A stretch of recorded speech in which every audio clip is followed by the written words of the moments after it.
Ah, lovely Pendine sands. Now, where's Llewellyn with that hamper?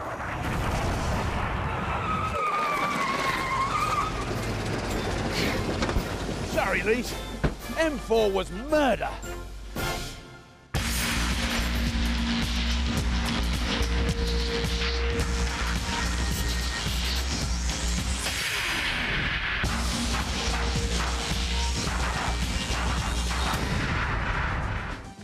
Welcome to a brand new series of Scrapheap Challenge, where crackpot creators pull engineering rabbits from our top hat of scrap. And this year marks our 10th anniversary. In that time, we've gone through 1,000 tons of scrap and 3 different scrap heaps. We've met some amazing characters. Now that is a proper job. Proper job.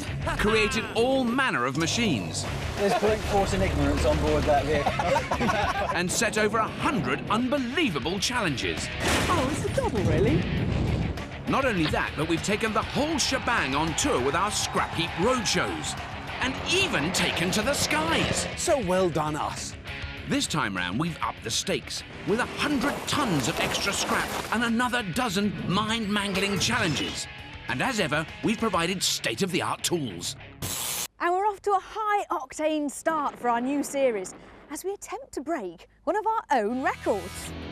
Back in Series 6, a team of car engineers called the Catalysts set a top speed of 72 miles per hour in our Grand Prix challenge.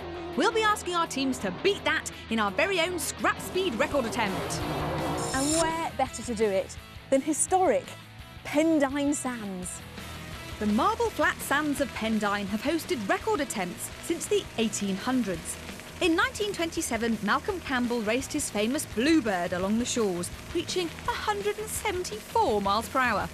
Our teams probably won't beat that, but you never know. Our first trio of fast lane freaks know all about putting on a good show. They're a team of pyrotechnicians from Bath. One thing these West Country wonders won't be short of is illuminating ideas. Lighting the blue touch paper is Captain Mark. Standing well back and keeping their powders dry are Bright Sparks Dave and Scoosy. Ooh, that's pretty. It's the Rocketeers. They'll be up against a team of motor mechanics from Birmingham. Nuts, bolts and elbow grease are a way of life for these black country bodgers. Yelling out orders and sucking through his teeth is Captain Mo. Drinking tea and scavenging all the top gear are his teammates Derek and Cliff. Knit, knit, it's the Brum Brums. Welcome, teams. Now it's keys in the ignition and eyes to the horizon, as your challenge today is to smash the Scrapheap land speed record, which presently stands at a staggering 72 miles an hour. Oh yes, teams, you have a mere 10 hours to design vehicles fast enough to make the wind whistle through your teeth. OK, team, start your engines on the sound of the gong.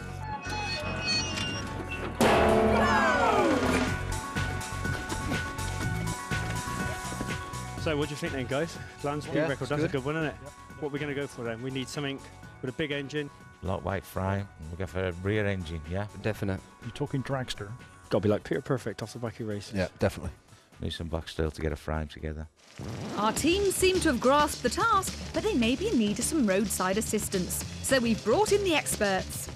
Getting the Rocketeers off the launch pad is a man with over 20 years' experience building high-speed cars and dragsters. If the Rocketeers are looking for a speed boost, they've come to the right man. He's John Webster. Hi, John, I'm Mark. Hi, Mark. We've had a few ideas. Right, okay. Kind of along the right lines. Minimal frontal area for aerodynamics. Yep. If we put an aerodynamic device on it, like a wing or something, it actually generates drag. So if we can do it via a spoiler, that creates negative pressure, so it reduces drag. Keep it low to the ground.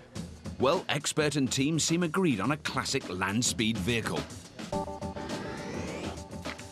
The Rocketeers have plumped for a long, sleek, lightweight chassis, powered by a front-mounted engine. In theory, the aerodynamic design is great for reducing drag, but they'll need to rely on finding a big enough engine to get them up to speed. If their power pack is too puny, it won't be a record breaker, it'll be a trip to the shops. got to break the 100-mile-an-hour mark, haven't we? Yeah, I mean, it's not just a task in breaking speed, it's about beating the other guys as well, isn't it?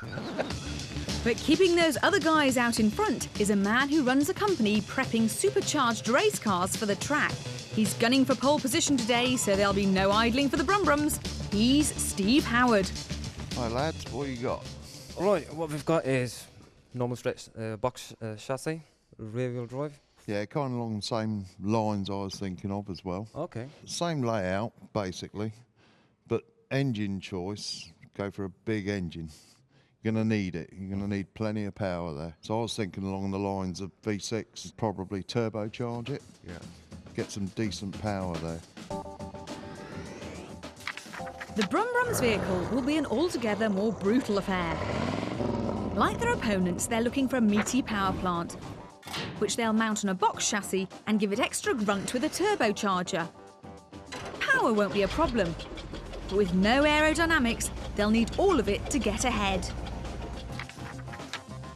How fast do you think this will go at the end of the day? About 140. Sounds good to me. Sounds good to me. I'll be happy if it does 135. Yeah. But before they can get building, our teams need a shopping list of scrap to scavenge. What we need is a donor vehicle. Suggest a subframe, Big diameter wheels. Big diameter back wheels. assembly out of a card. Engine or engines. No bling bits. Daylight's burning, get out, get some Go on, scrap. Dave.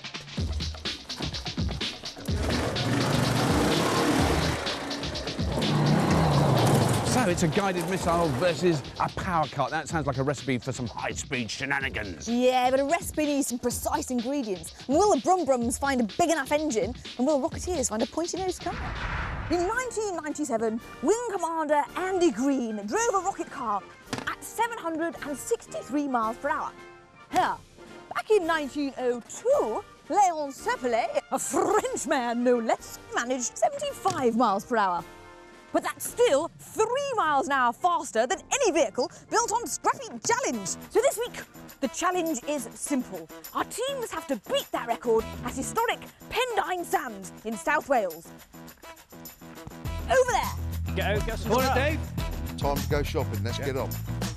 Welcome back to the build, where our two teams are off to a flying start. Bath's pyrotechnicians, the Rocketeers, and their expert, John Webster, plan to build a classic dragster using a big engine, a lightweight chassis, and drag-reducing bodywork. Drop that back in, Dave. I'll go and find some wheels. Meanwhile, Middle England mechanics, the Brumbrums, and their expert, Steve Howard, are going for a turbo-driven monster with a rear-mounted engine on a minimal chassis and plenty of fresh air. Good scrap on it. Nothing there at all. Gotta be somewhere else, man. Is any decent wheels? No, that's what I'm looking for. But while the Brumbrums are huffing and puffing, their opponents, the Rocketeers, are living up to their name and blazing a trail. There's more over there. The Riot Robin there. And they've made the first major find. It's an ancient three-wheeler. Yeah, we've got a plastic pig, a Robin Reliant. Are you interested, over? Yeah, bring it in, boys, bring it in. Put around the front pillars, Dave. It may not look like a land speed contender, but when you need sleek, lightweight materials on a scrap heap, your options are limited. Go on, lads. Well done, guys. Well done, guys. That's perfect. We're going out again. We're going out again. Go on. It's a solid start by the chirpy Rocketeers. Brilliant first impressions must be a stock in trade for this trio. Bath in the west of England, a quiet and gentle part of the world, until the Rocketeers came to town.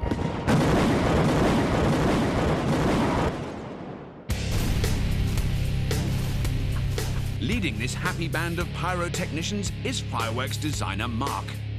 He shouts a lot. No one listens to him, really. No, we don't take any notice of him anyway. He's a perfectionist in everything he does. He'll be a good captain. Providing sparks of imagination is easygoing pyrotechnical plumber Dave.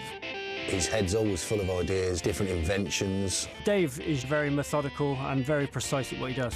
Keeping the team's morale sky high is Mark's business partner, Scusey. He's a big lad, 6'3", 18 stone. 17 stone, no matter what Mark's told you. He's clever when it comes to the old computer side of life. The question is, do our chipper chaps have what it takes? I like to think of us as the 3 Bs. I'm the brains behind the outfit, Mark's the brawn, and Dave's the bold one. We are the Rocketeers, and we're going to blow you away! With the donor vehicle delivered, Scousy and Dave are now looking for a decent engine. Back in the build area, Captain Mark and Expert John get on with the task of hacking off the Reliance front end. The 4-wheel never took off, did it? No. I got Del Trotters robbing Reliance in there. Already up on jacks. I like to hear. Things are moving at a more sombre pace for the Brum Brums. This way. We can mark a centre line out on the floor, basically. Might as well do that. But maybe the slow and steady approach is paying off. Scavengers Derek and Cliff have found a skip containing old engines, and Cliff's keen eye has spotted a possible gem. We've got a V6 here, Dad. Aye. Looks like a Ford V6, actually. What else is it? With a bit of a clean-up, this old lump could be a record breaker, and the Scavengers can barely contain their excitement. I don't think it's any good, man. Well, it's skin of a rice pudding. Aye. How are we going to get it out of here? Mo, Yeah, far away. this engine's no good. It's got no compression. Bring it back anyway. Trust me. Aye. Bring it back anyway. We're going to have to shift this lot to get that out, man. We'd have to get the biggest lump in the place, wouldn't it? The Brum Brums' pessimistic outlook has somehow secured them the meatiest motor on the heap. It's not surprising because where engines are concerned, they're firing on all 6 cylinders. Somewhere in Birmingham, a group of warm-hearted car wranglers want nothing more than to make your car all better. Meet the Brum Brums. A vital cog in the Brum Brums machine is ray of sunshine and gearbox guru Derek. He knows his ins and outs on gearboxes. It's proper black country, man. I don't think you'd find a better gearbox engineer in the country. Bringing weary wisdom and that eagle eye to the team is engine specialist and all-round mechanic Cliff. When it comes to engines, he just has to hear the vehicle running and he can actually pinpoint what needs doing. Keeping his team up to spec is MOT Inspector and Captain Mohammed, or Mo to his friends. I've got the gearbox specialist, I've got the engine specialist, and the construction, that's where I come in. So we've got a perfect team. All together now, lads, with feeling. We're the Brum Brums, and here we come. OK, don't strain yourselves, boys. 1, 2, 3. Good and Benny. The sunny Scavengers bring back the prize, but will it pass muster with their captain and expert? Polished, Yeah. rocker cover. What do you think? There ain't a lot, is there? But it's an engine. We've got a starter line. What's that in there, Dave? Wisecracking Wurzels, the Rocketeers, have found the same engine graveyard ransacked by the Brum Brums. But after that meaty V6, all that's left is a 4-cylinder Ford. It looks like the struggle for power has already been lost. We have more goodies. But Scousy and Dave don't seem worried, because they've spotted something the Brum Brums haven't. A camper van with a very similar engine. The same mix. Yeah, he's all right. We'll have him. It looks like the Rocketeers might have a trick up their sleeves. Hey, Rocketeers. Hi, Elise. Certainly no hanging around with you, is there? This is our dragster. Is it really? Yeah. This Look. is going to break all records. And you're going to have a massive engine in there, I'm guessing, or... Yeah, come on in, mate. Over. Got a camper van, probably with a 2-litre, maybe a 2.2 engine. Yeah, bring that in, mate. Over. How big is the engine he's just found? 2.2, but we might have 2 engines. We might link 2 together. And can that work? Yeah, if we can get 2 sort of 2-litre engines and link them together, it'll be an easier packaging deal in a smaller cross-sectional area. Having lost the race for the V6, the Rocketeers have had a rethink. They plan to mount 2 engines in line for a Brum Brum beating straight 8. It's a belt and braces approach. 2 engines should give them double the power. But if only one works, they won't even beat the school run, let alone the record. I mean, are you confident that you're going to win this? Oh, it's going to be a walk on the beach. Yeah. Sounds like our madcap missile makers have had a flash of inspiration. Dave and Scousy get down to the nitty-gritty. Right, Slady? Yeah, go try. Yes! Right, put it, Dave! Yeah. Oh, there's a great bit in here. Oh, shut up. Come on, you Jesse. Go on then, Dave. Take him in, mate.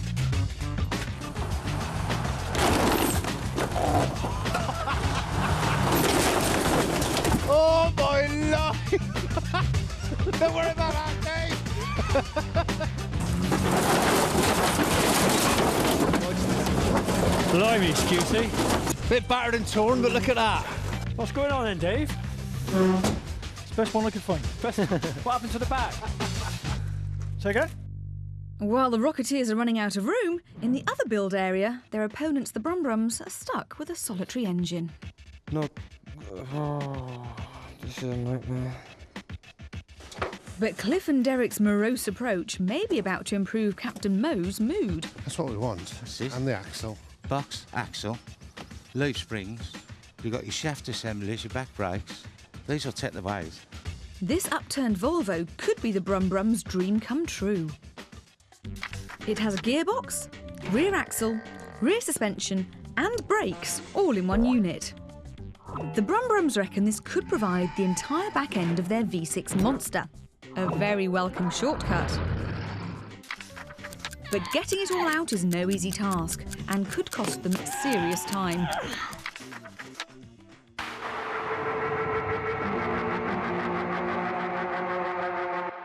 Brumbrums. Very Hello. busy going on here. Now what are you up to? Trying to remove the back axle. Trying. Trying. Axle and the gearbox. How long have you been here? 20 minutes, half an hour. Half Time flies when you're having fun. Well, look, I better let you get on. But remember, speed is of the essence in the old scrap build. The Brumbrums are hoping that using gas cutters will save them time. Oh, sugar. But the gods of scrap seem to be against them.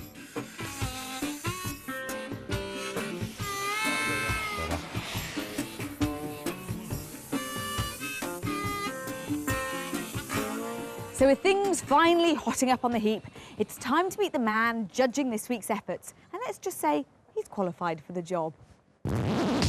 For the last 30 years, this man's been at the forefront of international land speed records, breaking it in Thrust 2, which he designed and drove, then as project manager for Thrust SSC, the world's first and only supersonic car. OBE, true Brit, and with a very real need for speed, it's Richard Noble. Welcome aboard, Richard. No, really nice to see you too. Thank you so much for joining us. So, I mean, just tell me, what was the top speed that you achieved? Well, with the Thrust SSC car, the peak speed that Andy Green got to was 771 miles an hour. 771? Nobody, Rob, has got anywhere near it. Well, I mean, we're asking them to achieve 72, which is the record we've ever set. And do you think it is possible? Oh, yes, we ought to be in the hundreds, shouldn't we? I mean, you know.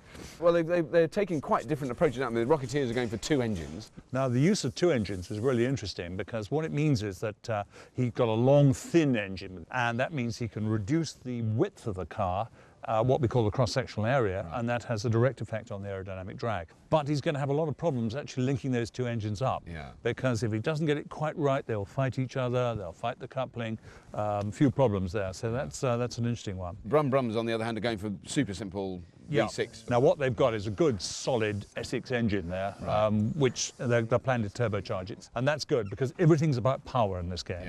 Everything. Now I realise it's very early days to say this, Richard, but I was just wondering which design really is your favourite at the moment?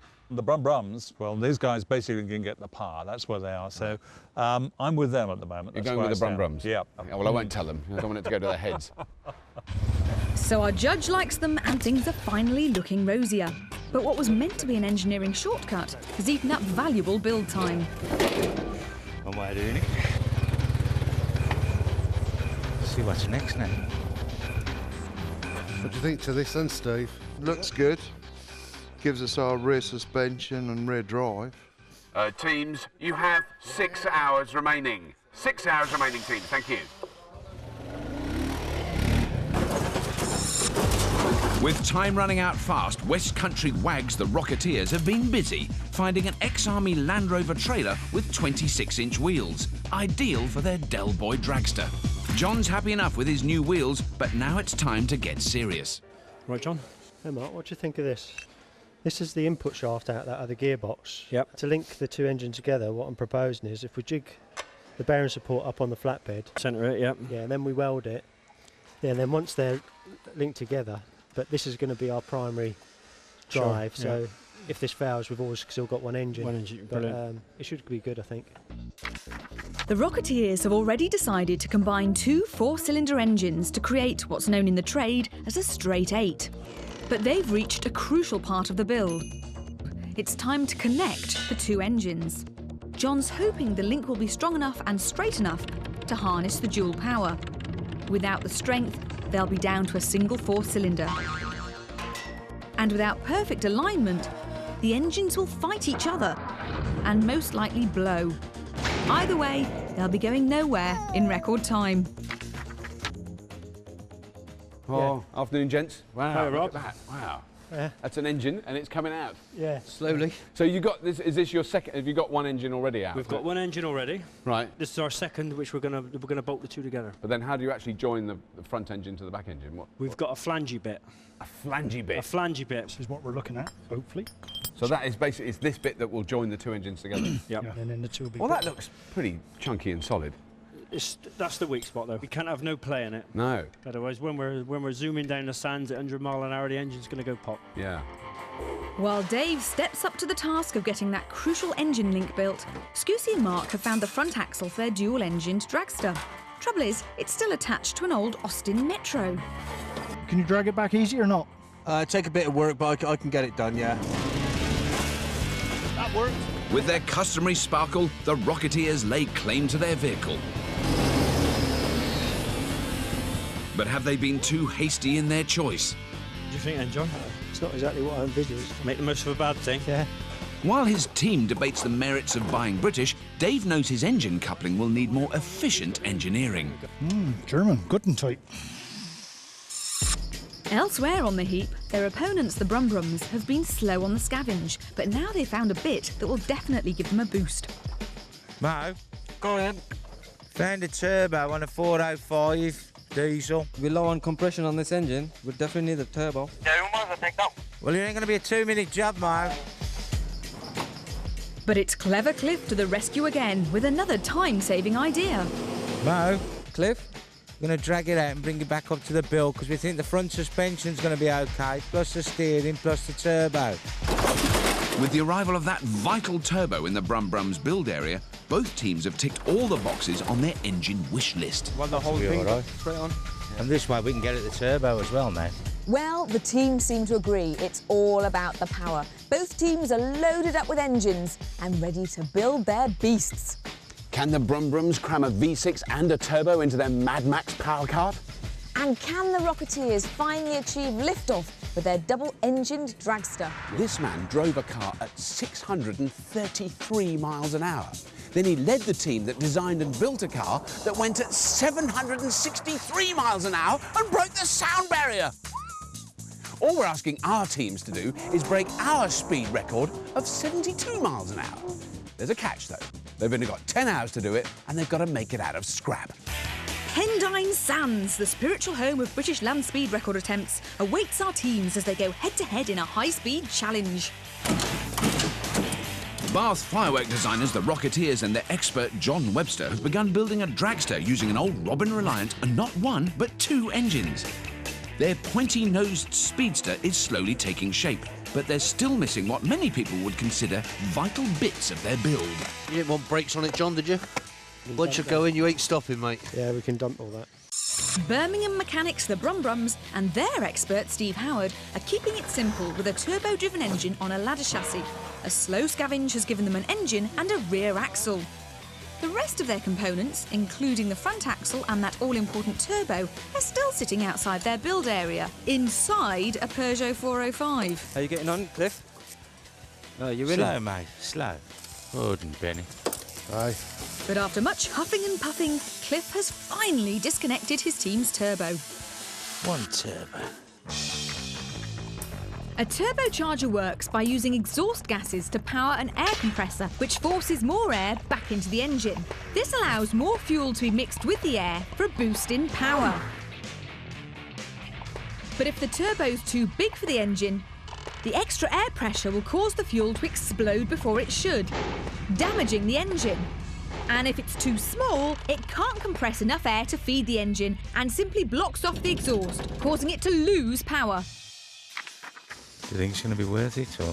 Because it's only small, isn't it? It's tiny, isn't it? Yeah. We were hoping to be about 300 horse, but not on this size turbo. But Steve knows he's on a scrap heap, not in a showroom. Yeah, well, there's one thing moaning about. We just got to make do with what we got. Do it, mate, that's right. Over in the other build area, West Country pyromaniacs, the Rocketeers, are stripping what they need out of their old Metro. We have a throttle. Brum brum. They also need their front axle, but this is trickier. What about the hydroelastic suspension, Mark? Where's that unit? Or has that got to be disconnected?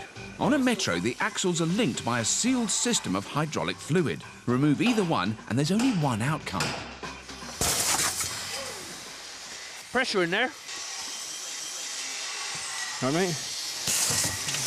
You don't want to stand there, mate. So the only way to get them off is to disconnect it. And we just have to repressurise it. With some, either that or we run with no front suspension. Yeah. John's driving it, he'll be all right. John hasn't got time to worry about a bruised behind on race day because he's busy extending the chassis to accommodate the second engine.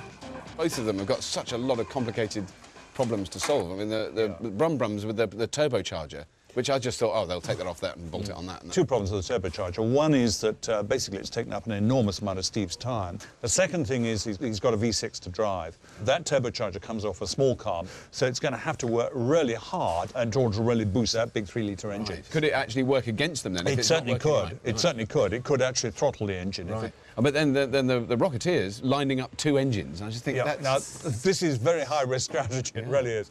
You've got to get both engines absolutely positioned exactly right. Otherwise, one engine will fight the other engine. And Richard knows what he's talking about. He's taken two engines to 350 miles per hour. Just recently, we did the JCB Diesel Max. Now, the interesting thing there was we used two engines. But you did? Right. Yes, so we got one at the front, one at the back.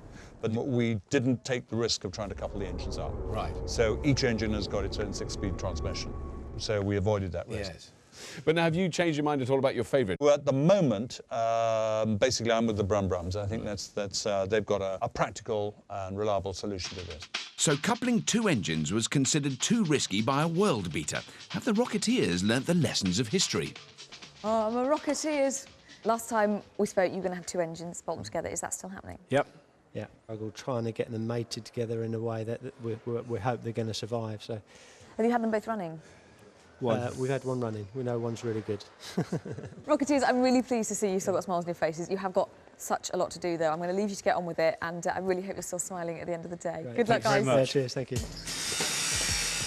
With only one of the two engines tested, the longer Dave spends making the flange to connect them, the less time the Rocketeers will have to make sure they both work. You're getting on, Dave. Oh, lovely, mate. Next door, a slow scavenge and late start to the build have left the Brum-Brums bleakly chasing their tails. Now they've finally finished the welding of the chassis for their turbo-driven Titan, and Derek, the gearbox expert, has had an idea to help them catch up. You know, I reckon, Cliff, we make a direct feed off the back of that engine straight onto this box. Direct in? Like bump started? No, of course, less to go wrong. Too right there is, I know. Derek is suggesting that they forget about the clutch and lock their monster buggy in fifth. Locking the gearbox in top gear means a sluggish start and very poor acceleration. But ironically for this challenge, acceleration is not important. Our teams will have half a mile to get up to speed and will then be timed between 2 points. The Brum-Brums will be fine, as long as they can get off the starting block. Right, agreed if we're going to have no clutch system then. But no option, have we? I don't think we've got time to muck about with it now, have we? With their simple build now made even simpler, the Brum-Brums can concentrate on getting their front axle on. Captain Mo builds a brace to hold the springs for the suspension. There was some more box sections, couldn't we? It's only going to be doing 140. Glad I ain't driving it. That looks like a car, Steve. Look, I've got your little present. Oh, thanks, Rob. But this is really moved on. This has really changed. And you've married quite a lot of different bits together. Presumably the axle and gearbox, that's out of a different vehicle to the engine, isn't it? And they're all Volvo to Ford, etc., etc. We've had to lose the facility of a clutch, unfortunately, so... There's no clutch at all? No, so we'll have to go for a rolling start. And what's the structure right at the very front? That's to hold the suspension towers, which we didn't initially want, but unfortunately they're there. And also holding the radiator by the looks of it. Well, if the rad goes there, I won't be able to see much. No. Sorry, if you can't see, we'll sit him up high. Right. It won't really matter. Right, I'm looking forward to seeing the finished thing. All right, see you later. See you later. Thanks, Rob. Hey, lads, we've got a seat Yeah! Despite their big lead early on, chirpy chappies the Rocketeers are now lagging and will have to get a move on if they want to finish their complicated design. Their front axle is on, but not only did it not have a standard suspension system, even its wheels are an odd fit. Right, mate? Just out. No? Just out. Just 4 mil. Right, so we've got to start hunting. 4 mil out. And there's a price to pay for getting bogged down in details. Teams, your attention please. You have 3 hours remaining. 3 hours remaining, teams. Come on, Thank you. 4 hours. I'm trying to find a socket. Get a move on! Well, if everybody put everything back where they got it from... With less than half their build time left and that second engine still to prove itself, the last thing the Rocketeers need is a late scavenge. But no wheels means no go, so Scoosy and Mark hit the heap. Too big. Nope, too big. Nope. We're going to struggle, mate. We are going to struggle. They're all too big. Yep, here you go, mate. Let's give it a swirl, sir. So with one wheel down and one to go, let's take a moment to find out what driving at crazy speeds is all about. We've met Richard Noble, but what of the pilot who drove Thrust SSC straight through the sound barrier? Rob went down to Pendine Sands to meet Andy Green, quite literally the fastest man on the planet. Now, Andy, certainly a thing that intrigues me is what on earth it feels like. You are the only person on earth that knows that. It starts off very slowly, up to about 200 miles an hour, not much more than a road car. Then we put on full power, 200 to 600 in 16 seconds. So, yeah, at that stage it's getting quite fast. Then you can really feel it.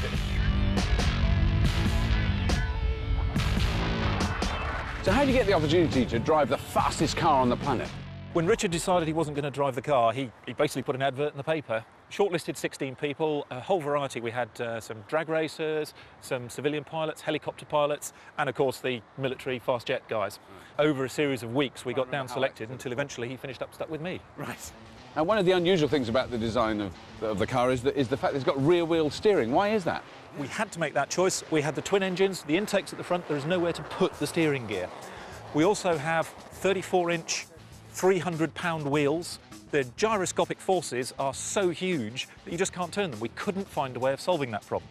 If you steer the rear wheels, all those problems go away. Then that just leaves me with the world's fastest forklift truck as I slide down the desert at 700 miles an hour. Now, when you see the thrust car in the museum, it looks so sleek and it's an amazing looking thing. I mean, it's not really like the vehicles we've built. There's more of a comparison you'd think. The engines were ex-military. We bought the first 2 engines from a scrapyard. The parachutes were also, they were 20, 30 years old. They were ex-military, free-fall bomb parachutes that we then modified and put on the back of the car. There's a lot of recycled equipment in there. Scrapheap Challenge, yeah, there was a little bit of that in there.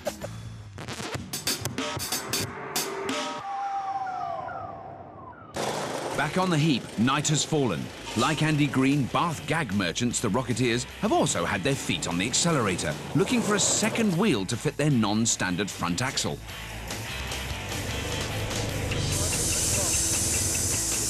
It's been a long search, but has it paid off? It's not far out, but he is out. But this is Scrapheap, so they'll have to improvise. Well, will it go on? With a hammer. Go on with a hammer. With a hammer. You'll have to use a hammer and whack it on. Next door, Midlands mechanics the Brumbrums have had a much more industrious afternoon. They've mounted their big V6 engine on the ladder chassis and the front and rear axles are both in place. The problem is the radiator, which is blocking the driver's view. No, that's going to be a pain, isn't it? It is. All right, let's relocate it to the back. To the back? Shorter hose runs, lighter weight. Yeah, fair enough. Let's find somewhere to put it at the back of the car. Yep, I've got the brackets made for it, yeah. Good. Now, the Brumbrums, I'm rather impressed with what they've done. They've it's done really coming on, isn't yeah. it? I mean, you can see what we've got yeah. now. I mean, it's going to be a real speedster there at time. Yes. I don't know if they really need a radiator. Yeah. In point of fact, if it was mine, I would have disconnected the water pump and just fill the block with water, and that would be it. Right. But then over the other side, the Rocketeers have still got quite They've got a long way to go. Yeah, yeah. They've still got to marry up those two engines, and that is going to take time because it's got to be done really accurately. Yeah. So you've been pretty committed to Brum Brum as being the favourites all day today. Yes, has that changed at all now? The Brum Brums have got the simplest vehicle and the lower risk vehicle, and I think you know, there's a good chance they'll pull it off. Right. But having said that, the Rocketeers, I think, with those two engines and so on, if they can master those two engines, then I think they're in with one hell of a chance. And that's exactly what they have in mind. Engine 1 is mounted on the Dragster's elongated chassis. Look at that. That is Carlos Fandango, isn't it? But for every silver lining, there's a cloud. Teams, this is your 1 hour time check. You have 1 hour remaining. Get the rack. Come on, Scusey.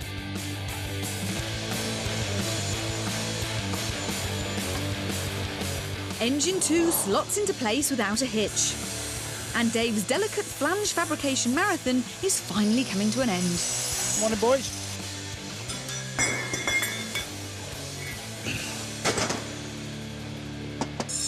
Next door, it's a very different story. The build is all but complete, and the Brum Brums have the luxury of testing their seating position and discussing the best place to put their feet up. So where can we have our pedals? We can turn the pedals over the other way now. So we turn that one into throttle and that one into brake, because we can put a master cylinder straight onto that. I still can't help thinking it looks like, you know, a quite large ladder. With the seat in the middle and the wheels, and a really huge engine. Yeah. So again, I'm kind of thinking, is the power from that engine going to be so much that it's going to rip the entire chassis apart? I don't know.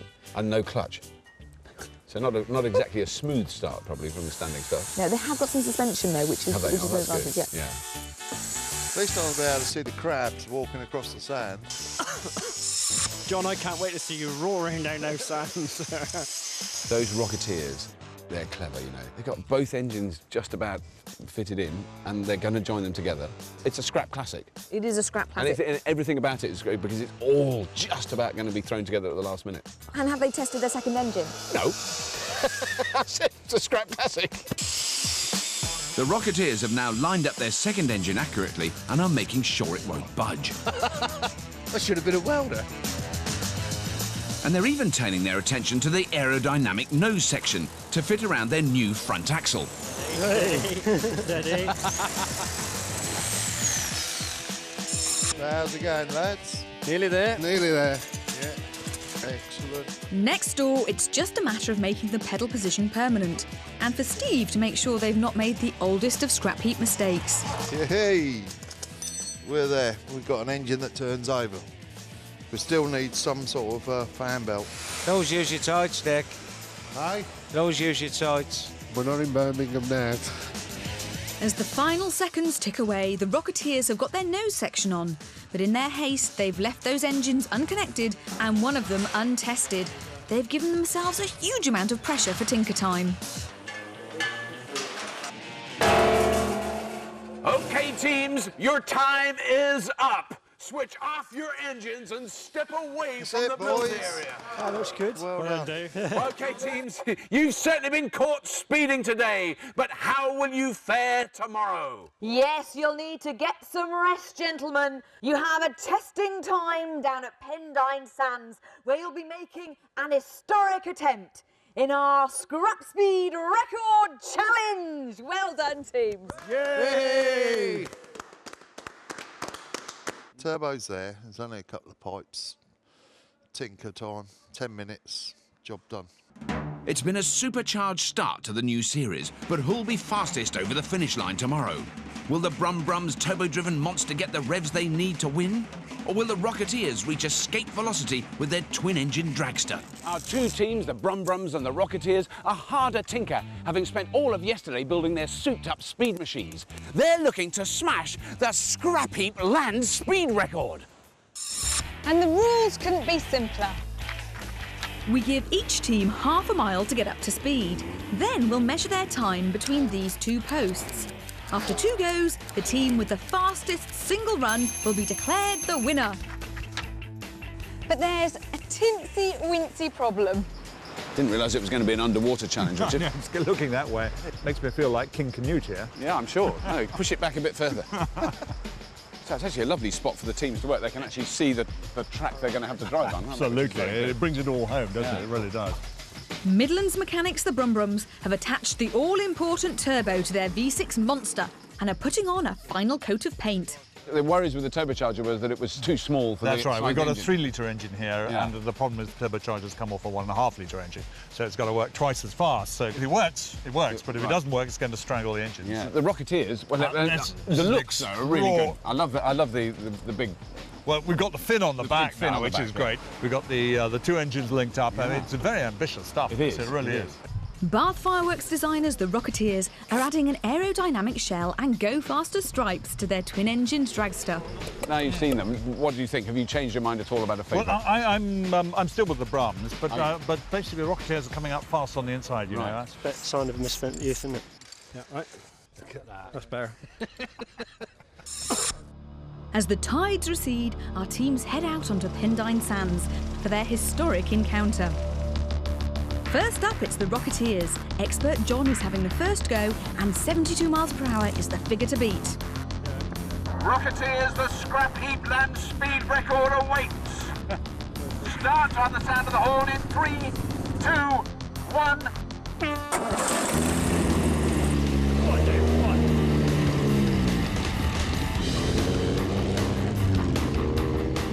Go on, John! Go on, John! And the Rocketeers are off to a flying start. That bodywork is keeping them glued to the sand. But is it enough? Ain't revving very high. No, he's not. He's not doing 50. We've got misfires. Yeah, it's misfiring badly, isn't it? I don't think that second engine started. Lisa to Robert, what did you think of that one, over?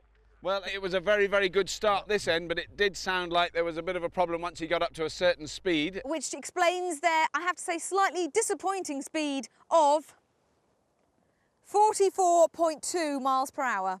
They do need their two engines To make the full 88. They really do. Next up, it's the Brumbrums and their turbo-driven monster locked in 5th gear. Brumbrums, start on the sound of the horn! Can they beat the record of 72 miles per hour, or even the 44 set by the Rocketeers? Yes, it's going. But it's going fast. Going.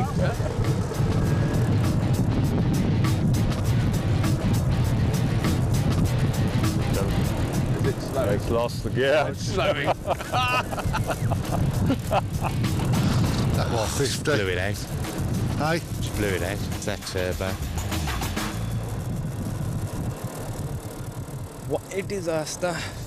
The engine was barely ticking over when it went Absolutely. past I us. think he was going for the highest possible gear. Yeah. And of course that probably meant that there wasn't enough energy going through the exhaust to drive the turbo up, and so therefore he wasn't getting the boost. Never get the boost. And he wasn't going to go any faster.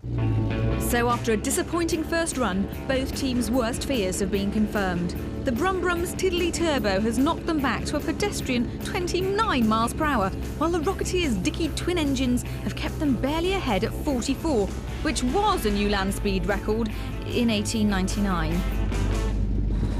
For their second attempt, the Rocketeers have a tough decision to make. Just chop it. Just run on the one. Get rid of it and run on the one. Losing one of their two clashing engines will free up power, but will a single 4-cylinder give them enough to break the record? Mark has taken the wheel. Captain Mark of the Rocketeers, this is your chance for a moment of glory.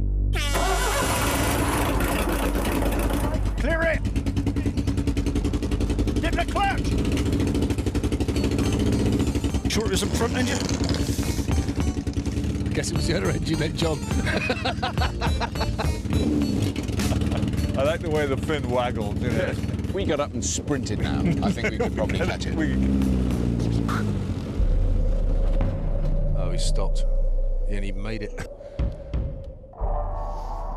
No, that's it. Oh dear, having gone from a straight 8 to the wrong 4, the Rocketeers' dream has ended not with a bang, but with a whimper. It's the Brumbrums' final grasp at glory, and Steve makes a difficult choice of his own. We're sorry, this turbo off. Cut it off. Cut it off. Take the air pipes off. Jack's got the Phillips, you know. Give me the Whip that. Brumbrums, the Scrapheap land speed record awaits your attention. Go on the sound of the horn in 3, 2, 1. With their turbo disconnected, will their engine have enough puff to pull them past the Rocketeers and into the history books? Yes. Visor down. Go on now, it's scary. Go on. Look at that. Go on. That's really going now, isn't it? The engine is free to breathe and the revs keep building. Sudden increase in revs then. Yeah, that's well up. Now he's going. You got more out of That's this one. flat out. It's still building. Yeah.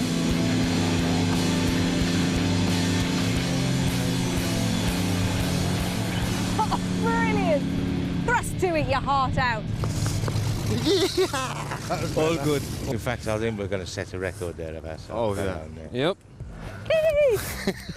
Steve, brilliant! Did that feel faster than the Yeah, it last one? felt faster this time round. Yeah, what we have to bear in mind is you are driving a car and it was made from scrap in 10 Yeah, hours. that's right. It came off the scrap heap and it's brilliant. Lisa to Bobby, are you there? We are here, Lisa, and we're really desperate to hear the speed this time. I can reveal. The Brum Brum's last run was a scrap speed record of 82.3 miles per hour. That's a new record. Fantastic. That is amazing. Well, teams, in typical Pendine style, all evidence of your scrap speed attempts will soon be washed away by the oncoming tide. But today has been an historic day. And the winners today are...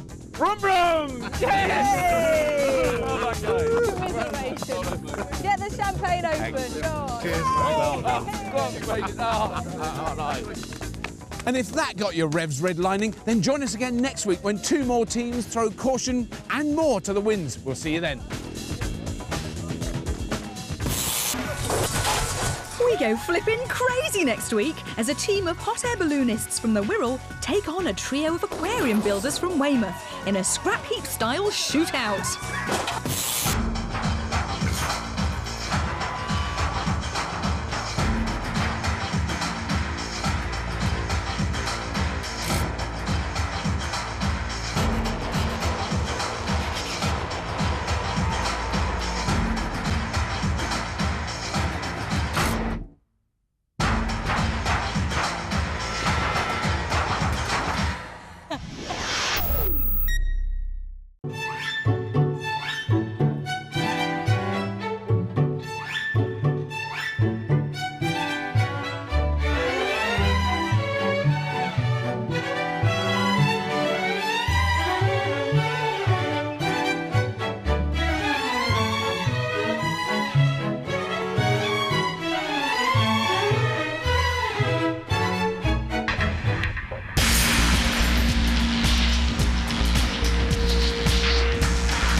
Welcome to the Scrapheap Challenge Grand Final. The stakes are high as this year's champions battle last year's winners, the mighty Woof Justice, building madcap machines from our sea of scrap, each of them desperate to win this, the Rings of Steel Trophy.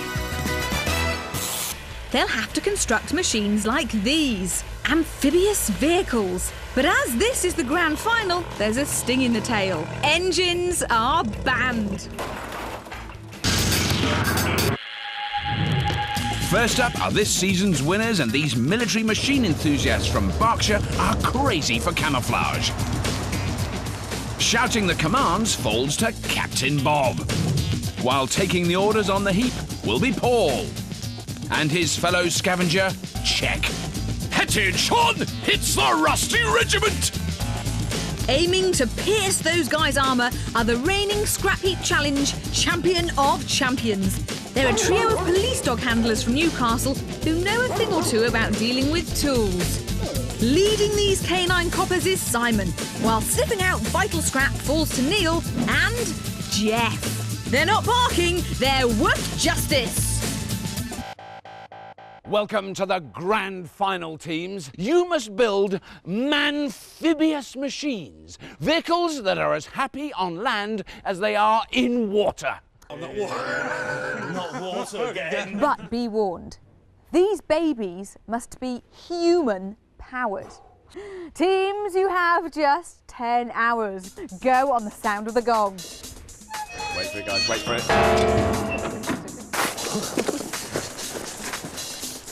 Amphibious vehicles. Another water challenge. Your little legs won't do nothing. With being pedal powered, I think good idea to push bikes. I've got an idea. How about going in with oil drums? We'll put 4 push bikes in a lane. Join these all together with a frame. We'll have a pole through here. Bob, that's not a picture of anything. Look at what you're drawing. So the key points we're thinking about is the propulsion on land, obviously, buoyancy, propulsion on water, and steering. And lightness. Should be all right. It's all done, isn't it? Our reigning champion of champions seem confident. But as there's so much honour at stake, we've recruited 2 experts who know all about turning muscle power into propulsion. To help keep the rusty regiment afloat, we've brought in a recumbent bike specialist. He's been building and racing his own bicycles for over 5 years, and as a member of the British Human Powered Club, is a master of making muscle power a force to be reckoned with. He's Rob Gillians. So what have we got so far then? Well, what we're thinking is 2 large drums driven by a sprocket, pedal. Right. Problem we got with this one is if we lose a chain, we're scuppered. Yeah. Yeah. Okay. But the paddles are great. Yeah. Yeah. Yeah. Penny farthings like that, isn't it? Yeah. What we're going to do is we're going to float that on a pontoon, but instead of having the wheel above the pontoon, we'll have the wheel dip below it. Yeah, simple.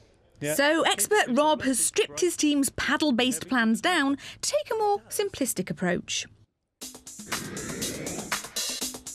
Using the shape of the penny farthing as inspiration, they aim to build a huge front wheel capable of fitting 4 burly bodgers in. Attach paddles onto it and connect a small wheel on the back for steering. A central spindle threaded through the wheel will enable 2 large floats to be fixed either side, making the machine a huge hamster wheel on land and a paddle boat on water. But one false step could send them spinning out of the race. If we get it right, we won't even get our feet wet. Helping Wolf Justice is also a recumbent bike specialist who's a design engineer by trade and has a scrap heap pedigree. His laid-back approach helped the jailbreakers build a clockwork car in Series 5. And now he's winding up for more. He's Nick Green. So you want to give us an idea of what you've been... Well, what we thought was obviously something nice and light. The idea of 4 push bikes in lane. Now, one of the things I would be careful about is tying all the bikes together, because there's a danger it's all going to get way too flexible. Right. Right, the general idea would be to have 4 paddle wheels at each corner, and the riders in a more of a recumbent position. Yep. And each person's driving a wheel. Right. Because if we link all the transmissions together, it's going to break. Yeah. Veteran expert Nick and his team are agreed pedal power is the way to go. Wolf Justice aim to build a light, articulated chassis, attach 4 wheel hubs and connect paddles to them. Each wheel will be fitted with an upturned bike transmission to provide independent power to each wheel. Once in the water, it'll have great manoeuvrability, but get the gearing wrong and they'll be left high and dry. So what we're making is a mid-articulated pedalo type thing. Right, so what do we need? Got spokes. Just scaffolding steel, something like that. Yeah, scaffold pole would be great. Wood. We need the plywood. Lightweight steel tubing. My word. It's going to be big. And it won't be beautiful. See, I'm going to go out because you're having problems with your back. So what I'll do is I'll do that and I'll put acting captain on there. Let's stop wasting time and go. Yeah. Go. With the lists of scrap sorted, both teams are going to have to rely on their carnal bodging know-how for this back-to-basics grand final challenge. Newly crowned series winners, the Rusty Regiment, and their expert Rob Gillians have opted to go primitive, using the shape of the penny farthing as their inspiration. They want to build a huge hamster wheel with floats attached to the sides and a small wheel connected to the back for steering. While current champion of champions Woof Justice and their expert Nick Green are taking a more complicated approach, aiming to build an independently driven, 4-man, all-terrain pedalo.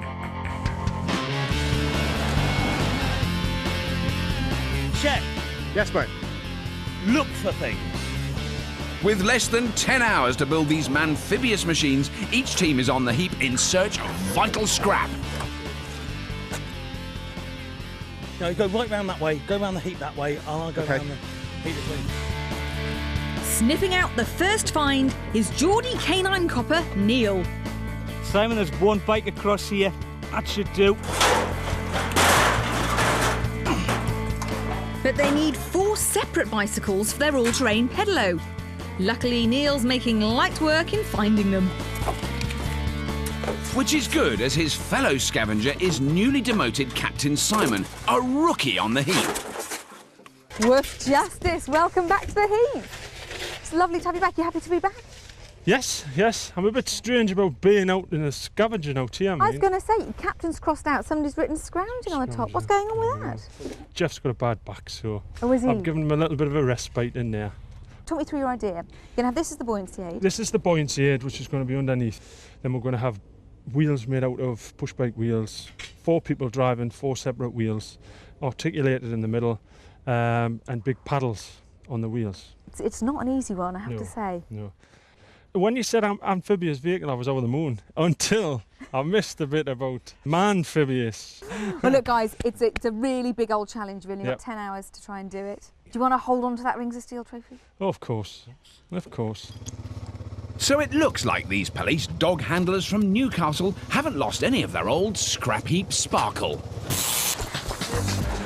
Last series, they bound onto the heap in mechanical mortars and immediately made their presence felt, out-firing the busboys. They then went on to outstrip the turbo taxis in drag sleds, and in the unforgettable final, Swamp Racers made a huge splash, beating the beach bums to lift the cup. But to cement themselves into the scrap heap history books, they had to beat the Series 8 winners and Grand Final champions, the Powerlifters, in a truly smashing challenge. Dozers. It was a close race, but the Geordie Canine Coppers won through and now sit as Scrap Heap's top dogs.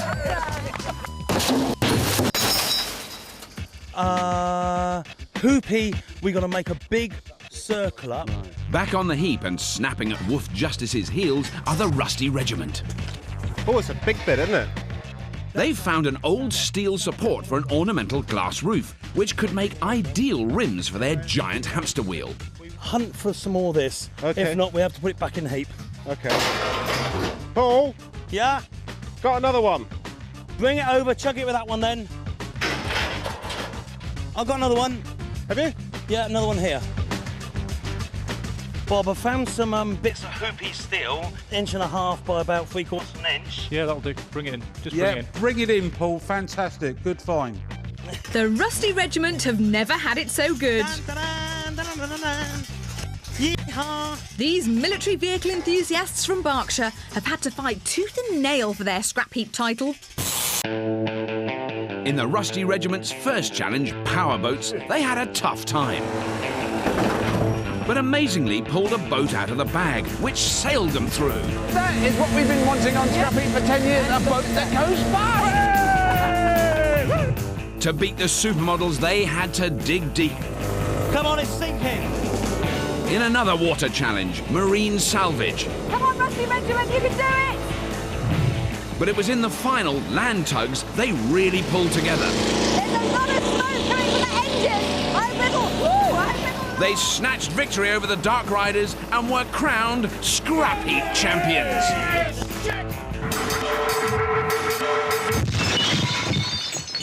Back in the Rusty Regiment's build area, the arched steel has been dropped off, and expert Rob and Captain Bob are going round in circles. We'll chalk a line round. Yeah. At about 10 foot. Yeah, mark our axle, and then that will help us with the welding as well, because we'll have a frame then. Yeah. But being thorough now could save them a building headache later. They're aiming to build a huge hamster wheel by fabricating 2 rims, supported by cross braces with 10 paddles attached to them. Mesh wrapped around the inside of the wheel allows the team to walk unhindered. But for this huge hamster wheel design to work, both rims need to be identical. If they're not, the wheel will be wonky, causing the machine to slope, leaving the rusty regiment going round in circles. All we need to do is get the floor clear and let's mark out a line. Righty-ho, that's good to me. So as they draw a line under their design... On the heap, scavengers Paul and Check are concentrating on finding scrap that'll float. That is not big enough. No, I've counted 5 of these. They're, what, 4 or 5 gallons, something like that? Yeah, but that's only going to keep... 18.9 litres. That'll keep me afloat a little bit, but there's 4 people, all that steel. Absolutely. Oh, Hello. God, right, you're right. Have you got any flotation gear on you? Not immediately. I could probably get something. Are you looking to sell some flotation, mate? Yeah. Well, that because we're looking to buy. We did saw a great big chunk of polystyrene, but I think Wolf Justice may have. I think we may have been nobbled by the law. Oh, really? But did you mark it though as yours? Did you mark your territory, or you just sort of noticed it? I'm civilised. I don't do that kind of thing. You see, Wolf Justice don't hang about. They just get in there and get it. Yes. Clearly. Yeah. Bad men. So what is it? The idea of what you're making then? Is it? What is it? Like a? It's not a boat then. No, it's a hamster wheel. A hamster wheel that you're running inside of. Yes. Yeah. And that goes along the ground. Yeah. And in the water with paddles. Right, and then so you need something then on the outside of that floats it. Yes. That keeps it afloat. Yeah, it's just. I know. I like it though. Do you? Yeah. Do you want to pedal? No, but With just empty water bottles to keep them afloat, they're going to need all the help they can get. Jack, I can't see that working unless we find a lot more of those. They're not going to work. We'd better carry on looking for something else. There must be something else about. Then there are pieces of metal that float. I hope you're not looking at those blue oil drums. They're lovely oil drums. I've been there, done it. The past has come back to haunt Paul. They got more leaks than a Welsh allotment. On his first visit to the heap, Paul had to work with exactly the same barrels. Oh, they're all stuck together. Are they welded or stuck together, Paul? No, welded. No. That's not going to work.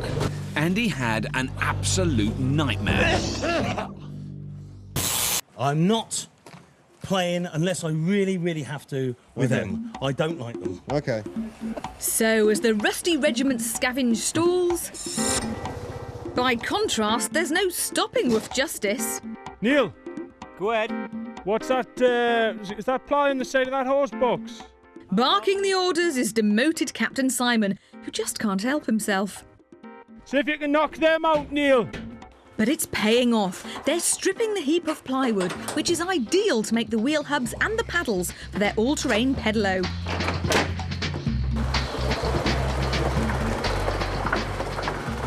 There you go. There's another 2 of these. That's ideal because it gives us the wood and the structural steel. It's a genius scavenge, killing 3 birds with 1 stone and saving Wolf Justice valuable build time.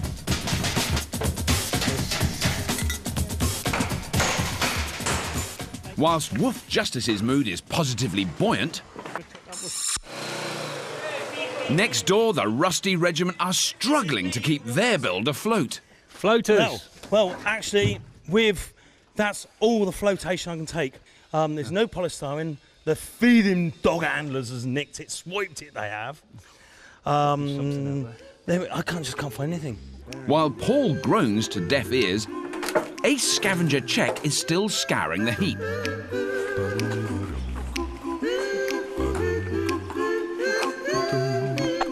Surely he'll stumble across something which will float. Building a vehicle that can drive on land and in the water is no easy feat. So for this grand final, we needed a very special judge. Our Mr. Amphibious is a transport historian who not only runs an amphibious vehicle museum, but has actually driven across the channel in his very own amphicar. So what he doesn't know about vehicles which traverse turf and surf isn't worth knowing. He's Doug Hilton. Hi there, Doug. We've got a very intriguing challenge, I think, this week. They've really got it's quite a tall ask, isn't it, really? It is. You've got to keep it light enough to pedal on land, but it's got to be buoyant enough to float in water. Yeah. But the buoyancy adds to the weight on the land. Yes. Wolf Justice, I quite like their idea, just because I've been in a sort of pedal boat at the seaside where you pedal along and it goes along. Now, so I've experienced that, at least that concept working on water. Whereas the Rusty Regiment, I haven't actually used a hamster wheel pedal boat on the seaside. If it works properly, they have 100% direct drive on both land, especially on land. Especially on land, you're right, yes. And on the water, the main problem will be they could potentially get up a tremendous speed in that wheel. Right, right. But you've got 4 big blokes in a thing that's only 1.5 meters wide. I mean, they're going to be popping out of it, I should think. Do you reckon this floats? Only if your little legs could pedal it. If you had to use one of these machines, at the moment, the way we know they are, who do you put your money on? If the wheel is set up right and the paddles are effective, I think a hamster wheel. Oh, really? You go for the hamster wheel? Yeah, I do. Because with the Wolf Justice machine, they're having to pedal through because they're virtually one-to-one. If their machine is heavy, because it's carrying the buoyancy necessary to float them in the water, they might have a tremendous job pedalling it. But at the moment, your money's on the Rusty Regiment. Subject to what they're doing with the paddles. Yes. And subject to them dancing on the step at the same time. I would say that's a very good proviso. Yeah, they're big guys. And there's 2 shafts, there's that one, and there's that one. So having the lead on the Rusty Regiment hasn't won Wolf Justice any favours with our judge. I tell you what, they're straight and they're not going to bend, or they've got the bearings to fit them. Beggars can't be choosers, bunny lad. This is true, young man, this is true. They're now cutting up a printing press for its shafts to use as axles on their all-terrain pedalo.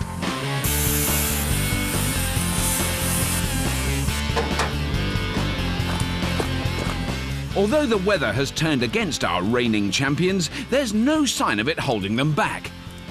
So, them, I mean, they're a bit heavy, them, really, but, I mean, that's what we've got, so that's what we've got. So with the scavenging almost finished, acting Captain Jeff is keen to stamp his authority. Go on, let's chat, more work. Shut up, boy. See, are you enjoying this semi-retirement? Look. It says acting, that's what it says, acting. Ah, but that still means I'm in charge. In an attempt to solve the Rusty Regiment's buoyancy problems, Czech is pilfering some drainage pipe from right under the canine coppers' noses. I asked us for them. Are they yours? They're right outside our build area, aye. We're going to use them. That doesn't necessarily mean they're yours, does it? Yes, it does. Does it? It does indeed, sir. They're ours. Paper, scissors, stone. Go on. So what exactly are we going to get in exchange for these? What have we got to bargain with? Hey, the little wee plywood. One. Plywood. Plywood. Do you have any or not? Plywood, no. No. I'm trying to think where there is plywood. You don't have a great lot to bargain with here, do you? Go on, take them away. I'll let you have them. No, that'd be sweet. Grand finalists, your attention please. You have 6 hours remaining today. 6 hours build time remaining. Thank you. Although the buoyancy headache is finally solved, time is very much against the Rusty Regiment, who are back out on the heap. There's a pallet over on the heap there, and there's another pallet there. We'll just take 1/2 inch off this. In the build area, Bob and Rob are only now welding together the rims of their huge hamster wheel. Will he or won't he? Aye. Aha. Right. That'll do lovely. So as the Rusty Regiment sweat bullets, next door have paused for thought. So we're happy with everything we've got for building. I mean, we've got enough steel to make the frames up, etc. Yeah. Really, we're just short of seats, aren't we? Yeah. No, we're not. Think we should just blag these? I think we should just steal the seats and give them for our lunch. I'll just cut them off and weld them on, haven't I? Yeah, This is perfect. just bolt them on, man. Same weight. They go straight on. Right, how then? With the seating arrangements sorted, Woof Justice are sitting pretty. Can they keep their wet noses in front? Or will the military vehicle enthusiasts from Berkshire, the Rusty Regiment, pull them to heel? Is this all you've done? Come on. Who's waiting for you? Come on. Robert dear, are we lost? No, dear, there's just there's very few signs round here. Well, let's hope our teams don't lose direction as they embark on a very tricky build. They have to construct man-powered amphibious vehicles fit to tackle a course which will test the most competent of Scrapheap competitors. This series winners, the Rusty Regiment, along with their expert Rob, are building a huge hamster wheel, attaching floats on the sides and using 2 small wheels on the back for steering. After a good start, their Scavenge nosedived. Paul and Check struggled to find flotation material. Check, I can't see that working. And progress on the build is slow going. Is this all you've done? Come on. Meanwhile, reigning Scrapheap Champion of Champions, Woof Justice, with their expert Nick, are constructing a lightweight, 4-men, independent drive pedalo. These boys are showing their pedigree. Captain Simon adapted well to life on the heap. Here you go. And with the Scavenge finished, they're cracking on with their complicated build. You finished messing doing that, Jeff? No, not yet. Jeff is cutting out wheel discs to fit in bicycle rims, while Simon and expert Nick are drawing pretty patterns on them. How much closer do you want to put it? Well, it's there, isn't it? No. With a rough idea of the centres on the discs, the paddles can be fitted.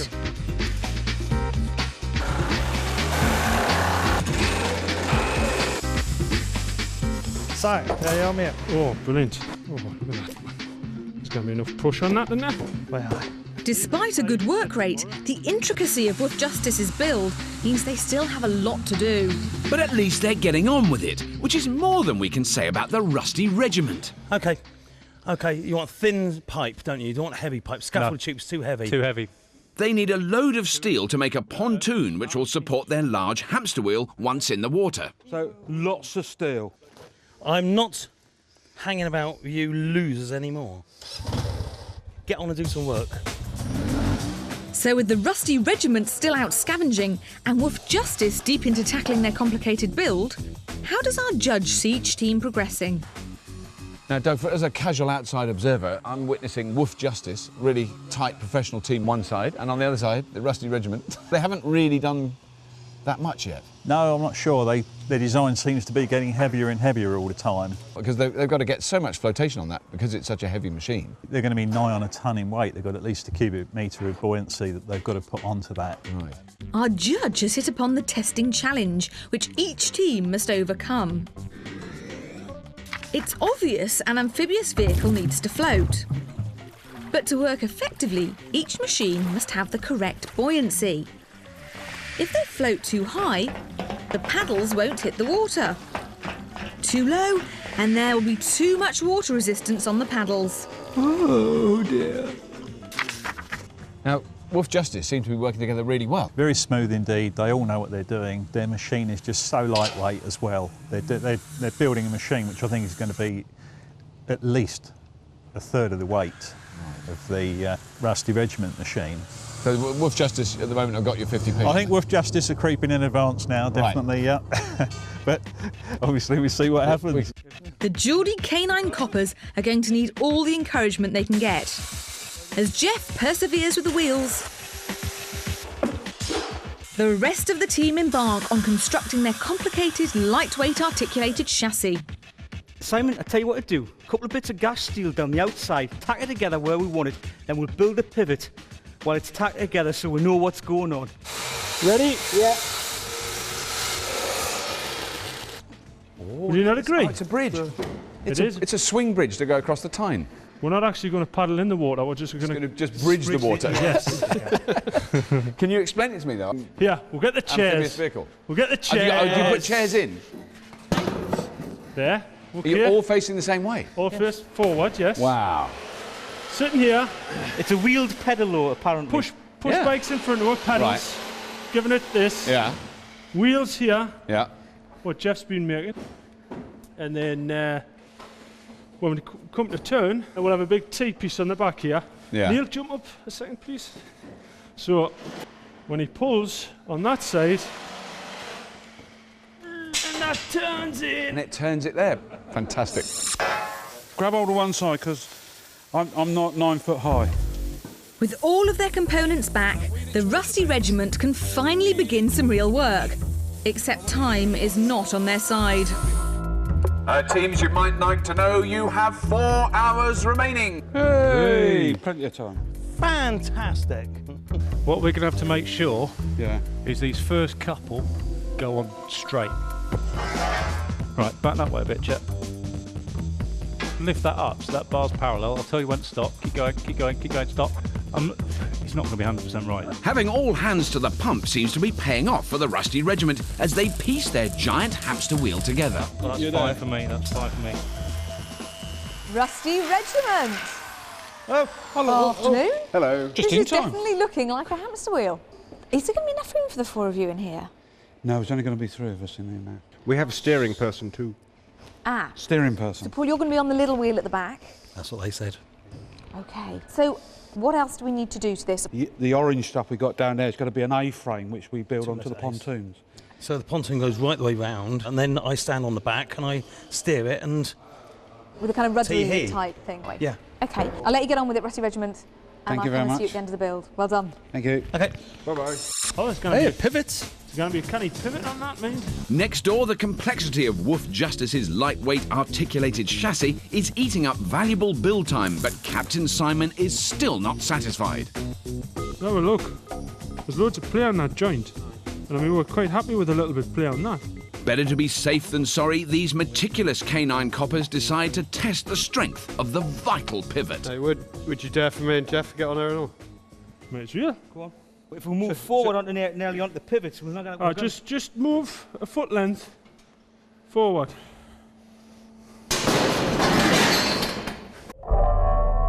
It's a disaster for Woof Justice. Do you think anybody's got any fresh underpants? Hours of craftsmanship is destroyed in seconds. So, what we're going to do? And as if to rub their wet noses in it, The Rusty Regiment are making a far more positive impact on their build. Yeah, it's all good. Knock it. Yeah. There we go. Yep. That's through, is that? With the central spindle in place, the team's attention turns to the paddles. Right, move around to the next one, whatever that one is. And once the giant hamster wheel is complete, they're straight on to building the pontoon to go around it. So what we'll do, that up to there, weld over here, down there. Okay. Are you sure about that? Yeah?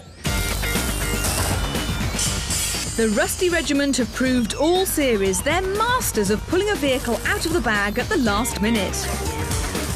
And it looks as though their simple design is helping them to do it again.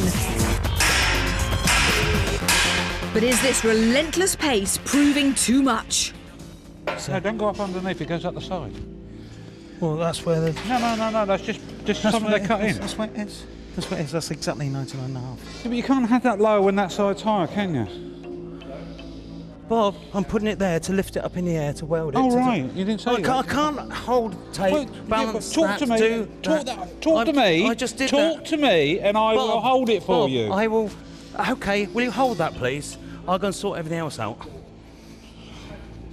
So as the military machine enthusiasts launch toys from their camouflaged prams, a minor spat for Woof Justice would be a blessing as they try to solve their earlier catastrophe. Take this off, weld that to this half, and then that'll just slot straight on. Put the nut back on. Yeah? Yep.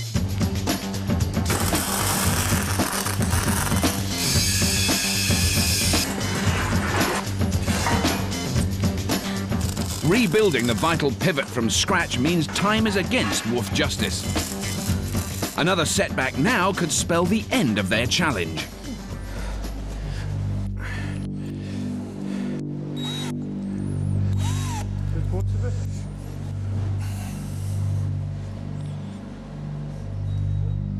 scan it here, no? It's a huge relief, but with so much still to do... Put 2 bars, one front, one back. That's the rotate. Has choosing such a complex design meant these canine coppers have bitten off more than they can chew? As the teams don't have engines to assist them, there's also a whole plethora of inspiring creations that are human-powered. It never ceases to amaze what man can achieve when time isn't an issue.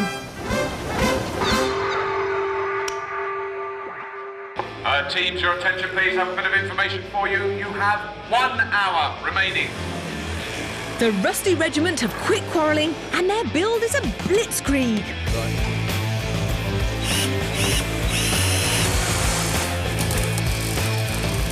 That's getting heavy. What, something else heavy on the boat? You've got to be joking. As expert Rob attaches steering suitable for land... Is this a rudder? Oh, it looks like one to me. Looks like the front of a push bike to me. Czech turns his attention to water. But we can weld that to that. Bargain.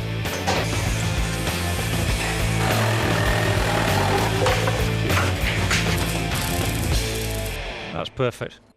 Well, that one will be all right on that side.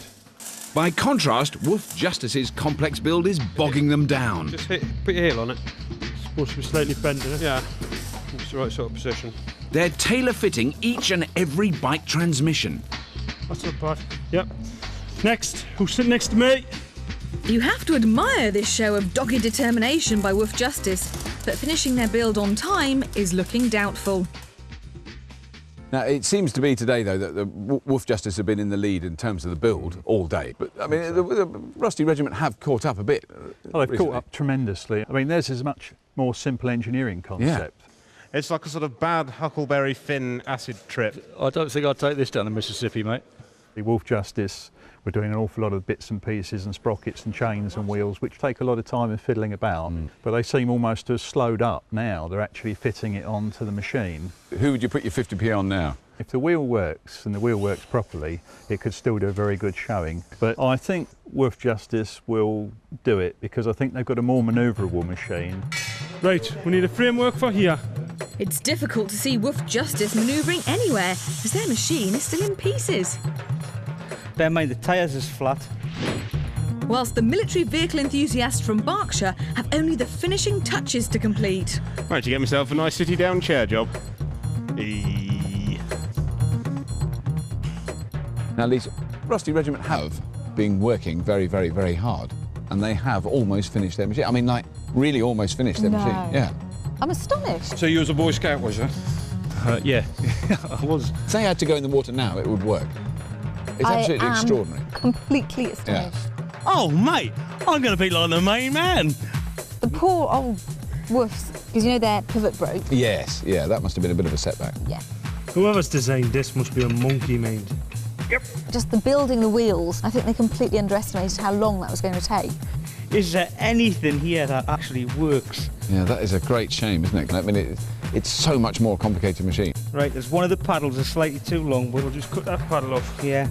So I really hope they can pull it out of the bag in the last few minutes and pull it together in tinker time tomorrow. Yeah. It goes round. It does go round. Bob, if you get inside, we can have a little paddle on it. Are we? Well, can't we have a little rock around on it to see how it works? The regiment boys might do it again. Well, they might just do it again. With just seconds remaining, the Rusty Regiment are giving their machine a test. I'll tell you what, she's going to have trouble turning corners. No, but she'll be OK when she's in motion. Just lie them together and then we'll just tape them up. Can Wolf Justice finish their vehicle in time? Oh, very late, very late. Yeah, watch your legs. Just put it down. Just kick it underneath.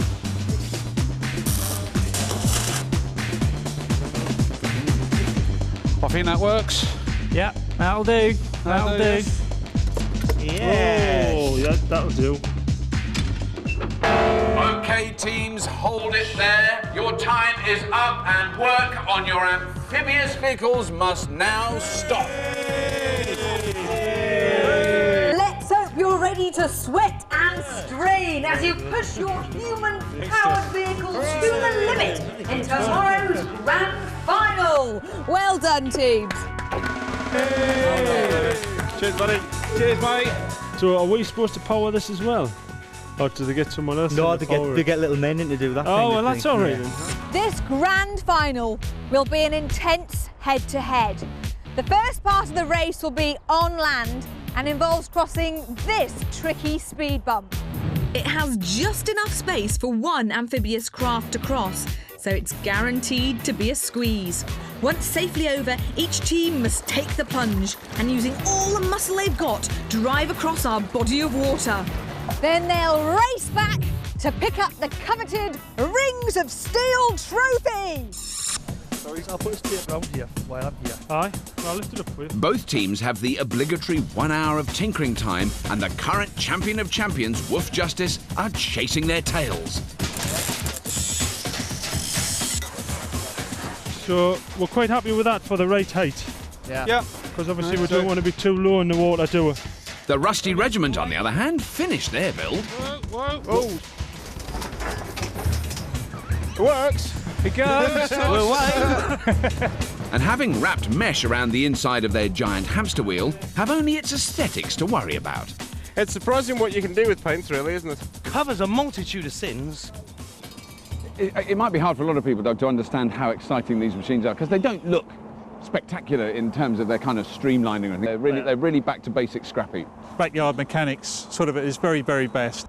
2.5 inches. We're happy with that. No, tap one out. I mean, the Woof Justice machine, I can't guess from looking at it where it's going to float, but it somehow looks to me like it's going to be lower than higher. I don't know why. Well, I think so. They might be putting something extra on it, but I don't know. Yeah. It's difficult to tell. I still think it's a genius machine. It's a very fine, very, very complicated machine, actually. It is, isn't it? I mean, the difference between the two is colossal, because that is very complicated, hundreds of moving parts. They're literally. Here, with the Rusty Brute Regiment. mechanics, but not much to go wrong. Have you got any difference in predictions today, now you've seen the finished machines and the lake they've got to go in? I think, in terms of sheer control, this one probably will take the day, but this is a mighty effort, and it's going to be absolutely fantastic to watch. Both our teams are primed and ready for action. Can the Geordie Canine Coppers defend their crown, or will the military vehicle enthusiasts from Berkshire blast their way into the Scrapheap history books? Teams, may your paddles carry you to ultimate victory. Go on the sound of the horn in 3, 2, 1.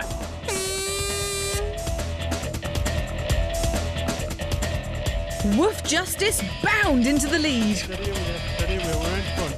But the Rusty Regiment are in hot pursuit. Back check. It's Woof Justice with the early advantage. Nice line up to the ramp. It is, yes. Oh, yes, very neat. Very neat, very neat. But the Rusty Regiment are very close behind. Here comes the wheel. Going now, they've got to put some pressure on to get it up there. They have got to get the pressure. They've got it, no, they've got it. Oh, but they're finding the bridge a struggle. Go on, 4-wheel drive. And just look at Woof Justice. Ah, nice gentle entry. The Rusty Regiment have got some catching up to do. Those Geordie Canine Coppers are sailing away with it. Chain snapped. Right, now there seems to be some technical problem. They're actually hand-turning one of their paddles, which is not good. That means one of the chains may have come off. Chains come off, yeah. And look who's on the warpath. There they go, there goes the wheel. I think it's actually, for them, it's a relief to be in the water. That's it, keep the rhythm. It is working, and they do seem to be gaining on Woof Justice. The military vehicle enthusiasts are going great guns. They're coming up behind. Come on. They're doing well. The coordination of these three is brilliant. They're like well-oiled pistons. How's she steer, Paul? Okay. Oh, just as things were going so well. Up you get, fella. Up you get. Up you get. Up you get. But Woof Justice is still struggling with that wheel. Your way, Neil. Can the Rusty Regiment recover? Checks over them. Checks over them. Up, up, up, up, up, up, check. Up, up. Stand up, stand up. Robert to Lisa. It looked a bit like the Woof Justice had a chain come off one of the paddles. Is that what happened? Can you see? Jeff did seem to be turning his wheel with his hands. Either way, they seem to be progressing reasonably well without that chain. I'm not sure the same for the Rusty Regiment, who look completely exhausted already and they haven't even made it to the turn. 3 wheels are proving better than 1 as Woof Justice show their doggy paddling pedigree. Come on! We've got Woof Justice approaching the finish line already. Come on, fighting! Oh, well done Woof Justice, clearly justifying their place as Grand Final champions. But they've still got to get onto the beach and grab the Rings of Steel trophy. Go on! Come on! Go on!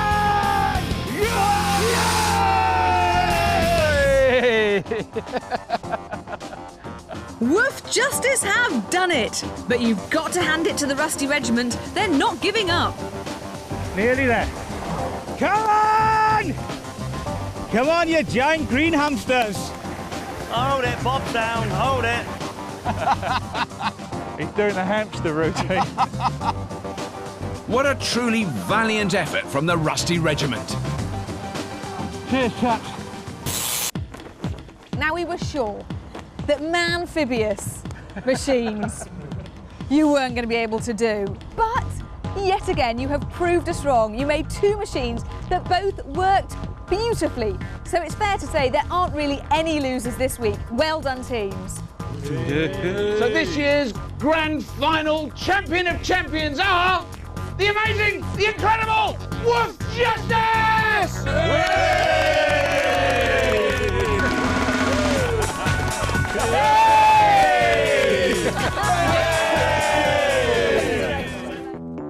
The Rusty Regiment never looked like firm favourites. We have got to get our backsides in gear. But through simple design, won through to the Grand Final and charmed us along the way with their own unique sparkle.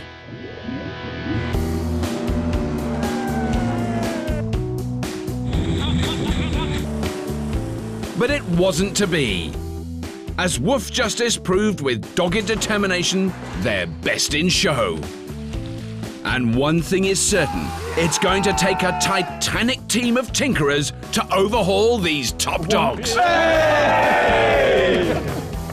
And don't forget to join us again next week when we celebrate our 10th birthday with a very special Scrapheap Challenge that will have you literally floating on air. See you then. We pit brawn against brains in an anniversary special when 2 hand-picked teams of Scrapheap favourites go head-to-head in a bid-to-build high-speed hovercraft. Oh no!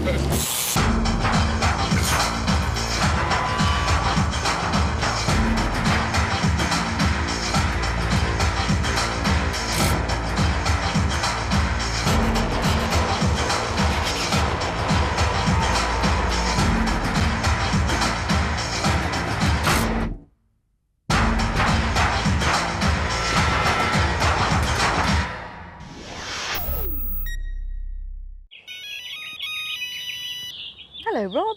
Ah, Lisa, did you find my special watch? Yes, I've got it right here. Oh, thank heavens. Do you know, I think that silly old watch means more to me than almost anything else. You will look after it for me, won't you?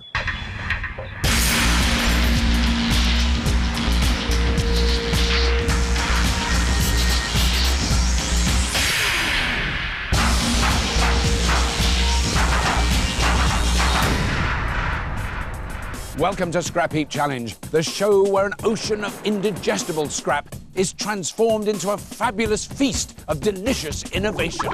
In this week's semi-final, we're plumbing the depths like never before as we challenge our 2 teams to retrieve priceless treasures 20,000 leagues under the sea.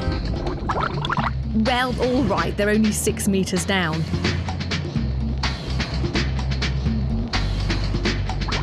So let's take a deep breath and find out which teams are going to be taking the plunge. Rumbling into battle for their second tour of duty are 3 military vehicle enthusiasts from Berkshire with an appetite for camouflage chaos. Commandeering scrap are veteran Paul and new recruit Czech.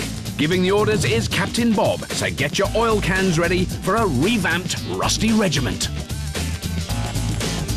Also back with new blood are a team of radio control model makers who rule the skies of Bristol. Well, the school sports hall anyway. Flying into the Scavenge is Krez and his new wingman, Russ. With Captain Al in remote control, it's chocks away for the supermodels.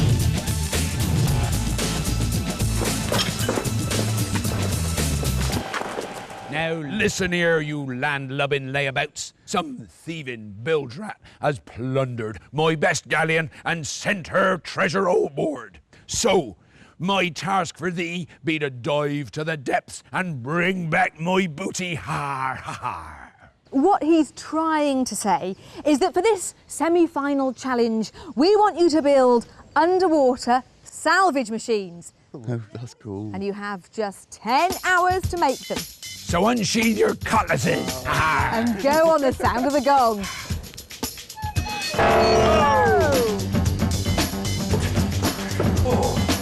You're joking. Underwater salvage. Could be a tricky one. Krez is correct. With our 3 treasures 6 metres underwater and weighing 15, 30 and 45 kilos, and each a very different and awkward shape, our teams will need to think before they sink. I think we start off with something that floats. What do you think? A boat, yeah? We've got to make something to sit in, 4 people. Some barrels, ideally, do you reckon? Yeah. And then some sort of rig. And the other option is one of us dive down and actually pick up the object from the sea. Like a grappling hook type thing? Maybe something that actually... One of them? Yeah. 20 feet down is a long way. It's too diving bell, then. Don't fancy it. We need an expert. Working underwater is no picnic, so we brought in a pair of marine salvage supremos to help keep our teams shipshape. Helping the supermodels get their heads around water is a Scotsman whose family firm adapt construction tools to help retrieve treasures and trinkets from the deep. Please welcome on board expert Paddy Crawford. Mate, I'm Alex. How you doing? Good to meet you, Paddy. How you doing, boys? Let's go here. Well, we've just got the basics, you know, really. We've got a winch going on, some sort of thing to claw it with a nice, some sort of grappling effect going on, and some form of propulsion to get us to and from the shores. No, that looks perfect. I mean, excellent. We've just got to make sure that it's going to be big enough and that we can open and close it. So our two things. So.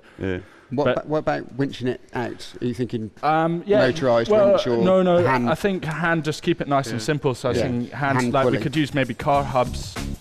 The boys' experience is showing with their expert just having to tweak their simple design. They want to build a pontoon onto which they'll mount a crane. From here, they'll lower a grab that will clinch the treasure before winching it back to the surface. It should be stable and strong, but... just as with Fairgown favourite, the toy grabbing claw, holding on to your prize can prove very frustrating. Stowing away with the rusty regiment is a Geordie diver who made it his mission to salvage Donald Campbell's Bluebird wreck from the murky depths of Coniston Water. So our little scrappy sea will be a cinch for fearless expert Bill Smith. I mean, if you've got awkward shapes, what's the best thing in the world to pick them up with? Your hands. Your hands. I said a diving bell, but they laughed at me. Well, it's not the worst idea. No. Are you sort of about some sort of hat thing that you can put on, you can breathe in and you can... Well, it's just a diving bell, isn't it? Then you've got to go down. But if it stops there, you've got total mobility then. Yeah? If you're pumping air to the diver, and the diver's got spare air, you can always take a bag and blow it. The Rusties may have been half joking about the diving helmet, but Bill thinks their idea might just hold water. Or should I say air? If there's an object here, you don't have to position the boat over the top of it. You can follow the diver about, and if this object then emerges here, you've just got to get it with a boat hook. The plan is for someone to go overboard wearing a homemade diving helmet, breathing air supplied from a boat above. He'll attach airbags to the booty and send it to the surface, but they'll need to retrieve it fast, otherwise it could be returned to sender.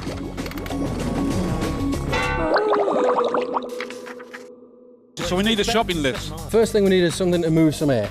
A tin of baked beans and bob.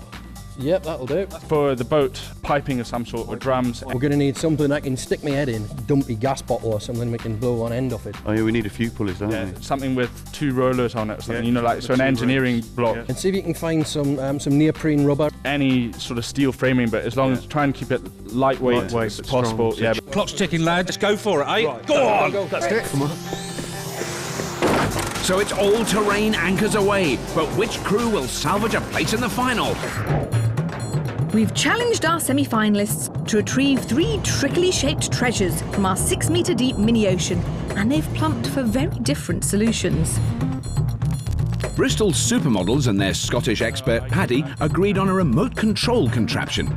So they're building a big raft that will support a crane and grab to pluck the prizes to the surface. In contrast, Berkshire's Rusty Regiment and their Geordie expert Bill are taking the plunge. One of them will wear a homemade diving helmet and breathe air pumped down from a boat above. Airbags will do the lifting. They are tin biscuits down there. Is that what's going on? Gas ball. Have you found something? It's way too soon for a tea break, and with new recruits on both teams, the scavenge starts brightly. Do you think we'll be needing this? I hope not, mate. It's small. Well, I liked it. Flying on a full charge, it's the model-making Bristol boys who are first to land on target. Pipes. Hey, Chris, we've got our flotation, mate. I think it needs to be absolutely perfect. Yeah, Chris, all. Go on, Chris. Yeah, we found some big pipe about probably 15-inch diameter, 3 big sections. Bring it in anyway, we'll have a look at it. These may look like simple water drainage pipes, but these boys have a reputation for creative recycling. What will be this for building it in? When they first came to the heap, we asked the supermodels to make a motorbike. Could be good for something. Without using any parts from a motorbike. Built around a tiny electric engine and a car subframe, the result was something to be admired. It's quite aesthetically pleasing to do, isn't it? At the track, some sharp handling and last corner drama meant success for the supermodels. On returning to build a jet fuel firefighting rig, they had horrible luck. We got her? Yeah. Scavenger John lost his footing. You're right, John. His broken wrist meant the end of his scrap heap road. What happens now then? Carry on without him. Go for it! The boys were shaken but stirred themselves to build a brilliant foam blaster that spurted them into this semi-final. Supermodels. Hey. Welcome back to the heap, or in Rusty's case, welcome to the heap. Thanks. Yeah. Thanks for jumping in after poor old John broke his wrist. Is he all right? Yeah, he's all right actually. He's fine. He's just a bit disheartened, but he's not here. But yeah, that's it. Yeah. So okay, so you're going to have the floating platform, crane on the top, and is the crane going to go over the edge or down through the middle? Through the middle. Yeah, we're basically building a platform square with a hole in the centre. Okay. And we're going to go down through the centre and work from the middle. So. Well, look, I'll get out of the way. Let you get on. See you later, guys. Thanks. Mate, you float a few tons with this stuff. These pipes might float Russ's boat, You thinking, Paddy? but expert Paddy's having doubts. So is that all the pipe there is? That's all there is. It might. I mean, both of those will probably go under the water with our weight on it. While the supermodels worry about getting wet feet, The Rusty Regiment can't wait to dive in. I've got the wetsuit we need. That's neoprene. It's all the neoprene we need, boys. The expert wants to know, is it the right size for him? He's going to have to lay off the pies if he wants to get in this thing, mate. You have to last the pies. Now he's ate all the pies. Bob, I found a cement mixer for the breathing helmet. It looks big enough. Fundamental problem with that. Paul may need new glasses, but check zoomed in on a little beauty. On me head! It's an old propane gas bottle, just about right to fit a rusty head. I'll take that back to the boys. You got a gas bottle, did you say? Yes, I've got a gas bottle and we got the neoprene suit, and I'll bring it back now. Then you can get off your backside, stop drinking tea and do some work for once. Can you bring a beer back with you? A less than dynamic work rate was a strong feature of the Rusty Regiment's last visit. Oh, toilets! Come on, boys. we challenged the Weekend Warriors to make a boat built for speed. What we got was the slowest scavenge in scrap history. Just trying to work out how long, roughly how long you're going to be. As long as it takes. We can't do any quicker than that. But these boys are no fools, and they kept their boat simple. At the test lake, their creation carved past the opposition. But since that stunning victory, heavyweight scavenger Mario has been under the weather and has stepped down from the team. With Czech in as a sub, they're in the semis and scavenging well. Look what I got you. And you've got to wear that on your head. yeah, watch. That gas bottle needs an air supply. Well, can't be that lucky. That's not going to work, is it? And keen-nosed Czech has sniffed out an electric compressor. But that gives the Rusties a power problem. We can't have an electric one. With the test taking place on water with its highly conductive properties, running 240 volts out to the Rusties' electric air compressor could produce a rather shocking result. So they'll need to find another way to power their compressor's pump, and cheeky new recruit Czech has come up trumps. That looks good. All right, isn't it? Oh, that's nice. Nice little engine. That's very nice. So this engine's going to do what? It's going to drive what? Well, what we're going to do is we've got this little air compressor at the moment, but it's electric powered, and we don't want the electricity in the water because it's a bit horrid. Is that going to compress enough air to pump down a tube to a diver underwater? Expert says yes. Expert says yes. The expert says yes. Just as well as an expert, really, isn't it? Absolutely. So then, and that goes down into what? Not just into his mouth, and it goes into some sort of... No, a propane gas bottle. Yeah. And he puts it on top of his head. Yes, there's going to be less teams desperate to have a go in this particular challenge. I'll see you later on, guys. They're sending a man into the briny deep with an old gas bottle on his head. I'm glad that safety is coming first. We've got a marker, I think we can mark it round. Of course, safety does come first, which means that as the only qualified diver in his team, it'll have to be Expert Bill that wears the diving helmet. Diver 1 calling topside. It's been a slick start for the Rusties. It's a treat. Oh, that's a good bit. But it needs to be when the opposition's the supermodels. I reckon if we get Alex to sit on it, it'll straighten out. The super scavengers are having a ball as they bring in box section, angle iron and lightweight girders galore. Get your iron! Get your iron! Even the captain and expert have chipped in, finding use for a piece of airport luggage loader. We could use this for our pivot for our A-frame. Yeah. If we just knock the two rollers off, we can just mount these two bearings onto a flat bar or something. It'd be quite simple. I love at least when we get to this stage in the build, you know, there's two teams here that actually know what they're doing, know how to do it, get on with it. I mean, the scavenging for the supermodels, I mean, there's tons of stuff in that build. They're a bit short of pulleys. They need a lot of pulleys, and they've got one bent wheel and a bit of rust at the moment. Do you think rust double pulley? It's interesting, one thing, with both teams have new members. Obviously, the supermodels have got rust because John broke his wrist. That looks nice. Definitely have that. And it's really changed the dynamics of the team. Yeah. I think they're really kind of almost more enthusiastic and almost have more to prove because they're new team members. Yes, so and the new team, I mean, Czech is just, well, I mean, he's slightly bonkers. Is he? In the nicest possible way. He's absolutely bananas, and he's very, very excited about being in the team.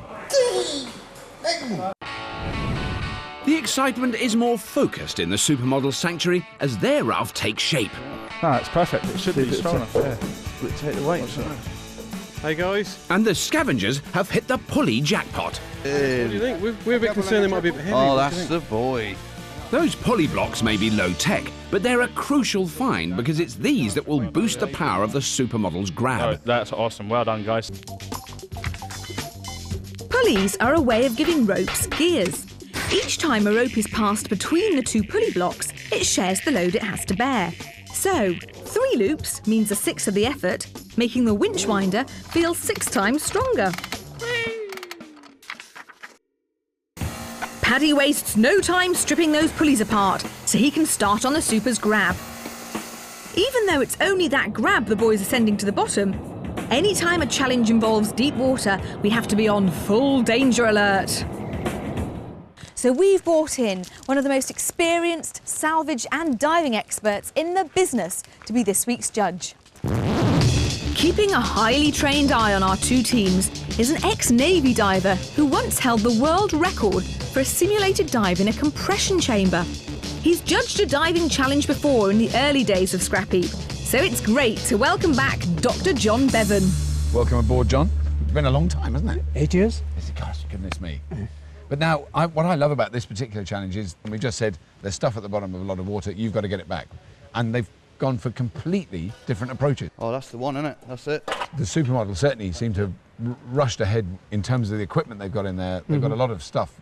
No, they've got sort of grown-up mechano bits to put together, quite heavy-duty engineering there. It's fairly straightforward, whereas the Rusty Regiment with their diving equipment, that's a bit more fiddly, a bit more technical. Far too big.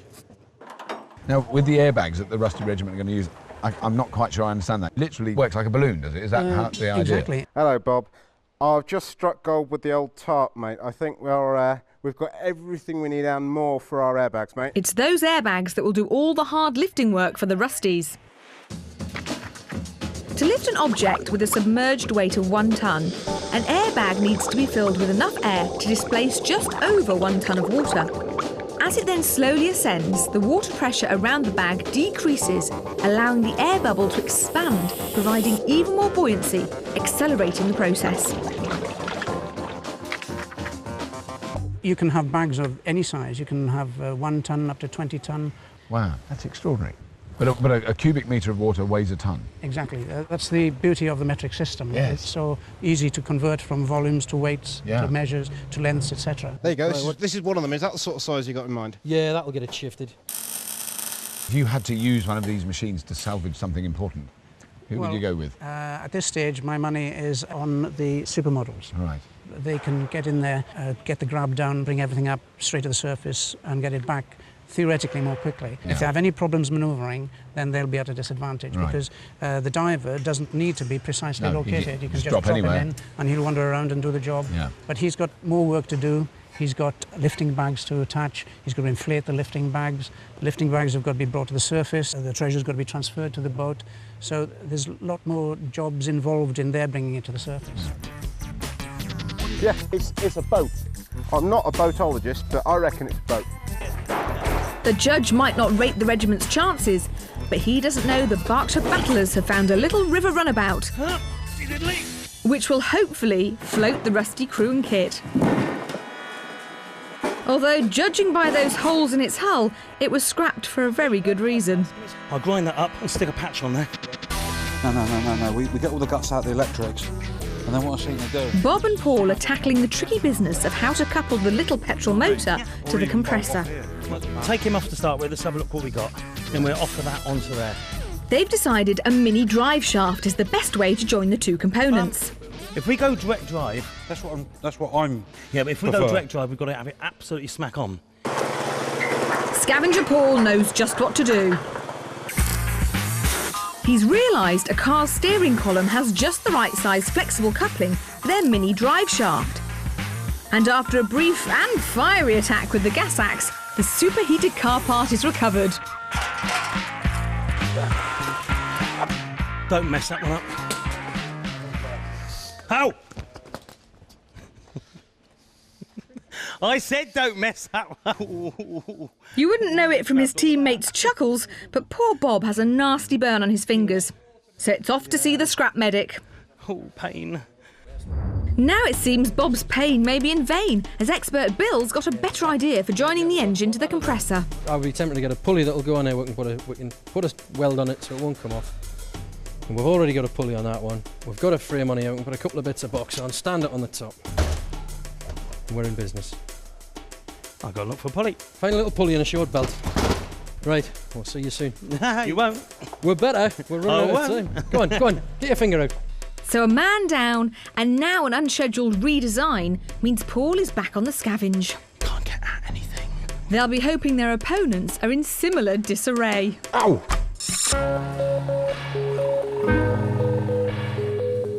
See that end pocket that's made for it? Straight in, nice. Looking good. Perfect, I think. Dream on, Rusties. The supermodels are in total scrap control. Leave a space in between and weld a 5-6mm steel plate, top and bottom. Good plan. And now heavy plywood's been plundered to cap the pipe ends and keep those big tubes watertight. What you got, boys? Right, guys. Bit of plywood for the ends. Bit of ply. Nice.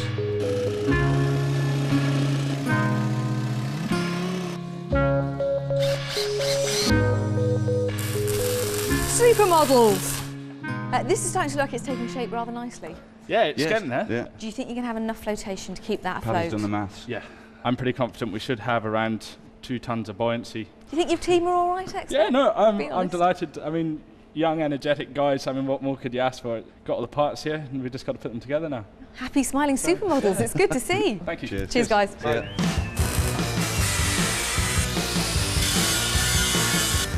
Next job for the boys is making support frames that will clamp together 4 lengths of pipe. When that's welded up, that's going to be sweet as here. As usual, the model maker's keen eye for detail pays off. Looking good. That's perfect. That's absolutely perfect. It's been a great morning for the Bristol boys. But not for their opposition. Can they take a deep breath and get back on board? Diver 1, diver 1. Hello. Hello there. Or will the supermodels send them home? Yeah, oh yeah, that's easy. And our semi-finalists have plumped for wet and dry ways to retrieve these trinkets from the bottom of our 6-metre deep blue sea. Pontoon action. The high-flying supermodels from Bristol and Paddy, their Scots expert, are building a big raft that will support a crane and grab that should get a grip and keep them dry. Really good, guys. That looks awesome. like a lot of buoyancy going on there. So far, not a cut or a nut is out of place. They've even started to relax. Safety trousers. Their opponents, Army Truck Petrolheads the Rusty Regiment, are sending their expert build to the bottom. It's good enough. You get seasick in that. With air supplied from a boat, Bill will be diving in a bodged-up helmet, with airbags doing the lifting. But it's been a tough morning, and now the regiment have ground to a halt. It's tough stuff, this.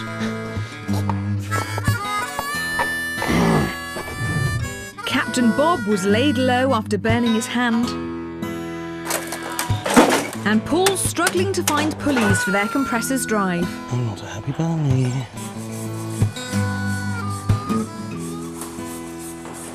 Now Bob's back and bandaged, but he's frustrated and frowning. We just need the pulley. I don't know who's sourcing what. I can't put any weight on it. I can't grip it, get it. Just, you know. But there is some good news to lift Bob's gloom. Grab an end, Paul. Paul scavenged an air reservoir for filling the lifting bags, but it's big and makes that boat look even smaller, posing yet more questions. I don't think that are old.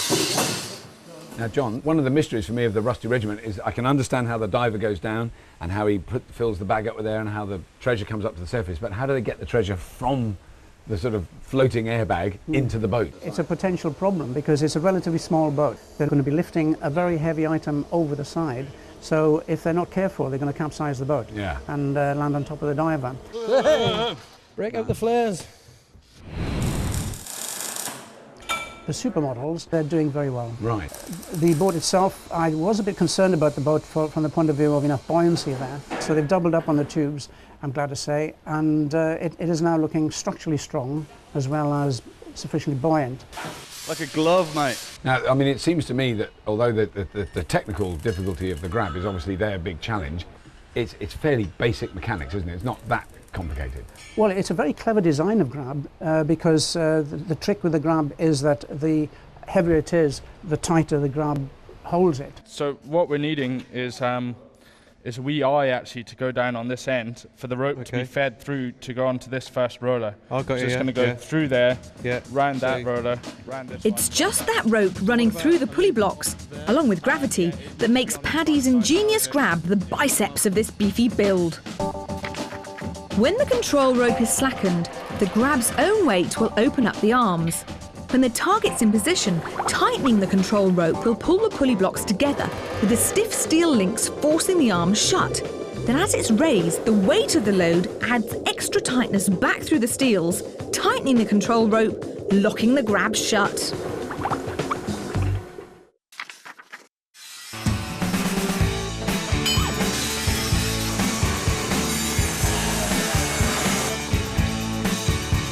It's the supermodels who now have a real grip, as that grab starts to look the part.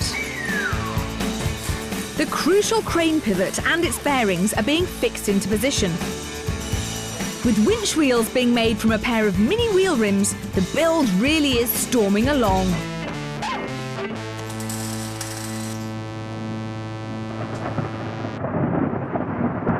swelled a bit wee flat. Is that thunder?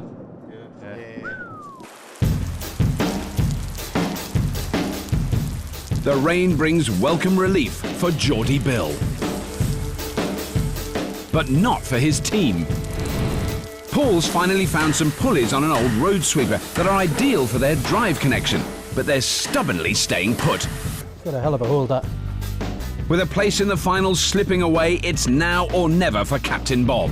Okay, we've got the scavenging good, so but we seem to be disjointed at the moment. We've got everything we need. We just need to sort of finish it all. Yeah, exactly. Yeah. Apart from finishing it all, we don't have any problems at all. Yeah. No. Well, I'm sticking with the hat. I've got the hat most of the way there because that's the one thing I understand. So. Does everybody know what they need to do to get this finished? Because, yes, I do. Yep. So let's do it. Let's do it. Let's do it. Crack on.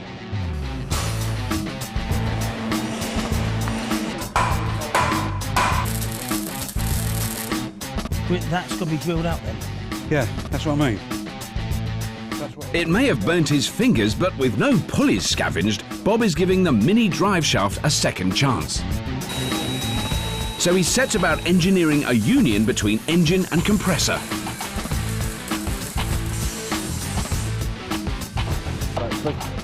To be fair, mate, it's not too bad.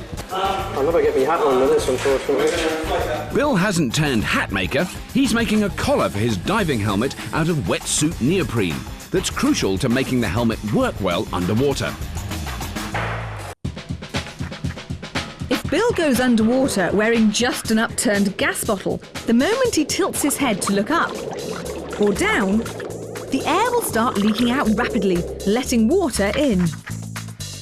So he's adding 2 metal collars, which will sandwich a layer of neoprene. This will allow air to leak out, but little or no water to leak in. Ah, perfect. You look like a mad monk. He is. A rusty regiment, your attention please. You have 3 hours remaining. Oh, I can cope with that. I thought he was going to say you got 20 minutes. Supermodels, you have 3 hours remaining. 3 hours build time remaining today, thank you. 3 hours.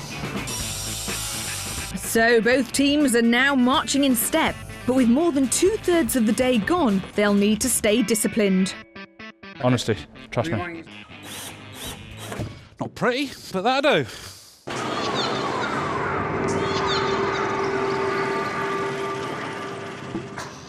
Now that is technically underwater salvage, but real underwater salvage is often done at depths of hundreds of meters with zero visibility in freezing temperatures, which sounds like a lot of fun, but is not everyone's cup of tea. Perhaps that's why there's some very nifty new machines that can save you the bother. OK, so it's not exactly the North Sea, but this lovely clear water is perfect for me to see an underwater robot in action. And James Douglas, who's this man here, has brought one along to show me. Hi, James. Welcome to Scrapheap. Hello, Lisa. Now, what are we going to throw into the pool for the robot to pick up? Well, how about your watch? OK. I think. There you go. This better work. This may look like a wind-up, but James is confident because he's brought along one of the latest underwater ROVs, or remotely operated vehicles, to rescue my watch from the wet, and he's letting me drive. Right, so if I turn this silver dial... Yeah, if you rotate the silver dial, the vehicle will descend and ascend. OK, that's using the propeller in the middle there. That's right, that's the vertical thruster. And then the joystick in your right hand will make the vehicle go in whichever direction you want. Oh, yes. So wherever you move the joystick, the thrusters will push the vehicle. I mean, how big do these get? Because that's quite a little compact one. Do they get much bigger than this? Yeah, they come about the size of a transit van, and they run out at about $3 or $4 million. And they're very capable. They go to about 2,000 or 3,000 meters down. Not as easy as it looks. Ah, and we've got the camera on the end there, which corresponds to... If we get this right, there's your watch. Oh, yeah. So we're going to try and hook the watch up? We're going to try and pick the watch up with the manipulator. OK. Just very, very gently. Right, forward a bit. Yeah. Forward, forward. Oh, that's well done. James Bond. That's very good. Right, if you just close the manipulator. Woo! There you go. You've got your watch. All you have to do now is bring the vehicle back to the surface.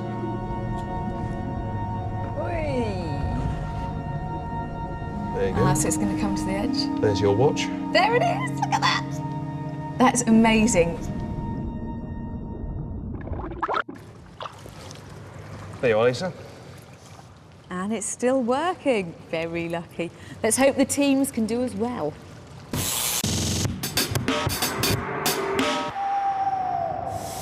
Until now, the supermodels have done very well, but using a gas axe to cut through perspex? Nah, don't bother. They want to make a glass-bottomed bucket to see their grab in action underwater more clearly. And for once, Krez is in charge. I've got a cracking idea, actually. If I put that over and screw right through it with silicone in between, that'll clamp it. Yeah. What do you reckon?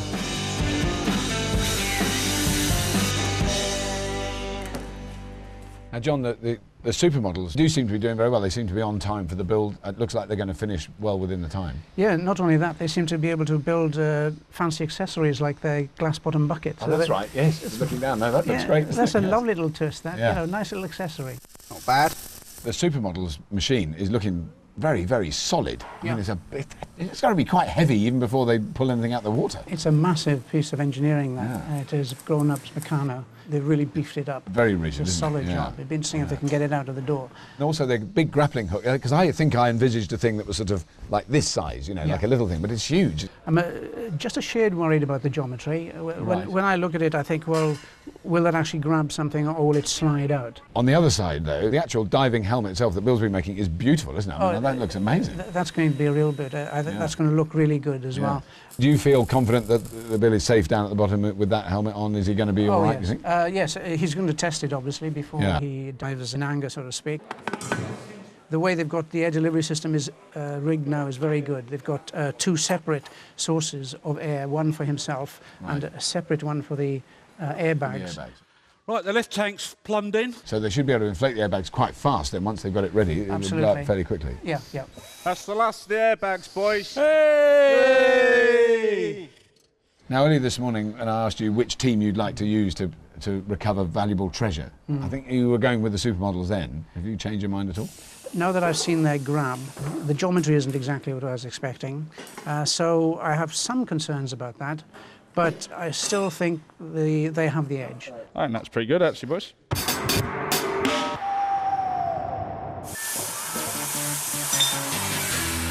You sorted your regulator out then, Bill? You sorted your... it's a man from Mars.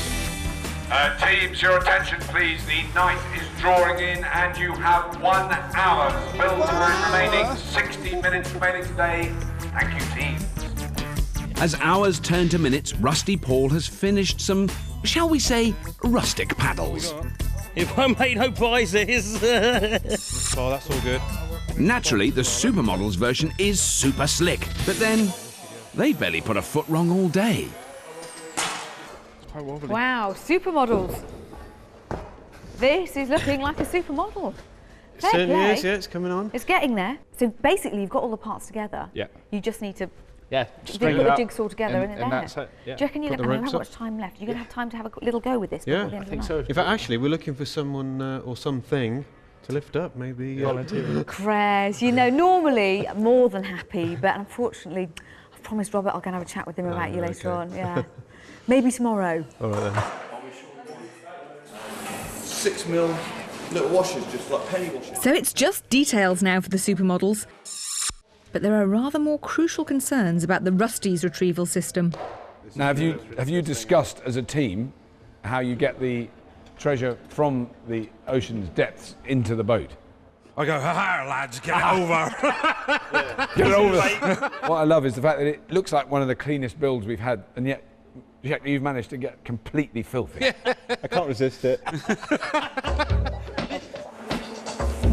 That air supply for the helmet is almost ready to test. With pipes and valves connected, Bob fires up the compressor. Yeah, just one thing, have you considered that the exhaust's very close to the inlet? Bill's right to be concerned. The Rusties need a decent exhaust to get those poisonous fumes away from their air intake. But the supers are getting their grab threaded with ropes and ready to test. How much do you need some more? The supermodels this week really have been super. Yeah. You know, they've worked beautifully together. I mean, like a well-tuned orchestra playing Beethoven's Fifth Symphony.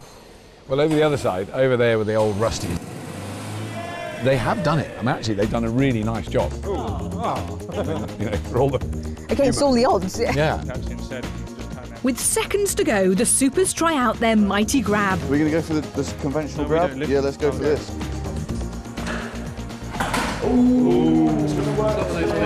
It needs to be heavier. With the grab struggling to hold a simple cylinder, suddenly the supers badly need some tinker time. So tomorrow, we need to put some stiffening bars to stop the wiggle on this. Next door, the fumes are safely funneled upwards. I can hear that now. And the gauges are finally showing pressure. Now Bill can plug in his helmet's air supply. We've got air in the hats. Oh, We've got air in the hats. What a turnaround. The Rusties have risen from the wreckage. Yes. Yeah. Oh, shall I do it? Do that, sorry, what a good idea. Oh! Okay, teams, your mission for today is over. But be ready for tomorrow, when we'll find out which team will sink like a stone and which team will cruise to victory. Well done, teams. We can sort that out in tinkering time.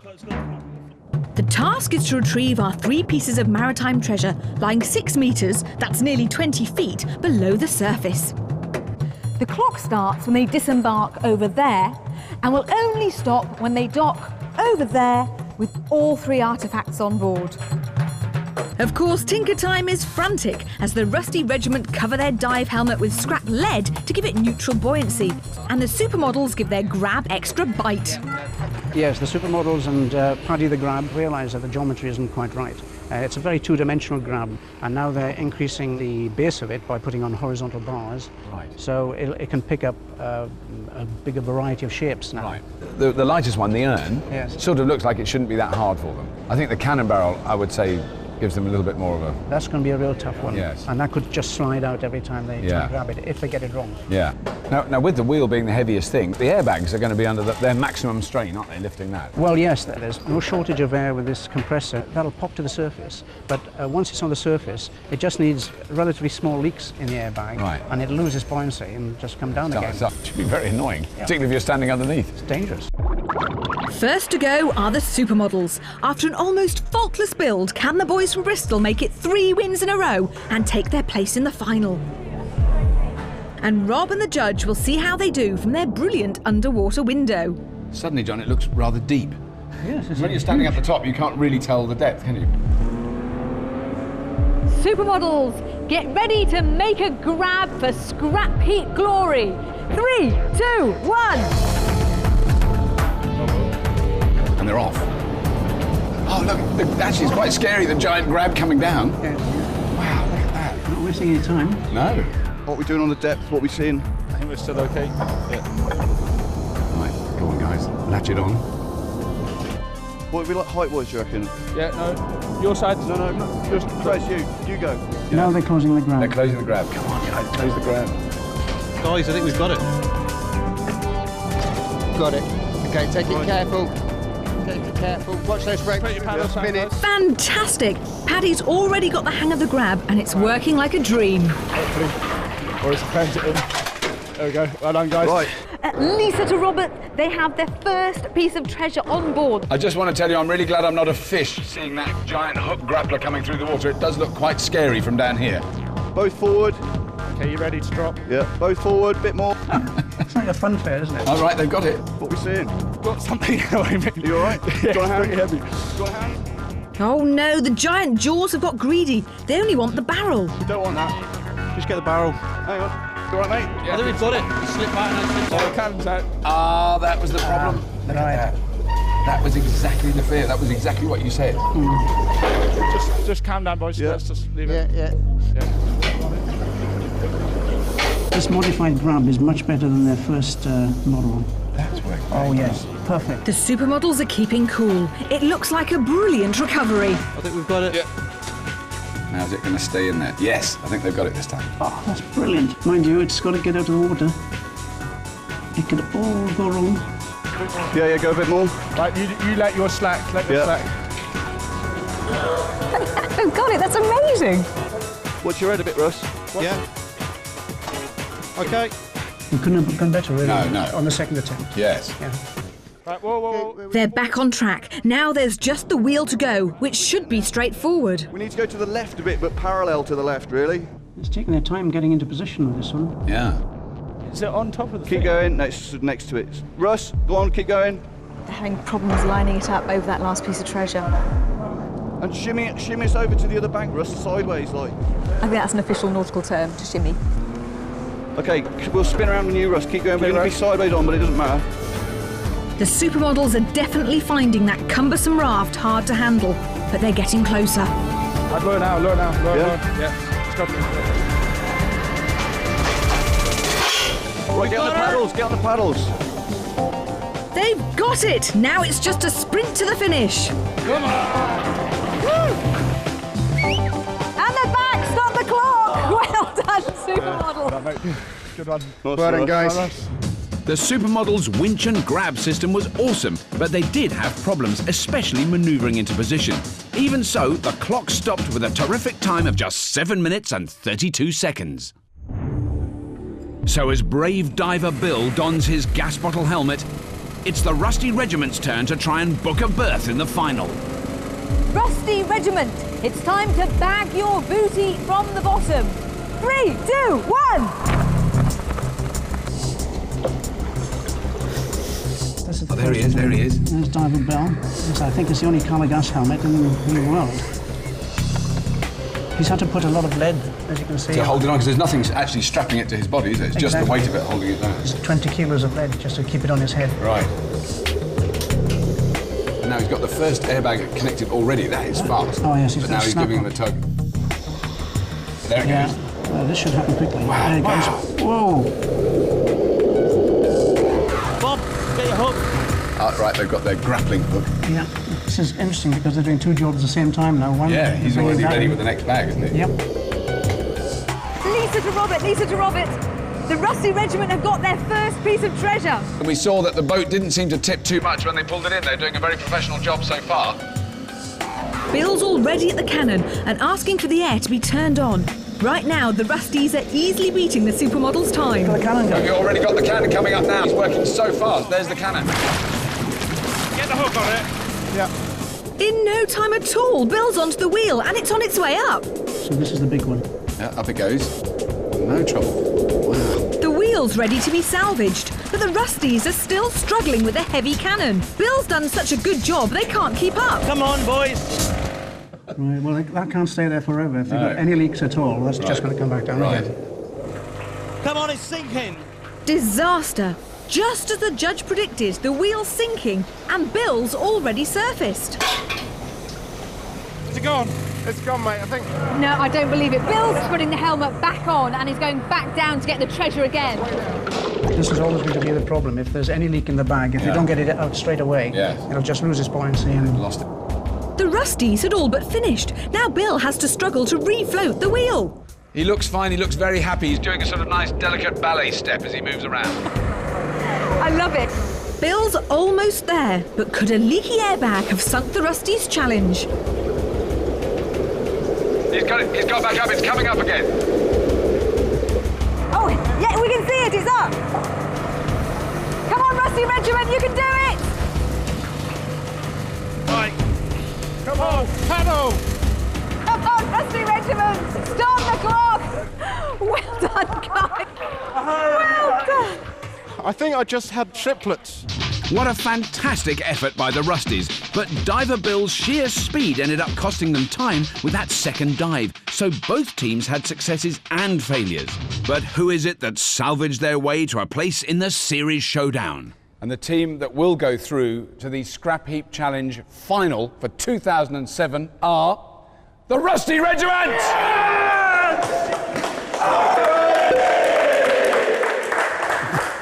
And if that whetted your appetite, then join us again next week for a drag race of quite awesome proportions. We'll see you then.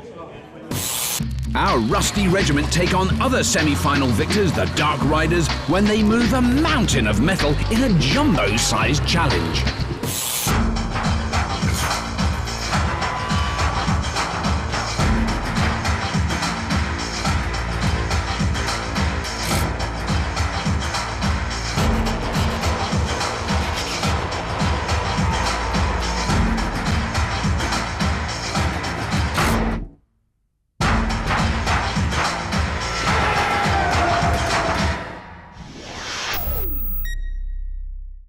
They said to me, Jean-Paul, you are the greatest artist in the world. We want you to paint a ship.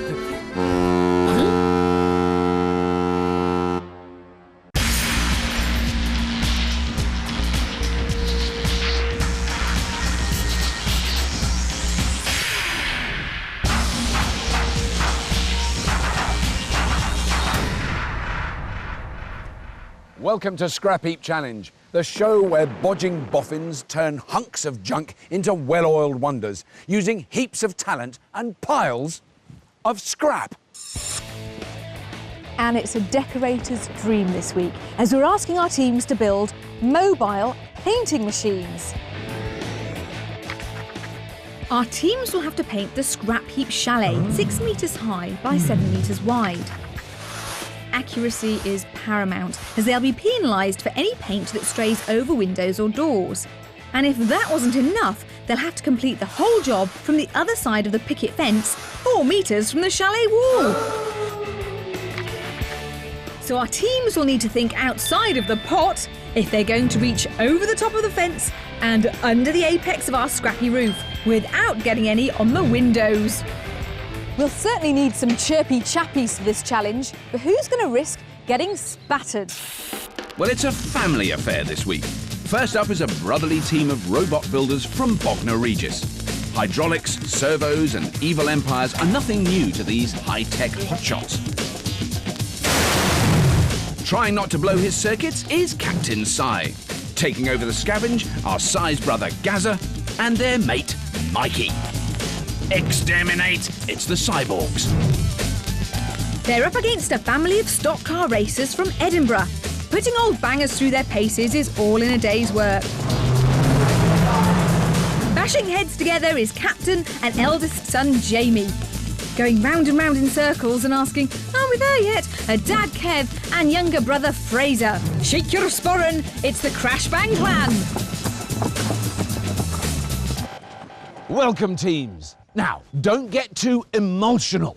Your challenge today is to build painting machines that can decorate a house from a distance. Oh yes, teams, pull on your overalls and lay down your dust sheets. You'll be knocking up mobile painters that can slap base coat on a wall 4 metres away. And if you don't get them finished in 10 hours, you'll have eggshell on your fascia. Hey, OK, teams, pop your lids on the sound of the gong. Wait for it, wait for it. Go!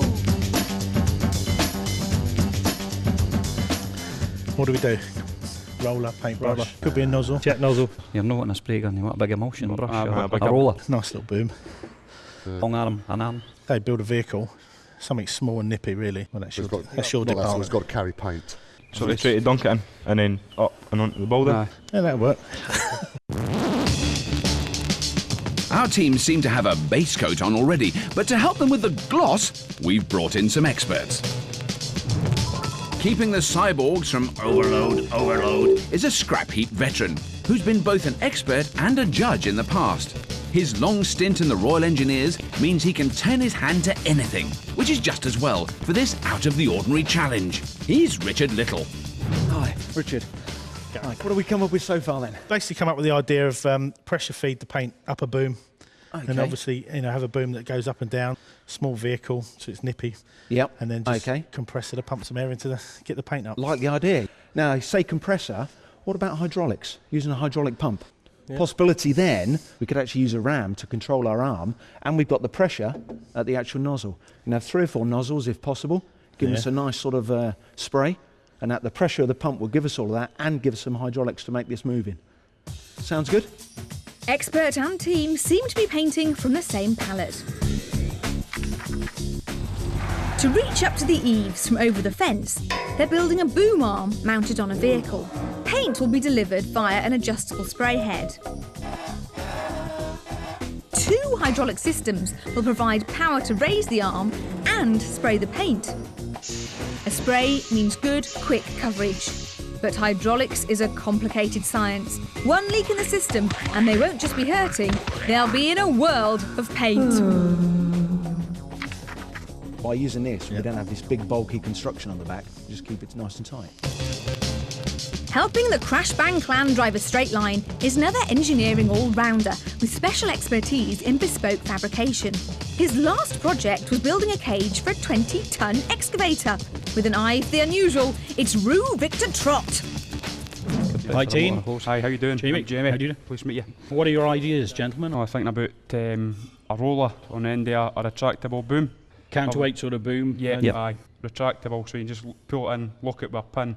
Say we have the boom coming out perhaps at an angle with our roller. If we put some brushes on it, but set the brushes, you know, at a spiral, and then we've got coverage all the time instead of it. Yeah. The only problem we've got then is loaded the paint. If we go up the avenue of a little spray bar on it, so we can adjust the feed of paint.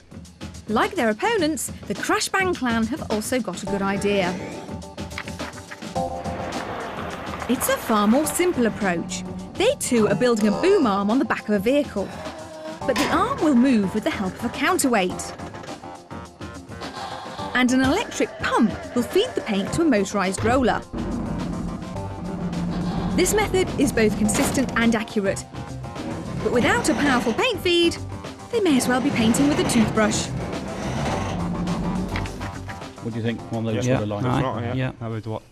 But before they can start painting, our teams have to load their brushes. What are we going to need? Get a vehicle first, obviously. Some box channel for this boom here. Pumps, the tank. A paint roller. Yeah. Reservoir. Reservoir, yeah. Helmet's on, away you go, bring back the goods. Come on then, guys, let's go for it.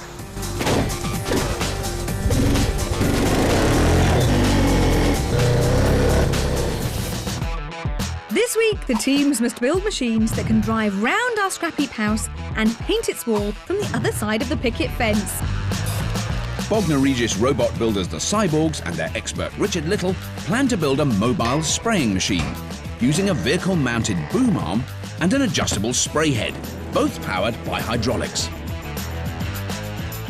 Meanwhile, Edinburgh stock car racers, the Crash Bang clan and their expert Rue Victor Trott are going for a roller mechanism, comprising a counterweighted boom arm and an electric motor, feeding paint to a powered roller. For both teams, the priority is to find a decent donor vehicle. What's that thing there? And it's the Crash Bang clan who are first off the mark. Jamie, I found quite a large looking van with a large diesel engine in it. Sounds brilliant, mate. Just get it in and have a look at it. Definitely.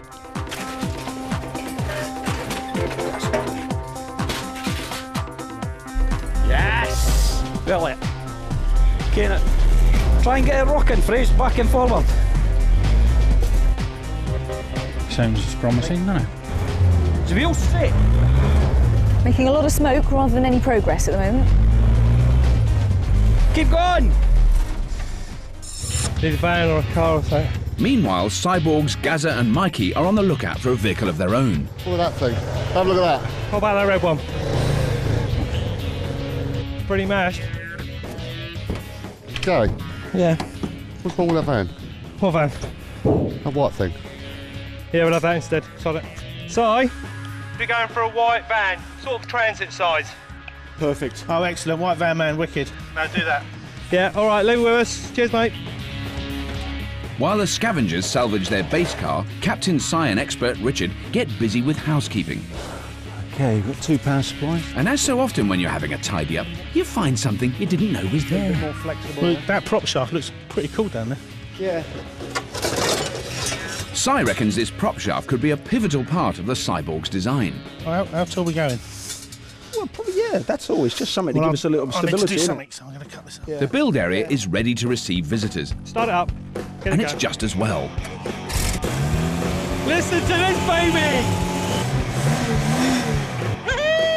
I'll be there in a minute. Ah, excellent. White van man, come on home. That's the 10-4, big buddy. Come on, guys! Come on! Come on! Put your foot down! It's a runner. Come on, a bit more. Gives you something to get your teeth into. So, what are we after next? Need that second motor. We need the pipes for the paint arm. and any hydraulics you can find, any pipes you can get. Right, walk around, have a look. It's a great start for the cyborgs, and building a controllable arm should be painting by numbers for this trio. Deep in Sussex, 3 men run what they call a creative theming business. We call it building robots. Meet the cyborgs. Providing the central processing power is team captain and older brother Simon, or Si. Simon is a fantastic thinker. He has the creative idea and the flair.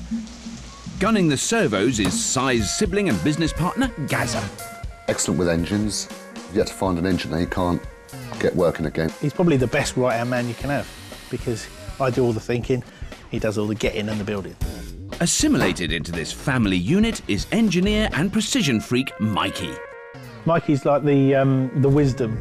He's a proper engineer. If there's anything electronics or anything that you need, like a geek, then I think Mike will fit in. They do tend to pick on me.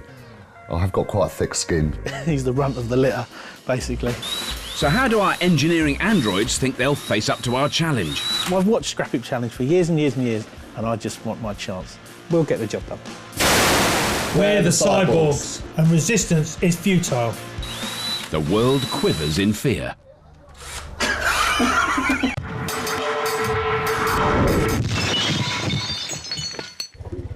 Back on the heap, Gaza is in the driving seat. Keep your eyes out, Mike. Yeah, we'll have that anyway. Pick that one up. We'll have that one as well. It's got pulleys on it. Get that ram off of there. To one hand. A scavenger bearings and a powerful ram builds on their solid start. You're going to get the hose of that in a minute? Yeah, come back with the hoses. OK. Meanwhile, Edinburgh stock car racers, the Crash Bang clan, are still struggling with their delivery van. Come on guys, the race is on. Another team that are chucking negative fingers out big time. With a bit of help, the scavengers finally free up the vehicle. Come on, Shad. What's your paintwork?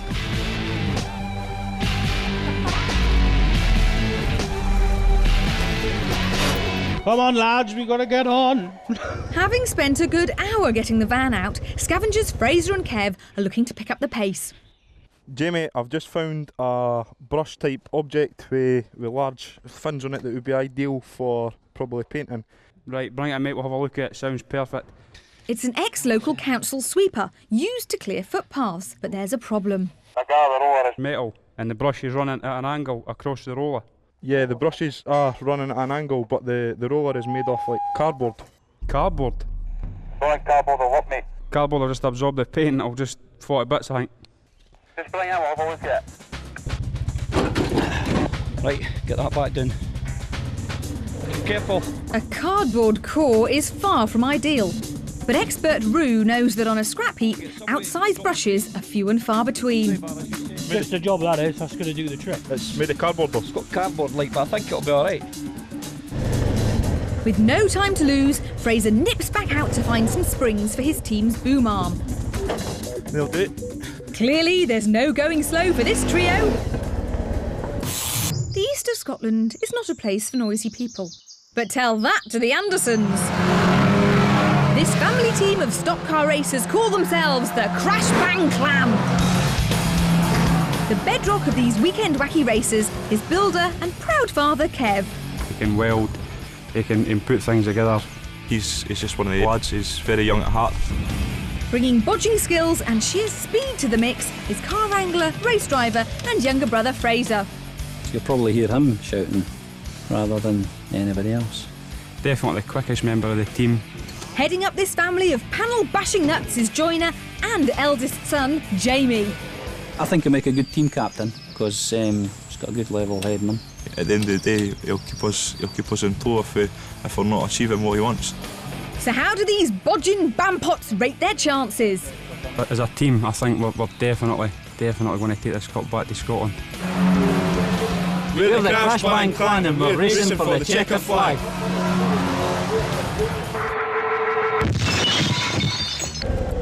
With a vehicle and a sweeper secured, Edinburgh's finest are looking for more parts for their mobile paint roller. And Nippy Nipper Fraser is first off the mark, as usual. Dad, I found pieces of airline. I don't know if we can maybe use that as hoses. High pressure? How long is it? How are we going to join it? Well, just cut it and put like... Got a bit and set it. Hose cup it. So after a slow start, the clan have picked up the pace. Just give it a bash. Which is just as well, because their opponent's build has already started. Hello! Hi there, sorry to interrupt. No worries. Si, you've got your donut vehicle back nice and quickly. Something to get our teeth into. Absolutely. What ideas have you come up with? The super sprayer, is that right? Super sprayer, yep. Something like that, yeah. We're going hydraulic. All right, okay. Which is always a bit of taboo, but yeah. At the end of the day, I think we pull it off. So how's it actually going to work? We're going to put a boom off the back of the truck that slews, almost like a crane.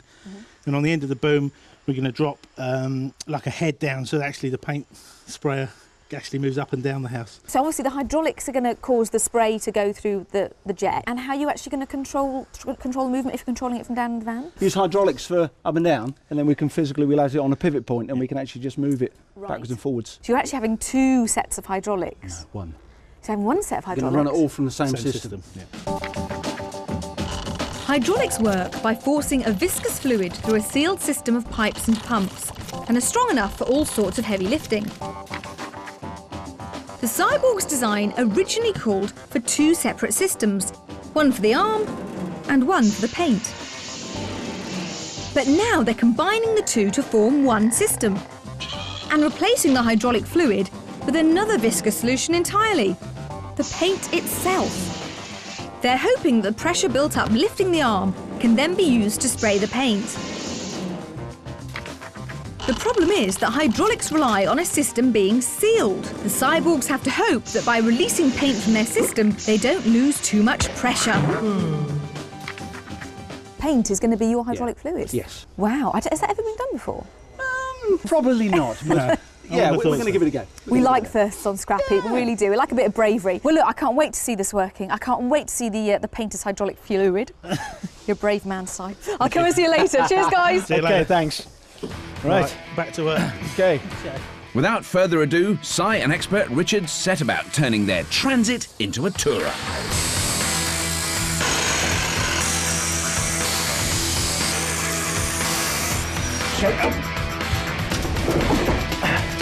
Incoming! Hold on, just put the seatbelt on it. Okay, heads! Convertible! Excellent, right. So with the scavenge well and truly underway, it's time to meet today's judge. In the world of paint, he's the brightest colour on the chart. This unusual challenge requires a judge with unusual skills, and this man fits the bill perfectly. He helped develop the first ever robot painting systems and has spent the last 25 years making machines that can do everything from painting the insides of pipes to spraying the spots onto Easter eggs. He's Brian Elms. Morning, Brian. Oh, hello, Rob. Nice to meet you. Thanks for coming on the heat for us. Now, I take it that you've got the 2 very good examples of what the teams are trying to build out of rubbish that they're finding. Yeah. The spray is fast. Right. You can get a much quicker coating on. The roller is slower, but has the advantage that it doesn't give any overspray at all.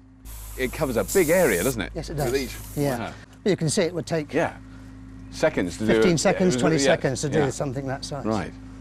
So that's essentially what the Cyborgs are going to be making something nearly as good as that. That's right. right. So the Crash Bang Clan, they're doing a sort of giant roller. Yes. What I really love about it is you don't have to take that off and dip it in anything. It just keeps going. Keeps going. That is brilliant.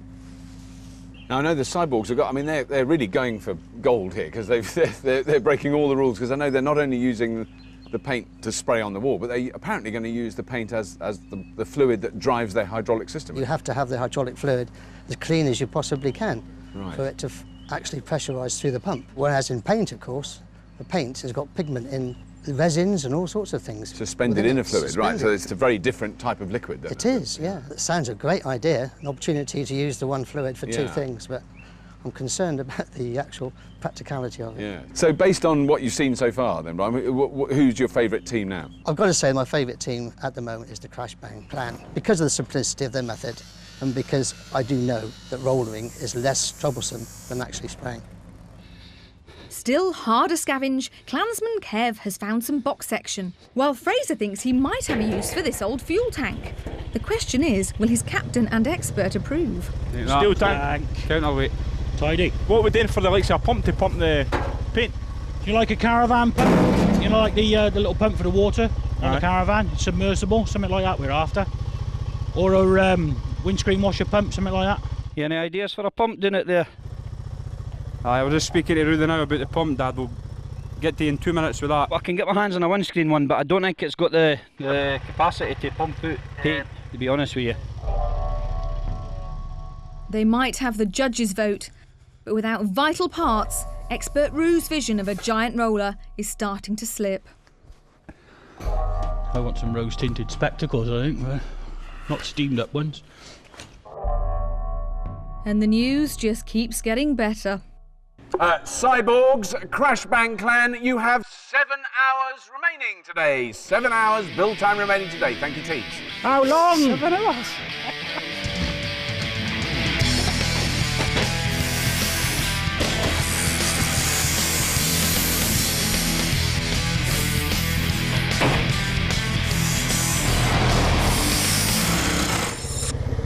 Got any on there?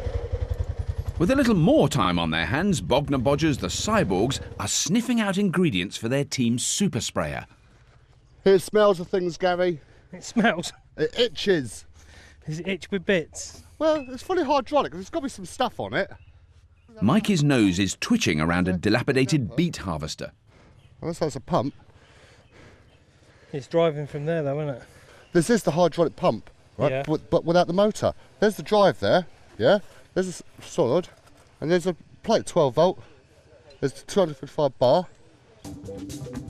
Oh, wicked. And seconds later, Gazza spots something even better. Yeah, Mikey. You come out to where like the Anderson shelter stuff is, get these 2 spray nozzle jets. Jack, I guess a sec. Uzi. That thing. Yeah, that other one there, Mikey. It's part of an old military shower system, but to the Cyborgs, it has potential to be a paint sprayer. Of course. Bogner Regis robot builders, the Cyborgs, and their expert Richard Little have begun building a super sprayer using a white van and a hydraulic boom arm. A successful scavenge has put them out in the lead. Mama's home! And the build is coming along splendidly. Jolly fine job, young man. I'll let you go and get Kane. Edinburgh stock car racers, the Crashbang Clan, with their expert Rue Victor Trott, are building a mobile roller with a counterweighted boom arm and a motorised paint feed. A slow scavenge has given them a vehicle, a power steering pump and a brush, but now they need to pick up the pace. Take the van out to that digger, tie it off, drive away.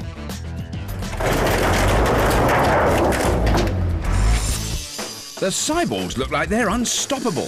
Leading from the front, Cy has welded the runners on the back of the van and is turning his attention to the base of his team's boom arm.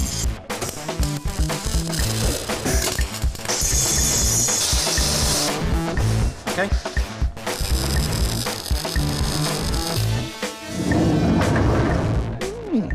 Afternoon, chaps. Look at that. I like this so far. That I love. What we're going to do is just build up from here to have our central spigot on, and on top of that we're going to stick the universal joint, and that will be our up and down motion. Right. So that will be sending out about 7.2 metres from pivot point to end. Which is a long way, isn't it? Good old Pythagoras is taking the angle, and we're obviously working off the hypotenuse, so this will be the epicentre of the actual build itself. No, we've got epicentre, Pythagoras and hypotenuse. Yes, it's got to work. It might sound like Richard speaking Greek, and in a sense he is.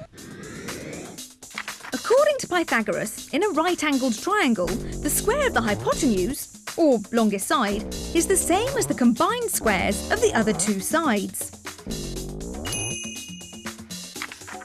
In the Cyborg's case, Richard knows that the distance from the wall is 4 metres and the height of the house is 6 metres, so the hypotenuse, the boom arm, has to be just over 7 metres long. I'm impressed with this. This is looking good. Okay. Stick at it. See you later on. Thanks. Bye-bye. Meanwhile, Gazza has scavenged some lengths of hydraulic hose. The inner seems to be okay. It's mellowed out with the fog. See? It's only the outer covering that's gone there. so we could be okay. Once he has the Richard Little seal of approval, Gazza can get to work on his team's hydraulic system. Next door, the Crashbang clan have fallen further behind. They want to start building their boom arm, but they haven't scavenged enough metal. How long do you need that? 6 metres?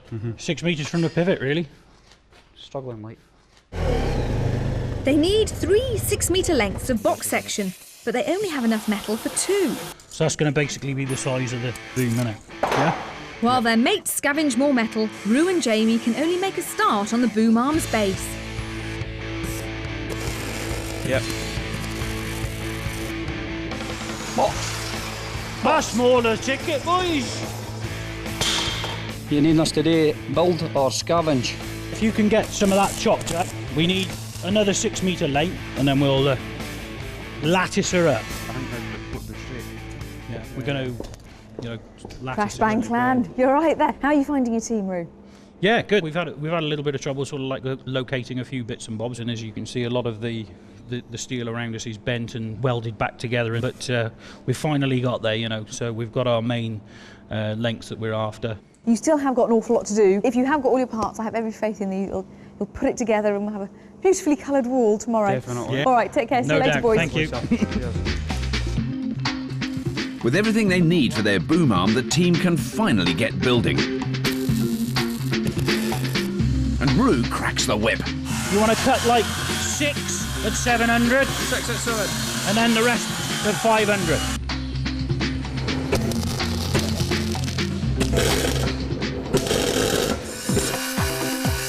Wagner robot builders, the cyborgs, need no such encouragement. Sai is getting to grips with the prop shaft that will form the boom arm's pivot. Does it fit on, does it? If we can get it down to there somewhere, use that line as our top line, and we've got a good chunk of support and strength. Right, shut there. Good job.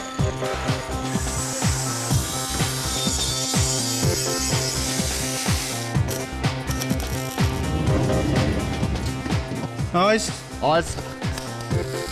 Okay, tap that back.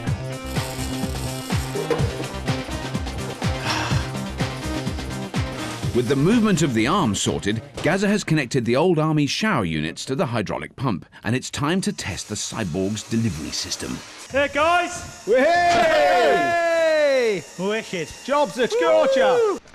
So, Brian, both teams seem to be digging into the job now. Well, the cyborgs, I had a good close look at their machine. I mean, that's really impressive ideas I think they've got there. Yeah, they've got some nozzles to allow the hydraulics to actually atomise the material. That's looking quite promising. And the Crashbang clan, how are the they? Crashbang clan, they've got a very good base structure. They've got their beam made, the way the build's going. I think if that carries on, they'll get a result, but it might be the start. So have you changed your opinion at all about your favourite? I have slightly, yes. Oh, you have? I've got to say that, before I thought that these cyborgs had given themselves too much to do.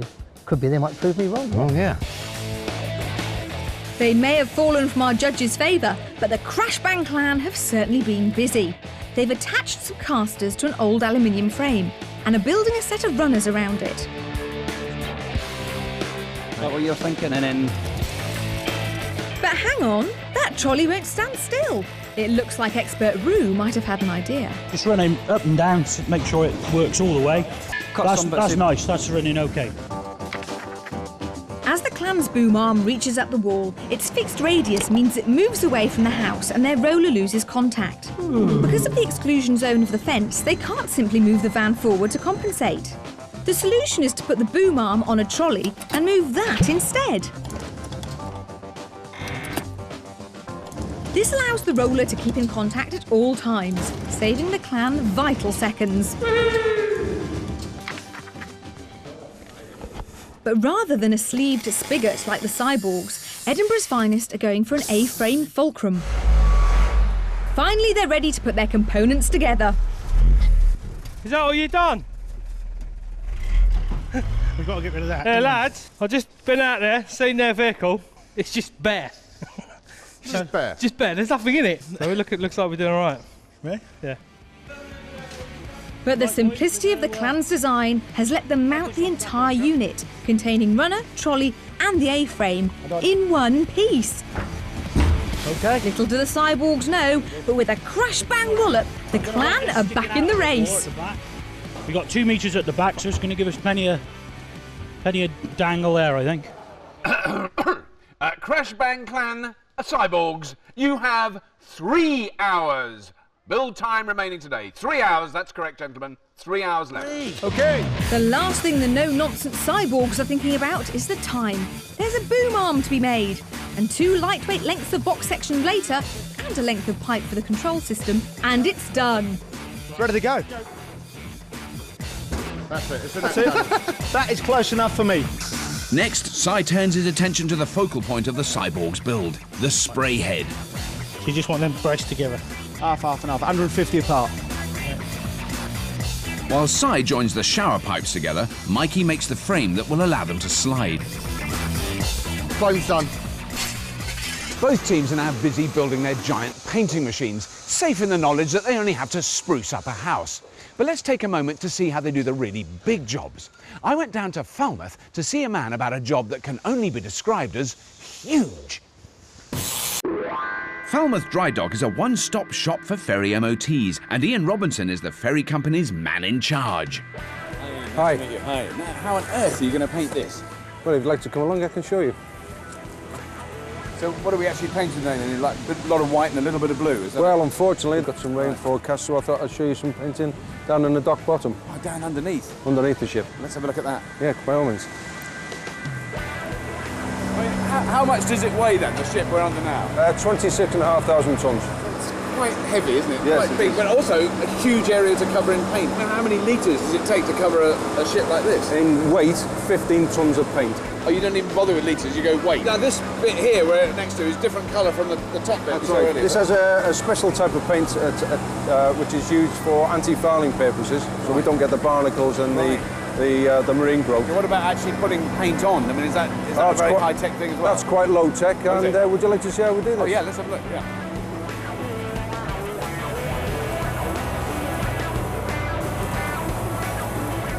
That is unbelievably fast, the amount he's covering. Well, in half a day, he could probably do a whole football pitch. That's a primer coat, and then the anti-fouling coat on top. That goes on top of that, right? Yes, and that will give us a 5-year coverage of the ship.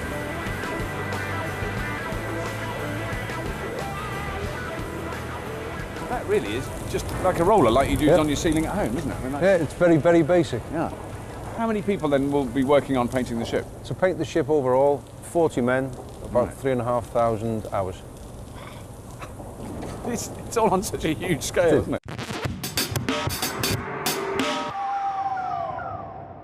Back on the heap, on a much smaller scale, our teams only have 4 men and 10 hours to build their machines before they can even start painting. Edinburgh stock car racers, the Crash Bang Clan, have built a counterweight basket onto their heavy boom arm and are ready to mount it. Woo! Right, hold it. Down. An old car hub will give them side-to-side movement. I'm ecstatic. We want to get this end on now. Yeah. By end, expert room means the business end, the team's paint roller mechanism. Okay, we got to get the one on the bottom side, so we want a bit of grindy on there. 100 mil each. 2 at 50 mil and the other bits like at 100 mil. Yeah, Right. and then we got room to manoeuvre with the motor, yeah? And unlike the cyborgs, their paint feed system is very simple. The Crash Bang Clan system will pump the paint from a reservoir. It travels up the boom arm, feeds into a pipe with holes drilled in it and falls onto the roller. But the strength of the feed is crucial. If it's too weak to pump the paint up the arm, the drip will barely be a dribble.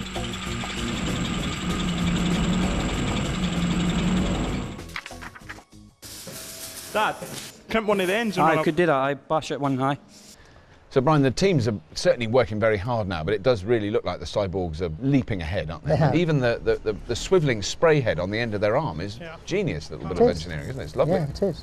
Now, I mean, one of the problems that the cyborgs may have when it comes to test is blocking nozzles or blocking pipes. They've got to pump that fluid at quite high pressure, haven't they? There's certainly a doubt in my mind that they can actually get that paint to go through the hydraulic system and come out of the nozzles in a fan and give a finish. Yes. Where the Crash Bang Clan have been very impressed with the amount of effort that's gone in and also the progress made so far. They've got that sort of brush roller thing, which presumably is a sweeping brush, isn't it? I mean, is that Yes. going to be suitable for the job they want? The actual roll was cardboard based, Right. So they're having to put a strengthening tube inside it. That's the only one we got, mine, so we don't want to wreck that. Who's your favourite team now, really, for the test? I think I've got to go with the Cyborgs because of the actual way that they've developed the whole system this afternoon. Still oblivious to our judges' disdain, the Crash Bang clan are racing to get their roller secured. What's happening there?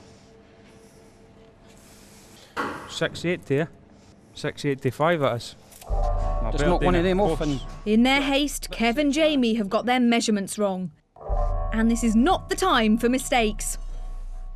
Teams, your attention please. You have 1 hour remaining today. 1 hour of build time remaining this day. Thank you, message ends. Come on, boys. We gotta get on.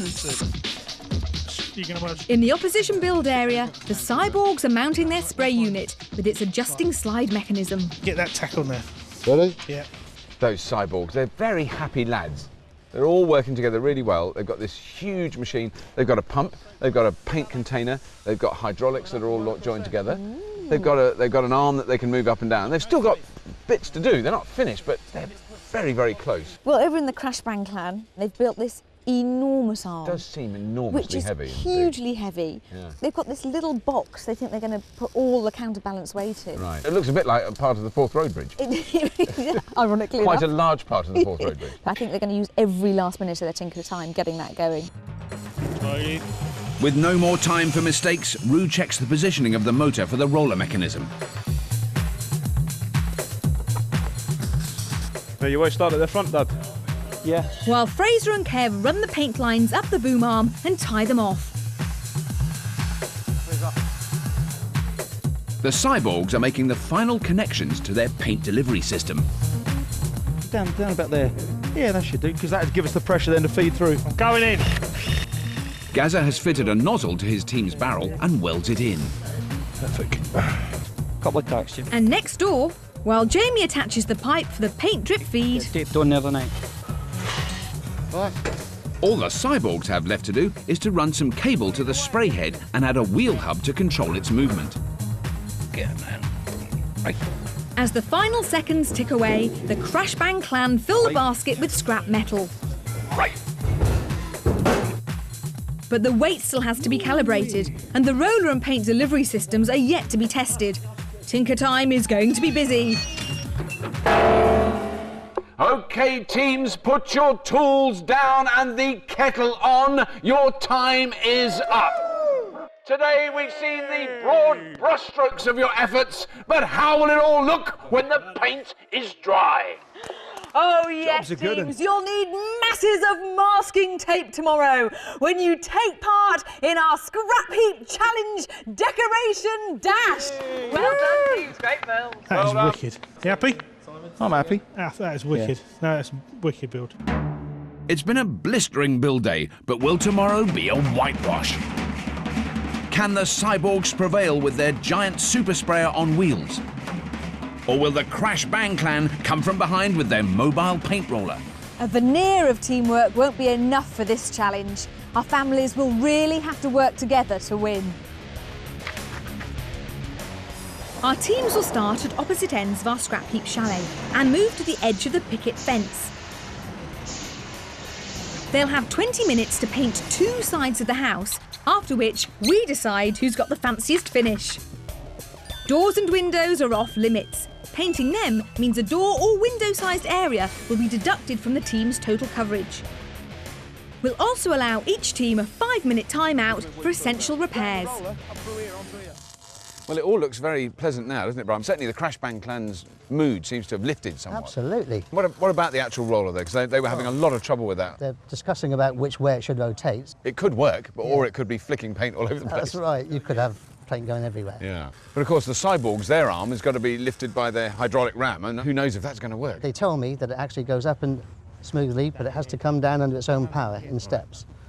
This to me means that they won't get a smooth application of the paint on the actual building itself. I mean, have you changed your opinion as to who your favourite is at the moment? The Crash Bang clan have come up to the rail. So you're 50p possibly on the Crash Bangs now? It's an each way bet anyway. Yeah. Down a bit more, that's it. Now how heavy is that? Edinburgh stock car racing family, the Crashbang clan, have used their tinker time wisely, balancing their heavy boom arm. Yeah, we've used the solenoid, but it's still connected to the start motor. Bognor Regis robot building brothers the Cyborgs, meanwhile, have spent all morning fine-tuning their dual-purpose hydraulic system and adjusting the control ropes for their spray unit. Look at that. A final lick of paint, and both teams are ready to decorate. They don't trust me doing anything else. Cyborgs, Crashbang clan, there'll be no more waiting. It's time to get painting on the sound of the horn in 3, 2, 1. It's not exactly a speedy start, but we didn't really expect that, did we? It's a start. It's a start. Okay, pump up, guys. That's the one! Get up there! With a little help from the team, the Cyborg's hydraulic boom arm is holding up, and the spray unit is nothing less than engineering perfection. Come on, work! But has replacing the hydraulic fluid with paint been a step too far? Maybe it's because the paint's still thick up there. Try again. Hammer. Right, turn it off. When they were doing the build, we were talking about the difference between a squirt and a spray. But what they do, we never thought of the third option, which is the pathetic dribble. That's right. Which is what they've actually seemed to have. Easy does it, mate. Revs up, mate, revs up. Whoa. On the other side, the Crashbang clan's simple approach seems to be working. That boom arm is nicely balanced, and the paint feed looks powerful enough. But because of the steep angle, a lot of it is missing the roller entirely. Is it going to be easier if we come out and do the low bit? Yeah. Right, back a bit, Roo. Down. Back a bit, Roo. Down. There's nothing on the roller at all. Paint flow is still minimal. Fraser checks under the bonnet. Whoa! Red flag! The clan have called a timeout and the clock stops for 5 minutes. They can now make essential repairs to their leaky power steering pump, which is feeding the paint supply. Luckily, a spot of gaffer tape is all that's required. Meanwhile, the Cyborgs are making good use of the timeout to make repairs of their own. So, Mikey, what are they doing here?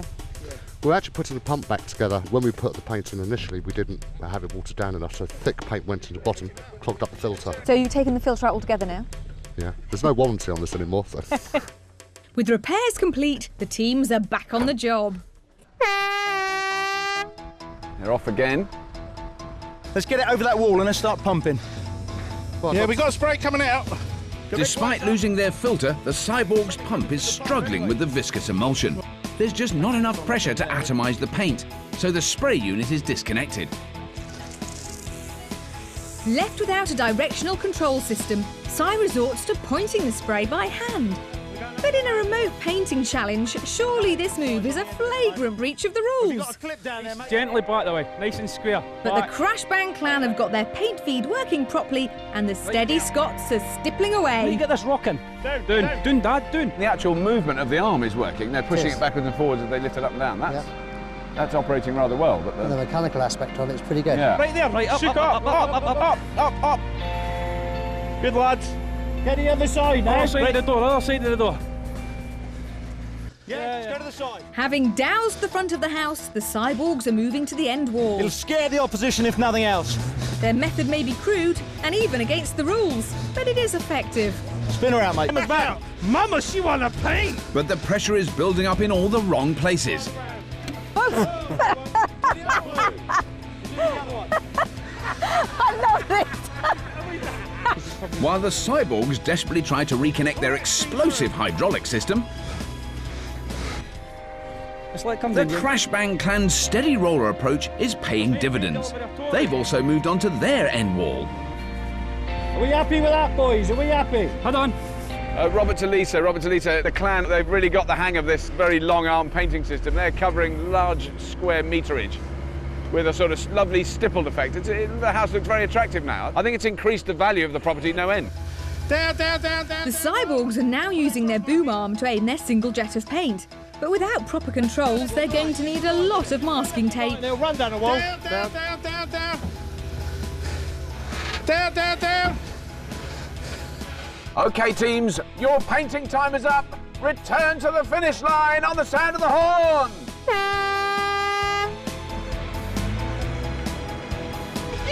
Right, slowly does it.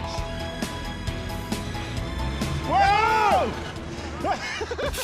Well, teams, we had a feeling this week we might be setting a rather difficult challenge. And I think it's fair to say this feeling was borne out by what happened in the test. As for the winners, well, after the flagrant bending, nay, completely ripping up of the rules by one team, there is only one winner. The winners of the decoration dash today are, without question, the Crashbang Clan! Yes! Yes! Yes! Yes! Now that was very good spraying, good quality spraying there. And if that stirred your pot, then join us again next week when 2 more teams will throw themselves into whatever we throw at them. And let me assure you, it's not going to be a day at the beach. See you then. That's right, race fans. A team of motorbike enthusiasts from Blackpool take on a Bridgewater trio who are crazy about camper vans in a dune bashing bonanza.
Welcome to the Science Museum at Wroughton for the first of this year's Scrapheap Challenge roadshows. Today, the museum is playing host to the Wroughton Classic, a gathering of hundreds of top-class cars and bikes from around the UK.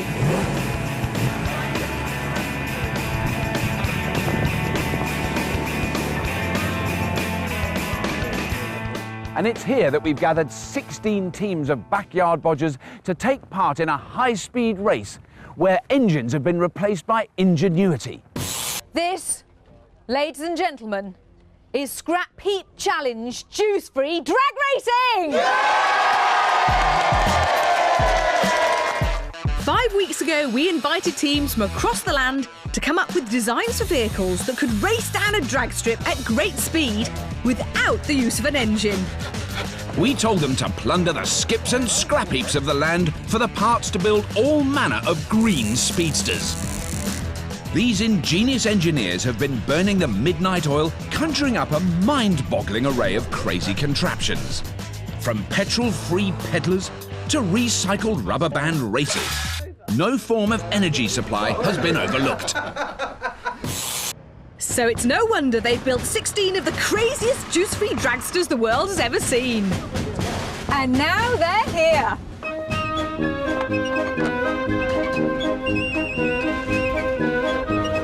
Morning, chaps. Hiya, morning. Which small child's bike did you nick that from? Yeah, we found that, honest. There's some little girl somewhere very upset because you nicked. Okay, we just need to attach it all together. Juiceless dragsters, what have you gone for? Pump power. Pump power. Yep. Very appropriate for fire engines. Yes. Well, Lisa, the beach bums couldn't make it, so we are the beach bums' wives and girlfriends. I'm CJ, this is BJ, and this is No Way. So come on, how fast is this little baby going to go? About 100. We've had to limit it because it was all the rubber was coming off the tyres, to be honest. So we've had to limit it to 90. Well, be it 90 or 9 miles an hour, all of our teams will be racing head-to-head on our drag strip in a series of knockout rounds until just one vehicle remains. The team that designed that dragster will then get the once-in-a-lifetime opportunity to get their hands on this priceless doorstop, the Juice-Free Dragster Trophy. But to achieve bodging immortality, they must take to the starting grid one last time to face the Scrapheap All-Stars. Some say they are the creme de la creme of the scrap heap, bodging titans who can build anything.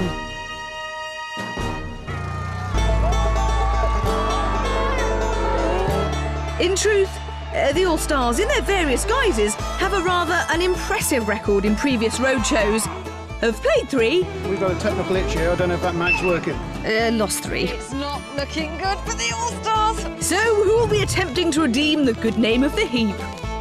Leading this illustrious lineup is the biggest, and let's be honest, the only superstar of the heap.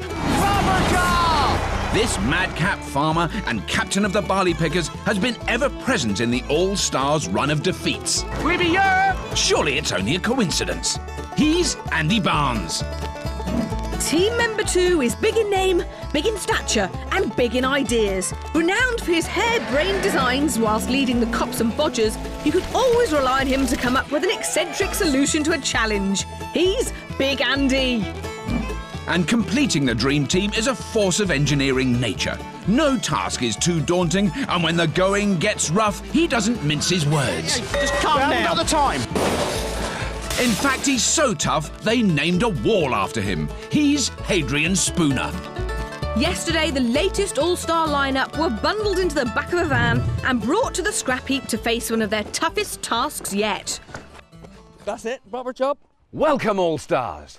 You have been chosen as the epitome of engineering man. Tough, ingenious, and most important of all, free at the weekends. But underneath those tough man exteriors, we know that you're eco-friendly softies. So it's time to kick off your size 16 carbon footprints and offset your passion for petrol with a little bit of pedal power. Oh yes, All-Stars. Teams from across the UK have been constructing juice-free dragsters. You have just 10 hours to make them green with envy. Go on the sound of the gong. Wait for it, teams. You know the drill. Yes, go!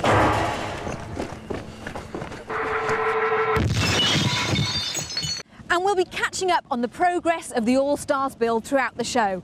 But now it's time to meet the man who'll be casting his expert eye over today's proceedings. Now, building and driving a juice-free dragster requires a heady mix of invention, stamina and bravery. Not only has today's judge represented Britain at swimming and worked as a stuntman, he's a madcap boffin from the old school with the ultimate alternative energy credentials. Welcome to the inventor of the Baygen clockwork radio, Trevor Bayliss.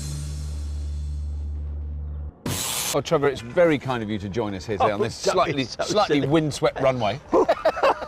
It's so exciting when you see all the teams arriving with these machines. I can't help thinking before I see them that they'll just be like bits of old wire and old bikes together. But they're it's amazing. Extraordinary what effort and time and money, I believe, has gone into these things. Yeah. There's such a wide variety as well. There's such a, I mean, some of them I've still looked at and I honestly don't understand what they do or how they work. The most important thing, I believe, though, is the whole weight of the chunk has got to be accelerated, and therefore you've got to be able to store that energy somehow, hopefully, beforehand. So you get a massive acceleration and some form of battery in the form of a flywheel, for example, which maintains the energy, as it were. Trevor knows his stuff. The key to success for our teams is to store and then release as much energy as possible. Fortunately, there are a plethora of options available to them. Twisted elastic, compacted springs, compressed gas, and flywheels. Of course, some teams may decide not to store any energy, preferring to rely on their trusty arms and legs. The great thing I love about the road shows, though, is there's absolutely no way of predicting what's going to happen. The first two teams are ready to go, so we're ready for round one. This is going to be fun. Too right, Trevor. The stands are full. Let's get on with it. OK, teams, get ready to go on the green light. It's sudden death in the eliminator round, which will cut our 16 teams down to 8 quarter-finalists. There's an amazing variety of vehicles taking part, from the sublime to the ridiculous. And unusually for Scrapheap, there's not an engine in sight. Hey, I tell you what. Instead, our teams have shown great ingenuity in their use of salvaged springs, binned bungee, and cast-off compressors. Plus all manner of muscle-powered machines.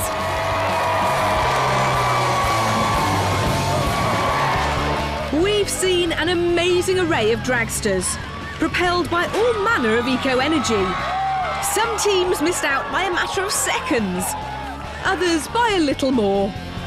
But now only 8 teams remain. They are Winch Perfect, the Extinguishers, the Three Fallers, the Awesome Threesome, the Marchwood Marauders, the Beach Bums, the Flywheelers, and finally the Lawnatics.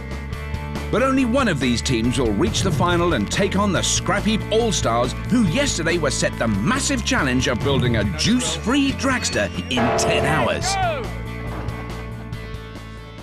We grab one of the oxygen bottles off the oxyacetylene and strap them on there with the nozzle out here. Oh, and just knock my neck off. Sledge it off. Well, we could strap that on and get that done. We should be in pub drinking cider by dinner time. And you'll be driving it, will you? Yeah. Yeah, good. Yeah. That'll be all right, won't it? You'll be the only one who want to get on it. That's a rubbish idea, mate. What about having a girt flywheel and spinning Flywheel up? work. Use a kinetic wheel. Is that the posh word for it then, is it? Well, it's kinetic energy is stored in a flywheel, yeah. And how are we going to get the drive from that to power? Bicycle. To wheels? Bicycles. Bicycle, power up a flywheel. It's going to take some pedalling up, mind. Oh, your legs, mate. We could be there a long time. We could be, couldn't us? Yeah. The All-Stars design is based around 3 bicycles. 2 of the bikes will be used conventionally to get the machine moving. The 3rd bike will be used to power a heavy flywheel, the most basic of energy storage devices. Once it's up to speed, they can release all of the flywheel's energy in one hit and shoot off down the track, provided they have enough puff to spin it up. Are we all happy with that for a start? Well, good start, isn't it? Yeah. I still like the idea of this oxyacetylene bottle. Come on. The pressure is on the All-Stars to break their roadshow duck. We'll be coming back later to see how they get on. Back at the Science Museum, the All-Stars will be facing stiff competition from the cream of the dragsters dreamt up by the great British bodging public. Our first quarter-final will see the Extinguishers take on the Awesome Threesome. Row, row, row your boat gently down the drag strip. Well, that's the plan for Dominic, Simon and Matthew, the Awesome Threesome. Well, it's kind of based on what we do in the, on the water rowing-wise. Basing their design around a rowing machine is a massive technical challenge. Just as I say, we're just waiting to see what breaks. Speed shouldn't be a problem, though. We're applying both legs all at the same time. It's a 6 leg drives. So it's 6 leg drives at once. It'll either go brilliantly quickly or a spectacular disaster. Let's hope their row bike won't be like a duck out of water. Sorry, Matt.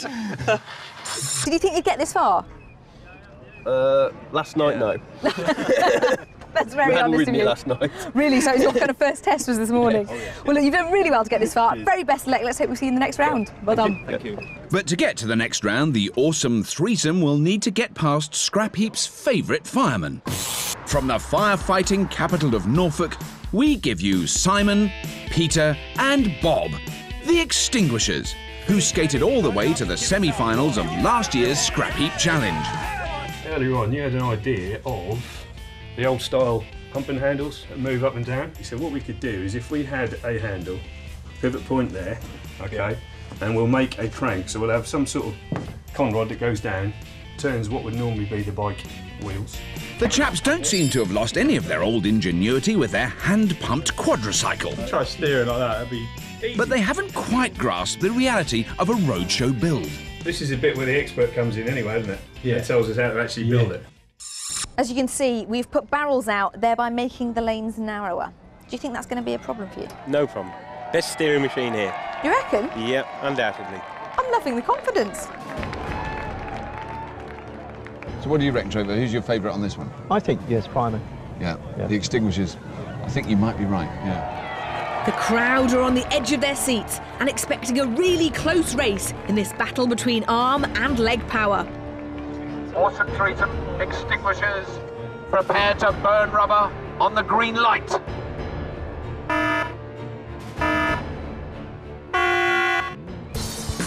And they're off! They're neck and neck off the start line. But the fireman's pump power is no match for the rowers, and the awesome threesome are pulling away. At least the extinguishers are keeping the fevered crowd nice and cool.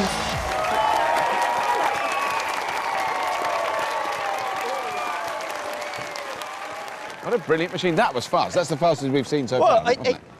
All our predictions are wrong. So it's victory for the awesome threesome's beautifully designed row bike. They're certainly going to be a tough team to beat. Next up in the second quarter-final of this crackpot competition are the three-fallers and the lunatics. And you certainly don't get any crazier than this compressed air go-kart from Cheshire. It's the brainchild of Colin, Paul and Dan, the lunatics. So named because whilst most people drive cars or motorbikes, this team's preferred mode of transport is a lawnmower. Racing around a field of one of these is balmy. Upon, riding a motorbike's ridiculous, but these are just completely insane. Though not as insane as their harebrained idea for a compressed air dragster. We've got obviously a push bike, and this is a two-piston compressor. So you've got air in and air out on here. This whole compressor is going to charge the red air tank on the floor. The red air tank's going to drive a larger engine. Fingers crossed. What could possibly go wrong? Yeah, gears going to work. Colin, you're going to be riding it. I'm pilot again, yeah. Good stuff. The man who's brave / stupid enough to going, what's that, 3 inches off the ground with his feet on a compressed air tank. Yep. Rather you than me, mate, but very best of luck. I'll see you on the other side. See you later. Yeah, thank you. The lunatics' opponents aren't used to being that close to the ground. They have much loftier ambitions. Paul, Andy and Andrew are the three-fallers. They work at the world's largest skydiving facility in Bedford. They plan to get the drop on the opposition in this high-spec dragster powered by a highly elastic bungee. We expand these bungee cords the length of the car, creating a couple of tons worth of force, and the power is then converted through a gear ratio to the wheels. Time for a test run and some rather worrying news for the opposition. When we get more confident and we ramp it up, we're hoping anywhere around 40 miles an hour. 40 miles an hour? Oh, let's see it in action.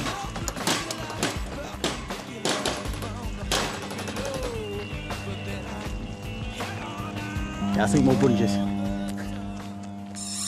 I'm not a gambling girl, but I've got to say if I was, the money might be on you. But, it's Scrapheap, anything can happen. Enjoy it. Very best of luck. Thanks a lot. I'll see you on the other side. Thank you. Cheers.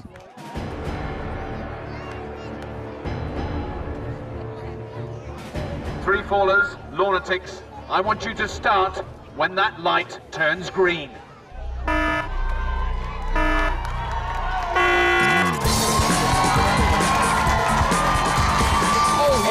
The three-fallers fly off the blocks and swoop into the lead. And the lunatics, well, they look a little bit short of puff as they're mown down by the opposition. They haven't quite got there yet. Nearly. Yes! They did it. With all these precision machines on display, it's easy to forget that our All-Stars had just 10 hours to design and build their contraption. Back at the heap, the Scrapheap's finest have clearly lost none of their sparkle, which is just as well. Their Flywheel pedal-powered hybrid is going to take some scavenging. First on the list is a multitude of bike parts, though none of this lot will be fit for the Tour de France. Here, we cracked it! We can go home now. We're on a bike. It's got brakes, Barnes. No brakes!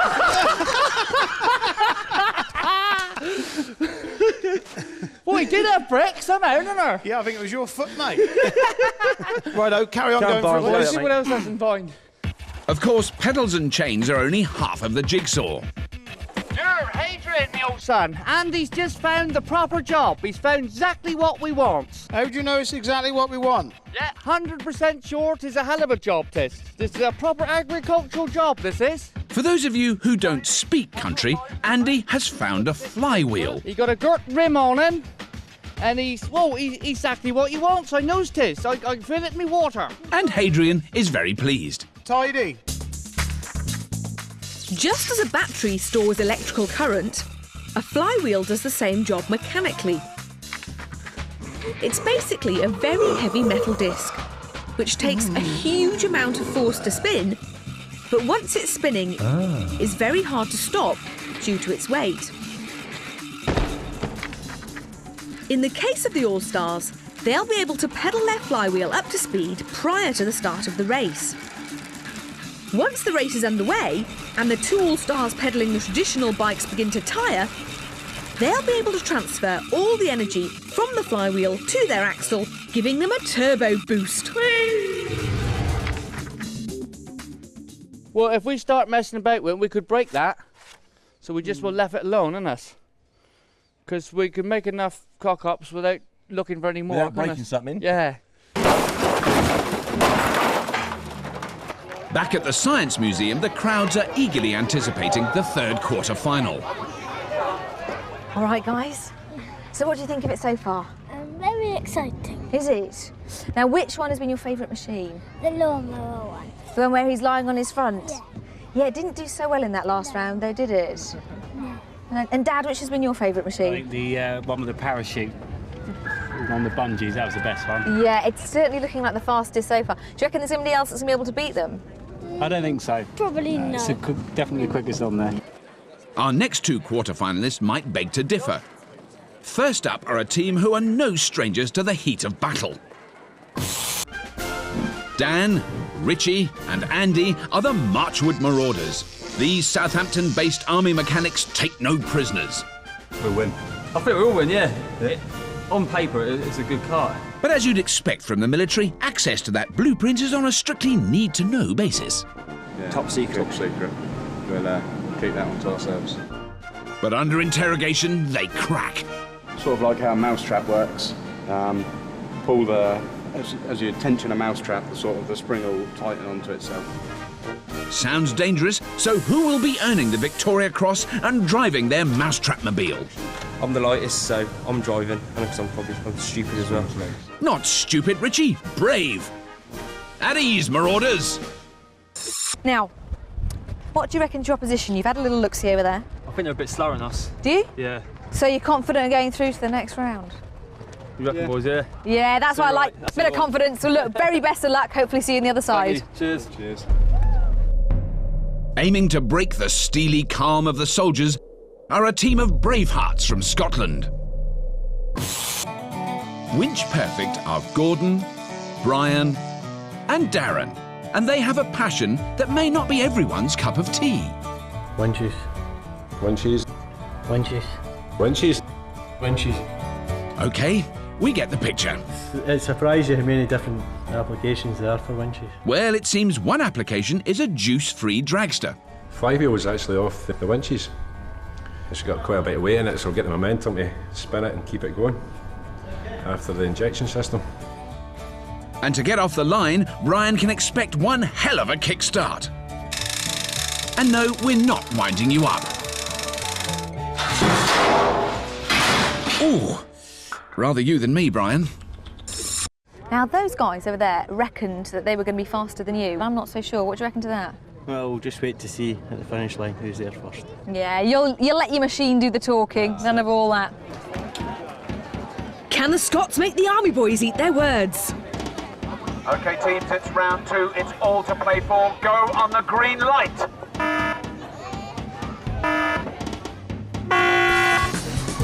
They're off, and the Marauders' mousetrap has launched them into the lead. Good start. Yeah, Yeah, he's not quite got it. No. Winch Perfect are looking anything but. That kickstart was more of a gentle shove.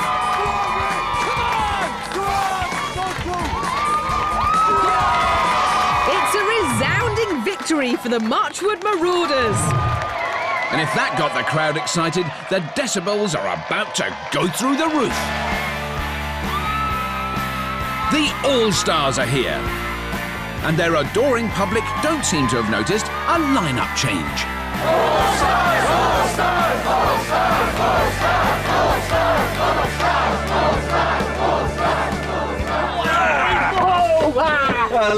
Good morning, All-Stars. Good to see you. Now, there's three of you, but not the same three. No. What's happened? Due to unforeseen circumstances, H couldn't make it today.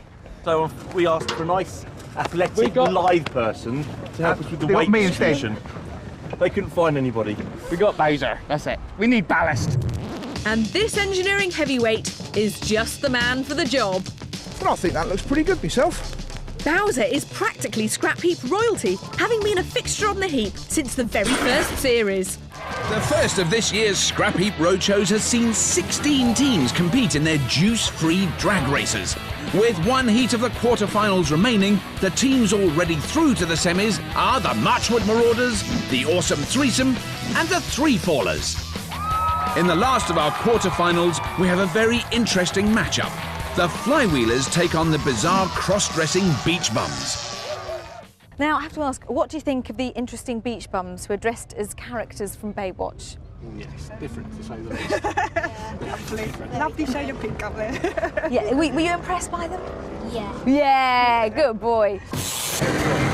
When they weren't dressing up as ladies, the lads were making waves on their way to the final of last year's Scrapheap. These Torquay-based surf dudes are the Beach Bums. Andy, Simon and Gilly might have been on the Scrapheap before, but you wouldn't know it from their brainstorming session. That is beautiful. Are you happy? Right, there's our surfboard, right? Yeah. We're going to have a big bike wheel there, yeah? Yeah. Okay, join to the thingy like that. Yeah. Right. You can't have three pedalling, mate. I am going to have Yeah, three pedals. pedalling. We're going to have a little fan on the back. He is very familiar with wind, aren't You you? are familiar with wind. Remember them aeroplanes? You used to go like that? Yeah. You used to go, zhoo, hit in the head. Yeah. Remember that? Yeah. We're having that. Hamster wheel. Well, you didn't say you couldn't have a hamster. No, I think we have a gerbil. We might be able to have a gerbil in there. Now, you've had a look at your opponents. What do you think they're going to be thinking of you? They are worried sick that we're going to chase them around this airfield. If we lose, we are. I'm having the blonde one. Yeah, CJBJ, no way. A very, very best luck for this round. Oh, thank you, Lizzie. You've been listening. May the best lady win. So who'll be trying to keep one step ahead of this bevy of beauties? Flying? Well, cycling in from Shropshire are Scrapheap's answer to the Wright brothers. Air Cadets, the Flywheelers. These budding pilots stuck to what they know. We based everything on the planes, really. Pull it backwards, it turns right. We had the flywheel, but found that was too much of a weight. Didn't really help us accelerate off the start line. So we now have a team called the Flywheelers because they don't have one. Whether we're going to win it, I don't know, but we're there for the fun anyway. So. It's all about fun. Job done. Time for a test run. Is it a bird? Is it a plane? No, it's the Air Training Corps on a bicycle. Chocks away! Now, you've seen the lovely ladies you're up against. Yeah. You've got to rate your chances. Yeah. Fair. Do you think you'd get a little bit of grief if you lost to the old beach bum ladies? Yeah. All right, well, for your sakes, I hope you win. Good luck, guys. Thank you. Well, this next round, Trevor, is definitely muscle-based, isn't it? But it's sort of a power-weight ratio Yeah. arrangement, isn't it? Because this one's very light and he's very tough. Yeah. You've got a bit of drag there, as it were. Well, let's not use the word drag No, in not an with incorrect the way. beach bums. Lovely pair of legs that one's got there. Stunning. The tension mounts, with the last semi-final place up for grabs. Okay, teams, it's time to pump those powerful thighs. Go on the green light.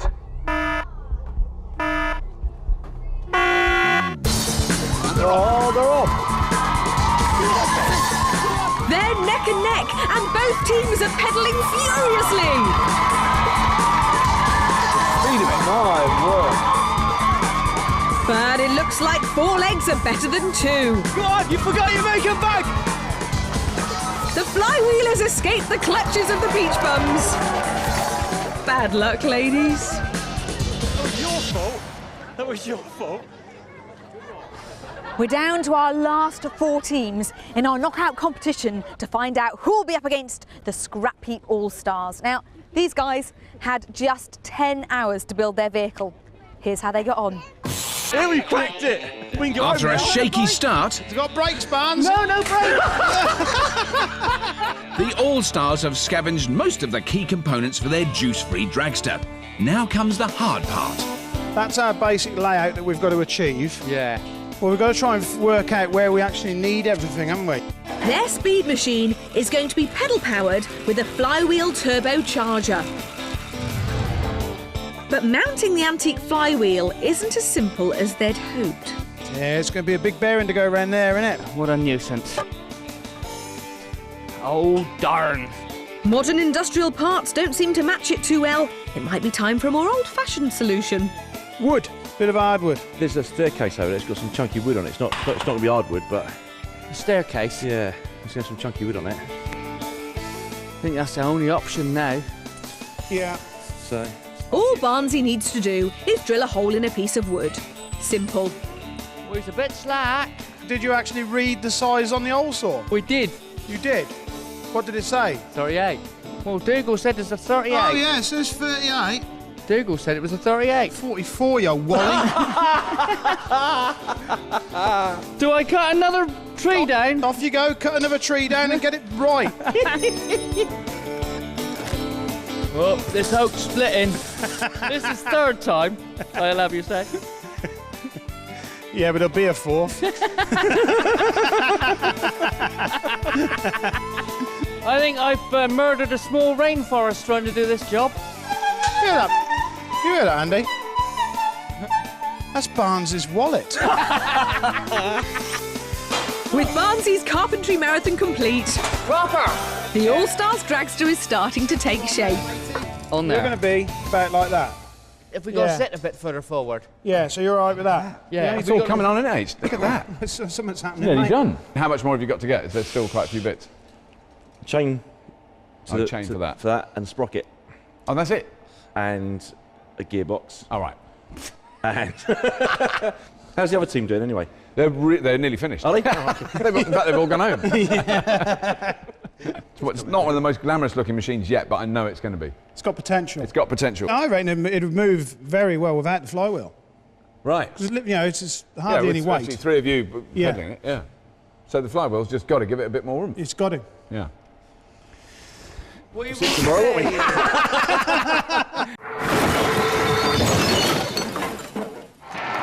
Back at the roadshow, it's semi-final time, and we've upped the ante and added a chicane.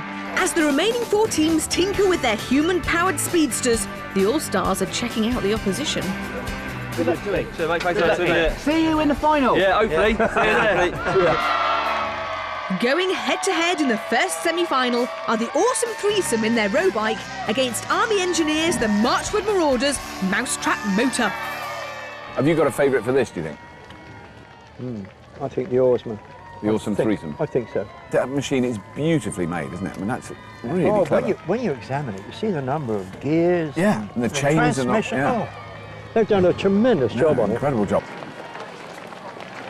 Marchwood Marauders, awesome threesome, go on the green light. And they're off. Wow, that initial speed is amazing. Look at that! It's an amazing start for the Marauders. The oarsmen have it all to do. He's going, oh, they can't catch him. Can they catch him? They're gaining, but it's not enough. We got it wrong again, We've done it again. Why did you invite me? It's so embarrassing. Oh, God. Now, I might have been seeing things wrong, but it seemed to me that you'd lost power. Yes. We did. We had a chain come off, and that was it. That sunk our ship, really. Are you very sad? Well, a bit, but we've had a great day's racing. We've had a couple of good races, and the atmosphere here is excellent. So. Yeah, and no shame going out in the semi-final. You've done well. Not at all. Awesome threesome. Thank you so much. You've been fab. Thank you. Well done. Our second semi-final features a very lofty lineup. Skydivers, the Three Fallers, are up against Air Cadets, the Flywheelers, in a battle of bungee versus bike. No, careful what you say. No, I don't want to say anything. I don't want to predict anything because, you know, I don't want to. Every time we've guessed which team's going to win, we've blown it for them. Yeah. Well, I'll tell you what. Right. Cut my throat if I'm wrong. This one here. You reckon the Three Fallers have got it? I think they've got a very good chance. Yeah. I think you're probably right. Oh, yeah. It's a beautiful machine. Yeah. Three Fallers, Flywheelers, when that light goes green, it only means one thing. Let's do it. Oh, look at that acceleration! Wow! Oh, and they've broken a chain. They've broken a chain. What a shame. What a shame.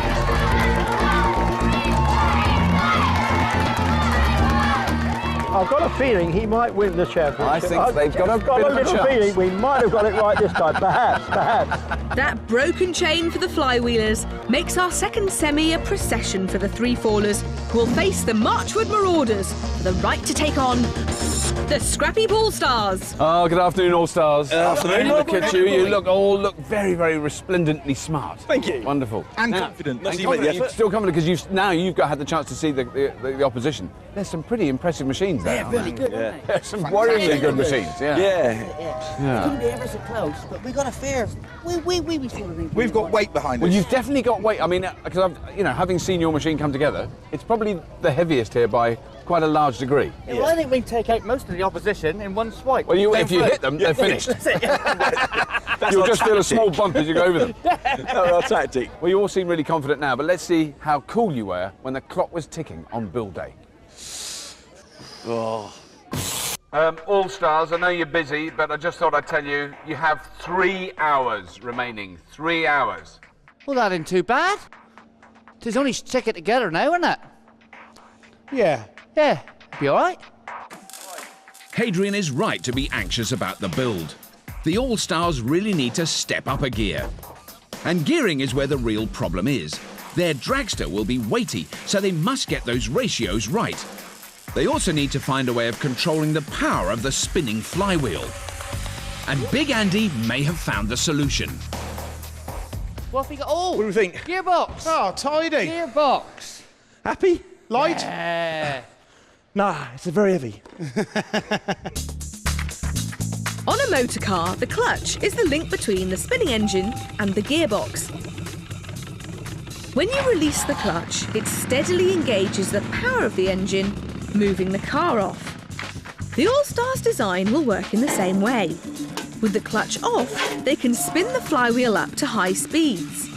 When they release the clutch, the power of the flywheel will be transferred into the drive wheels, speeding them down the track. Turning through 90 hand. Yeah. Loads of room. That's Loads of room. That's 180. There. That's it. Up against there somewhere. Oh, it's all right. That's Come off easy, there, isn't it? lovely, yeah. So, Rob, how are those three crazy reprobates, Scrapheap All-Stars, getting on? They're all. I think they're all kind of bearing up. It's like they're all doing a prison sentence. They know it's got to be done. They've got to get through it, and they're kind of putting their best foot forward because there's no engines, and you can see it's really wearing on them. I mean, that is worrying that they're going to be moving this entire heavy structure just from pedal power. Yeah. I think what we've got to convince them of is that the flywheel is like the equivalent of a nitrous kit on a V8. See, if we can talk them into believing that, that's their kind of supercharger. Yeah, they'll press the button and... Yeah. It's not quite a nitro kit, but the flywheel has put a smile on Barnes's face. That's with no grace. And with the gearbox attached, they'll be able to transfer all that power to the wheels. Hopefully that's 27 mil now. If it is, I'm really good. Of course, to get off the line, they'll be relying on pedal power. But unfortunately, Big Andy has based the seating positions on his own giant frame.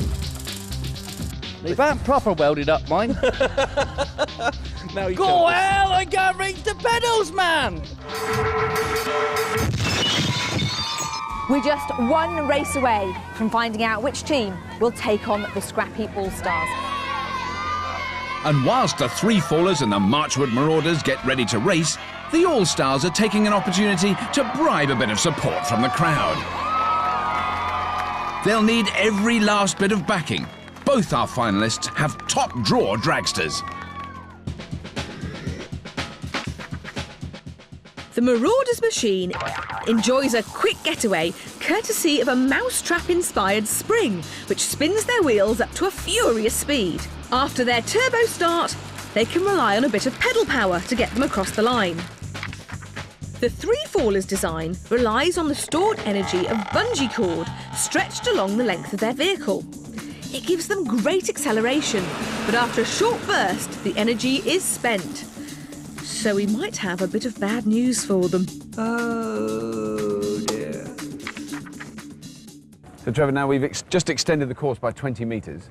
Yeah. And that is, I think, is going to affect things. The Marauders have got pedal power to keep them going, haven't they? I mean, they've got that amazing initial acceleration, but they can keep going, whereas the Three Fallers have got that phenomenal initial burst of energy, but then that's it. Yes, but they've still got their momentum. For me, and this is where I'll get it wrong again, I think this... you think the Three Fallers have got it? I think so. So, who'll win this battle between Sky High Tech and military muscle? Three Fallers, Marauders, you know the drill. When that light is green, you've got to let them go.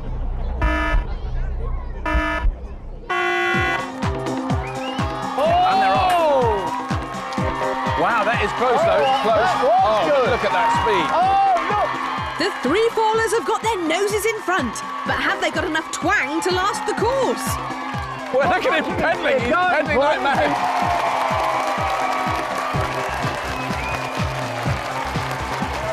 Three Fallers got it. Despite the Marauders' best efforts, it's the Three Fallers who are through to the day's finale. Can they overcome the All-Stars? Yesterday, the All-Stars were given just 10 hours to build a dragster to compete in the roadshow. Their speed machine is going to be pedal-powered with a flywheel turbocharger. How many teeth on that little one there, Andy? All-Stars, let's hope you've stored up some energy for the final push. You have 1 hour remaining. 1 hour? 1 hour, Andy, all right? 1 hour. Good, glad you can hear. 1 hour, boys.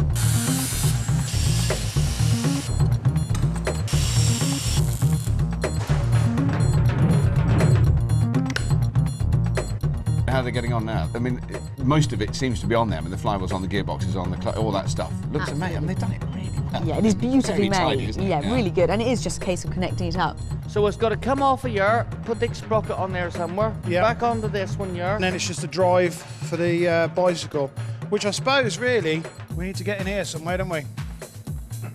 Well, There's loads and loads of not room. It's one of those ones where you say, it's almost there. What have we got left to do? Oh, yeah, we're nearly there. All we've got to do is... well, we've got to connect all the chain drives to that. We've got to connect the drive to the flywheel. We've got to put in some steering. We've got to maybe do some brakes. Don't bother with the brakes. We've got to do, you know, and then there's a massive list. So you have two chains, in fact. Yeah. One that one and one going down there. So we can use the whole forks of the pipe. Yeah. Use the whole thing. All we need to do is drop another gear down. Drop onto another there. gear in the middle of the lock. That's a brilliant idea. Yeah. I mean, it makes it more apparent, doesn't it, the 10 hours now, because all the other teams they're competing against have as much time as they can muster. I mean, no matter which way you look at it, it is very hard to expect the All-Stars to do something to compete with that in 10 hours. I'd love it if they would. I'd love it if they could actually manage to pull one out the bag, particularly as they've built a machine which is so far outside their field of expertise. Yeah, well, we'll see tomorrow. I've got loads of energy, mate. I'm bouncing. Look at me.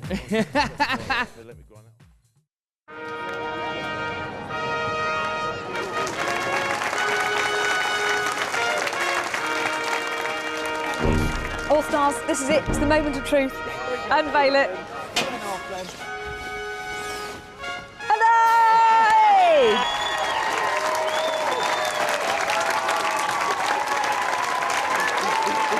It's finished. It's done. It's a bit heavy, isn't it? It does look a bit heavy, if I'm absolutely honest. It doesn't look lightweight and compact. And you are racing against one of the best-looking roadshow machines we've seen. Yeah, I know. It is, however, a thing of beauty and a joy forever. It is a thing of beauty, it's joy forever, and you had 10 hours to build out of scrap, and for that we are grateful. Guys, do your very best. See you on the other side. See you later. A passionate crowd are getting behind their heroes, and the All-Stars are going to need all the support they can get as they'll be up against the outstanding three-fallers. Three-fallers, this is your big challenge. This is what you've fought all day to achieve. The chance to go against the All-Stars. All-Stars, get that flywheel spinning till it hums and go on the green light. They're off! And it's a decent start for the All-Stars. But the three-fallers are pulling away. Maybe that flywheel will give the All-Stars a turbo boost. Or maybe not.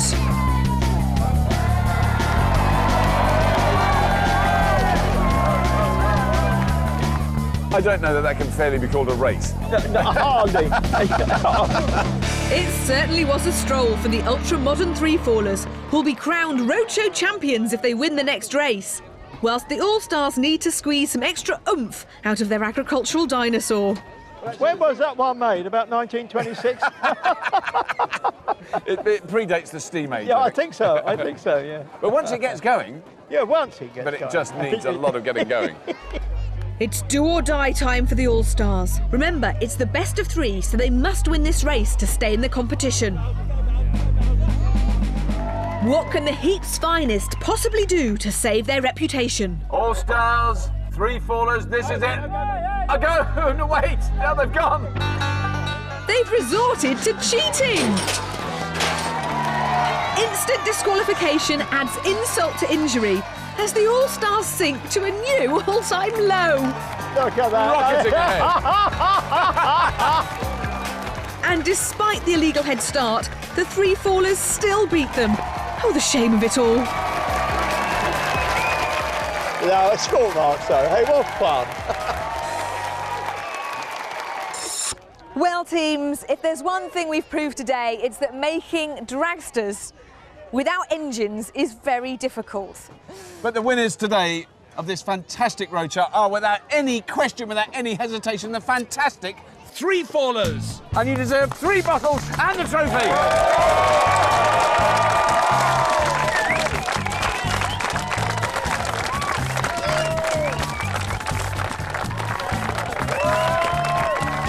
And don't forget to join us again next time when we're going to a medieval fair for an archery contest of gigantic proportions. We'll see you then. There'll be medieval mayhem aplenty as the roadshow's bravest archers twang their bows and launch their impressively large arrows at a series of fiendishly tough targets. The prize? Another chance to take on the Scrapheap All-Stars.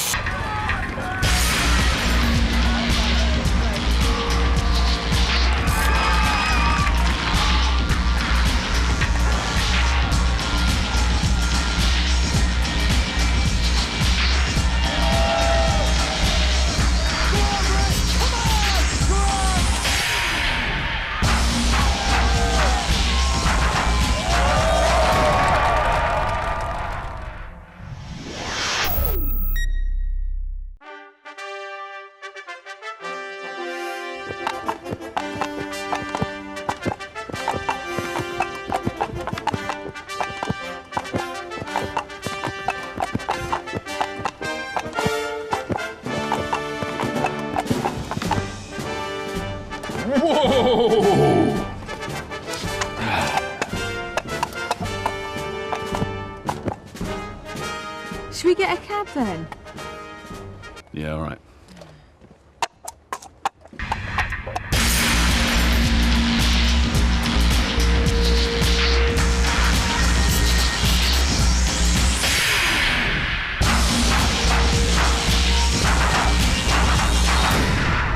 Welcome to Bottlewyth and Castle in North Wales for the second of this year's Scrapheap Challenge roadshows. Knights of this period would have ridden stallions. Today we've travelled back in time to the age of chivalry as the castle hosts a festival that recreates the sights, sounds and smells of medieval Britain. The reason we're using a boat like this... Thousands of people have travelled here today to relive history amongst a wonderful array of medieval traders and craftsmen, whilst reenactors from across Europe battle it out in the grounds of the castle. And it's here, amongst this medieval mayhem, that Scrapheap is staging an archery tournament of epic proportions. For the last 5 weeks, 16 teams from across the land have been designing and building colossal contraptions. All of them capable of launching 4-foot-long arrows. If we can get it off launch ramp, I'll be quite happy. For this tricky test of mechanical metal and medieval marksmanship, our teams have spent every waking hour turning piles of old junk into a mind-boggling array of machines. We hope it sort of goes bang as opposed to exploding.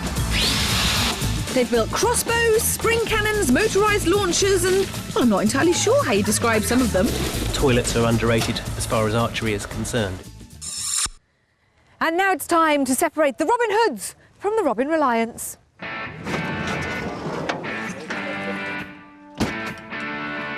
So you're feeling the pressure is on as a local team? You've got to do well? No. Look, we're gallant losers, should we say. We came by train. Hang on, you bought your entire machine and yourselves by train? That's correct. Wow. And are you very confident? We're going to win. That's what I like to see. Come on, Scotland! It's a bit of Scottish confidence.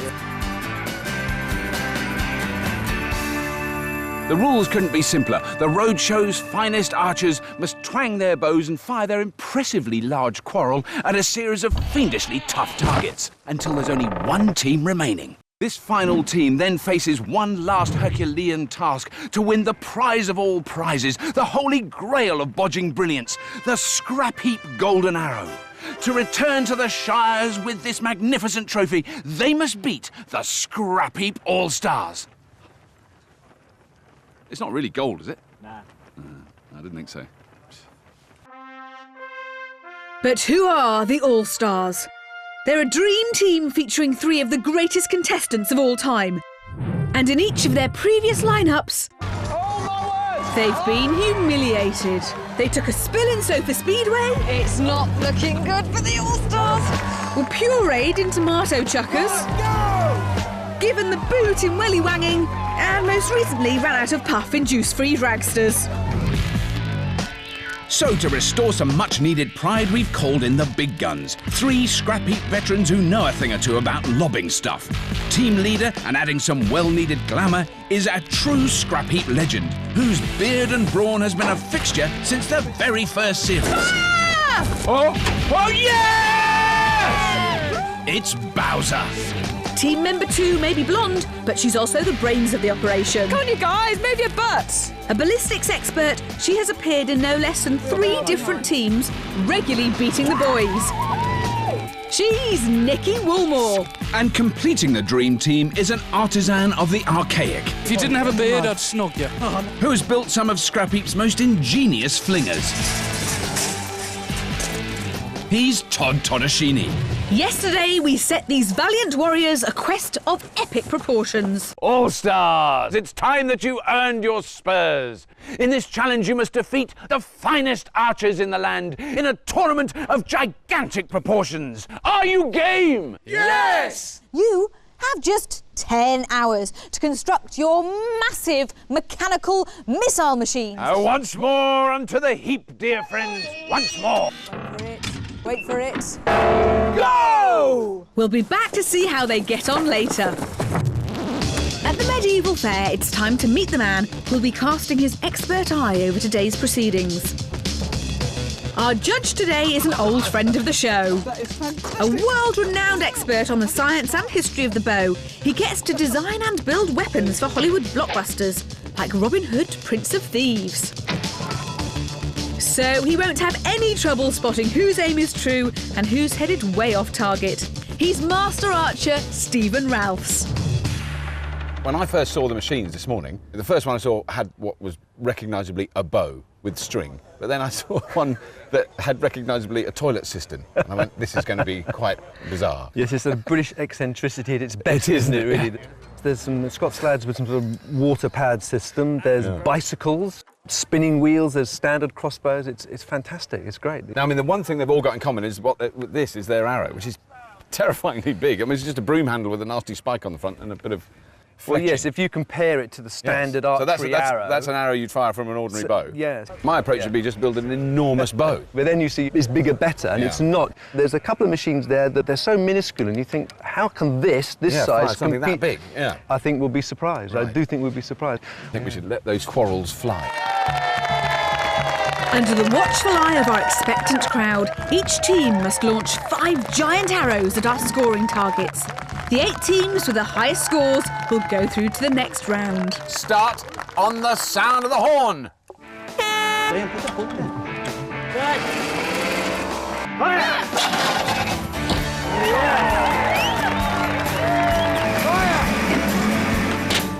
As the first salvos of broom handles begin to rain down on our targets, it's clear that every possible type of arrow-flinging contraption has been constructed by our teams. Look at that! With understandably mixed results. I don't think this is the most accurate round we've ever had. Crossbows in all shapes and sizes are firing it out. It's not only hit the target, it's almost gone through it. Against an array of springs, wheels and water rockets. That's the big one. The big daddy. Loose!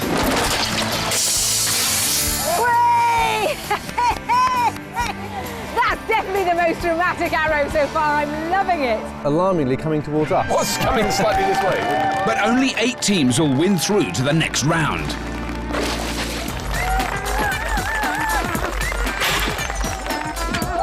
The qualifying round has pitted teams from the 4 corners of Britain against one another. For Scotland! Scotland. And they've been merrily bombarding our targets using all manner of archaic apparatus. OK, teams, thank you very much. Well done. And now that the final giant arrow has been flung, only 8 teams remain in the competition to see who'll take on the Scrapheap All-Stars in the grand final. They are the Paintball Terriers, the Steel Peddlers, the Data Detectives, the Robot Warriors, the Ballistics, the Mersey Mechanics, the It Men, and the 3 Circuiteers.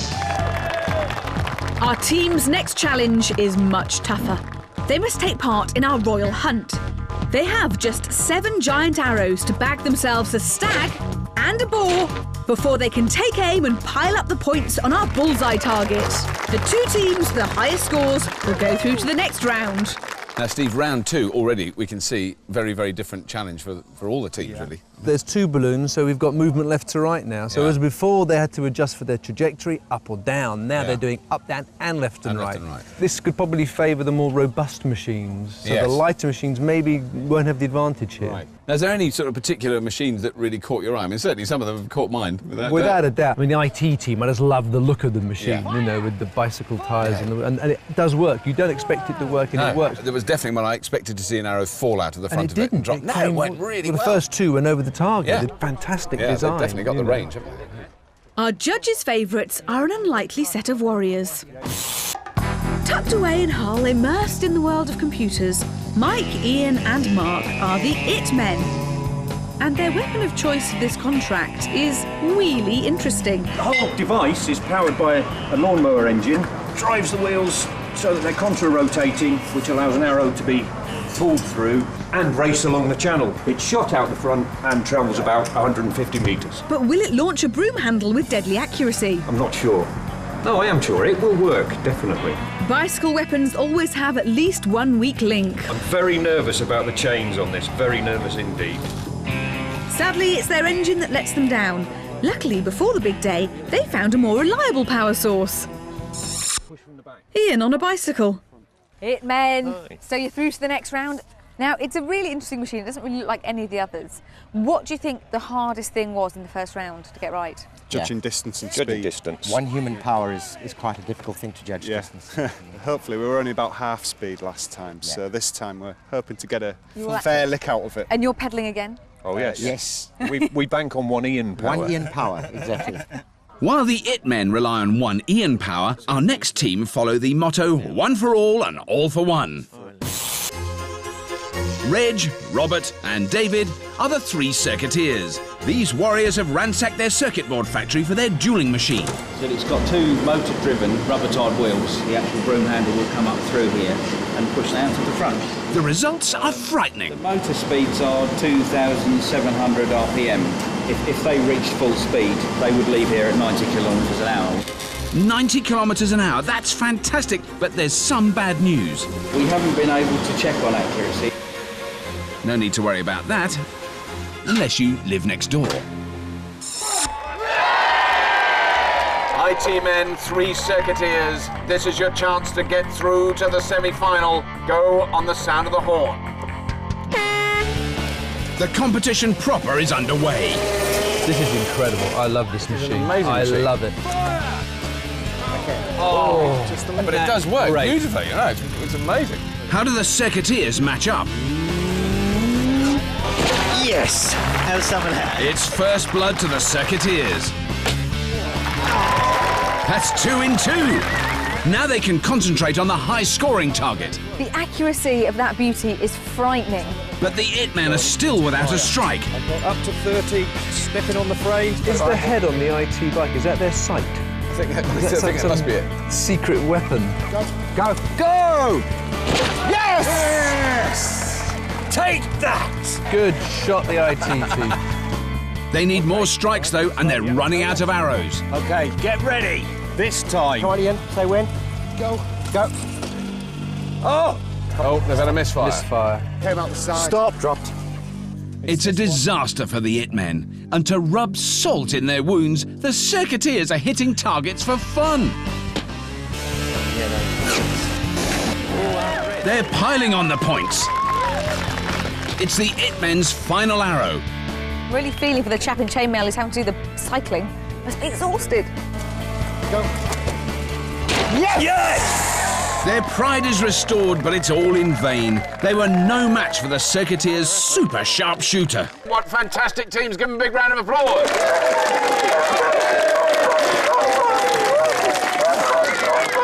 Unbelievable. I hope the All-Stars are watching and getting very worried. At the end of the first heat, the three circuiteers have scored an amazing 17 points, while the It Men have just 2 points. With round 2 well underway, let's find out what kind of machine one of our teams will be facing in this afternoon's final. What are we going to do? Big bow and arrows, mangonel? Yesterday we set our All-Stars the challenge of building a feudal flinger in just 10 hours. Well, you could put a great big weight on the arrow and use a trebuchet, actually, that'd be right.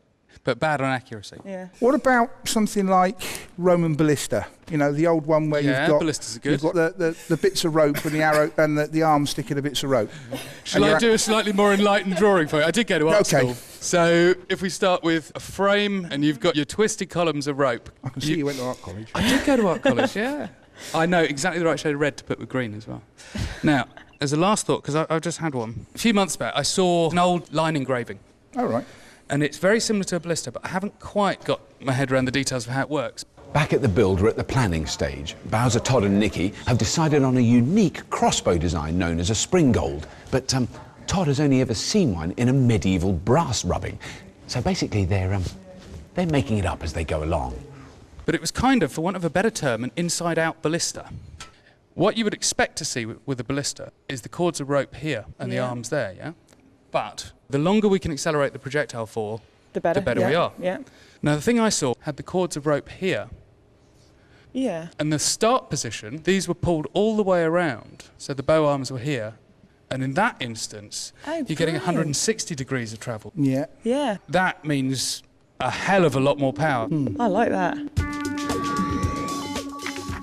A ballista is a giant crossbow that has firing arms placed inside coils of rope.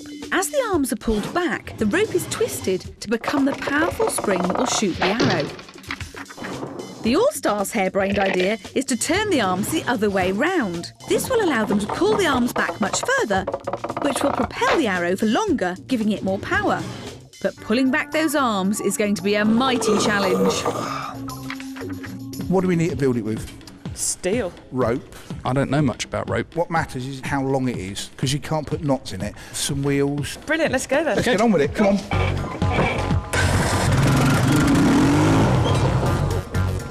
Hang on, Nicky. You got something? This stuff, do. Whilst Todd scales up his design, Bowser and Nicky begin combing the heap for steel to build their ballista frame.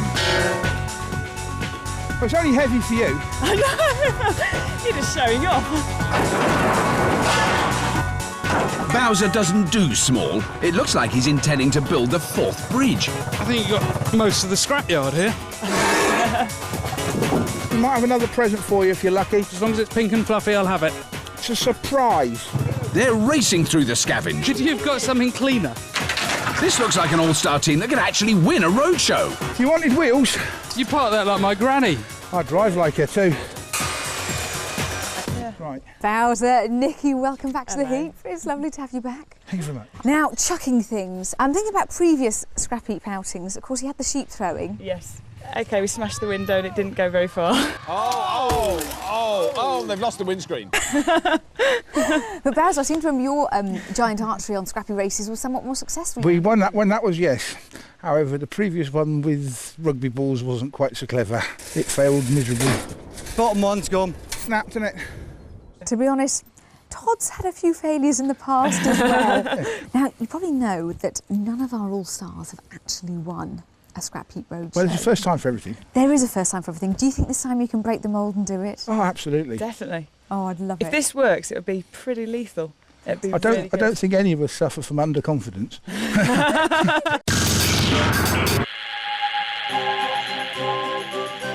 Back at the medieval festival, it's time for a chat with 2 men who make the art of shooting an arrow look easy.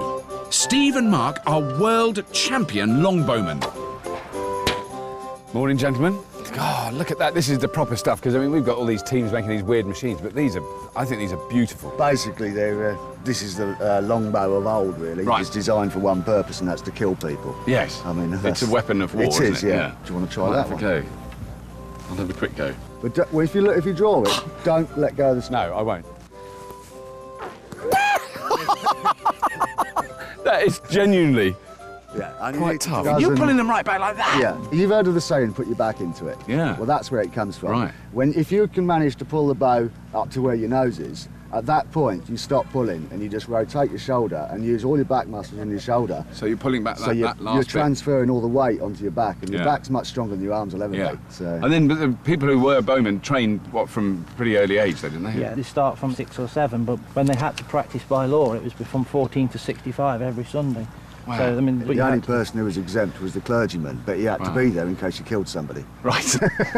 I don't think we'd get away with it. No, there may be some health and safety issues now, though. Although we are in Wales, and tomorrow it's legal for me to kill one before 12 o'clock. Is that right? Yeah. I should be heading off. With that bit of worrying news, we better get on with the competition.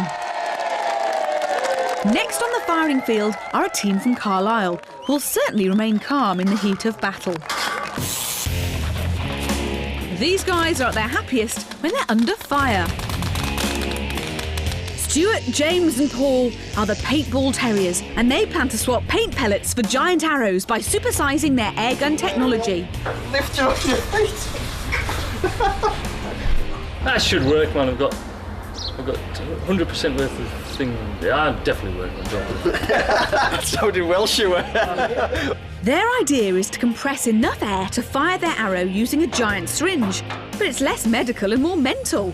Basic principle of just hitting it as hard and as fast as we can without smashing the machine to bits in the process. Yeah, ready, steady. Let's go.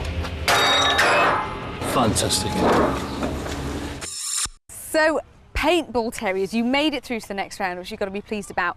Do you think this is going to suit your machine better, or is it going to be harder? It should do now, yeah. Because we've got more accuracy with this type of machine, obviously, yeah. I think it should be quite easy. Famous last words. Best of luck. I really hope you get through. All right. Okay, cheers, thank you. Firing with them are a team of knights from Sheffield who are used to riding more modern steeds. The steel peddlers are true knights of the off-road. They are Chris, Andrew and David. And they're mixing this modern technology with a bit of medieval for their crossbow design. I found the best wood for making bow is hickory wood. It takes some pulling back on the back. To pull back their not particularly flexible bow, they're putting their faith in pedal power. So we've got Andrew on the day. This will be Andrew's position. Pedal it back. When we get back to the set point, probably let Andrew get off the back at that point and retreat to a safe distance. I'll be wearing full body armour on the day. Well, at least he'll look the part on his charger. Start firing on the sound of the horn. Go. Perfect opening for the paintball terriers. They couldn't have asked for more. The paintballers already have the second balloon in their sights. On 3, yeah. Once they've burst it, they're on to the high-scoring target. That's beautiful aiming. I mean, they're aiming that perfectly, aren't they? Oh, no! The peddlers are having a torrid time. They've got the range, but not the accuracy. Fire! Oh, don't believe it! Oh. 1 under, 1 over. They've got to pull one out of the bag. Fire! Don't believe it! Oh, and they missed. They've missed again. Come on, guys, let's get one in. Let's pop that balloon. Their final arrow bags them a stag, but it's far too late to outscore the paintball terriers. Wow! They're shooting themselves into second place on our leaderboard. That's it, teams. Thank you very much. Paintball terriers and steel peddlers. Give them a big round of applause, ladies and gentlemen. Thank you. It's a disappointing 1 point for the steel peddlers and 8 points for the paintball terriers. Remember, it's the top 2 teams who will fight it out for a chance to take on the Scrapheap All-Stars, who are already here to stir up a bit of support.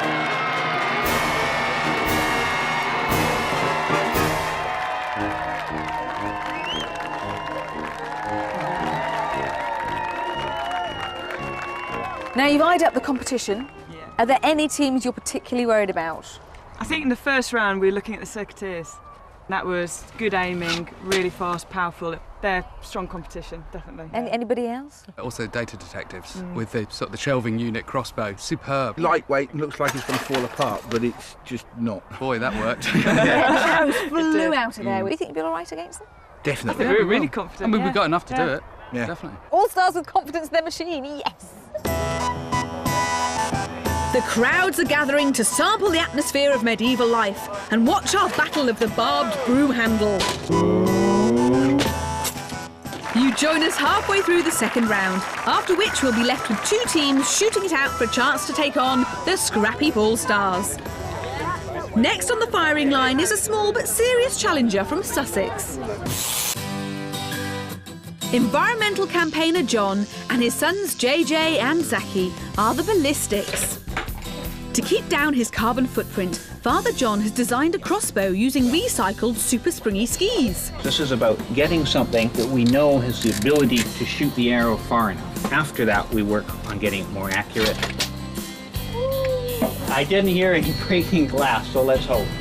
They've upped their green credentials for transportation. It's a flat pack flinger. We're going by train, which is going to be really, really annoying. We're going to take it all apart. We've designed it with bolts that have these handy little wing nuts on them. I feel confident with strong, capable pack children that we'll make it. Ballistics, it's lovely to see you in this round with your flat pack crossbow. Are you happy that your accuracy is going to be good enough for this round? We find it goes very straight, but the question of elevation can be a bit tricky. So we've done our little calculations and we're hoping we've got it right, but we'll see in a few minutes. Fine-tuning their spring thing for the upcoming round are Richie and Emma, the Mersey mechanics. Joined by fellow mechanic Andy for the build, these Scouse shooters have done something no other team has ever managed before. They've built a spring launch shooter that looks exactly like their drawing. Should we, shouldn't we? Yeah, we are going to win. We've already won, haven't we? The proof is in the pudding. Let's just fire it. What's that, you don't hit my pot? We'll have to make that safer. Both teams must beat a score of 8 to get in the top 2 placings. They need to hit both balloons first and then get at least 2 good scores on the targets. Go for gold on the sound of the horn. Good one, JJ. Well done. A perfect start for the ballistics. Their design might be lightweight, but it's really accurate. Oh, yes. Lovely shot. Amazing. The youngsters are already onto the high-score target. Ready, fire. For the Mersey mechanics, aiming is more hit and miss. 100%. Well, the spring thing, as we know, is very hard to aim. Fire. Oh, what a shame. Fire. Yeah! He looks really pleased with that. She lives. But with only 2 arrows remaining, it's all too late for the mechanics. Oh, that side did awfully. Turn it this way. Very serious aim calibration going on here, look. The ballistics can take second place with 3 more points. Good. Yeah, it was good. It was good, right? One more. That's 2 points. They need a hit with their final arrow. The crowd are on the edge of their hay bales. Okay, JJ, do it. Do it. Hey, best shot of the day. A fine bit of marksmanship by the ballistics. Well done, everybody. That shot them into second place with only 1 heat remaining. But for now, it's time to check on the All-Stars, who yesterday had just 10 hours to build their very own sharpshooter. When we last saw them, they'd scavenged rope and a mountain of metal. Yep, that's warm. I'm very hot, just like you, Bowser. It's all part of their plan to build an inside-out ballista, a giant crossbow that uses twisted coils of rope as primitive springs. The sands of time are slipping away, and you only have some sand left. Otherwise known as 5 hours. Right, moving, yeah. Let's shift it. Quite impressive, really, because it goes from nothing to something in a very short space of time. But the something's not actually currently very impressive. Ow! We're about halfway through the day, and it looks as though the All-Stars have built a box. I think I better find out what's going on. All-Stars. Well, it doesn't look like a whole lot, seeing as we're nearly halfway through. It's a lot of thought. There's a lot of welding behind the box. OK, explain to me the construction that's going to go on it. Going between this top and bottom rail is going to be a big wrap of rope. We put the arm into that rope and we twist it up. And so, you know, like when you twist a string, it gets tighter and tighter. Yeah. So where exactly is the projectile going to sit on top of here? It's going to sit somewhere. That'll be our barrel. Yeah. And this will actually sit inside the barrel. We are, halfway through the build, and there's still quite a lot to do, isn't there? Not really, because most of it's been sort of collecting and cutting. Most of it's all cut now. I think they've been very optimistic. I think there is quite a lot to do. And you know how quickly that time goes. Well done, All-Stars. See you later on. Thank you. See you later.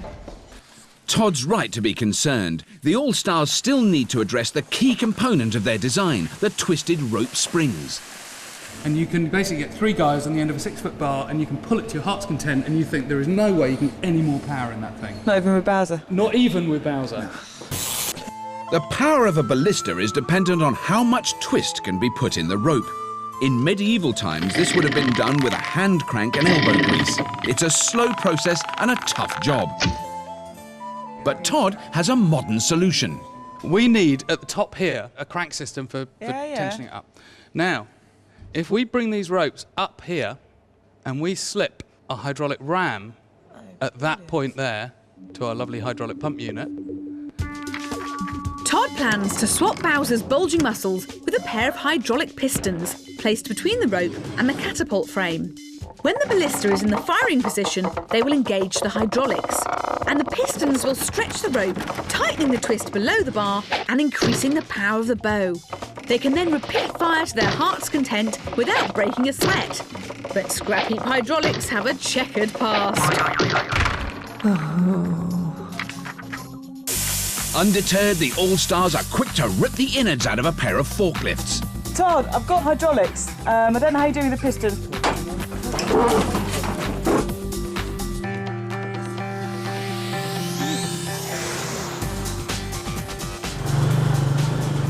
Oh, you got the hoses? I've got the hoses. Excellent. I've come bearing gifts. Oh, brilliant. They're pretty good. Confidence is high, but which team will their inside-out ballista have to beat?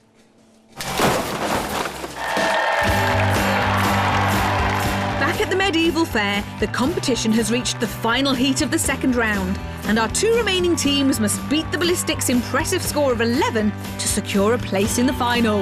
Our men of the cloth are not usually in the habit of launching projectiles. These holy hurlers are actually computer forensic experts. Richard, Nick and Captain Vince are the data detectives. If we hadn't made him captain, he would have just argued with the captain, so we might as well make him the captain. Their original plan was to build a giant spud gun, but it was a bum steer. Right, so if I'm acting like a spring... Yeah. It doesn't really... It doesn't release. It was back to the drawing board for the detectives. We need something that's going to give energy into it. I'm kind of thinking of a spring. Springs I know quite well, motorcycle fork springs. Fortunately, as cyber sleuths, they're used to a bit of problem solving. Their last-minute solution is a spring-loaded catapult made from an old shelving unit. Data detectives, you did brilliantly in the first round. Are you happy with your first round performance? Fantastic. Yep. Be even better this round, obviously. Yeah. And it's easy to redirect and re-aim. Yeah, and fairly light to move up and down elevations, not a problem. Up against our mild-mannered monks are a far more warlike team. Alan, Mike and David are the robot warriors, a futuristic fighting family from Leicester. We're a bunch of roboteers who spend most of our time fighting robots and then trying to smash each other to pieces. Well, I suppose it's one way to resolve family disputes, and it's their robots that have inspired their design. The machine's called Nightmare, which is after one of our robots. It works by feeding the boom handle in the back. These two wheels spin fast and launch it out the front. Sounds impressive. This could be the Terminator of the competition. With two excellent-looking machines, we're hoping for a really close encounter. Go on the sound of the horn. Fire! Oh, we've had balloon release, but not puncture. Fire! Oh no, it's a disastrous start for the robot warriors. Whoa! Straight through the middle. First arrow, first balloon. Beautifully done. Ready? Okay, fire. Data detectives are bang on target. You ready? The robot warriors have found their sights. With all the balloons popped, it's down to a shootout on the high-scoring targets. Wow, look at that! In the goal. In the goal. Shot. Fire! The robot warriors have got to be pleased with that. But they're down to their last arrow. They need another bullseye to take second place. Right, I'm ready when you are. Fire! That was so close. A valiant effort. Back on yours a bit, Richard. The pressure is really on the data detectives now. They need 5 points from 2 arrows. Okay, balanced is good. Maybe dressing in the monk's habit with the idea that you have God on your side. Well, it could be. Divine intervention. They're saying a prayer. Oh, yes! Wow. Yes, that's the red. So now they're equal. Now it's equal pegging. The monks just need to hit anywhere on the target. Yes! Yes! Very good. That last divine dart brings a hotly competed round 2 to an end. And in the battle to see who'll take on the All-Stars, it's the data detectives who join the 3 circuiteers in the final. Our all-comers have, of course, had several weeks to perfect their medieval missile launchers. But what about the All-Stars, who've only had 10 hours on a scrap heap? The All-Stars are building a medieval giant ballista that uses twisted coils of rope as primitive springs. But they've brought it bang up to date with hydraulic pistons to tension the rope. Do the electric sticky. And this modern twist on a medieval design has given them another advantage. If we can find a pressure gauge, what we can do is pump it up until the pressure gauge says 15 bar. And we can keep going every time we shoot back to the 15 bar point, and we know that we've got exactly the same power out of it. Using rope as a spring is not an exact science. Each twist will give you different amounts of spring, so judging the range of the ballista is a very hit-and-miss affair. By adding a pressure gauge, the All-Stars will be able to monitor the hydraulic pistons and calculate exactly how much power there is in the rope. They can then accurately tension their rope for each target. It's an ingenious idea, but it's adding to their workload. you reckon stick it straight above it like that? Well, it's Scrapheap. Nothing's ever seen a right angle. All stars, you have 3 hours remaining. Loads that time. It's not a lot. Oh, I'm the eternal optimist, me. So, yeah, pretty much there. Nice. If that's in the wrong place, tough. I think we've got hydraulics. Brilliant. That's good. Now is rope time, isn't it? Just got to wait for this to cool, really. Yeah. Ooh. Not wrong. Oh, straight.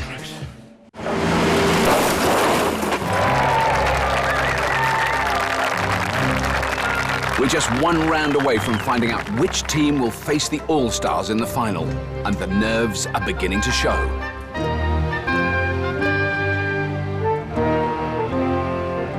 To take on the All-Stars, our valiant all-comers must first defeat the Scrapheap mercenary army. Both teams face 3 men-at-arms at 30, 35 and 40 metres. The further away they are, the more points they're worth. And must hit each target before the next one is revealed. The highest scoring team wins. A totally different round this time. For a start, much greater range. They've got to fire a lot further, haven't they? But they haven't got to. If they hit the target that's closest to them, they can stay on that. Right. But if they want to score more points, then they can go for the greater range. Right. So it's the operative's choice. Well, I mean, which one do you think could fire most accurately the furthest? Although the circuiteers may have further range because they've got greater power, it's not accurate at greater range. Right. If the data detectives take a bit of a gamble and go for the further target, I think they could win this. Right. They could win this. Data detectives, 3 circuiteers. The winner of this round goes on to face the All-Stars. The first targets are up. Oh, very close, very close. Wow! First shot hit the target. The second target is now up. Bring it down. And the circuiteers are going for it. Yep, fire. That's a cracking start. It's really put the pressure on the monks. Yes! Yes! Wow, what a shot, look at that. Right in the middle. What do we want to do? Now they have to make the decision, do they go for the furthest target? Go for the furthest target. Fire. They're going for it. But they just haven't got the accuracy. I didn't see that. Did that just miss? Didn't just miss, it missed. Big It time. missed, oh, Yes. right. The circuiteers have gone back to the near target. They're scoring, but scoring low. But the monks are persevering with the long shot. Clear. Yes! And it's paying off. When they hit it hard, don't they? And perfectly spot on. Oh, they got a bull, look. Tough fate to follow now, boys. Both teams are tied on 30 points. The circuiteers have got to score high. They have to risk a long shot. Yep. Fire. That miss short-circuited their chances. Keep going, keep going. A score will give the monks victory. This is God be with you time on the 8. Keep going, keep going. Okay, deep breath. 3, 2, 1, fire. Yes!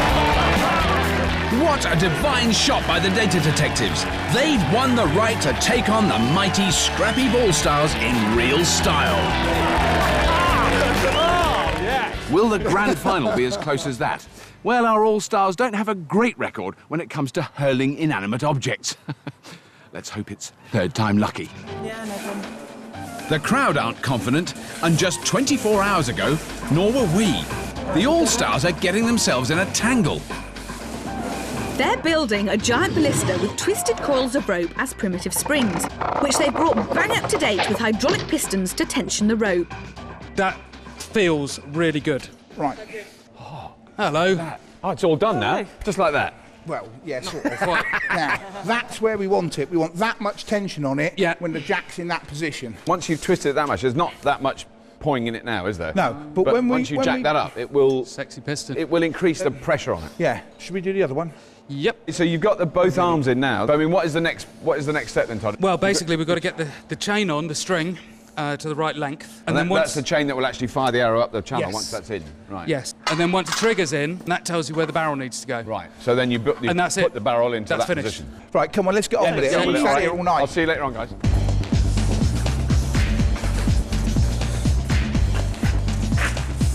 So it's actually a bit high, that one. I do the out time tricks, you always do it. Oh, Don't be like that. That's pretty good. Yeah, that is very good. All stars, you will have no quarrelling. You have just 1 hour remaining. We'll be ready, trust us. It's getting close. Is it straight? Pray. Track it. Go for it. Barring any disasters, it's really taking shape. Could this be the time that the All-Stars finally win a roadshow? It's almost the moment of truth. The crowds are gathered, and we're seconds away from unveiling the All-Stars machine. Congratulations for getting this far. You have won the right to meet the All-Stars, so well done. We just want to know what's underneath there. It's big, it's built out of steel, so it's powerful. Exactly. I can see a some mere gas timber over there. contraption against the steel behemoth. I think that's about the size of it. However, the All-Stars have a very consistent record. They do. In that they've lost every single one. Does that make you feel confident? No, well, we don't want to be the first people to lose to them. That'd be really, we do really not sad. want to break this record of theirs. To avoid defeat, they will have to work for their points. They must first hit 2 men-at-arms. Only then can they pile on the points by peppering the dastardly Dark Knight in his castle. All-Stars, you've seen who your opposition is. Do you still think that your machine can beat them? Yes. Definitely. Really? Yes. Oh, fantastic. So go on, get round and rip it off so we can have a look at it. Let's do it. Here it comes. Wow. Right, look at the size of that. We don't build anything small. Are you ready to light up? Light up? Light up? Oh. Never expect half measures with the All-Stars. That looks pretty impressive. Maybe this time you can do it. Cheers, Lise. What's peculiar is they're effectively a very similar type of machine, aren't they? Yeah, one works as a mechanical spring and the other one's working on the old twisted rope. So is there anything in the All-Stars design that might be a problem? I mean, they fired it once or twice, you know. Well, exactly, it's untested, and I just think that the data detectives have been practicing all day. Yeah. I think I'd put 50 of your pounds on the data detectives. That's very generous of you. Okay, this is it, the grand final. I'm feeling all nervous. Go on the sound of the horn. Good luck, guys. Getting ready to fire. Fire. Oh! That'll do. It's first blood to the data detectives. The All-Stars have their work cut out. Should we put a little bit more oomph into it? Okay. Getting ready to fire. Yes! That went straight through the target. The All-Stars have found their range. We're doing fine. They've only hit the first one. Oh, that was just short for the monks. A bit more, guys. Let's go for that. Another strike for the All-Stars. The high-scoring Dark Knight has been revealed. Oh, he looks evil. He needs a couple of arrows through him, I think. Let Nikki do it, and then we'll all judge once she says yes. Like that. That's pretty cool, actually. Yes. This is so close. I can't believe it. Both teams have got arrows in both targets, and they're both going for the Dark Knight. Right now, we're going to have to drop her right down for this one. It's fine, really quite straight. It's beautiful. Okay, shall we call it done? Bowser. Go on then. Ready? Go on, Yeah. go for it. Oh! It just was that far away from the Dark Knight. This could go down to the very last arrow. We're looking at 2 fantastically good teams. Are we clear? Clear. That was beautiful. I think the Cockney terminology is right in a planet. Right in the bush. He's a very unhappy Dark Knight now. Well, he's dead. Firing! The All-Stars have got their sights in. There's only 5 points in No it. pressure. It's all right. We've got as many arrows as them left. Oh. Firing! I daren't let myself hope that this could possibly be the roadshow the All-Stars win. Last 2 arrows, and we've got to get in. That looks good.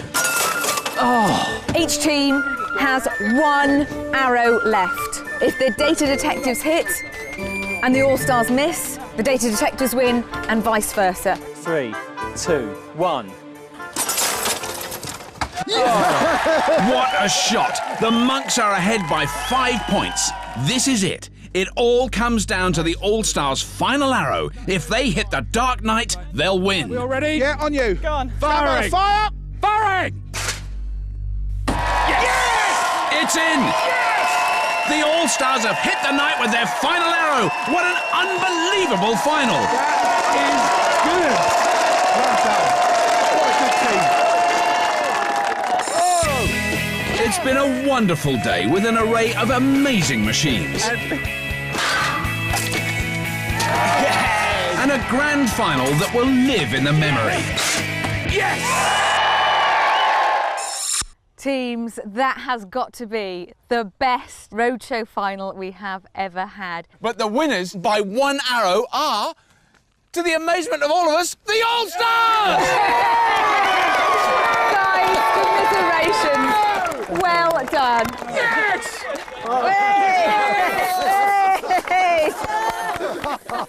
Well, don't forget to join us next time for more Scrapheap Mania. But for now, it's goodbye from here at Bodelwyddan Medieval Fair. Goodbye. Next week, we're getting all misty-eyed with nostalgia as we celebrate an unbelievable 10 years of crazy contraptions and bodging brilliance. Vandalised itself!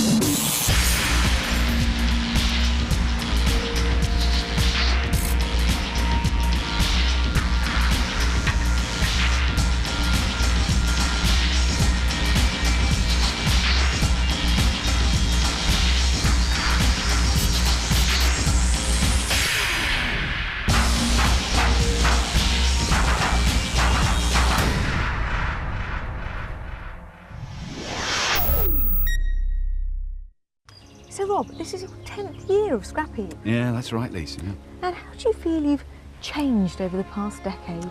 Well, Lise, time teaches you a few lessons and also leaves a few scars. You know, as a man grows older, I also think he grows a little wiser. You know, I think, Lise, I have finally grown up.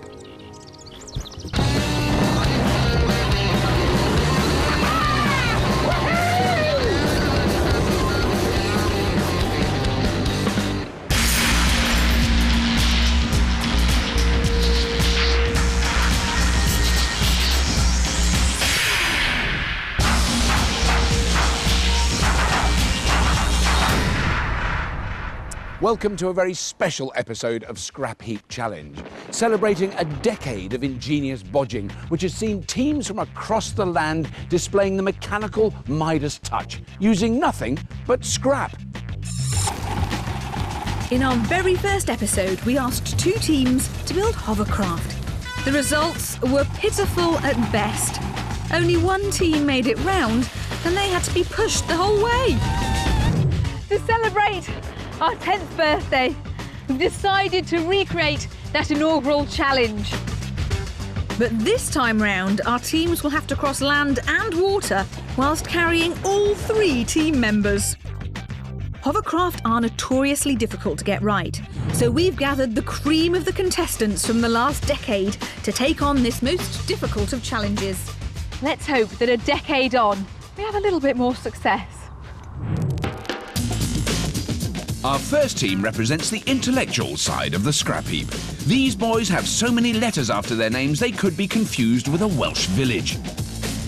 Leading the team is scrap heap veteran and polymath Richard Gibbon, OBE, or Gibbo. On the Scavenge is Royal Engineer and all-round egghead Richard Little, B-Eng. Completing this high-Q hit list is Brainbox and Master Boat Builder Toby Kilner. Moving to the top of the class, it's the Bright Sparks. They'll be up against the more instinctive school of engineering. It's a long walk from the West Country, and they scrape their knuckles all the way here. Captain of these Give It a Bash bodgers is past scrap heap captain and expert Richard Vincent, or Turbo. He's ably assisted by boat builder Will Trickett, along with farmer and scrap heap's favourite son, Andy Barnes. At the back of the bus, it's the Grunts. Welcome, teams. Now, you have been chosen for your brawn and brains, because we have a very special challenge for you today. Your considerable task is to fabricate craft capable of terraqueous perambulation. What? Grunts, that means build an hovercraft. Oh, yes, teams. You have just 10 hours to make your air-cushioned inventions both land and seaworthy. Slide off at the sound of the gong. Wait for it, guys, wait for it. No, wait!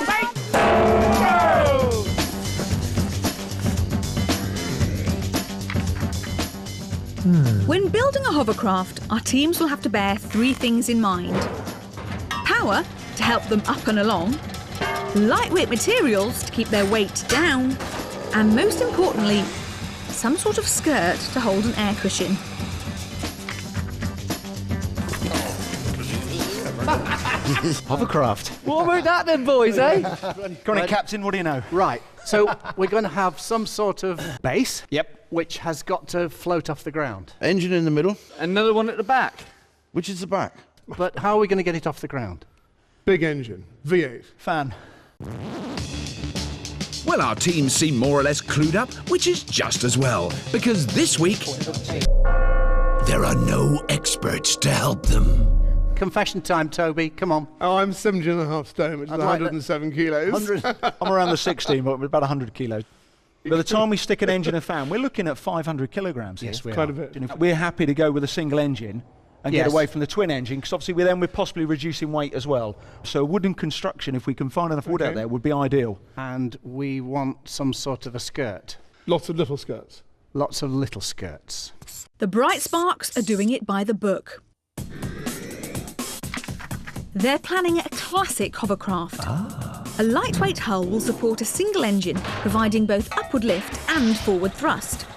Air will be channelled down to a segmented skirt made up of lots of bags sewn together. It's great in theory, but they're relying on finding light materials and a small but powerful engine. If their engine is too small, all the Bright Sparks theories will be academic.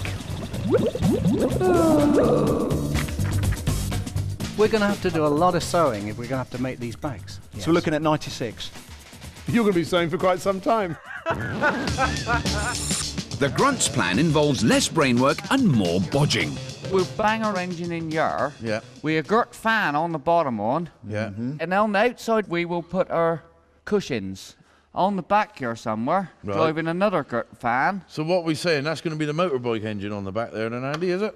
Well, you want a bit more power that way, won't us? Yeah. It's going to have Plenty some of revs, won't it? Yeah, Plenty of revs. Quite pokey. The Grunts are going for a boat-shaped hull. But instead of segments, a single bag skirt will provide a cushion. They're using one engine for lift and another for directional thrust. It's a simple approach and should make for an easy build. But two engines means there's twice as much to go wrong. So all we got to do is blow down here, pull up the skirt, rev the nuts off of it, one and off us goes. Yeah. But before our brainiacs and boneheads can get building, they need a list of scrap to scavenge. What can we use for a boaty-shaped thing? High-top van roof? What size of car? 1.2, somewhere around there. We'll go for a lawnmower. Wood. Some fans. Skirt material. Anything that they might want. Yeah. Absolutely. Off you go, boys. Come on then, Toby. Good luck. Go on then.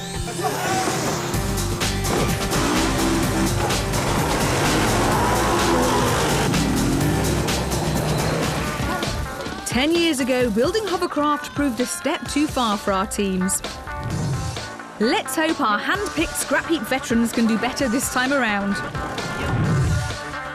In the brainy corner, Bright Sparks, Toby, Richard and Gibbo are opting for a classic design, using a lightweight hull and a single engine for both lift and thrust, with segmented skirts to get them off the ground.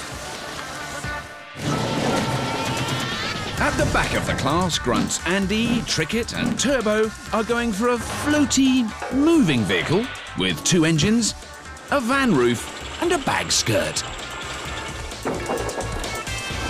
And it's first blood to the Bright Sparks. It does turn. Hell of a belt on it as well. Richard has made a discovery. Geriatric, this is Junior. Hello, Geriatric. Over. Zimmer receiving. We have a 16 horsepower lawnmower rotary engine. It's not enough power for what we ultimately want, but let's have it for now. Over. This'll be all right. Way! That sounds interesting. Pirateering! Oh, hold on. I've just seen the opposition and they've got a car. But cunning Richard thinks he knows what the opposition want. Now, we might be able to do a bit of a trade on this. See if you can head them off at the pass. But we'll meet you there. Okay.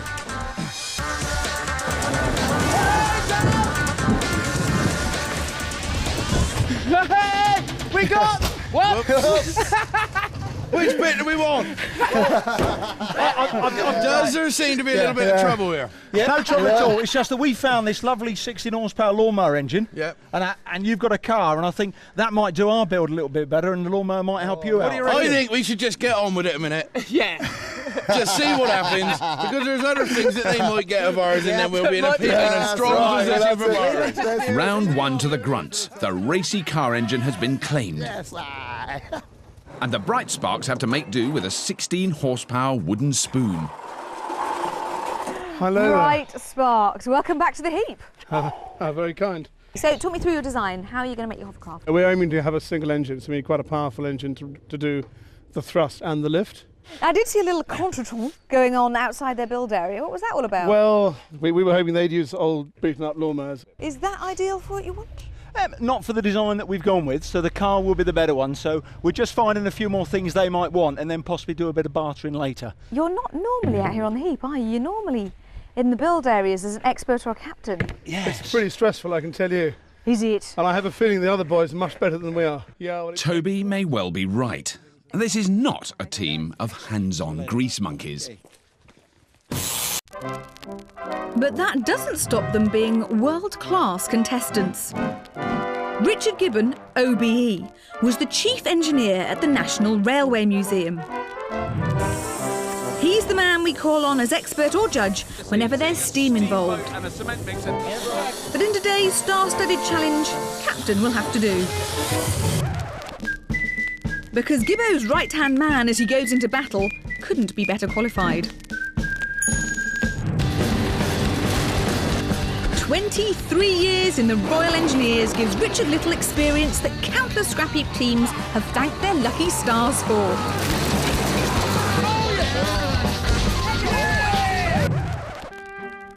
Toby Kilner has a brain so sharp that it has to be kept in oil to protect the public. Very kind. He lit up the 5th series of Scrapheap Challenge as captain of the ever-popular Boat Boys. As a team, they'll be looking to pass with flying colours today. For they are the Bright Sparks.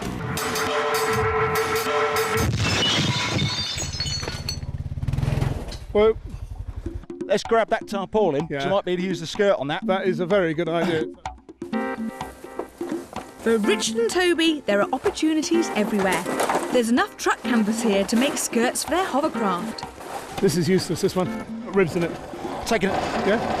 And there may be enough left over to trade for an engine. And they need to get moving because their opponents, the grunts, have stepped up a gear. Trickett, what are we going to look for? Propellers? If it looks like it's good for hovercraft, I think we'll have it. What about this for a hull then, Trickett? They think this fiberglass van roof could make an excellent lightweight hull, saving hours of fabrication. Hey, Turbo, I say, old chap, we seem to have found a rather spiffing boat down here. It's a sort of high top, just like we were hoping for. Sounds like a good idea to me, Trickett. They may not have an O-level between them, but when it comes to construction, the grunts are swats of the highest order. Captain Turbo might look like an Oompa Loompa. Oh, it won't move. But his knowledge of heavy haulage and steam engines makes him an expert in Scrapheap's eyes. Most famously, as captain of the Clagsters, he took the trophy in our Locomotives Challenge. Doctor, Professor and Laureate are just 3 words never to be associated with boat builder Will Trickett. But as part of Team Maximus, he tasted glory in our 3rd Scrappy Races rally. His teammate Andy Barnes has only ever managed 2 words of real English. Proper job! But as captain of the Barley Pickers, he's responsible for some of the great moments in Scrapheap. Absolutely vandalised itself! He's handy with an engine, some say too handy. In Scrappy Races, he over-revved and blew his team's chances. Hey! Proper failure, wasn't it? Andy, Trickett and Turbo get 10 out of 10 for effort. All right, Andy. I can't immediately see the connection between a sort of 3-ton van and a hovercraft. I mean, Well, we sort of got this idea we might beat the top off on. What is your base that you build the hovercraft on? Well, we were sort of thinking that might work. But you've done some top scavenging this morning. I mean, Well, we've got the best engine on the side.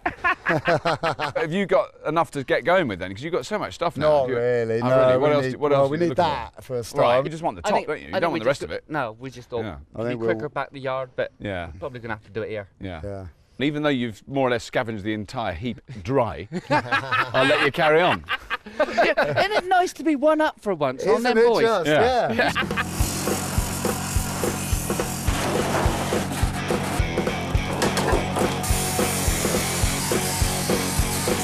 As that lightweight roof comes off, it looks a lot heavier than before. Well, that's torn it. Their brainy opponents have spotted an opportunity, and a deal could well be on the cards. One leak at the rear. I tell you what, if we give these boys a hand moving this fan back, I think we might be able to take this off them. Yeah? How does that sound? I reckon that sounds good to me. So you reckon that's all right then? Did I hear a cry for help then? Yeah, you did. Go on. So you boys having fun? Toby felt rather at home, wasn't it? But don't for a moment think the Bright Sparks are acting out of kindness. They've merely let their opponents do the grunt work. Thank you, Toby. Cheers, then, Happy boys. now. Thank you, Rich. That's okay.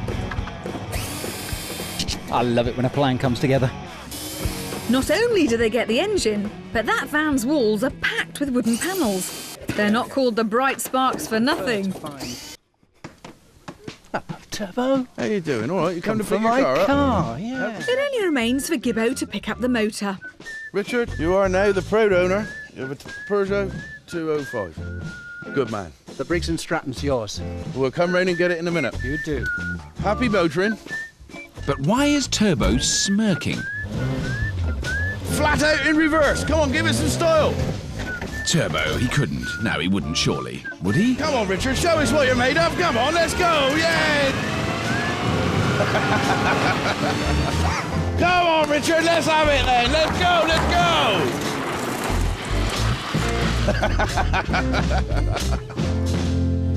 So with our boneheads and our brain boxes both scavenging away, it's time to meet the man who puts the craft into hovercraft. This man has worked with hovercraft since he was a boy. He's the founder of the Hovercraft Museum and secretary of the Hovercraft Society. For 5 years, he taught people how to fly them. Frankly, if anyone else knew more about hovercraft than he does, we'd have got them instead. He's Warwick Jacobs. Hello. Hello, Warwick. Very nice of you to join us today, because I think we really need as much help as we can get on this one. How it works. How do hovercrafts work? Well, it's not rocket science. This is a hover hockey table. Right. If we put some air on, Right.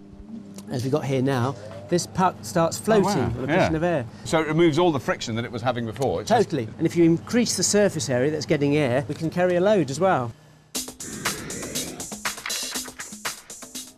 A hovercraft works by pumping air under its own hull into a space called the plenum chamber, where it forms a high-pressure air cushion. This air cushion lifts the craft away from the ground, reducing friction, which allows the hovercraft to glide easily over even surfaces, such as water or grass.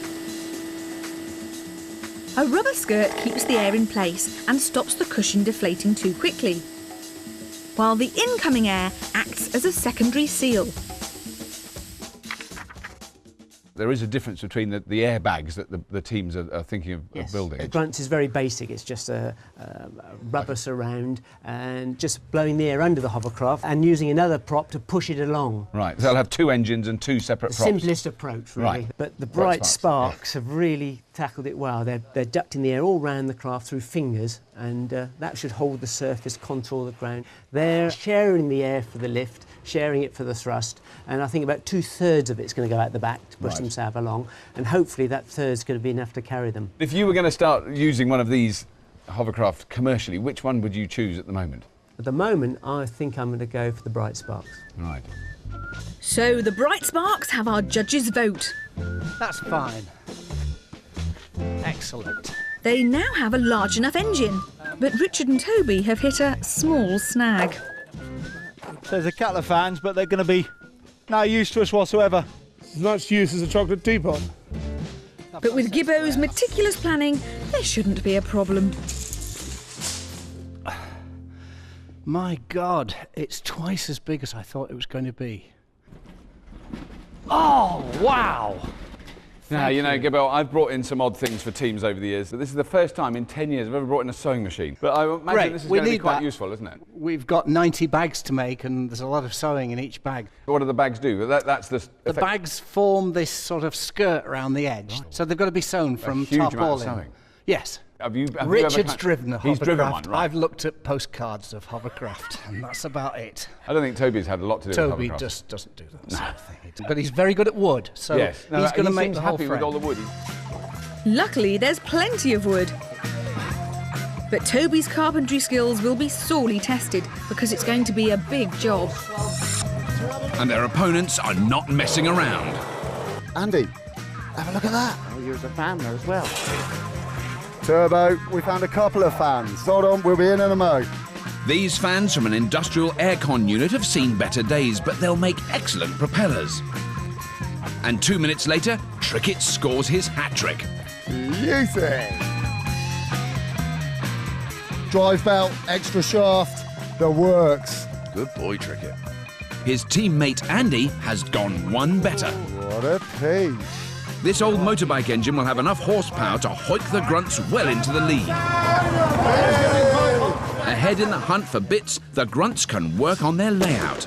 We want to maybe get it right up here. Is that silly to putting up here?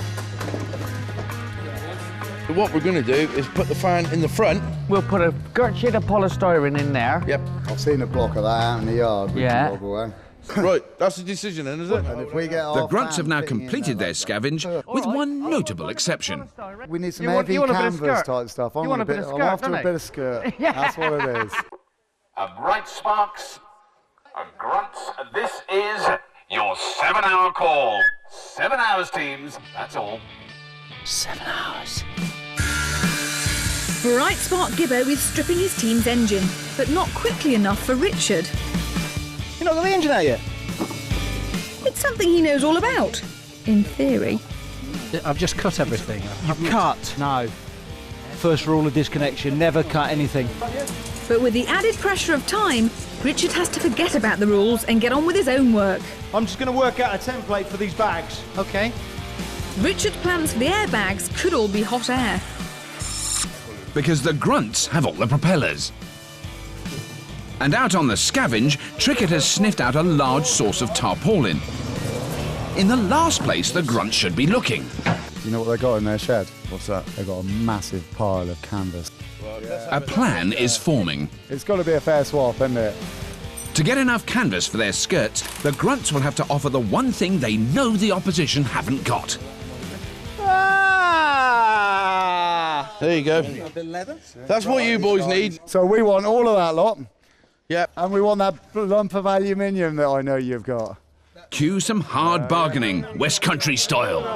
Oh, no, no, no, no, no, no, no, yeah. And a deal is reached. Cheers, guys. Okay.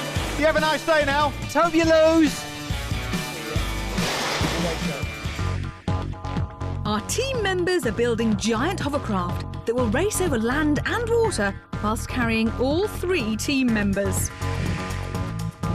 Tutored triumvirate, the Bright Sparks, are playing it by the textbook. The single engine and segmented skirts. Having scavenged a car engine, a fan and sprocket, plywood panels and some tarpaulin, they now have everything they need. Right, go for it. But their complex design is labour intensive and they've got to get cracking. Tricky trio the grunts are building a hovering machine with a lightweight hull, 2 engines and a bag skirt. The scavenge turned up a van roof, several fans and some truck canvas. I'm on my way. What you got there? This is what we want. Oh, Andy, look at that. But a large polystyrene block has inspired them. Where's the fan? We just got to decide how deep we want it, don't we? With a bit of welding wire and a car battery, it could make a lovely cowling for the fan. I ain't never done much of this before, have you? No, I don't think I have.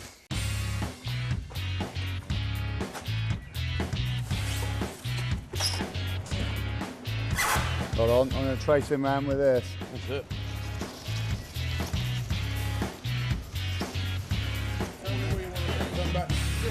It's either a pure genius or an absolute madman that can draw a perfect circle. My side ain't coming out too bad. That's it. Yeah. Next door, there's certainly genius at work. Or is it all chalk and talk? That's 500. So that's the 30 degrees. That's 300. Yep. Richard has made up a template for the hovercraft skirt. 2 to 1. In a hovercraft, air entering the skirt is directed down and inward to provide lift. Richard has designed several bags that will sit next to each other, like segments in an orange. Holes cut in the bags will spread the air evenly throughout the skirt. So there's less chance of it leaking out all at once over bumpy terrain. It's a proven theory and should keep the bright sparks afloat on test day. But 96 bags means a lot of sewing, and Richard has got his work cut out. If only my old needlework teacher could see me now. Fortunately, the modern army prepares its men for every eventuality. Ooh, senior! Perfect. Air comes in, down, round, and blows out through. Billows out there. Top end there. 94 to go. Have you finished yet? About another 10 minutes. Now, we're about halfway through their allocated 10 hours at the moment. Or they are now finally both working very hard, I think. The skirt's what's going to win this or lose it. Right. Have you got a sort of preferred skirt design? Yeah, I mean, the grunts have gone for a simple bag, simple as that, and it's going to be a bit like a blancmange, really, when it inflates up. Whereas the Bright Sparks have thought about each segment, which are each directing the air through a hole, down into the skirt and under the hull. Right. Now, from the point of view of propulsion, have the Bright Sparks got enough power and fan size to do the two jobs? Well, it's the tip that does all the work. Right. So if they can get the tips nicely into the duct with a nice bit of clearance, it'll get maximum thrust they can and the maximum lift, because a third of it is doing the work for lifting it. But in terms of your 50p, last time I spoke to you, it was Bright Sparks. Bright Sparks for their hovercraft, yes. Yeah. Oh, it still is. You're still sticking with them. If they could let me drive it, I'd take that one. Judge Warwick prefers the Bright Sparks design, but at the moment, that's all it is. Their opponents, the Grunts, are getting on with their build. Don't get in there, because I bant terribly heavy, be I? No, you'll be on your little. Andy cuts a hole in the van's roof to give the lifting fan an air duct. Here we are. Turbo has welded a mount for the front engine to sit on, and is now turning his attention to the second engine, giving the Grunts their thrust. Here we go, Tricky. This is what we can do then, isn't it? Well, if we have one of those flanges on there, short bit of shaft. And that'll get us 8 inches away from there. Yeah. Perfect. Afternoon, Turbo. Hello, Robert. Oh, this looks like a ship. And I'm presuming some sort of fan goes in there. Well, we're going to put one engine with a fan on in there, which will fill our airbag up. Right. We've got the other engine there, which is a motorbike engine, which is going to drive our propulsion forward. Right. We are pretty much on the way. We know where we're going now. Right. But how will the air get all? Are you going to sort of feed it because they sort of? No, it'll feed itself. It'll feed itself, will it? No, it'll feed itself, Ren, because it's fixed on the top and fixed on the bottom, so it'll completely fill up like a sausage. Forcing air into Turbo's sealed sausage means it won't be a hovercraft, but a dinghy. However, cutting holes at the rear of the sausage will allow air into the space beneath the hull. The build-up of pressure will create an air cushion, turning the dinghy into a hovercraft. This should allow the Grunts to float away gently, even with Turbo on board. Oh. The other problem, I suppose you've got vaguely, is time. Time is a little bit up against us at the moment, I must say. But being farmers like we are, we can leave the harvest to the last moment. That's right. And it's probably normally raining when we do that. So. For the Bright Sparks, time's a bigger issue. Richard has started his sewing marathon, but is already getting distracted. Senior! Come on then, what do you want me to do? Let's stop the yapping, let's get on with the job. Toby's wooden hull is ready for its outriggers, which will hold the skirts and contain the air cushion. You just need to be a ½ an inch taller, don't you, on that one? Teams, your attention, please. You have 4 hours remaining today. 4 hours. Thank you. Piece of cake. You're having a giraffe. With the clock ticking, Richard is speed welding the sprocket for his engine. But it's a job that can't be rushed. OK, stop there. And now it needs correcting. It looks like trying a shortcut has backfired, and Gibbo's not happy. Don't take it off again. I've got to, mate. There's nothing I can do about it. It's got to be perfect. For the grunts, doing things by eye is second nature. Well, that's enough. Turbo is welding a mount for the rear engine. Yeah, that's good enough. That's good enough. And Trickett is making his version of a hovercraft skirt. And now it's time to put their efforts to the test. That pull out, that be all right. He might run. Hello, grunts. Hello. Oh, hello, Lisa, my lover. How are we getting on? I'm fine. How are you getting on? More to the point. Oh, we're getting on all right. So you've got your first engine here, blowing downwards. It's going to fill the skirt up to give you some lift. Are you happy you got this fan going the right way? We think we have. No, yeah, I put it in. We were about to try it in a minute. Oh dear. Right, I'm going to move away. I'm going to cross everything. Yeah, I reckon you should give him some. There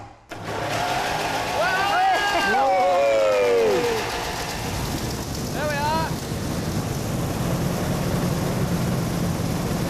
It's got too much oil in it, that's why. He'll rev a lot harder than that. I wonder. Yeah. He'll rev twice as much as that. It turns over.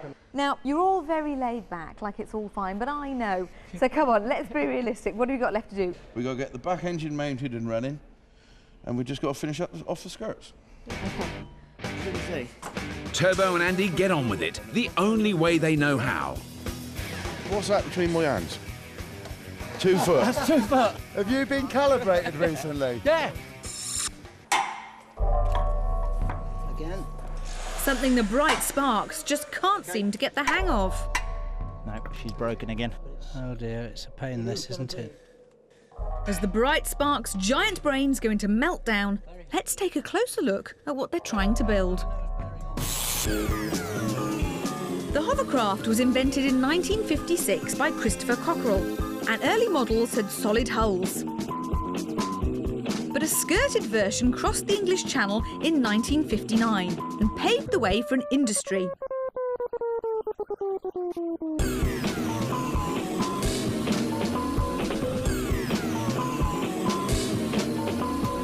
The Model T of the hovercraft world was the SRN6. This workhorse found success worldwide with coast guards, passenger services, and even the military.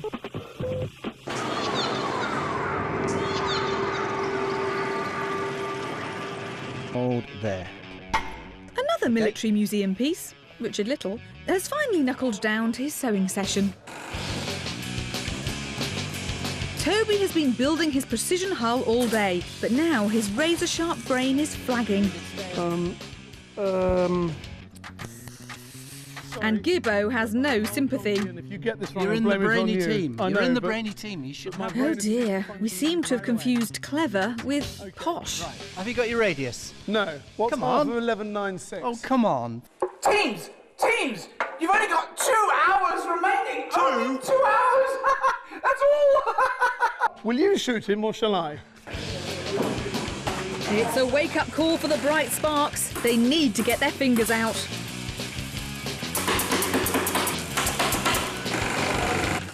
Hey! 94? Well Brilliant. done. What a hero. Can I have a coffee now?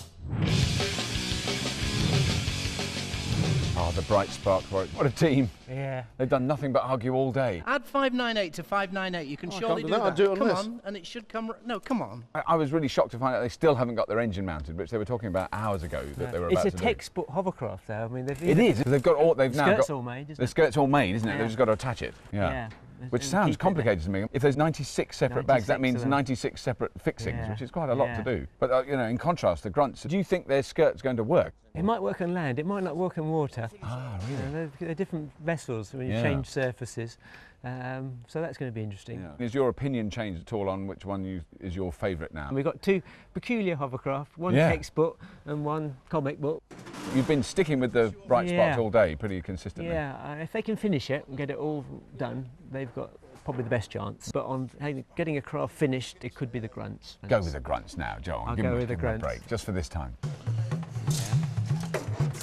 So our judge thinks the Grunt's comic book effort might be in with a chance. Having cracked on with their build, they can now afford to rethink their baggy skirt design. If we take this off and just move the thing up a fraction, we'll have more room in the middle for our air cushion. Tell you what, if it's going to take 10 minutes, let's not talk about it for 5 of them. Let's do it in 10 of them. Do it. Raising the skirts by 6 inches will cost them time, but if Turbo thinks he's up against it, it's nothing compared to his opponents. Richard's getting his bags attached to his team's hovercraft, but the pressure is starting to tell on Captain Gibbo. Richard, calm down. Take a step backwards, mate. Everything I do, you say, if I were you, I wouldn't do it that way. Yeah, well, OK, I'm looking at it a more practical way of doing things. Teams, I really can't believe it. I can't believe it. You've only got 1 hour remaining. 1 hour's build time. That's all there is. I can't believe it myself. I can't understand what the panic's about. With an hour to go, both teams are working in earnest. At least the grunts. I think they misread the whole notion of skirts. No, it's not a skirt. That's a full-length ball gown. It is, isn't it? I tell you what, this is getting to look like a proper job now, isn't it? And Turbo's managed to get some big, heavy welding in on their engine at the back, because, you know, they just haven't had enough welding to do, poor fellas. Come on, Barnesy, bring her on. I think it's probably fair to say that the grunts have had a more pleasurable experience. Yeah. Next door at the Bright Sparks, we're talking haute couture on their skirts. Mate, that looks incredible. OK, lower her down a little bit. The engine's on, they're happy it works. And very importantly, they've got to put the cowling on the back so it directs the air down so it actually inflates the skirts. Right. So I mean, they still have got a lot to do. I think it's going to be absolutely superb. And have they stopped arguing? Because I know Toby had, probably lost his mind earlier on. Probably before he got here, though, to be fair. Oh, no. The grunts add the finishing touches to their rear engine. So that's 1, 2, 3. And with the build all bodged up, they can sit back and relax. This got to be another HMS proper job, this hasn't it, really? That puts all the pressure on the Bright Sparks. Richard fashions a steering wheel from an old set of handlebars. Oh, yeah.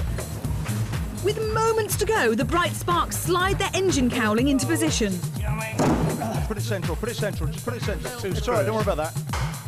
As the final seconds tick away, Toby fits the dividing duct onto the back. There are still rudders to go on, but they simply haven't got the time. OK, teams, raise your skirts and step away from the build. Your time is up. Yes, teams! Tomorrow we find out if your scrappy skimmers are up to scratch. We'll be testing them on our Scrapheap Challenge hovering obstacle course. Well done, teams. Congratulations. Well done. Captain. Woo! Good job. Hey, looks like hovercraft. Sure does. And we aren't really broke a sweat. Well, It was a bit warm.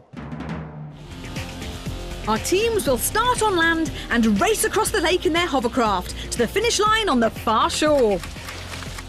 There will be 2 runs each. The fastest combined time will win it. We're not exactly asking them to walk on water, but it will be a miracle if both teams finish the course. The teams are using every second of their tinker time. Tutored triumvirate, the Bright Sparks have trimmed the corners off their engine cowling and added rudders to direct their single fan. Tricky trio the Grunts have copied their opponents with a hastily bodged up rudder system and added extra fan blades for more engine power.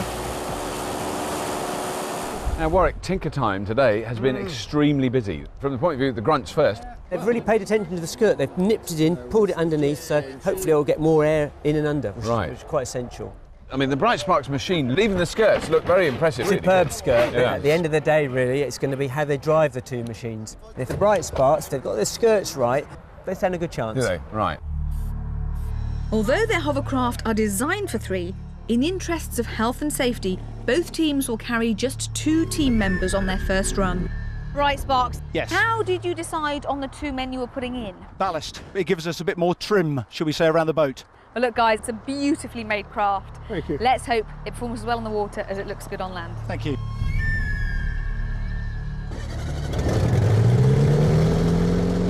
Right, Sparks. Go on the sound of the horn.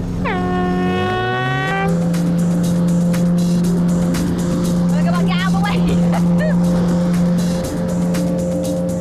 Oh dear. Get the weight back. With a helping hand from Captain Gibbo, the Bright Sparks are soon afloat. They're going, they are going. If Toby's got to get the balance right.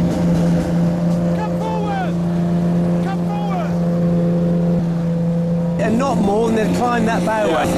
With a few adjustments to balance and steering, the Bright Sparks settle into a rhythm.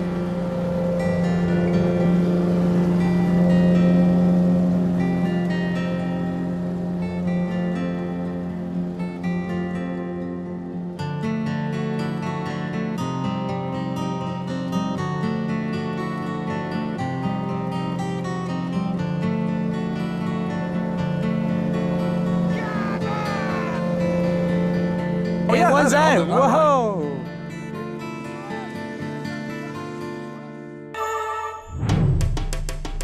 The Bright Sparks have wafted over the line in 3 minutes and 16 seconds.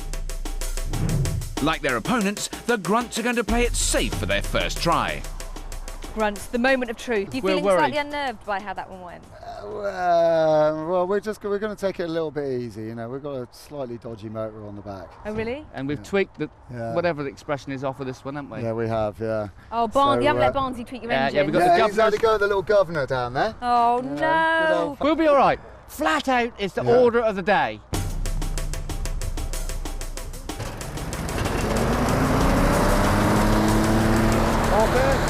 Grunts! Go on, horn!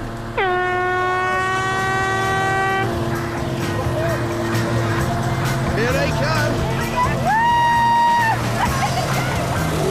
Well, look at that. Look at that! That is really a surprise. That's almost over its bowway. Yeah. The Grunt's over-revving engine is keeping them afloat. Or is it? I think that's the front engine. That's the front end. That's Barnesy tinkering. Oh no! Should be there. There's a lot of smoke. Oh my goodness! If Andy's engine blows now, the Grunts are in for an early bath. Oh, I love the fact that Barnes isn't the slightest bit concerned, stepping right over what effectively is a burning engine. With their pistons begging for mercy, Trickett and Andy limp over the finish line. Yeah, there we are! Well done! A time of 3 minutes and 56 seconds puts them 38 seconds behind their opponents. For their second and final run, the Bright Sparks are putting all their eggheads in one basket. Bright Sparks, go on the sound of the horn. 3, 2, 1.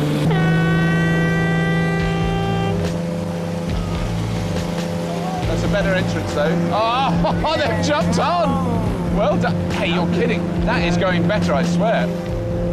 But with 3 men on board, the craft is floundering badly. Richard is wrestling with the controls just to keep them on course. And they've lost their steering now. They're turning round.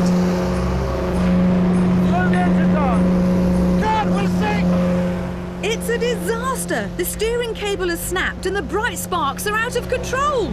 I think they're doing the best thing. Keep it going. Perhaps they're doing At a all costs. synchronised ballet now for us. Toby manoeuvres the rudder by hand, while Gibbo tries to counterbalance him.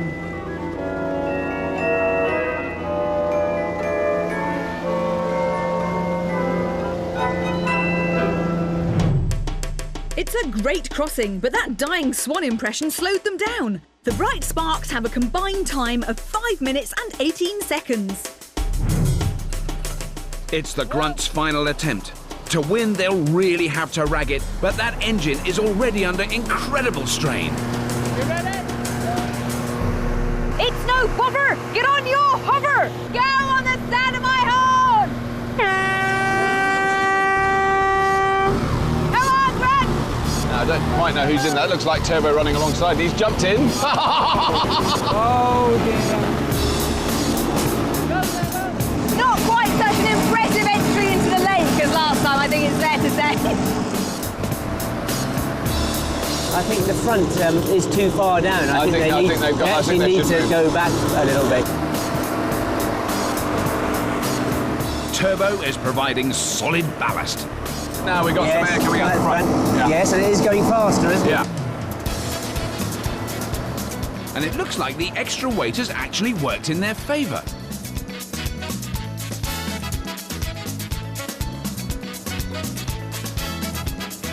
And they're rounding the corner, they're heading towards the finish line. The engine is packing up, but they're so close it hardly matters. I've no idea who's won. I've got not a clue. What a way to celebrate 10 years of Scrapheap! But who'll come out on top? Well, teams, earlier on I said it would be a miracle if both teams completed the course. Well, you have proved that miracles do in fact happen. There was just 1 minute 16 between the total times for the 4 runs. The winners are, in fact, the Grunts! Oh!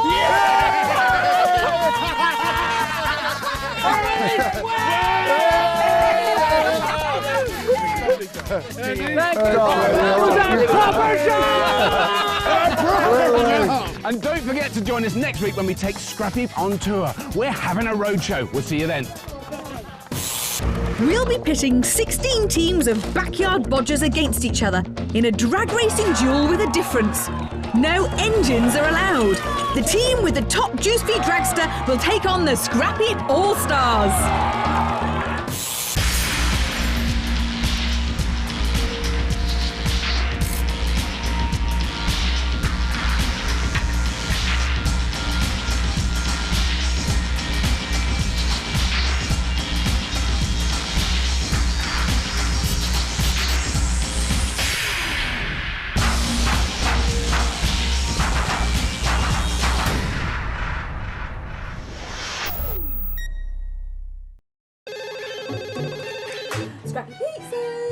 Hi, yeah, I want the mega meat feast and I want it fast. Right. I want to have the thin crust, but not with the cheese round the edge bit. I don't like that stuff. Then I'd like, say, a layer of cheese, then the mushrooms, sliced really thin. On top of that, I want the salami, but only round the edge. It goes in the middle, it gets kind of soggy. But then cheese, no olives. Yeah, and if you can get that to the heat, that would be fantastic.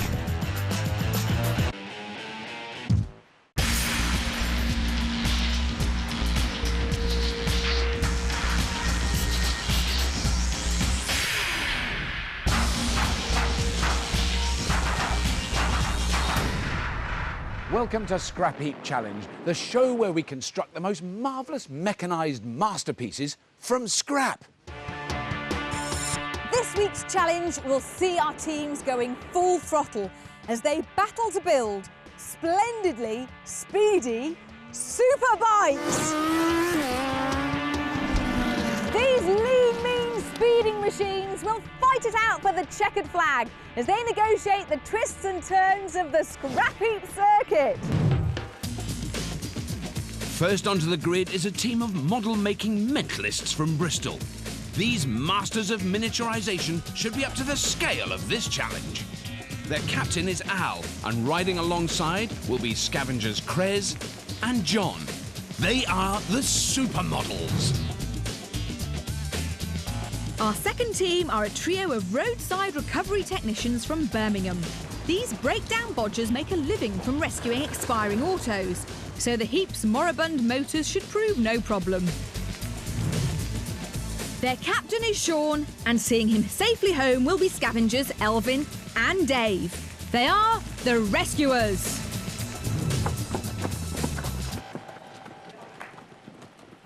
This week, we have a Scrapheap first. we're challenging you to build high-revving, tyre-smoking, knee-scraping superbikes. Come on! Excellent.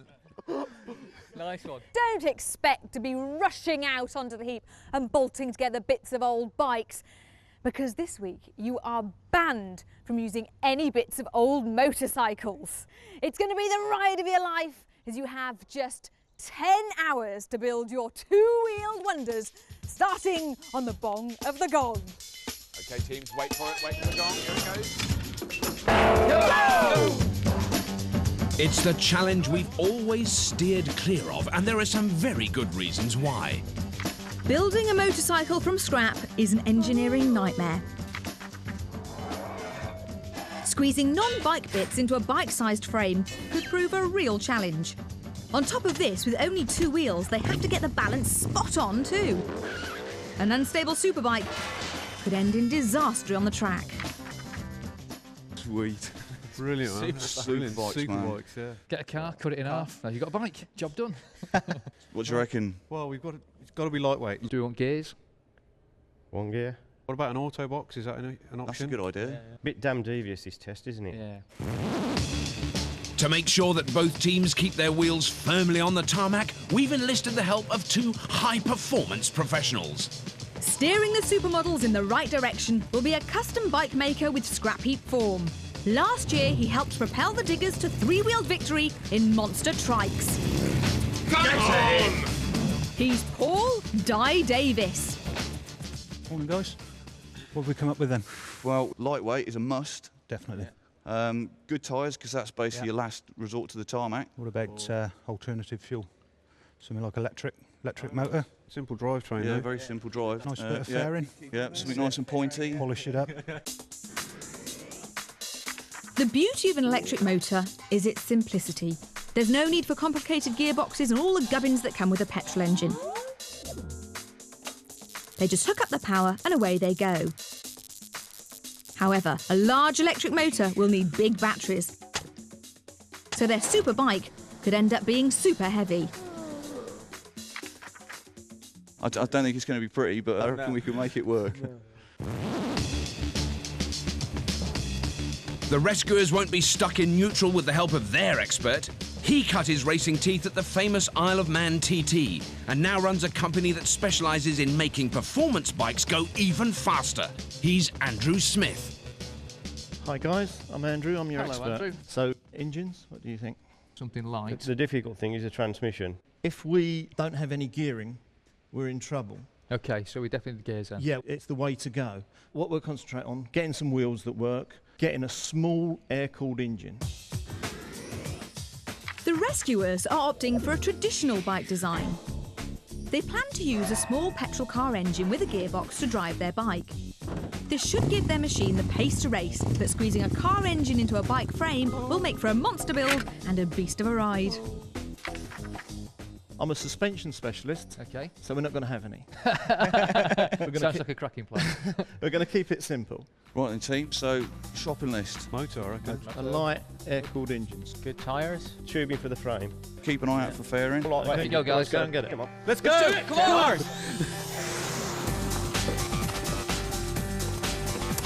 With a laden heap just waiting to be pillaged, the race is on to find the choicest junk. Yeah, excellent stuff. Another wheel. They're wasting no time in their search for superbike scrap.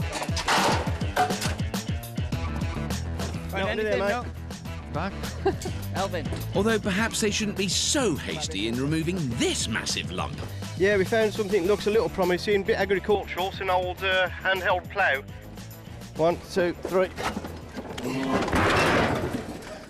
They're not wasting time bringing back something, are they? That's No, they've checked it over and it's working. What are they going to use that for? I have no. I mean, I hope not the engine. It's a massive piece of rusting agricultural rubbish, and they're going to use that to make a delicate motorbike. I mean, that thing's probably for stirring slurry. So it just goes dum dum dum dum dum. Yeah. Everyone clear?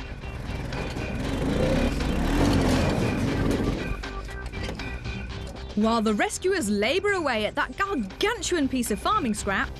Again?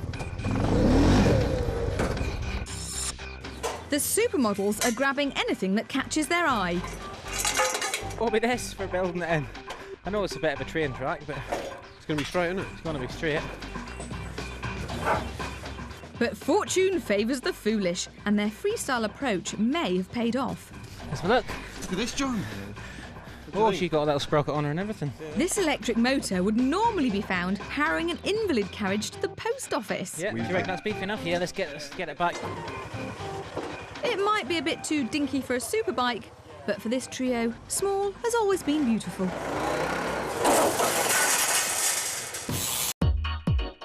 The supermodels, believe it or not, aren't catwalk divas, but model-making fanatics from Bristol. Their captain is professional model maker Al. He's definitely got a very good sense of humour. He's always joking and trying to pull your leg. It's obvious Al is the showman of the team, which is no surprise when you consider his distinguished family. My granddad was Harry Corbett, a sooty. Well, he wasn't actually sooty. Al's business partner is fellow model maker John. John is the best welder I know. He's really good. He can weld anything to anything. And completing this trio of modelling maestros is electrical engineer Ian Creswell, a.k.a. Cres. He is an electronics genius, as I call him, a guru. I think we're going to do really well. We're really aiming to win it. We really want to go all the way. But time will tell. We're the supermodels. 34. 36. 42. Why am I always 42? Because you're fat. I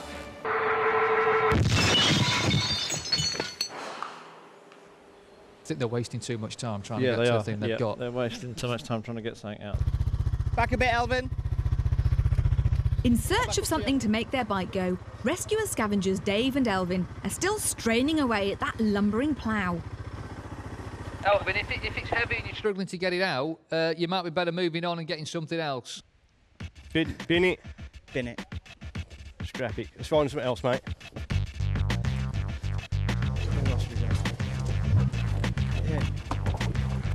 Sean, just found an engine. The rescuers have seen the light. This portable generator engine looks ideal for powering their bike. That's the business. Oh, well done, that boy. Whoa, whoa, whoa, whoa, too far in, mate. You want to calm it down a bit? It's completely self-contained with its own fuel tank, so it'll save them all the trouble that would have come from extracting a car engine. Yeah, I mean, it's perfect, actually, isn't it? What do you want to say? On a roll, Elvin and Dave step their scavenge up another gear. Dave? Yeah? Here, mate. This gearbox could be ideal for hooking that engine to their rear wheel. Nice gearbox. They may be stranded in a sea of scrap, but you'd be more likely to see these brummy bodgers if you were stranded on the M6. Always there in your time of need are the rescuers. These Birmingham-based heroes work for one of the country's leading breakdown organisations. Heading up the team is Captain Sean. I work for a major breakdown company, helps lots of people who are stranded at the side of the road not to be stranded at the side of the road. Sean will make a superb leader. I can see him throwing his teddy in the corner, but I can see us all doing that along the way. Sean's right-hand man is Elvin. Elvin's going to be a brilliant scavenger. Sometimes he's a bit of a bull in a china shop and you've got to try and slow him down a bit to get the best out, but we harness that enthusiasm as best we can. And out on the road is Dave. Well, Dave, what more can you say about a bloke who decides to drop his trousers at the side of the road? What's the problem? Don't know, mate, just stopped. Just stopped, OK. Do you want to pop your bonnet? He had to strip off at the side of the road to push people's cars out of big rivers and things, so obviously nothing's too much trouble for Dave. It'll be red faces all round if these three don't win, so let's hope they come out fighting. When the chips are down, we get stuck in and we do the business. OK, that's you filled up. OK. Ready to go? Excellent. Don't do it again, please. I'll do my best. You got it? Yeah. Here we go, right at the front, mate. Get some Rescuers, good morning. Oh, yeah, how are you doing? I'm fine, how are you both? Devious challenge, this one, innit? Now, earlier on, I saw you getting what I have to say looked like a piece of old agricultural machinery out of the heap. It was. It was, we binned it. It's too heavy. So I was going to say, it looked a little on the heavy side. light, lean and mean, that's the way to go. So where does this fit into that little equation? Gearbox. Right, okay. The gearbox looks to be in working order, so we can take that off. Who's going to be riding this thing? Do any of you ride bikes? Yeah, I do. I'm a biker. Do Yeah, you? I've got 7 of the things that... 7? Yeah. With 7 bikes, you've got no excuse for losing this, really, have you? You've got to do it. And with 7 bikes, Elvin also has no excuse for not choosing the right sort of tyre. Elvin. Yeah. Is this one more rounded? Take it. Take it. The heap is awash with old rubber, but the rescuers are on the lookout for rounded, narrow, space-saver tyres. Nice one, mate. That's perfect, Dave. Well done, mate. Just one more the same will be great.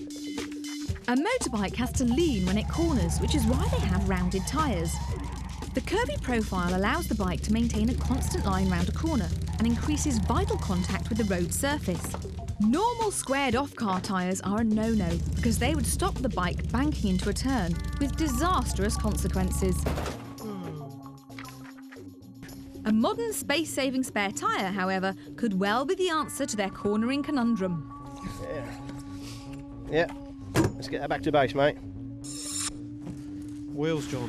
Wheel, we need a wheel. With Elvin and Dave looting the cream of the heap's tyres, the supermodels are left with the rescuers' rejects. Nothing to do. Yeah, they can't be long though, innit, if they found it already. At least Captain Al and Expert Di are finally going to get something to work with. It's quite nice. But she seems to be working all right. Yeah, it's got a nice little sprocket on it. Yeah, that's it. So.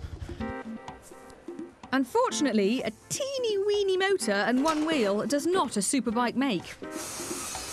But they forge on regardless by making a mount for their electric lump.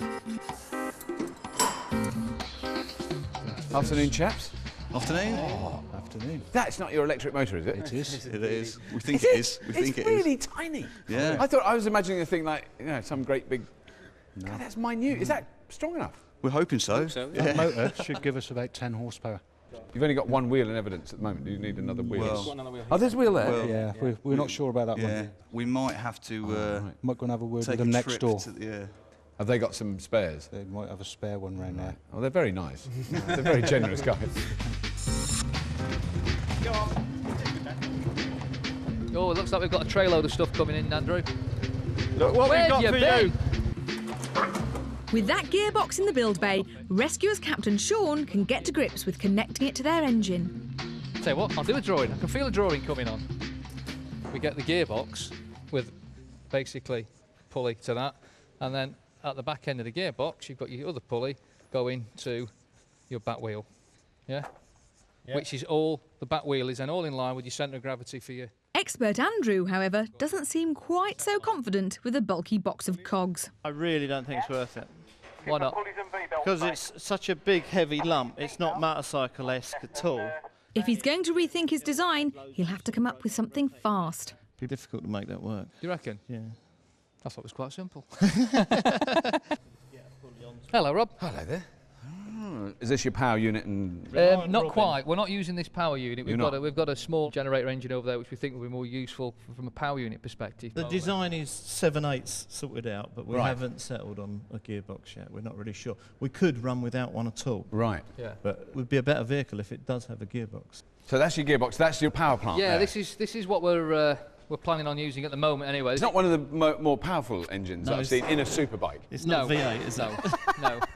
And so then, even if you go through the gearbox, the drive to the rear wheel then is what? Well, we're hoping it's going to be a belt if the guys can find something suitable for us. Yeah. I love these engines. I love engines that go when it starts. Yeah, when it starts. Yes. Mind a little detail. Oh yes, that old thing. Oh, don't worry about it starting. It'll start. More familiar with model cars, the supermodel scavengers have been struggling to liberate the rear subframe from this Volkswagen. What's happening? It's spinning on. Go on, try again. Yeah, it's all done. We're good to go. This ungainly lump of car might seem far removed from a sleek superbike. Oh, that's the boy. That's going to be nice. But Captain Al has a rather cunning plan. Do the job, you reckon? That's super. Oh, dear. He intends to cut the subframe in two and use one half to mount their rear wheel and the other as their front fork. Ingeniously, they can also use the drum brakes which are mounted within the hubs. Is this going to be all right? What do you think? Yeah. Yeah? That's fine. I reckon Yeah. that'll be spot on. Yeah, it's perfect, isn't it? See you later, boys. It's good. Well, both teams seem to be motoring through the scavenge, so it seems like a good time to get the expert opinion of today's judge. Keeping a firm grip on this week's challenge is an ex-motorbike racer of the highest calibre. His many accolades include 2 British Superbike Championships. Now retired, he remains in the fast lane, testing the latest bikes for motorcycle magazines and commentating on the Superbike series for British television. He's Jamie Whittam. Hey, what you found here? Well, this is a beauty. This is a 1930s racing bike. This is the kind of nearest thing that we've got that resembles what the teams are trying to build. I mean, what are the essential ingredients of this sort of bike?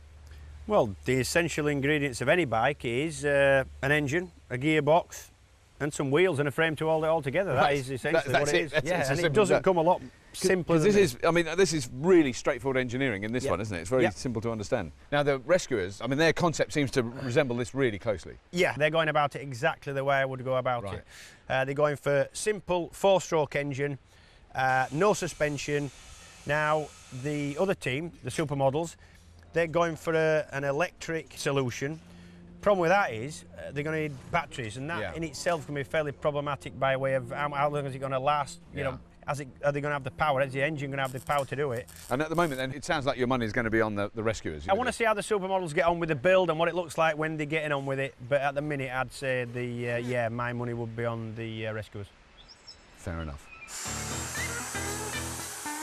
The Supermodels electric superbike certainly hasn't raised the heartbeat of our judge, and they'll have to raise the pace of their build if they're going to stay on track. They're 1 wheel short of a pair, so Krez has to venture next door on a trading mission. Hey guys, going to do your trade? What do you reckon? What's that? What's that? This kind gentleman over here would like to swap some cutting discs for a space saver wheel. We don't need none. We don't need none. Come back in half hour and we'll think about it. All right. Crikey, Elvin. I thought the rescuers were supposed to help people in need. You're a hard man, you, Elvin. No good, lads. We do need a disc. We should have been nicer to them. Yeah, right. Better go eat some humble pie then. Teams, your attention please. You have 7 hours remaining today. 7 hours remaining today. Thank you. Right, guys, let's get a move on.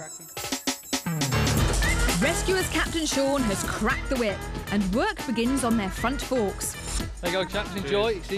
We didn't even puncture it on it. Oh, yeah. We still need a quench. What are they after? What are they getting at the moment? They're getting the bolts, bolt the wheels on.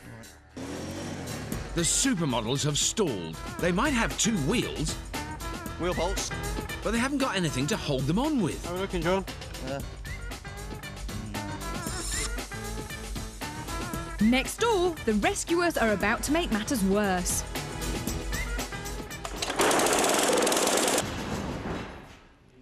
It's not even lunchtime, and we've got an engine started on the heap. I wonder what the opponents are going to make of it. The breakdown technicians from Brum are running away with today's challenge.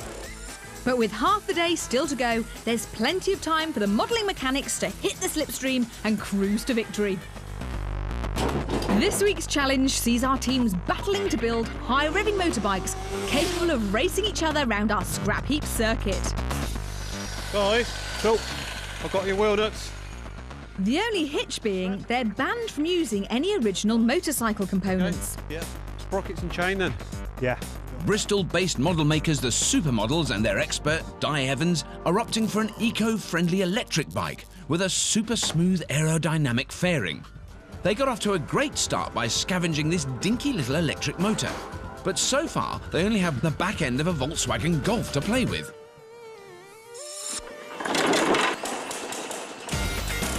Brummy roadside technicians, the rescuers, and expert Andrew Smith are gunning for a more traditional petrol-powered ride, using the engine from a portable generator, which will send power to their back wheel through a car gearbox.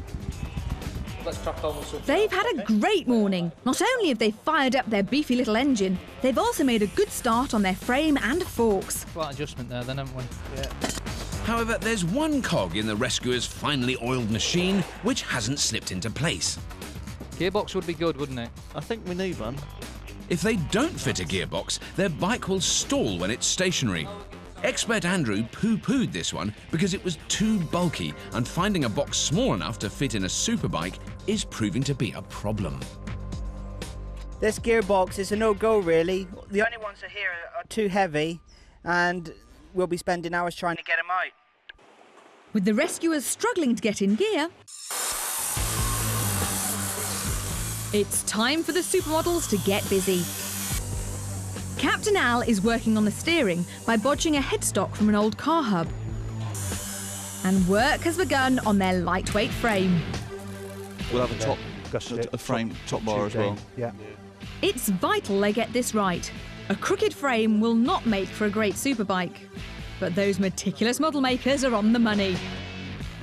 That looks, the whole thing looks pretty bad. Pretty good. Pretty bad. It's going to fly together now, isn't it? Now, Jamie, when I went in to see the supermodels earlier on today, they had a wheel on the ground and a few bits of tubing. Yeah, they've just in the last couple of hours, they've really got something going. And what I like about what they're doing is they've actually got almost a jig. They've got a big piece of channel iron that they're actually fastening the wheels to, and then everything welds onto that, which means when it's finished, it's going to be at least straight. They look like good engineers, and what's really impressive is they're using ready-made components where they're using a car hub with a brake on it and a wheel that fits that hub. They've got brakes as well? They've got brakes, Wow. yeah, which is good. Now, the rescuers seem to have faltered a little bit now. Yeah, they keep changing their mind. They're doing things a little bit different. Instead of having a jig and making the thing straight, they've just got an engine sat on a bench and they're just welding poles and tubes willy-nilly and hoping it looks something like a bike. And it does look something like a bike.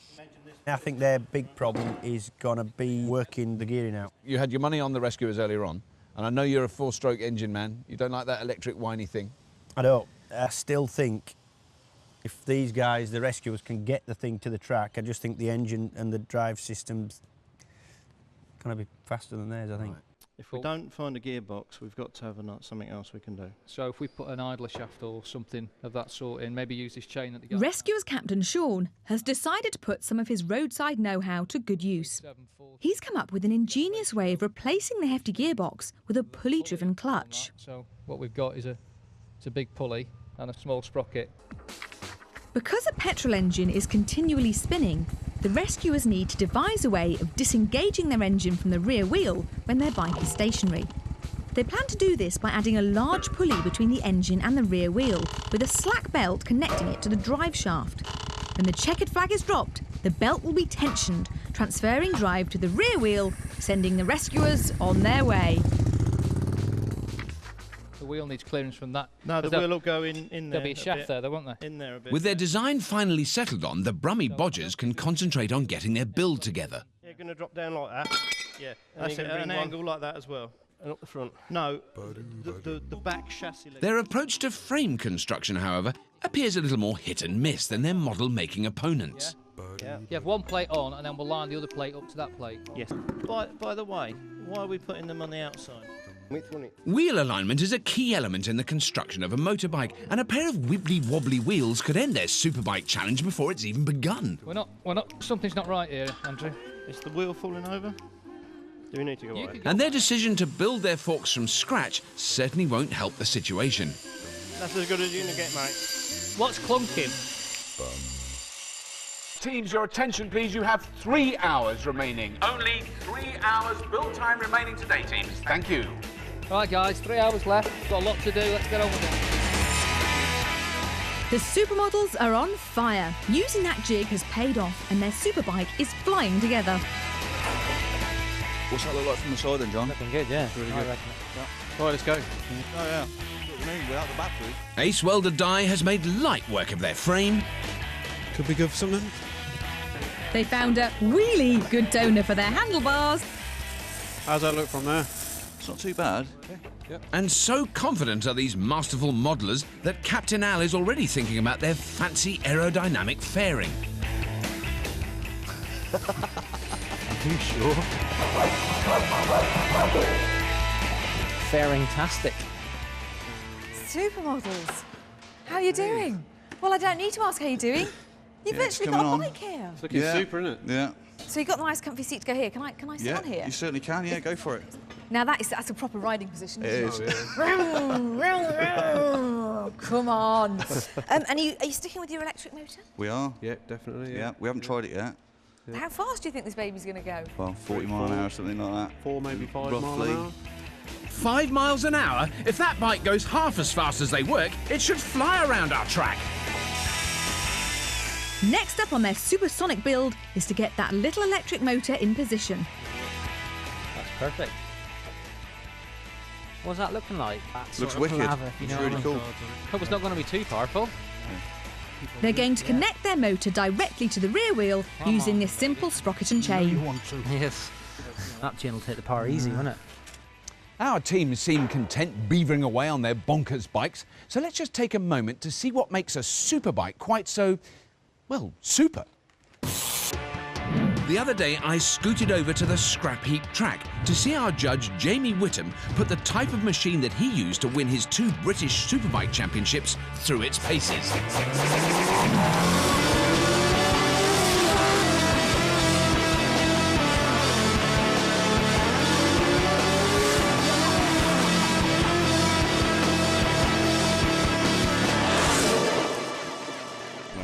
I've never stood that close to something that scary. It's scary from where I'm sat. So the actual bike itself, then, Jamie, is this similar to the sort of thing you rode in competitions? Yeah, very similar. This is a road legal bike. Absolutely road legal bike, but you're talking 175 brake horsepower and weighing about 180 kilos. And it's like putting 2,000 horsepower engine into your Ford Focus. That's about the power to weight ratio we're talking about. So my car does like 0 to 60 in about 18 seconds if I really thrash it. So what does this do 0 to 60 in? You're looking at perhaps 2.5 seconds, but you've got to really hang on tight.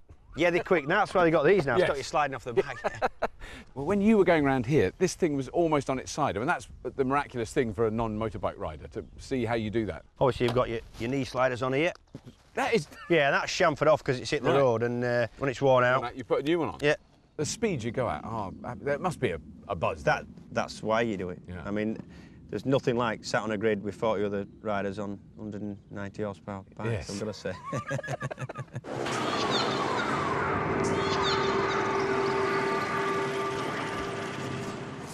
It might not have the power of Jamie's superbike, but the Supermodels machine is beginning to look as pretty. Unfortunately, appearances aren't everything, and something quite important has gone unnoticed. Still solid, isn't it?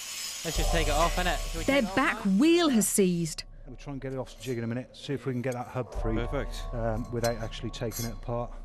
If they don't get that wheel spinning, they'll be going nowhere. The drum's stuck on, innit? Which is the same place the rescuers are going if they can't squeeze in that engine. Brilliant. I can see this is crucial. It's a crucial moment. That's it. Whatever you did then, Dave. Beginning to look very bike-like. No one believed us. Did they not? No. They had We were no miles faith in you. behind. No, we weren't. We knew exactly what we were doing. What is the final decision with the drive? What we've got, Rob, we've got basically a belt going to an idler shaft. Off the Yeah. idler shaft, we've then got a chain, so we can get changed. So we actually Right. step the gears up. Yeah. So at 2,000 RPM, Right. we'll get 30 miles an hour. So you're going to be building up to the wire? Absolutely, yeah. And maybe a little bit beyond it. Well, I won't take any more of your time. Right, guys, time is of the essence. Let's get on with it. Time is indeed running away from the rescuers. So they waste none of it and start work on their brake. They're fitting a hydraulic disc to their front wheel, which, although tricky to fit, should provide plenty of stopping power. Next door in the Supermodels build bay, they have finally freed up that back wheel. But it is getting looser. And they are cracking on with their own brakes. They're craftily using the drum mechanism built into their rear hub. Gets back on? No, we need to get crazy here with a thing. I was thinking if we just cut that there and flattened it down around the edge, so it just went round there and buzzed up and down it. We'll just cut that on. At the other end of their dream racer, Krez and Al have found the time to work on an ingenious throttle system. Originally, they were going to control their speed using a simple on-off switch. This would have made for a very jerky ride, as an electric motor delivers all of its pulling power instantly. An electronic speed controller will allow the rider to regulate the amount of power going to the motor, making for a smoother, more controllable superbike. So whilst the supermodels are taking the high-tech route to accelerators... Right. throttle that side. The rescuers have gone down a much simpler route. They're simply running a cable from this bicycle brake lever directly to their engine's carburettor. Teams, your attention please, no need to panic, but you've only got 1 hour left. Only 1 hour build time remaining, that's all. Thank you, teams. A moment of truth. It's taken all day to work it out, but the rescuers are finally knocking up their belt-driven clutch. In terms of tidiness of engineering, I feel that the rescuers are a little bit behind. The ideas they've had have been good. It's a self-contained engine, and the reason they're having the pulley system into the intermediate shaft is because the engine isn't fitted with a centrifugal clutch. So they must have something that will allow the engine to run and the bike not to move. Yeah. To be honest, this isn't a new idea. This going back, well, best part of 100 years. Whereas the supermodels have gone for a very new piece of technology. Because it's come together so quick in the middle part of the build. Originally, they weren't going to have a speed controller. They thought they wouldn't have time. But now they've gone for an adjustable switch, and that should definitely improve the way it rides. So, Jamie, which of these bikes would you choose? I think the best bike for the challenge would be the Rescuer's design, but built by the supermodels. Not bad at all, is it? In fact, it's very true. Time is now slipping away, and in the supermodels build area, they're preparing to finally test their motor. See if it turns anyway, see if we go in the right direction. A setback now could spell disaster for their build. Watch your eyes. Does that mean if rocket is perfect? That's looking good, actually. I'd say that's about 15 miles an hour. I think that's probably it. I kind of meant it up. The rescuers are racing to fit that belt drive and that complicated hydraulic brake. Well, I nipped into the rescuers. Little alarm bells are definitely ringing with me. It's working. The brake system they've got is fine, but there's brake fluid everywhere.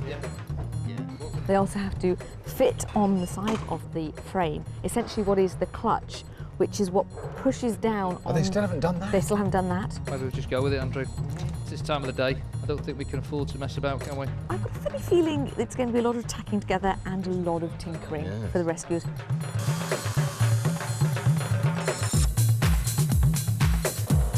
The supermodels, they've tested it. No, Everything they've works. tested Their it. brakes are fully functioning, built into the hub. It is doing something, isn't it? Oh, yeah. Is Need it? a bit of speed up. The engine controller, twist grip, which increases or decreases the power to the engine. That's pocket. I have no problem with riding that little beast at all. They are sweeping up. No, you No, it's finished. The bike is completely finished. It's when you put the bearing on like that, it looked like a proper super bike.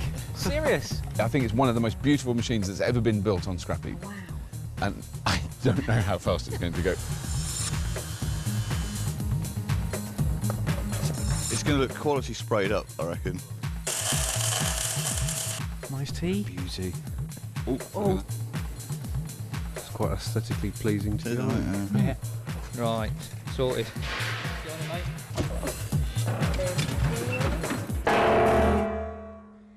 Gentlemen, it is time to throttle back and put on your brakes as your 10 hours build time is well and truly up. Oh yes, you'd better dash to your beds, teams, as tomorrow you'll be racing your salvage superbikes around our perilous circuit. Come on. Great build, teams, well done. Well done, teams.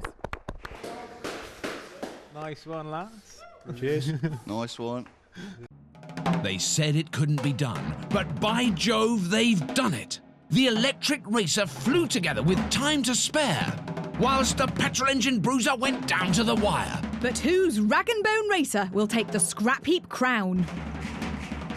Will it be the supermodels with their streamlined electric dream machine? Or will the sheer clout of the rescuer's petrol-powered hog see them take the spoils? It'll be wheel-to-wheel action as our teams battle for supremacy on the Scrapheap track. They'll be competing in 3 head-to-head races of 2 laps as they battle to become the Scrapheap Superbike champions and through to the next round. The tension is beginning to mount down in the Tinker Time paddock. It's too high, Elvin. Yeah. It's too high.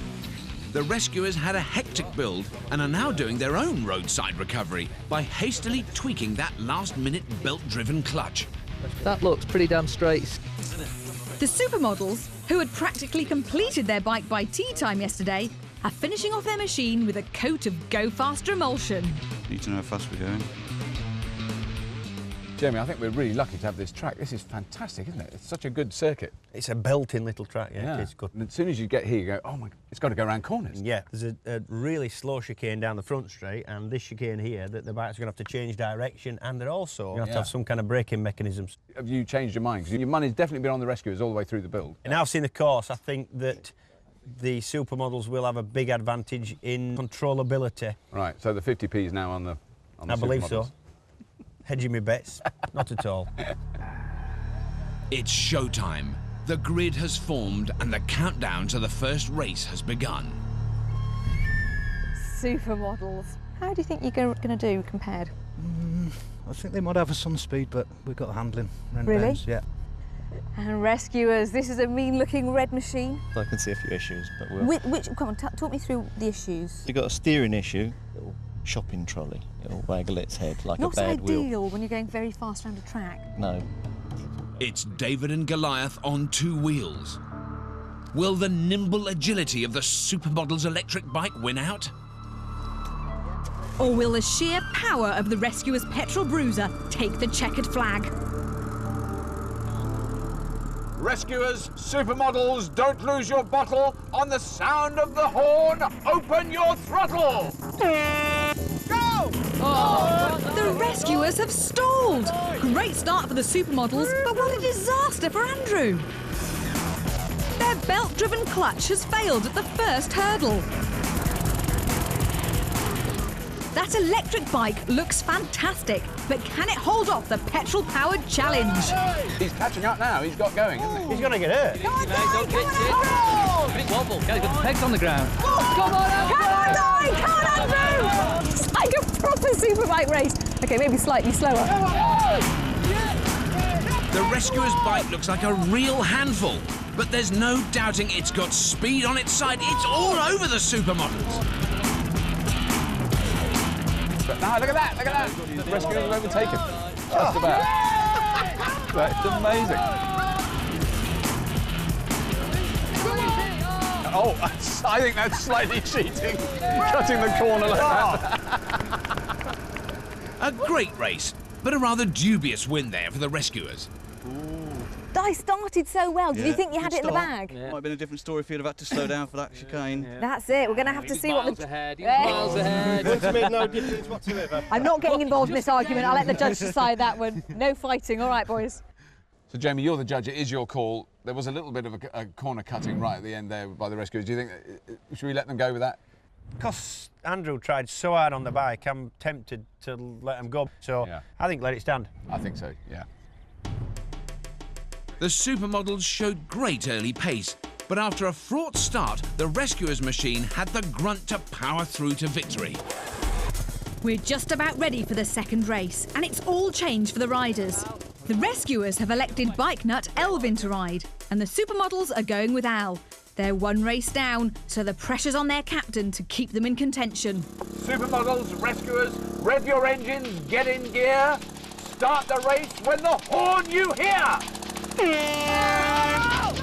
It's another push start for the Rescuers. A very good start. Supermodels really got that with a lovely start for the supermodels. But Elvin's chasing hard. Maybe too hard. That's a bit of trials biking. Oh, look, there's no suspension at all, is there? You just, oh, that's got to hurt. As supermodel Al storms ahead, it really looks like Elvin is having to wrestle the Rescuer's bike round the track. Well, this is really a turnaround, isn't it? Because the supermodels are now flying ahead. The electric racer is really lapping up this track. But the supermodels are coming in now. Yep. Yep, no, they've got it, they've got it. Yep. That was a beautiful run. Yep. A great win for the supermodels. The Rescuers were left in their dust. Well, this is it, isn't it? This next round is going to decide the contest. And to be fair, I genuinely don't know who's going to win. It is brute force versus handling, because I mean the Exactly. supermodels bike handles beautifully, doesn't it? I mean, Yeah, and the other one just looks like there's technique involved in it somehow. And No short measure of bravery as No, well. no. Never has a scrap heap test been so close. It's one race apiece, so everything rests on the final clash. The rescuers have reinstated expert Andrew as their team rider, whilst the supermodels retain their faith in Captain Al. Both riders know that whoever takes the checkered flag will be sending their team through to the next round. Rescuers, supermodels, if your sights are set on the superbike crown, on the sound of the horn, get your knees down! It's the familiar push start for the rescuers, and supermodel Al has already pulled out a convincing lead. Well, Andrew is trying really hard. That bike is obviously so difficult to control.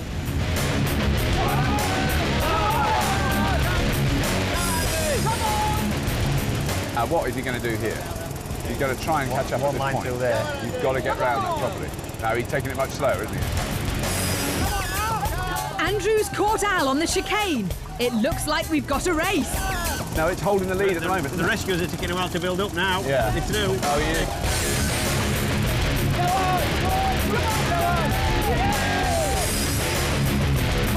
He's done it! That petrol bike is really flying. He is really working hard, though, isn't he?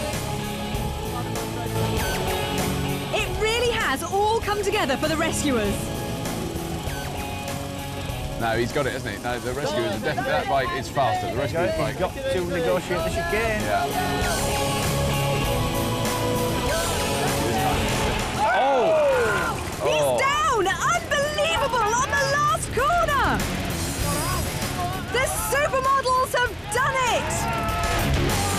Proper drama! Proper drama! Couldn't make it up!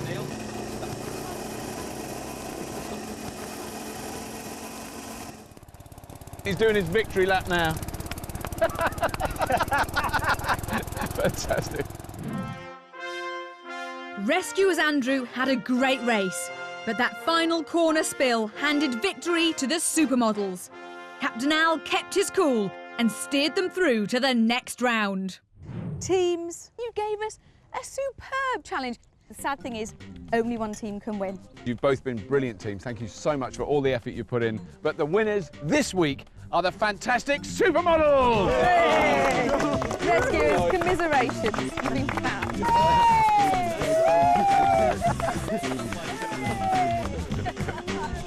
And don't forget to join us again next week when 2 more teams of salvage saviours will be fighting it out in our most colourful challenge yet. We'll see you then. It's paint pots at dawn next week when a family of stock car racers from Edinburgh take on a family of robot builders from Bognor Regis in a bid to win our decoration dash. Whoa, whoa.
Welcome to Scrapheap Challenge, the show where 2 teams of eager eggheads race to construct cunningly cobbled contraptions out of scrap.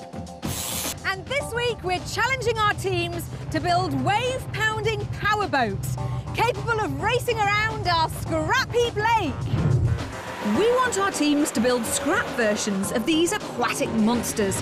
Once built, they'll race them up our 200-metre course, negotiate this tight turn, and then sprint back for home. Sounds easy, but here at Scrapheap Challenge we have had a truly appalling record when it comes to waterborne races.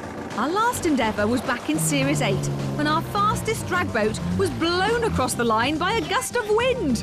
Our teams will have to come up with watertight designs if they want to stay afloat in this week's challenge and avoid a humiliating swim home. First to dip their toes in our perilous lake of scrap are a trio of motocross mad farm boys from Somerset. Country boys at heart, they're never happier than when they're out in the open ripping up the mucky stuff. Taking the helm this week will be Captain Kenny, who will be ably assisted by his brother Chris and fellow scavenger Mike. They are the Somerset Scramblers. Our second team, marching boldly in pursuit of scrap heap glory, is a battalion of Berkshire-based military vehicle enthusiasts. These army anoraks can think of no finer way of spending a summer's afternoon than ploughing their fleet of tanks and troop carriers through an accommodating field. Taking command will be Captain Bob, and he'll be supported by scavengers Mario and Paul. They are the Rusty Regiment. Welcome, teams. Well, I hope you've brought your swimming trunks with you, because today's challenge is going to be wet and wild. We want you to rewrite the scrap heap record book by building power boats that can actually go fast and stay afloat at the same time. Oh yes, teams, it's time to sink or swim, as you have just 10 hours to complete your marine masterpieces, and your time starts on the bong of the gong. Now wait for it, team, wait for it. Here it goes. Whoa! The challenge has been set and the race is now on for our teams to dream up their watery wonder boats. Right, chaps. Power boats. Know anything about power boats? Absolutely nothing. Well, guys, power boats, what do you think? Fantastic. I reckon we need a nice, fast, streamlined hull. Yeah. I was thinking something like a van roof, you know, like off a transit. Put a big engine in. Powerful engine, not too heavy. Yeah. We can mount our bikes up there. But would it have the power to drive down through? All three of them. Yeah. Our teams are brimming with ideas, so to help steer them in the right direction, we've enlisted two powerboat powerhouses. Hoping to send the Somerset Scramblers soaring across the waves is a man who designs powerboats for a living. He works for the highly successful Banana Shark racing team and sports the best salty sea dog beard since Captain Birdseye. He's Kevin Kitten Stevens. Hi guys, I'm Kitten, I'm your expert for the day. Right, what have we got so far then? Got a hull from a base point of view, needs to be strong and light. So you've got a single hull at the moment. To go a bit faster, right, you want to get as much of the boat out of the water as possible. Yeah. 3-point hydroplane, very simple. 2 floats at the front, some sort of framework to hold it all together, float at the back, engine in the back of there, prop shaft sticking out the back. How far have you got with the idea of the engine? Something light and powerful. Right. Maybe a motorbike engine, higher revving, 4-stroke, plenty of torque. Awesome. How are you going to steer this? We're going to have a rudder at the back. Right. And steer it with that. Okay. Right. The Somerset Scramblers are going to stick with what they know and use a motorbike engine to power a lightweight, 3-pointed hydroplane. A successful design should see our country bumpkins lift out of the water and fly across our lake. However, with all of that weight at the rear, they could end up with a waterborne wheelie machine. So you're talking bike 600 minimum? Minimum. Yeah. Minimum. Yeah. Water-cooled would be a preference. Yeah. Helping the Rusty Regiment with their battle plan is a marine engine mastermind. He's also designed, built and raced powerboats, so what this man doesn't know about belting across the brine isn't worth knowing. He's John J.F. Fuller. Hello guys, what has you got in mind then? Well, I mean, the idea we've got at the moment is try and get a high-sided van roof, put a big engine in there to give it some power. Yeah. Paul's come up with the idea of having the long prop, but we're still undecided on that. That all sounds fantastic.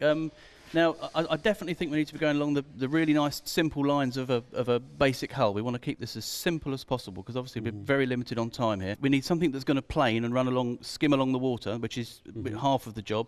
And the other half of the job is to float when it's not moving along. So they're two separate jobs we've got to battle with.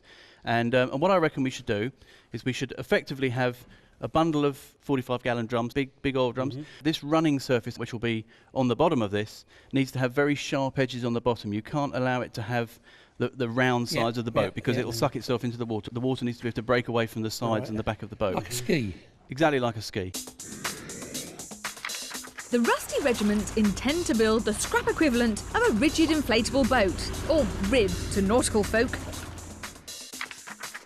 They want to use oil drums for flotation, and a ski-like hull which will form a planing surface to lift them clear of the waves. A large car engine will be their power source. But petrol engines and water don't mix. And with all of that wet stuff sloshing around, it could be a very short voyage indeed. Uh-oh. So it's a bit like a rib then, really? A bit like a rib, yeah. A scrap rib. So what we need now is a shopping list. Power plant, we need it as light as possible. 8 drums. Plenty of alley sheet. Lots and lots of tubes of silicone. Stop all the holes. Engine. The biggest monster you can find out there. Yes. Right, guys, you got your list? Clock's ticking. Get out there and go for it. Right. Let's go. Get on. Let's go. With their orders received, it's time for our scrap mariners to set sail on the sea of junk. The hounds have been unleashed and the race is on to see who will find their first scrap prey. What you got? Surf's up, dudes! The Somerset Scramblers have made a radical discovery. I'll find another one now. I'll run back with this, keep looking. That surfboard will make a great ready-made front sponson for their 3-pointed hydroplane. Right, we got a nice clean breakaway for a planing surface. Planing surface? Sounds like a good time to explain this week's science. This challenge is all about planing. Unlike conventional boats, which have to push their way through the water, a planing boat's hull is specifically designed to increase the pressure of the water passing beneath it. This provides lift, allowing it to travel across the surface at much greater speeds. Right, next. Well, I got mine, look. Yeah. To get their boat flying, the Rusty Regiment are on the lookout for a beefy engine, and they might have struck gold in the shape of a rather macabre motor.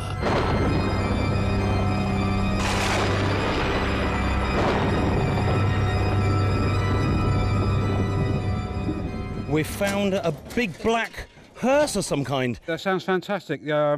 Just bring it in if you can. Whilst Paul and Mario work out how they're going to shift that hefty hearse from under a ton of scrap, Bob and JF contemplate a very morbid makeover. I think we can keep all the fittings, can't we? All the little round knobs. The ornate. Yeah. And the bit they slide the stiffs on. That's right. If there's any curtains in there, we've got to keep the curtains. OK, that's a deal. The Somerset Scramblers must have set their scrap detectors to stun. They've backed themselves another surfboard. I'll run back with it. You gonna go? I'll go. So they're not, like, hanging around, really, are they? Does the fact that they're younger mean they've got more energy? I think that might be a clue. Just pull, Mike. I'll pull on this. You pull out. Chris and Mike are running at full throttle. Another spin round the heap has unearthed this beefy-looking motorbike. A perfect engine donor for their hydroplane. Hang on, let's get this thing out. Kenny? Yeah. We got a bike here, Kawasaki, a shaft-driven 1000cc. Is that going to be too much? That sounds absolutely perfect. Bring it on in, fast you can. 1000cc bike kit. Any good? No, we might be able to squeeze a few GTs out of that one. Well, mind the boards. All right, boys. They'll have to make sure it's a runner, but these boys know a thing or two about making bikes purr. The Somerset Scramblers are fresh-faced country boys making an honest living down on the farm. But at the end of the working day, it's time to get mucky. Heading up this trio of dirt bike demons is Kenny. He tends to take control quite a lot. Not afraid of letting you know what he thinks. When I get on the heap, I think it'll become my workshop. Riding aside Kenny on their trail of scrap is his little brother. Chris, competitive. He's a very determined person. He's very fast. Everything's got to be done faster than light, you know. And bringing up the rear is mechanical maestro Mike. I would say, in a word, forgetful. I have been known to forget a few things before, yeah. Sorry, what was I just saying? What was I just saying? I only forget things I don't need to remember. These boys are used to getting stuck in on the farm, but how will they fare on the heap? We could definitely win this. As a team, we'll do very well. The others better look out.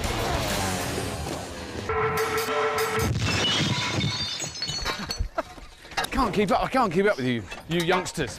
Terrifying. I've never seen in 10 years of Scrapheap a team that works at this speed.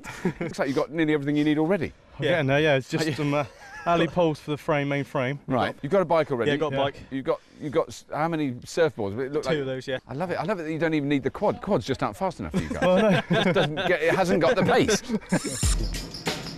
So much we can't plan until we've got the bits. There's little for the rusty regiment to laugh about. Come on, boys.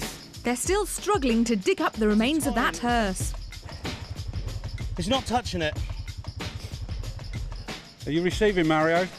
Give me an estimated time of arrival back here. Give us an idea.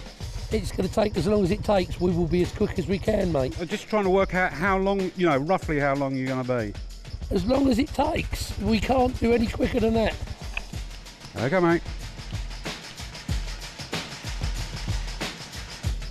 Mario's getting warmed up. The young Italian. This hearse is refusing to give up the fight, but when it comes to moving heavy metal, these make-believe military men take no prisoners. Some boys stop playing with toys when they get bigger, and some boys just get bigger toys. My name's Bob. I'm the team captain of the Rusty Regiment. Bob, he's too serious, and he spits his dummy out on regular occasions over nothing. Bob's second in command and chief spanner man is Paul. Welder, engineer, mechanic. He's a very bad friend. Takes me to the pub and gets me drunk. Never misses an opportunity to take the mickey. And last but by no means least is Mario. Mario? My God, he's a big one. He hasn't exactly got a skill other than be Mario. My duty in life is to wind the captain up. So what draws these men to these battlefield behemoths? Fun, noisy, smoky, big boys' toys. And it started off with Land Rover, and they seem to have got bigger and bigger. And their scrap heap plan of attack? Our battle plan has got to be get what we can, nick everybody else's, and be right naughty. We're the Rusty Regiment. Let battle commence.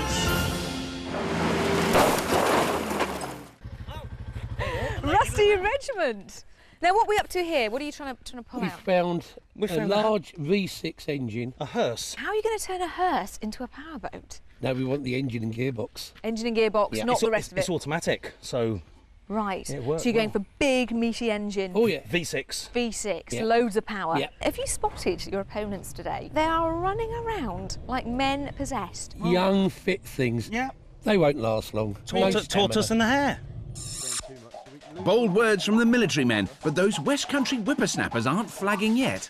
A boot in the right place. 1, 2, 3.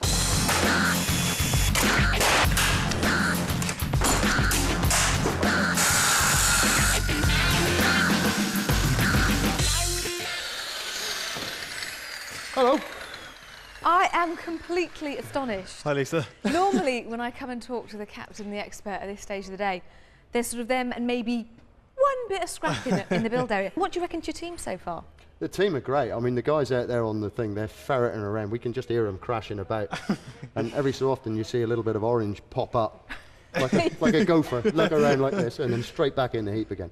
They've come up with the bike. We got some rather nice front sponsons here, which the boys have managed to dig out from somewhere. Really lightweight. Lots of flotation.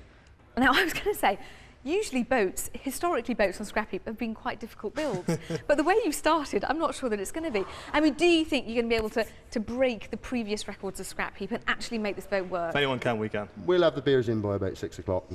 And we'll go around and watch them sweat. That is what I like to hear. It's confidence o'clock in the Somerset Scramblers build bay, and with good reason too. Those supersonic scavengers just keep on delivering. Cheers, Chris. Well done, Chris. Have a look. What's that? You got the prop. Oh, they got a prop, haven't they? You got a prop. That's ideal. Only minor problem is it ain't got enough pitch. We want a little bit bigger. We want more angle on the blades. We want bigger blades. A boat's propeller works by pushing water backward.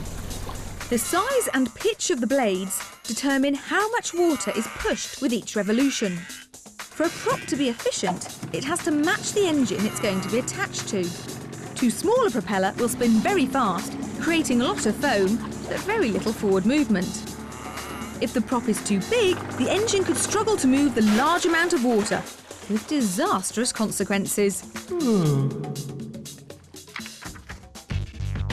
Fortunately, West Country's scrap hounds Mike and Chris are on the hunt for the perfect prop, and with their scavenging skill, it won't be long before they... Yeah, propeller that. Oh. He's shiny. He's shiny, if nothing else, he's shiny. I'll run it back. Oh, you little bitty. Any good? Now that is a hydro prop. That's what we're looking for. Right. That should give us plenty of lift. Bobby, we like Scrapheap firsts, and I Yeah. can honestly say I have not seen a team out of the starting blocks quite as fast as the Somerset Scramblers. I know they're young, but talk about keen. They have run everywhere. Absolutely incredible. Watch it, ease up. It shouldn't really go on about the age thing, but you know, one team, they're not in the first spring of youth. No, I mean, we're not. It's not. It's no criticism. No criticism. They're solid, sensible men in their middle age. Experience counts for a lot. It does. But it doesn't seem to count for actually getting anything in their build area because there's nothing there at all. But they're a very sensible design, simple, straightforward design. They just don't have the barrels or the engine or the propeller or the drive shaft or anything. Yeah, I'm not going to give it a big one, trust me. And Rob's not wrong. The Rusty Regiment are well and truly in the doldrums. Mario and Paul are having no joy in raising that hearse from the dead. Captain Bob and expert JF have yet to lift a spanner in anger. Ask him again where they're at with the car, and can you stress to him that we need some materials, and the car is probably not the first thing on the list that we could do with. We could really do with these oil drums. JF can stand easy because scavengers Paul and Mario have already given up on the stubborn hearse and headed off in search of easier pickings. Make sure they've got bungs in them, Paul. Oh, they're all stuck together. Are they welded or stuck together, Paul? No, welded. The gods of scrap aren't smiling on the Rusty Regiment. No, that is not going to work. Even shifting these old barrels is going to be back-breaking work. How about taking this top one, Paul? What? Taking this top one to get to the others. Oh, boys. Hello. We'll be back. Oh, a bit warm. Struggling with some drums, looks like. How much you boys got in? Lots. Ah, Good. is that got lots more? Well, we would give you a hand, but we've got a boat to make. Next gear up, I boys. bet you're busy. Yeah, always busy. It looks like the Rusty Regiment are in for the long haul, so this is a good time to pipe aboard this week's judge. Returning to the heap is a lady with powerboating pedigree. She was last with us when she had the dubious pleasure of overseeing the socky travesty that was drag boats back in Series 8.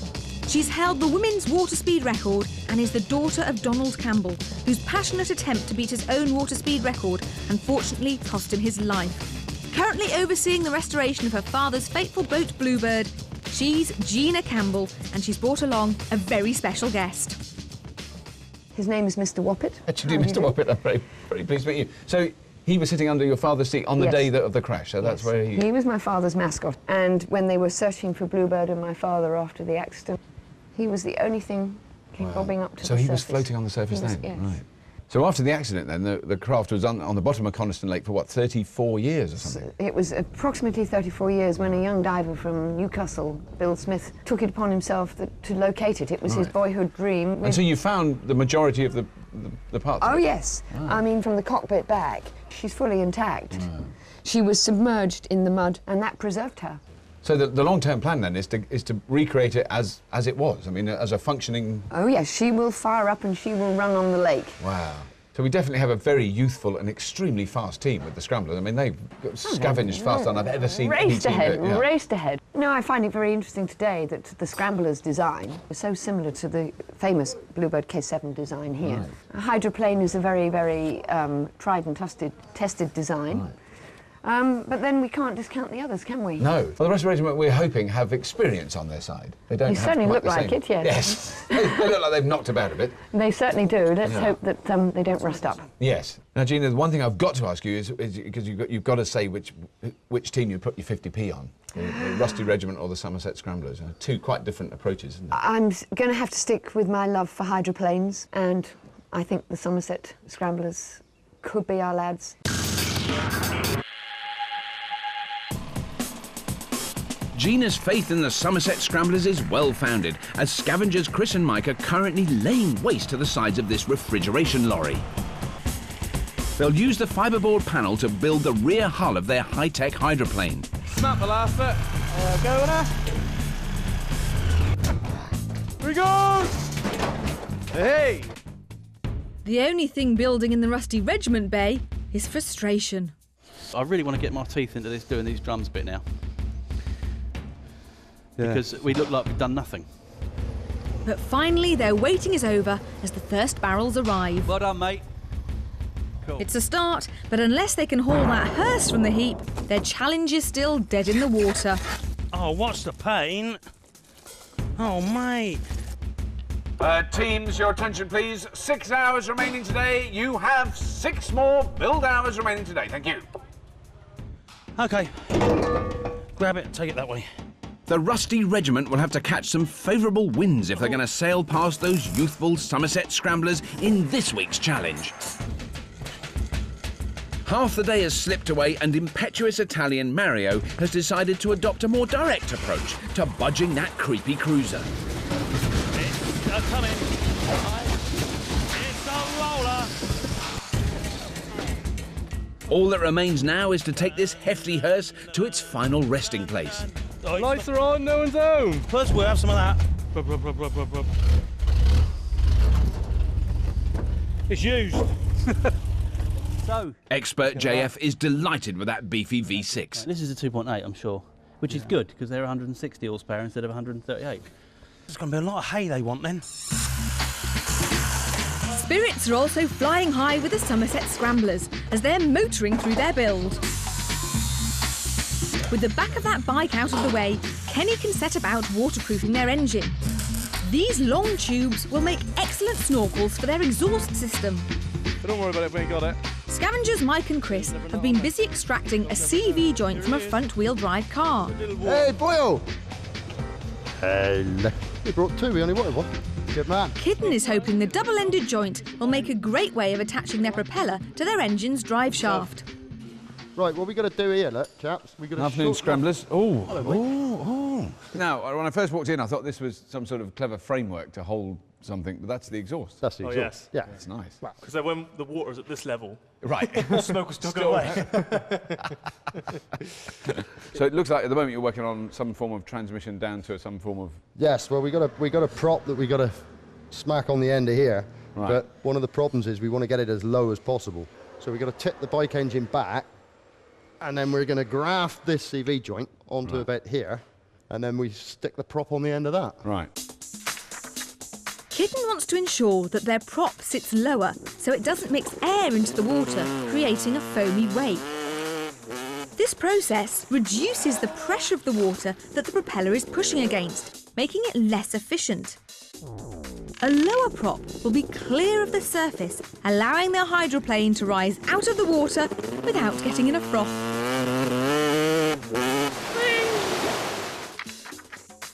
And you've got a prop for it, have you? Yeah, we've got a prop. Does it turn the way the engine does? Oh, yes. Oh, good. Yeah. Yes. Yes, it does. Out on the heap, the Rusty Regiment scavengers Mario and Paul have stumbled across what's left of the Somerset Scramblers' refrigeration lorry. They're hoping the laminated fibreboard will be ideal for their boat's oversized ski. While Paul busies himself with the saw, Mario takes on a more advisory role. Oh, you're naughty. Steady. Perhaps he can get a better view from outside. Pride in tatters, the meaty Mediterranean finally gets his hands dirty.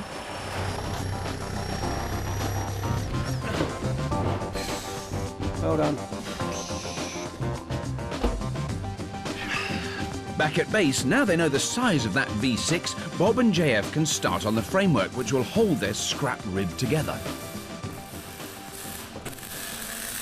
Rusty Regiment. We have something that's looking vaguely kind of boat-esque. Yeah, we need some bottom on it. Yeah, the way it works, we're going to get wet feet. But really? So water's coming in the boat? It's going to be very wet in there. It's going to be a nice little paddling pool until we get going. So you have to get up on the plane? Yeah, well, but that's what we're here for. We've had a bit of a hold up this morning with getting our stuff, but has it taken a while for the scavengers to Yeah, these drums were welded together up somewhere in a different county, I think, and we finally got them, and we've had to patch loads of holes up in them. And I was going to say, I mean, this really does rely on having watertight drums, doesn't absolutely. it? If water's getting into the boat, fine. If water's getting to the drums, we're in trouble. Bit of silicone here and there, and I think we're going to probably put plenty of gaffer tape round it. Gaffer tape? Leaky boats, yeah. After a disastrous morning's scavenge, dynamic duo Mario and Paul have uncovered a likely-looking prop, although they don't seem in a hurry to rush it back to base. Do you know, I do believe it's raining. Come on, boys, keep it up. There's something wrong with that boy. That young whippersnapper may well mock them, but that propeller is the last piece in a very simple puzzle. By contrast, the Somerset Scrambler's hydroplane is a complex kettle of fish. To keep his team on track, Captain Kenny calls for a catch-up. What shape should we make the hole then? At a guess, we're going to have standing water level about here somewhere. So I reckon we want to bring that up to about there. So what's that, about 4 or 5 inches? 4 inches, 100 mil. 4 inches, right, 100 mil up off there. Right then, so we need some 100 mil spaces, don't we? And then got to make this box frame up so we can do it. The Somerset Scramblers are undoubtedly speedy workers, but they'll have to be careful not to let their tricky design bog them down. No such worries next door, and with the Scavengers back at base, the Rusty Regiment can get stuck in. With his mitts on that peppy-looking prop, JF gets busy with their drive system. Ace welder Paul is fabricating their scrap ribs bow, and outside, Bob's come up with a less time-consuming way of removing an engine and gearbox. He's just cutting the car in half. Now, Gina, from casual observation of the two teams, it does seem there's an alarming difference in the state they've managed to get to. The Scramblers have come in very quickly with all their stuff and they've got it all laid out nicely, but they've still got a lot to do. You know, it's quite complicated if you look in their workshop what they have to put together. Whereas our Rusty Regiment over there, they haven't rusted up, and now they've got that hearse to pieces. I think they're going to rattle ahead. Right, so the engine size that the Rusty Regiment have, you don't think that's an issue for them? As long as they can get it moving, if they can get these things up on the plane, yeah, they don't need any flotation at all. Yeah, You know, the principle of here we go. Yes. So, I mean, have you changed your mind at all about who you put My 50p on? Yes. Can I put 50 on each, or is that cheating? That's definitely cheating. I need one. Okay, I'll stick. I'll stay with my first bet. You're going to stay with the Somerset Scramblers? Yes. Yes. There's a lot of that going on. Yeah. 2, 3, that he's not on. Oh, I do. It looks like Gina's faith in the Somerset Scramblers is beginning to waver. It's like icing a cake, isn't it? Just the same. They've been toiling all day, and only now has their hydroplane started to take shape. And expert Kitten still hasn't finished that complicated drive system. Ahoy there, Scrapheapers. This is your 3-hour warning. You have 3 hours of lovely build time remaining today. I thank you. I want that prop done in the next hour. Yes, Bob. Conscious that time is slipping away, Captain Kenny is determined not to make any mistakes and insists that they check their bike engine fits in the rear hull. He needn't have worried, but surely it would have been easier to remove the front wheel before they put it in the boat. Next door, the Rusty Regiment's bare-bones design has seen them pull ahead of their youthful adversaries. JF has made a beautiful job of their drive system, and they're now ready to lift their planing surface into position. You guys going to come over here and help us? Right. The Berkshire boys waste no time securing that hull to their frame. Okay, I'm just going to put a rivet in there, Paul. Pushing against it. Adding an aluminium skin to the bow completes their hull. But remember, communication is vital when drilling inches away from your teammate's head. Yeah, okay. 2 inches up from that. Carry on. Not wishing to be left out, Mario is ensuring that the boat isn't blown away by a freak gust of wind. As you may have realised, Scrapheap Challenge doesn't have the best reputation when it comes to racing boats. So I thought it would be a good idea to send Lisa down to Southampton to get a few tips from the professionals. Ah, Southampton, a city soaked in maritime history. If I'm going to find somebody to teach me the do's and don'ts of powerboating, then I'm going to find them here. This fine-looking fellow is Neil Holmes, and he's rather good at driving powerboats. With 7 World Championship titles to his name, he should be just the chap to show me the ropes. Hi. How are you doing? Very good. So you are the man to help break the Scrapheap curse. Whenever we've built powerboats in the past, they've done about 3, maybe 4 miles an hour, being beaten by baby ducks. Not so good. Not so good. But your record in powerboats is somewhat more impressive, I understand. Yes, I've won a few races, yeah. How about building? How long did it take to build this one? From the drawing block to this standard was about 9 months. 9 months? We only give our contestants 10 hours. I mean, do you think this challenge is actually impossible? I wouldn't say it's impossible, but if they outperform that, I'd be very upset. Yeah, I'm not surprised. OK, can we get in and give it a shot? Yeah, I'd love to. Brilliant.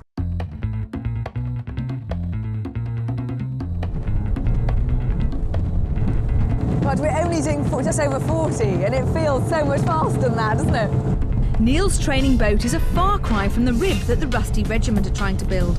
Its 225 brake horsepower engine is capable of propelling it to speeds in excess of 70 miles per hour. And unbelievably, he's going to let me have a go. Okay. Yep. Yeah, and just gently squeeze the trigger. It's quite exciting, isn't it?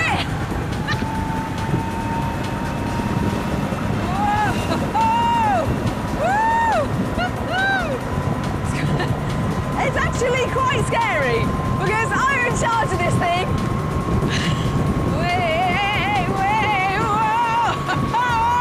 I'm trying to think of something lucid and interesting to say for the camera, but I'm too scared. That's quite exciting. That, I mean, you know, really quite exciting. I think I might have wet my pants.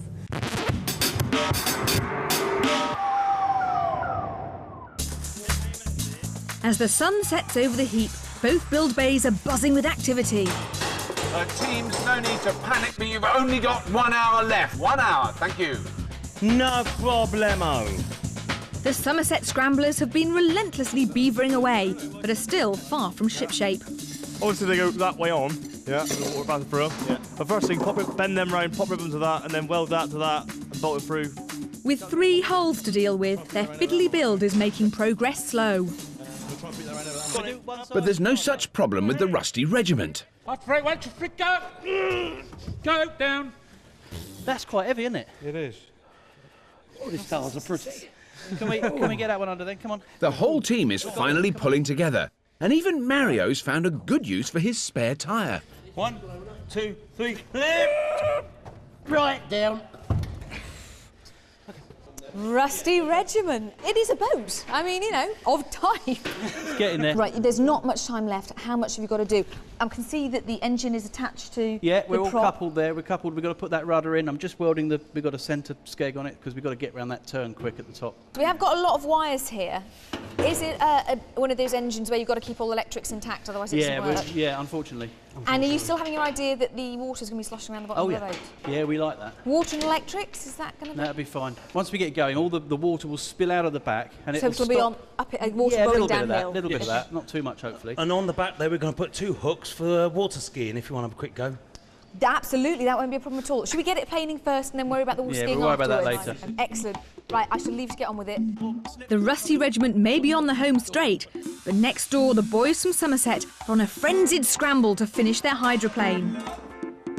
They're battling to attach those front sponsons to their hull. Stick it on top at an angle downwards.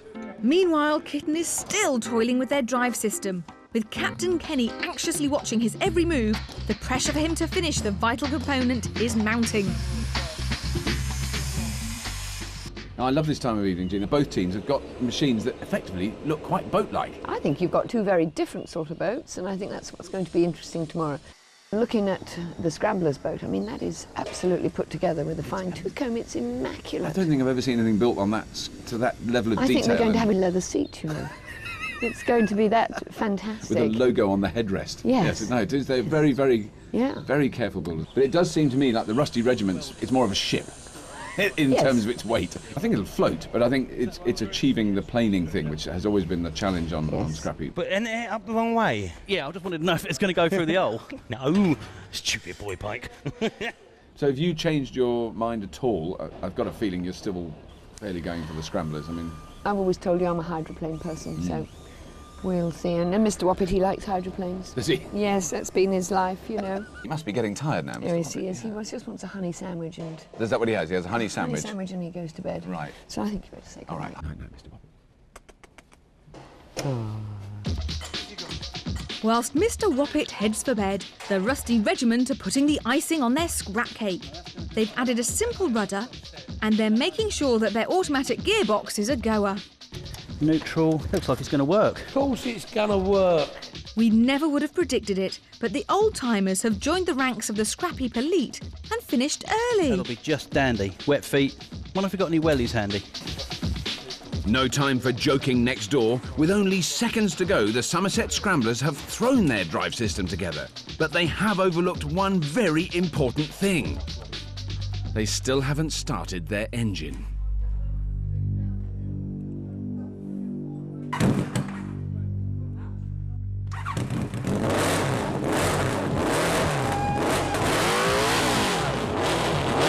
10th hour it is. Is that their time? Yeah, let's give them a gong. Okay, teams, it's time to batten down the hatches and retire to the galley, as your 10 hours are now well and truly up. Oh yes, teams, rest well, because tomorrow you'll be racing your power boats, the Scrappy Glory, and a place in the next round. Well done, teams. Well done, guys. Our teams have been banging away for 10 hard hours, but whose powerboat will rise to the occasion? Will it be the Somerset Scramblers and their high-tech hydroplane? Or will the Rusty Regiment's scrap rib leave them in its wake? 3 races will decide the powerboat crown as our teams compete on this high-speed course. After a straight drag up the lake, they'll split up to negotiate this super tight turn, and the first boat back over the line takes the spoils. It's a hive of activity in the Tinker Time boatyard, with both teams making those all-important last-minute tweaks. Yesterday saw the Somerset Scramblers plagued by the complexities of their hydroplane, and they're now frantically battling to fit their simple steering system. Round this side to that, yeah, and still have enough movement to come down here. The Rusty Regiment finished their build on time, but narrowly avoided putting the kibosh on their challenge this morning with an ill-chosen paint job. Superstitious sailors say green is a nautical no-no, but a swift coat of blue gloss has restored their chances. Now, Gina, for some reason, now all the way through the build, the Rusty Regiment machine, I thought, I can't see that doing anything. But now that looks more boat-like to me, whereas the Somerset Scramblers just looks like this bizarre sculpture. The principle is excellent on the Scramblers. If it does get up and go, I think it's going to go very well. Right. I think we've always got a wee bit of a plodder here with the Rusty Regiment, Yeah. but, you know, the hare and the tortoise. Yes. Now, your 50p, no, it's not 75p now, I've isn't it? increased it to 75p. 75. Is it going to go up today at all? I'll put another 25 behind it. So I'm we're a going for gambling, full I'm a pound. So gambling girl. Your full pound is now on which team? I'm going to stick with the Somerset Right. Scramblers. Kitten, this is it. The moment of truth has arrived. Yes, it's wet. It's wet. You're in a boat. Now, in the boat looks fairly dry. Is that right? No, it is fairly dry, yeah. It's quite impressively dry, actually. Excellent. And do you think this boat is going to break the scrap curse? Is it going to float and go fast at the same time? It's going float. It's going to go fast. How fast do you think it's going to go? Very hard to say. Fast. Come on. Fast. Neck on the line. Neck on the line, faster than his. Hello. So, John, when you built it, did you envisage it having quite this much water in it? It's pretty deep. Is it going in your boots there? It was always going to be wet in here. It does sit a little deeper in the water than originally planned. A lot of our materials we used were heavier than expected and stuff, but you know. It is pretty deep, isn't it? You've definitely got wet feet there. Yep, there's a few gallons, but it does, you know, the idea is it just spills out. Yes. We'll see how it goes. The war of words is now over, and it's time for our teams to do battle on the lake. Both boats have made it to the start line, which is an achievement in itself. But will we witness that most elusive of sights? A scrap boat flying across the lake. Teams, what a delightful day to have a race on the sound of the horn. Show us your pace. Both boats unleash the horses, but it's the Rusty Regiment who've made the better start. I think there's actually a scrap build powerboat on the plane! That is what we've been wanting on Scrapheap for 10 years, a boat that goes fast. Oh no, lads, what's happened? A disastrous start for the Somerset Scramblers. It looks like Kitten can't keep it in gear. Oh, what a shame, that's so typical. The scrap rib is absolutely flying, and it has no trouble making that tight turn. I can't believe it! We can't keep with a boat, and it was built on scrap meat! It's the fastest the hearse engine's ever been. Poor Kitten. All he can do is sit and watch as JF storms over the finish line. That is an old hearse gas engine and some oil barrels going at that speed. Can you believe it?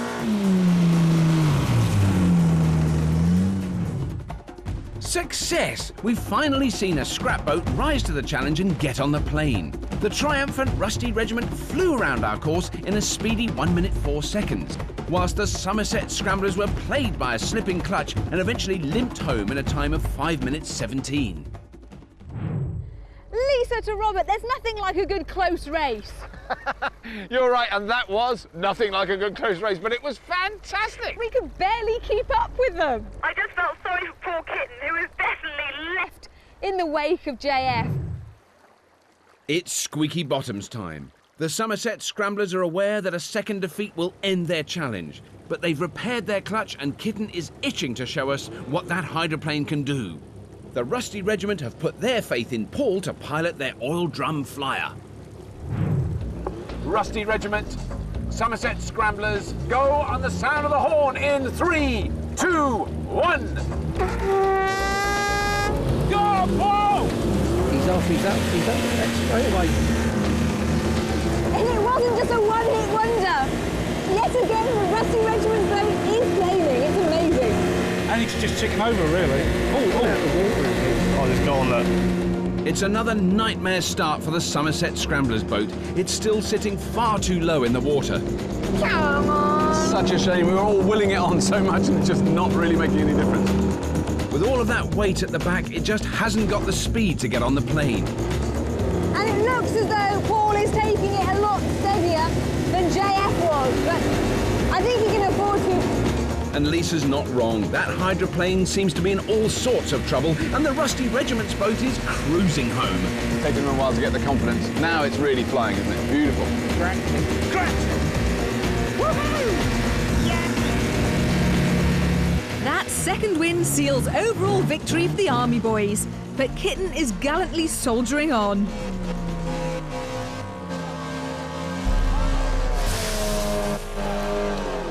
Oh dear, it looks like that overstressed engine has called time on Kitten's race, and the Somerset Scramblers challenge is over.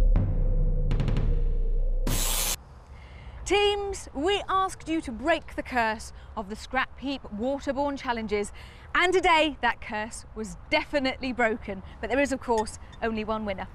And the winner this week is the fantastically fast, skimmingly smooth Rusty Regiment! Yay!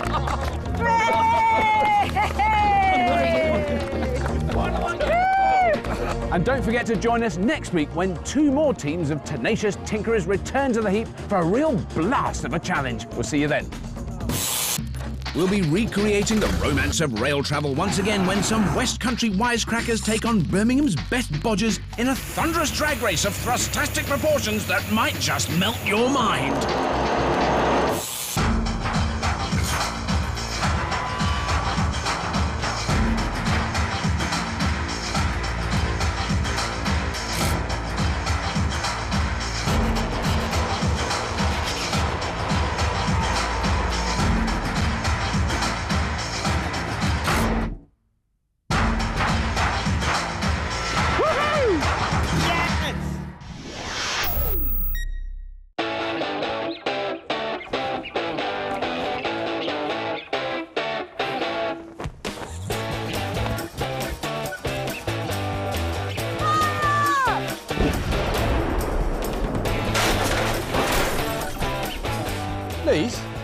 Lise, have you seen my scooter? No.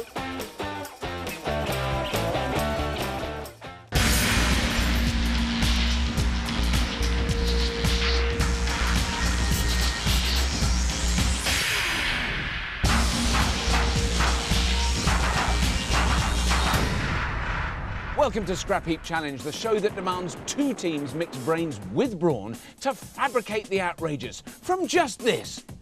Scrap! And this week's Mechanical Migraine promises to be a Scrapheap classic. Our teams must throw a 100-kilo object as far as they can without using compressed gas or gunpowder. And the weighty payload in question is a Scrapheap staple, the humble scooter. Man has been attempting to fling heavy objects since time began. Ancient Greek siege engines were used to circumvent city walls, and diseased corpses were a medieval form of bio-warfare. But as far as we know, there's no historical record of scooters being slung. So who'll be taking on this unique challenge? Popping in this week is a tinkering trio of hot air balloonists from the Wirral. Launching a scooter should be a walk in the park for these high-flying Liverpudlians. Blowing all the hot air and keeping a watchful eye is Captain Seymour, while sweating it out on the heat will be Kenty and his fellow scavenger, Fingers. Calm down, it's the Balloonatics. Aiming to puncture those balloonists' hopes are a team of aquarium constructors from Dorset who enjoy getting tanked up for a living. Fish tanks, that is. At the helm is plumbing expert Charlotte, aka Lottie, while sifting through the sea of scrap falls to Wally and Nutty. Look, shark! It's the aquarium crew! Welcome, teams. I hope you're ready to throw caution and a great deal more to the wind, as we are challenging you to build monster machines capable of throwing 100-kilogram four-stroke kings like this.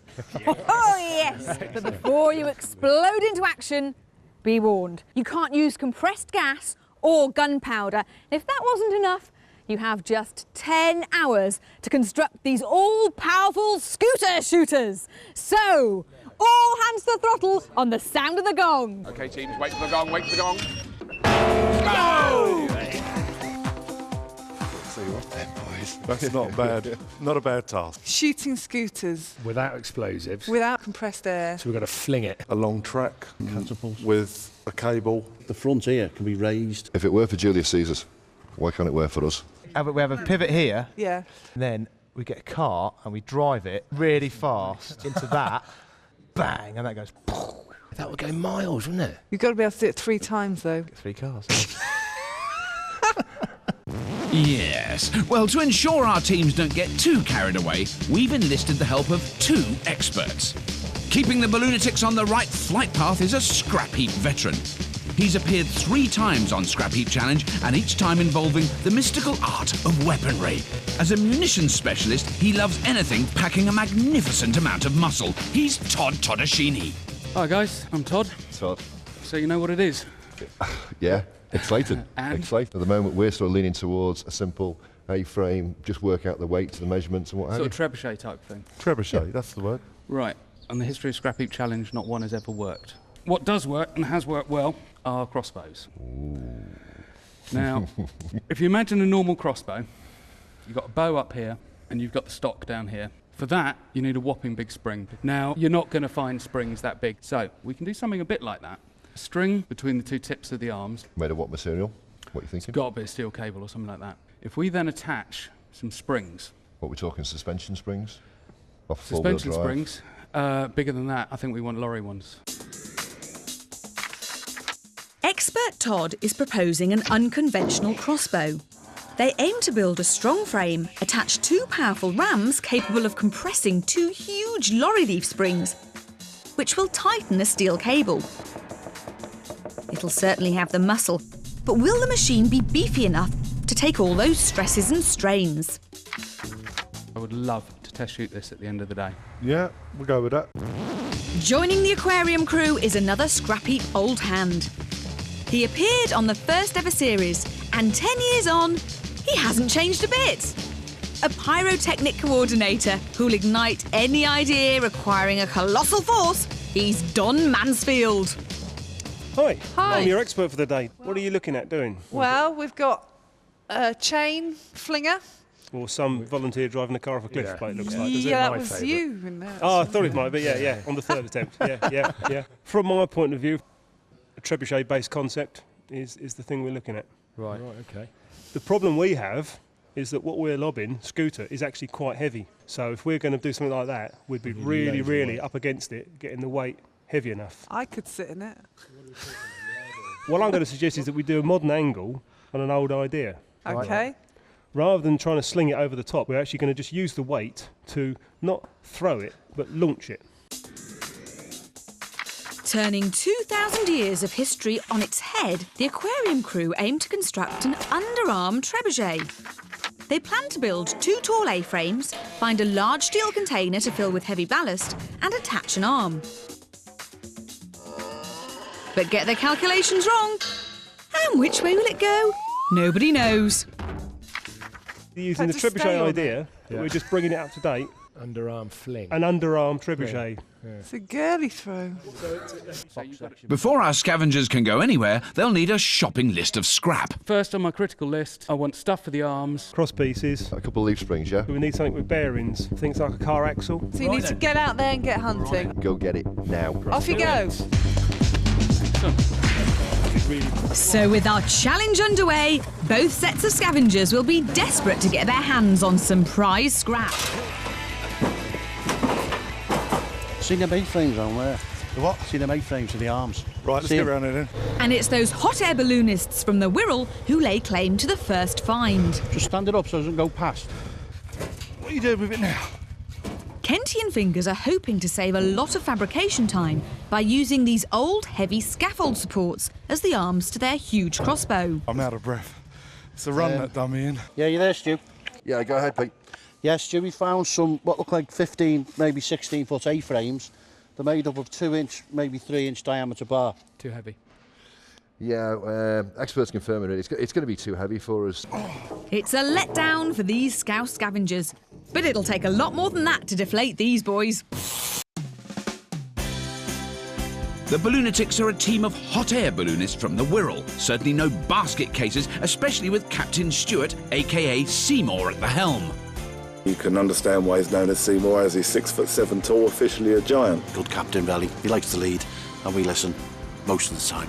Waffles on rather a lot. The man keeping the team's feet rooted to the ground is Kenty. Kenty, the little gnome. Bit heavy to fly, really. He's an all-round diamond, he really is. A lot of people call him a rough diamond, to be fair. Kenty's partner in crime is Fingers. But don't be alarmed, he's not a crook. He's a classical pianist, but he's one of these guys where you give him a bag full of widgets and say, make me a rally car. He'd make it. Don't ask him any questions about railways unless you've got about an hour or so to spare. And Captain Seymour has confidence in his 2 scavengers. They know what they've got to do, and they know the time constraints we're against, but I'll be watching the clock, don't you, Fred? We're the Balloonatics. And we're going to blow the opposition sky high.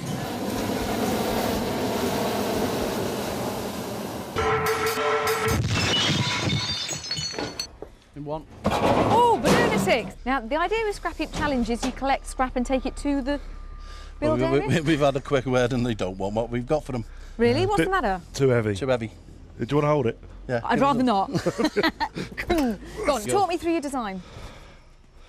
Loosely speaking, it's a crossbow. Right, so you're going to need really robust stuff, aren't you? Because you're going to be putting it under pressure. There's one hell of a pressure. Well, apparently what we want to do is when we've built it, we're frightened of it, it might work. If we're not frightened of it, it's not going to do the job. We do like a bit of stress in the scrap and in the contestants. Brilliant. And why do you think this is going to be too heavy? Well, this will possibly be a part of the arms. Oh, right. But if you're going to be moving a lot of weight... We don't want to be using all our energy up on moving just to move the machinery. Structure. We want to use it to chuck the scooter. We can build it much lighter. I mean, that's pretty thick wall. I know, I've just lifted it. So it's back to square one for the Balloonatics. We're going to go back and get the other stuff, because they've got what to do at the moment. Ow! Meanwhile, on the other side of the heap... That's a weight. That is, isn't it? We could roll that back to say... What do you reckon to get this? your laughing gear around that. The aquarium crew have spotted a heavy steel tube, an ideal counterweight, if of course they can get it out. That is hell of a weight, mate. We'll give it to them for an option, can't we? Sure. Yeah. Can always bring it back. So as they reel in their first catch of the day, let's see what these guys get up to when they're not fishing around on the heap. Hang on, we're coming through. The aquarium crew are a team of fish tank builders from Weymouth who are used to working under pressure. Heading up the team is Captain Charlotte. Charlotte's good fun at a party. Charlotte's a plumber by trade. She's hands-on girl. But why choose such a profession? Something I could do with my hands, on my own. That came out wrong. John, a.k.a. Nutty, should make an ideal scavenger. John has got unfeasibly large hands. Very knowledgeable as well. Always makes you feel a bit thick. Well, me, anyway. But Paul, aka Wally, does have his uses. Paul's a funny man. He'll be the one that keeps us going with stories and jokes. So what do they think of their chances on the heap? We'll win, absolutely, yeah. Yeah, I'm sure we will. Hope to be finalists. What, the whole thing? No.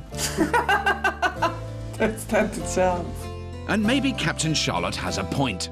We're teaming with talent, and we're skilled to the gills. Right. We're teaming with talent. We are. Skilled to the gills, teaming with talent. We're the aquarium crew. Oh, Charlotte.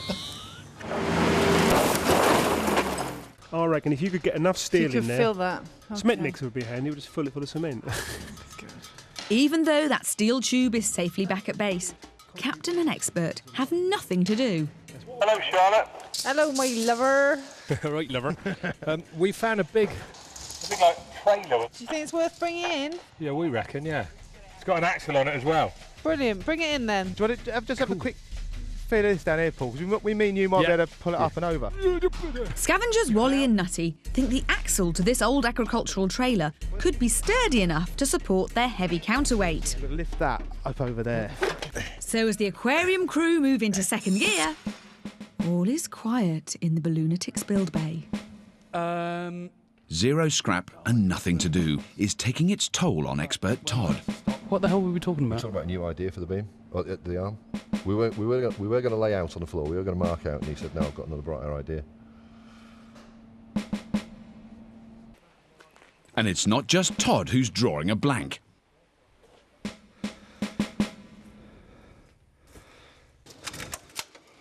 Trying to find something for the pins. I'll see wood for the trees at the moment. With time ticking away, Kentian fingers really need to get a move on, or the Balloonatics build will never get off the ground.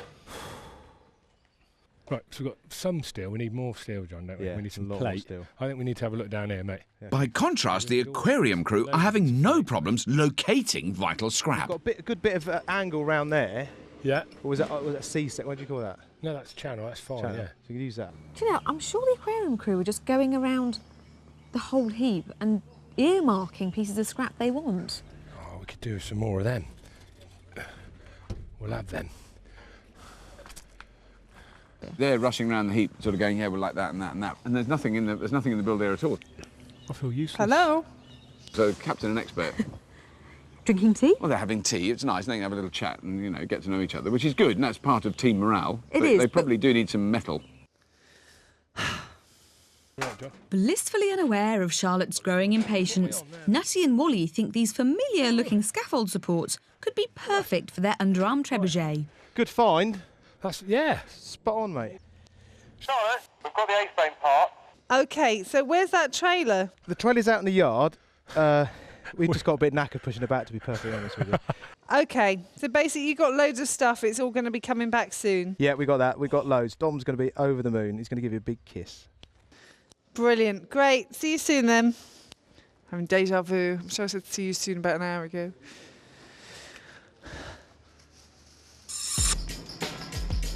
Your scavenging boys are not being super fast at the moment.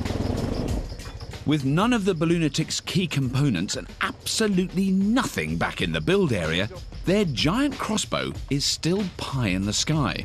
Well done, John. Very nice. Lovely. How much of that do you want? As much as possible, or...? Much as possible, and then we can really get cracking.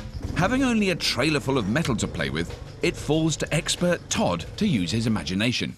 Well, that is a potential pivot pin. As so often happens on the heap, we see an old rusty pipe, but Todd's expert eye sees possibilities. Looking good. I think that'll do it, you know. It's a start, but until the scavengers find the leaf springs and rams central to their design, there's only a certain amount the captain and expert can do. Wonder if it'd be easier if someone sat on the other end. For me? Yeah. Having earmarked most of the scrap on the heap, the aquarium crew's two scavengers finally get the idea and take some of it back. They give us a quad. Yeah. Can we go through there? Oh, can you go straight on, yeah? Yeah. Come on! Yes. There's not one light bit about this, Joe. When you said trailer, I was worried Yeah. that the hubs may not be man enough for the That's what we were job, but thinking. these are. Do you reckon it's up for it? Well, we thought that. We haven't denied for a certainly while. these have got. I mean, this is like one of these heavy-duty industrial type tyres. So, you know. The aquarium crew plan to amputate the wheel hubs from this old agricultural trailer. They'll position them on top of two identical A-frames to form a pivot, which should ensure a smooth swinging motion. Mind your back. So the aquarium crew's build area sparks into life. Right, you want the other one, please?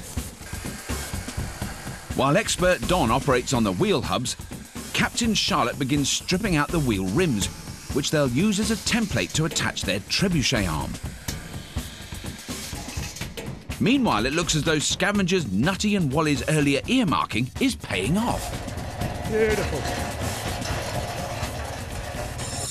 That's got to have quite a lot of travel on that one, hasn't it? Yeah, it's also the powerful one because that's the one that compresses the stuff in. It's been slow going all morning for the Balloonatics, but have they uncovered Scrapheap pay dirt? We'll have to salvage the pipework right up to that union there. These rams, used to crush all our household waste, could provide the muscle to compress the leaf springs on their huge crossbow design. As the leaf springs become straight, so the cable gets tight. Once the rams reach their capacity, the machine is ready to fire. And then we're going to have to try and find the pump, aren't we?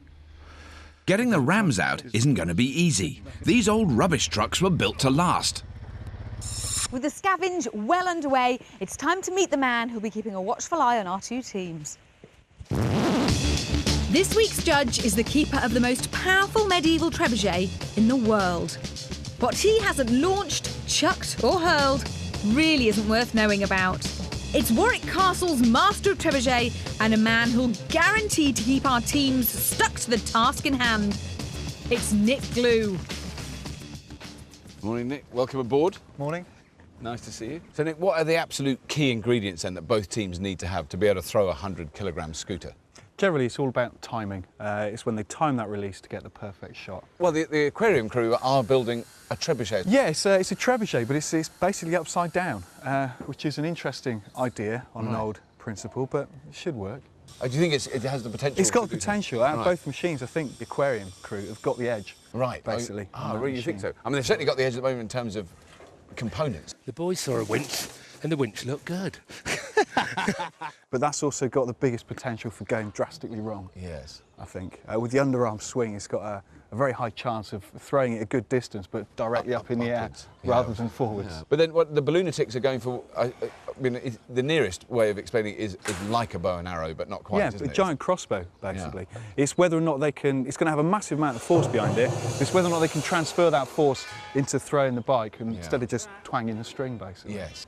And they haven't got a great deal of material to... They don't seem to be working that quickly. One. So, but it sounds like at the moment your money would be on the aquarium crew, am I I have to say, yeah, and owing to the fact that, you know, I work with trebuchets, that's got to be my favourite. Right. Yeah. Even though it's one that's never, ever been built before. Yeah. Ah, you start! Let's see what's in there then. Expert Todd may seem overly enthusiastic about this hydraulic pump, but he knows beggars can't be choosers. OK. Right, Seymour, we're just about... I'm just going to check that the pump's in here. This one looks good, actually. It's free to move. Looks good, looks clean, so let's go with that. It looks as though the hydraulic pump is a good one, but without those rams, it'll be as useful as a chocolate teapot. Right. Shall we make something? Absolutely, let's do it. Right. With no sign of the rams or the essential leaf springs, expert Todd is forced into taking a gamble and begins to weld together the arms for their giant crossbow. The arms of the huge catapult will be tensioned by a pair of powerful leaf springs, compressed by two hydraulic rams. But with no idea of the size of the springs, the design of the arms is pure guesswork. Small springs can't shift heavy arms, but too large a spring could snap them. And looking at them, I don't know how they're going to come off, to be honest, because you can't knock the pins out because all the metal's... But all that could be academic. Kenty and Fingers are taking forever getting those rams out, and the leaf springs are a fantasy. Give it a great big yank, Josh. Yeah, it's always good to give it a good yank, isn't it? It is. And if that wasn't bad enough, those hoarding heroes, the aquarium crew, are really getting stuck in. You got it, you got it. You got it, go on, mate. There it is. After a final delicate touch from Nutty, the last of their 4 scaffold supports is free. Excellent. So with everything they need back in their build area, all 4 team members can get cracking. And it's just as well. Teams, this is your 6-hour time check. You have 6 hours of build time remaining, teams. Thank you. I think we just get on it, don't you? Having a build bay bulging with bits means those fish tank constructors from Weymouth are swimming away with the early lead. But can the hot air balloonists from the Wirral pick up the pace and rise above their opponents? Hang on. Can we measure across the bottom? The aquarium crew are making great progress building the first of their 2 huge A-frames. Now, can you do this again? Because I'm going to send it that way. I just need my glove. And spirits are high. We've got the feminine welder. We have. Oh, he's in touch with his feminine side.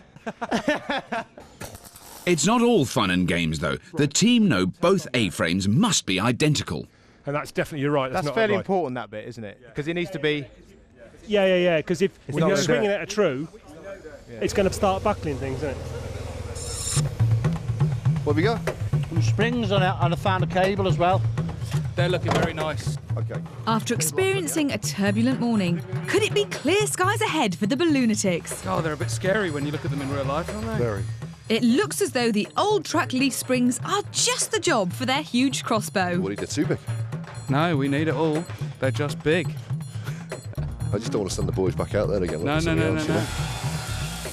Finally, the Balloonatics build can get underway. But with nothing resembling a siege engine in any build area, we've asked our judge to shed some light on the team's designs. I'm really impressed with the models. I mean, particularly the aquarium crew's one. I knew what the idea was, and I'd seen the drawings, but I couldn't quite picture it. This really does explain it. A couple of little models really show how they work. This one is basically the aquarium crew's design. Yeah. It's designed to throw big items, so it's ideal for this job. But there are a couple of little problems with it. So that's the scooter at the back. This is a scooter at the back. You've now got the weight in the air, and it's all about the timing of the release of the scooter. Oh, yeah, that was good. Well, yeah, it went a distance, but the wrong way. The wrong way. They can always take the first shot, and then if all goes badly, just turn it round. Yes. The next one, though, is the Balloonatics. Right. What they're relying on is not a counterweight. They're actually relying on a torsion, or tension, rather, from these. What these will be is basically leaf springs. But the problem that I can see happening is possibly as you bend this back, the arms aren't going to take that amount of force, and they're just going to fold in. Yeah. Then also, it's also, again, how the string catches the bike. But as you see, it's flipping. Yeah, that flipped up the then, didn't it? Yeah. And that's basically interfering with it getting a nice free run. Yes. If this does work, though, it's going to be a fantastic piece of engineering, it has to be said. Right. So our judge is clearly impressed with the Balloonatics design. But it'll be a long time before their machine resembles his model. Fortunately, they've got their noses to the grindstone. OK, job's good. OK. 4.8, 1.9. Right. Next door, the sheer enormity of the aquarium crew's build is causing some serious head scratching. That's 5 metres there. We're that far out on the 4870. It's not too dreadful, is it? 13 centimetres. This A-frame will be just one side of their underarm trebuchet, but Scavenger Nutty has concerns. But the angle needs to be set, because these are twisted all over the place. I reckon these will twist enough to take that out, you know. They'll just have to hope their calculations measure up when it comes to fixing the machine together. Teams, just to keep you in the loop, you have 4 hours remaining. 4 hours build time remaining today. Thank you. We're definitely coming back tomorrow. Oh, trying to give us ours. With those huge leaf springs to work around, constructing the framework for the Balloonatics' giant crossbow is a relatively simple matter. And it's not long before it starts to take shape. If I grab the bottom end down there, can you three just sort of shuffle this forward just so we can get that back bar in? Yeah, OK, so we're coming this way, a foot. We're coming in. Yeah. You good? That's it. Just so you know, guys, I think you're doing real well. We're getting some good stuff together here, and it's coming on quickly now. You know what we're doing, don't you? By contrast, in the aquarium cruise build area, progress is slow. Do you want to knock the arm together then? Because the arm's really important. No. The arm is half an hour, tops. Do you reckon? Once we work out the measurements, honestly. We can work out the measurements, though, can't we? That's what I'm saying now. It's 4.5 drop, and I think we need to possibly allow 400 mil. Okay. A traditional trebuchet has a long throwing arm and a shorter weight arm, the ideal ratio being 4:1. Expert Don is proposing a 3:1 ratio, meaning less power, but critically less weight stressing their machine. That is, of course, if Expert Don can get his sums right. We're doing a 4.3 arm, 4.4 arm. I'm trying to think of something that's divisible easily by 3. 9. Thank you. What? 4.5. Yeah, which is a bit too long. So if we make this 4.3, 1.4, 1.4 would be 3 metres, 4.2, wouldn't it? 1.4. What's 1.4? Right, that's cleared that up then. But the Balloonatics aren't suffering any confusion and have now caught up with their opponents. Ah, room to breathe. Okay, let's just pop one on and see what it looks like. Oh, this is where we definitely want Seymour, isn't it? So what we're going to do anyway is we'll put some stops a little bit way up that. Yeah. The other thing it means is that we can put some great big reinforcement down here. Their huge catapult is a complicated build. Fortunately, Expert Todd has all the answers. The cable height's going to be about 6 inches here, which feels all right to me. How long's the cable going to be between the two? 6 odd metres. 6 odd metres. So where's this going to be in its normal position? At rest position, pretty much that. And then it gets gradually tensed up by the hydraulic rams? Yes. Outside the aquarium cruise build area, Wally is putting the finishing touches to their second A-frame. Right, I reckon that's going to be lovely, that. Inside the build area, Captain Charlotte and Nutty are still working on the counterweight. Where do you want the brace across? Inside? Above, I would think. Above? Is this where we're going to fix something to? Yeah, the arm. The arm comes off the top So now brace. it's looking like this. Yep. We've got an arm going out one way or the other. Yeah. Out to like here. Yeah. Yeah. It goes just onto that or past that? No, it goes onto that. So we're making that? Yeah, and we're going to use this box section here to be the arm, and I think we're going to use these 2 bits to be the A. Are we really it goes wrong tomorrow. strong enough? Yeah, no, blame me. So with our teams struggling to complete their medieval masterpieces, let's take a look at the real deal. Trebuchets have had a checkered history on the scrap heap, so I've come to Warwick Castle to see one that actually works. Our judge, Nick Glue, is going to show me around, and I thought I'd dress up for the occasion. How's that then, Nick? Is that suitable? Perfect. Weighing in at a whopping 22 tons, it takes these huge hamster wheels to winch her long arm down. Now, at an initial glance, Nick, this is very different-looking machine to the thing the aquarium crew are making. It is, but basically the principles are exactly the same.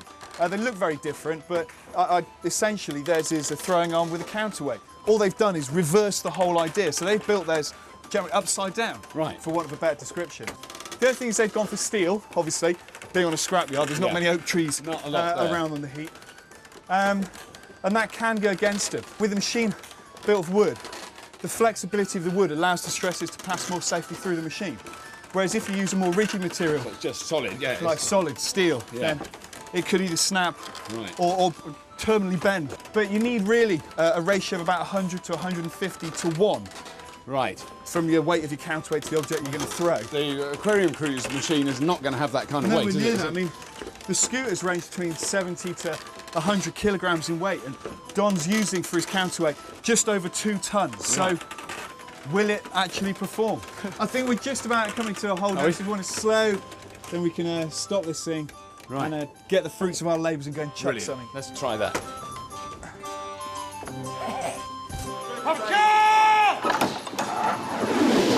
There she goes! Absolutely fantastic!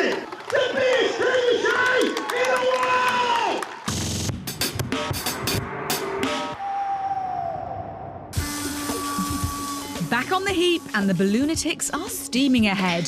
Right, we've got some ram mounts. Whee. Should we offer one of these rams in so we can have a look-see at it? Okay, it's going to take a bit of muscle. Ready, 1, 2, 3. It's not long before the first ram is in place, and it's quickly followed by the second, allowing Captain Seymour and Expert Todd time to take stock. So what we've got to do, we've got to get the 2 springs in, okay, get the arms in, okay, and get the cable from okay, the arm onto the spring. Okay. Are we going to get to test fire tonight? Because we want to intimidate next door. Psychological warfare. Yeah, no, Todd. for sure. With a battle plan set, Kenty and Fingers are fixing the mounts for their huge arms, while Captain Seymour and Expert Todd set about attaching the massive leaf springs. It looks pretty good. Happy? Yeah. Oh, it's not looking bad, Charlotte. That's pretty good. As long as it's flat that way. Right, weld it up. Unaware of this impending psychological attack, the aquarium crew are finally attaching the arm to their counterweight. Hang on, 2 inches, 3 inches, just up. Now we're going back there. But with 1 step forward, it's 2 back, as they begin deciding where to brace it by committee. I'm just thinking on there. You can get it there and there. That distance there. What do you reckon, Charlotte? I reckon. Middle of drum? Yeah, at least. The size of the radius, that distance there. Yeah. These constant discussions are costing them valuable time late in the game. Okay, teams, this is your 1 hour call. You have 1 hour, 60 minutes of build time remaining. Thank you. That's no good. Woohoo! So what are we going to do for the rest of the 55 minutes? No idea. Cup of tea, anybody? But refreshments are a distant fantasy for the aquarium crew. With only minutes left, they've still got a lot to do before attaching that trebuchet arm. By contrast, the Balloonatics are on the home straight, having only finer fettling left to complete. Now, the aquarium crew have got to work like mad for this last little bit, haven't they? Because that build is so huge. It is. It's a big build. And at first they seem to be taking the lead, but now they seem to have dropped behind a bit, so they have to put a right bit of work in for the last to get that thing up right. Yes. So we just have to trust that all the bits that they've made fit together. Yeah, you should do. But also, it sounds like the Balloonatics might do a test firing tonight. As well. Yeah, they've been threatening one if they can get the machine together. And, you know, depending on how that comes about and, you know, whether the machine stays together and it all works well, then that, you know, could heavily swing in their favour. Yes. Could change everything. For a start, let's not stand in the way when they do it.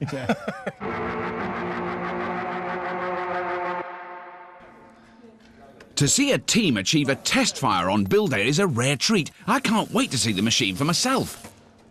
That is amazing. Wow, that does look... That looks the business. That is incredible. What a monster. Yeah. Ye of little faith, eh, Rob? Well, you know, I admit I wavered a little. Is there a chance of a test fire? We're ready. Are you? You're kidding? Yeah, You're ready? We are actually ready. Well, I mean, I really want to see this go, so I'm not going to get in the way, guys. I know you've got a few more bits to do. I'll let you get on with it, but I shall be watching.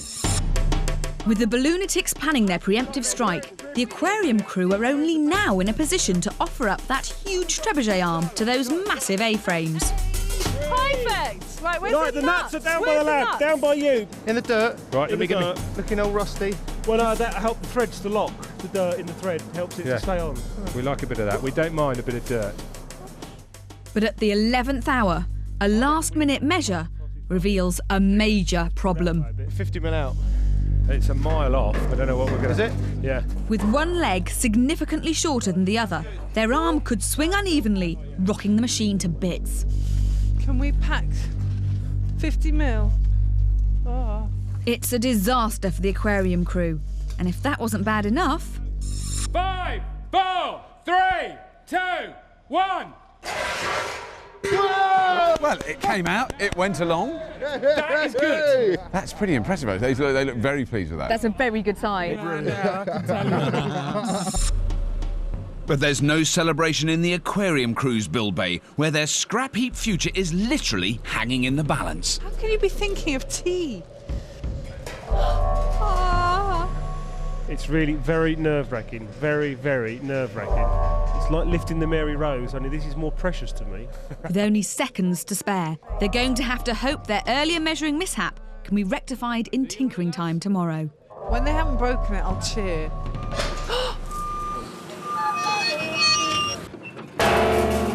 OK, teams, your time is up! Oh, yes, teams. But if you thought that was tough, tomorrow is the true test, when we see just how far your siege machines can sling a scooter. Well done, teams! In just 10 hours, our two teams have built machines which would make our medieval ancestors marvel. But will it be the Balloonatics and their highly strung crossbows shooting the breeze? Or can the aquarium crew's unconventional trebuchet call the shots? After an excellent build, the Balloonatics have only the finer details to think about, whilst the aquarium crew are now having to knuckle down to try and fix their wonky leg. Well, Nick, now we're here. For a start, the trebuchet looked absolutely huge in the yard. It's sort of slightly dwarfed by the size of the quarry, isn't it? It doesn't look quite as big, but it's still an impressive piece of kit. It is. Although I will say, now seeing it in daylight, been looking at that arm, and it does hold some concern as to whether that arm's going to take the amount of pressure it's going to be under. I mean, I'm assuming that they're tying the scooter to the very long bit at the end. To the tip on the end of the arm, yeah. Which is going to take an enormous amount of a shock massive and amount weight, of force, isn't it? yeah.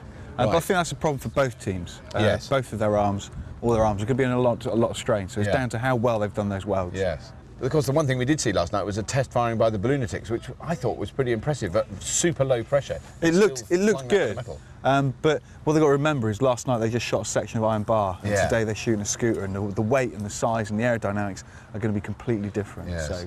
So now you've been firmly behind the aquarium crew for the whole build. I mean, have you changed your mind now you've seen it here? I still got to go with the aquarium crew because theirs is the better design, but that arm still causes a lot of concerns. Right. It's quite a weak arm, so it's only got to do 3 shots though, so if it holds up. Yes. So the judge is worried about their arm, and they spent all morning patching up that leg. Is the aquarium crew's trebuchet up to the job? Right. How far do you think it's going to go? End of the ramp. I reckon. End of the ramp. 40, 50 yards. I reckon we're going to get 30 yards out of this. It just depends in what direction. Aquarium crew, get ready to shoot your scooter on the sound of the horn in 3, 2, 1. We go. Oh. Hang on. Oh no, that's a classic problem. The trigger's stuck. No. Oh. Here we go.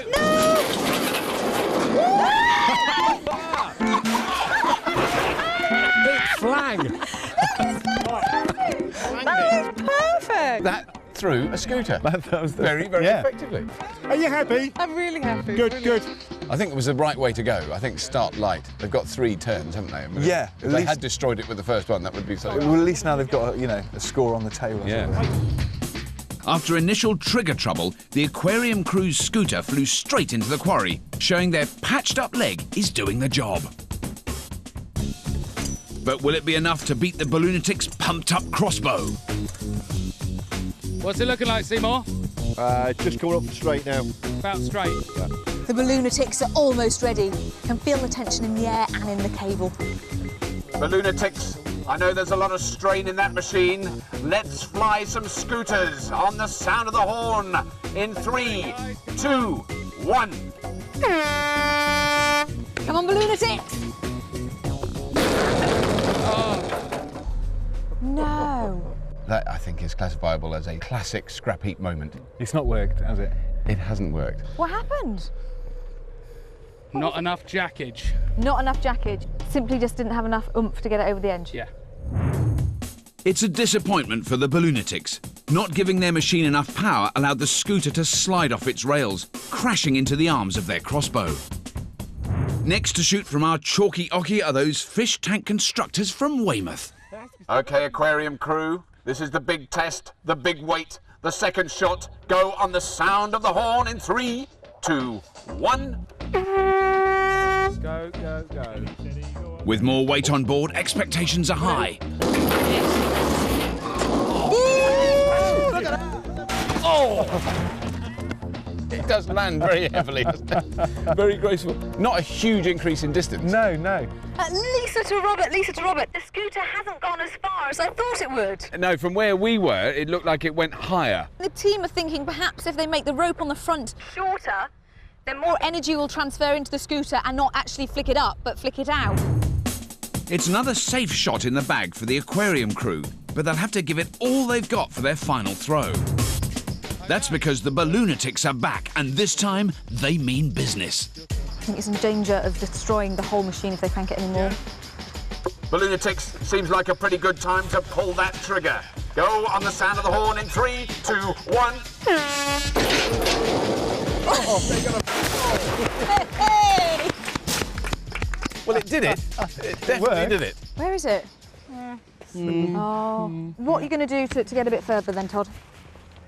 Crank it more? We'll give it some, and then when we're scared, we'll let go. Brilliant. I'm going to stand quite a long way away.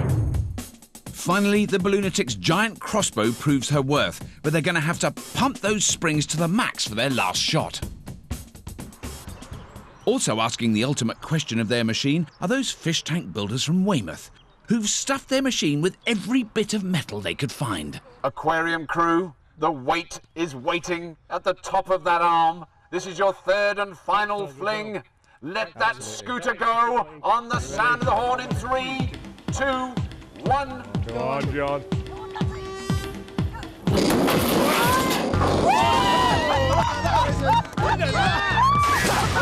Yes! That was same turn. Well done. That was good. We did it.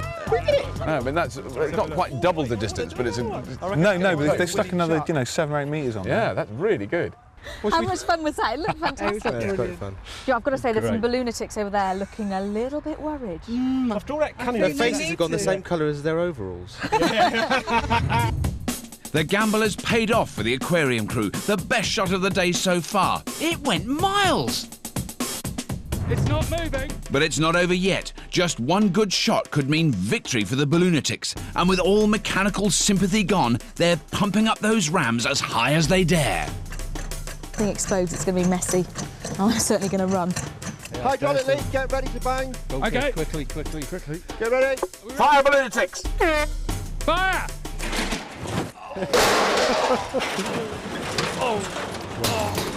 It was good fun. It was nice. A brave attempt. A brave attempt. It just wasn't to be for the Balloonatics. As the scooter crashed into the arms of the crossbow, their fate was sealed. Well, teams, 2 fantastic builds, 2 amazing machines, and 2 really, really brilliant teams. But there has to be a winner on Scrapheap Challenge, and this week, as we all know, the winners are the fabulous Aquarium Crew! Hey! Hey! No! And if shooting scooters got you hot under the collar, then join us next week for some more conventional 2-wheel fun. See you then. There'll be high-speed thrills and high-speed spills as a team of model makers take on a trio of breakdown technicians in a battle to build super bikes.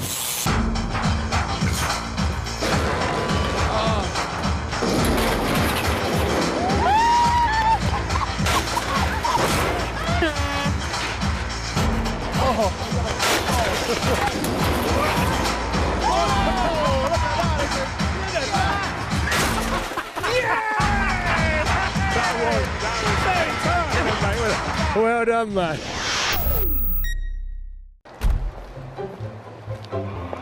Oh, golly, darling, I do hope I haven't made you late. Oh, don't worry, darling. Apparently there's some sort of new-fangled express service that starts this morning. I should be fine. Mwah.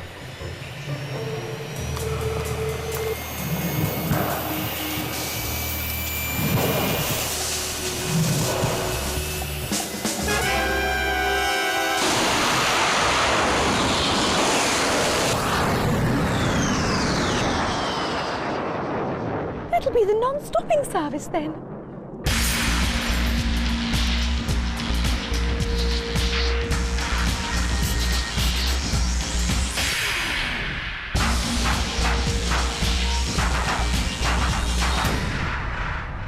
Welcome to Scrapheap Challenge, where junk is magically transformed into jewels in our giant laboratory of mechanical alchemy.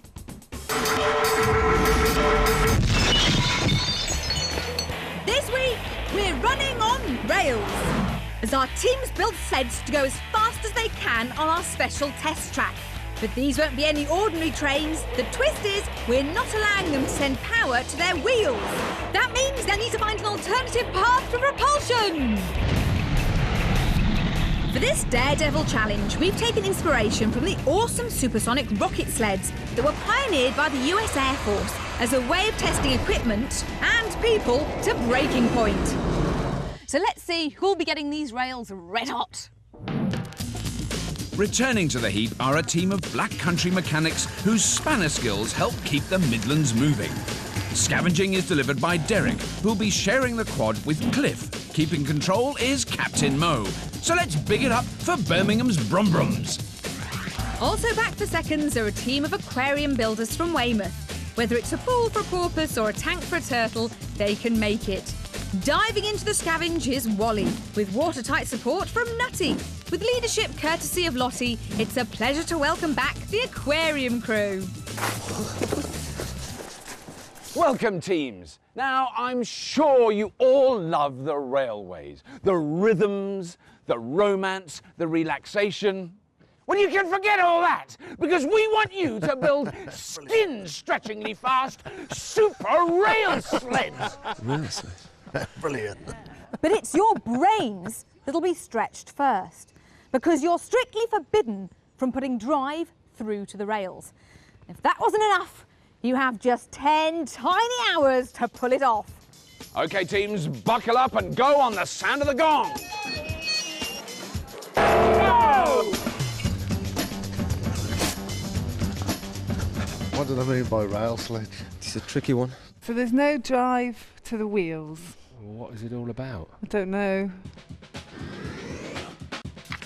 Normally, by far the easiest way to get going would be to send drive to the sled's axles. But this week, it doesn't matter if it's chain and sprockets, friction drive, or good old prop shafts. They're all banned. As the teams can't power their wheels, we've decided to help out by putting a pair of rails in each build bay to help them run true on our test track. It's got to be something to push it along, doesn't it? Great big rocket. I don't know how to build a rocket. I know how to smash the end of an oxyacetylene bottle. That'd be safe. Wind power. Propeller. Oh, compressed air and water. Oh, what, like the rocket out of the pop bottle? A giant one of them. It's either going to be propeller powered or jet powered, isn't it? Pretty jet propulsion would be nice. Can we not just throw it? With traditional driven wheels off the agenda, our teams have never needed the hired help more. That's why we've called in two titans of Tinkerdom. The Aquarium Cruise Challenge is bolstered by an ex-race car mechanic who likes to make a lot of hot air. His pride and joy is his jet-powered granny car that does a hair-whitening 60 miles an hour. So clear the supermarket aisles for expert Nick Haywood. Morning, I'm your expert. I'm Nick. Lottie. Right then, guys, what have you come up with? Well, we came up with a knocking the top off an acetylene bottle. You can sit on it and have a go at that one. What about burning fuel to create energy? Well, none of us knows anything about rockets. What about jet engine? Like yeah, it. Loads about it. Yeah? Loads about jetters.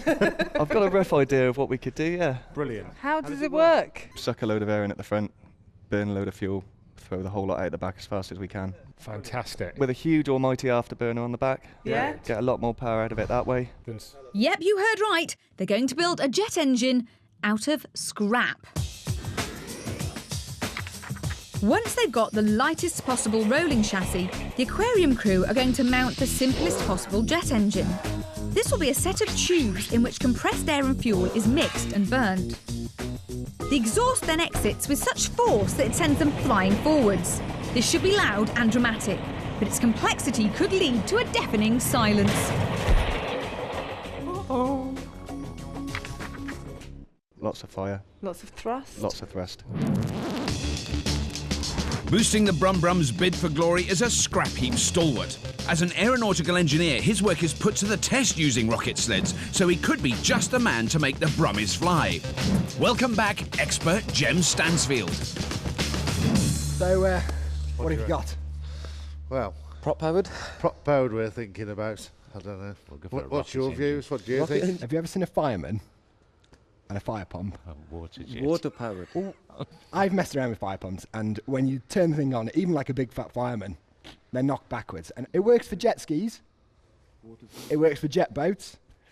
It works for kids' little pop bottle rockets. That's a lot of water. It is a lot of water. It's a lot of weight to start moving in the first place. That's what I'm thinking. I see where he's coming from. Well, it's just I like, can understand. It's just like a jet engine, but it's just pushed by water. That's right. It is. Derek is spot on. Jem's water jet idea works on the same principle as the aquarium crew's gas jet, but is much simpler. First, they'll need a freewheeling train onto which they'll mount an engine. This will drive a pump that blasts a jet of water out of the back, pushing them forward. It's simple, but with at least a ton of water needed as fuel, things could get a little heavy, man. So on the pumps, it's got to be centrifugal because we want to chuck out a lot of water very fast. Turbo, which is very important. About that sort of size in diameter, exhaust pipe on it about that. And a bucket to put the water in. You need some form of engine for the power plant. Can always not go to the toilet all day. It all helps. Sorted? Yeah. Know what we need? Absolutely. Right, go We're on get it. Off you go then.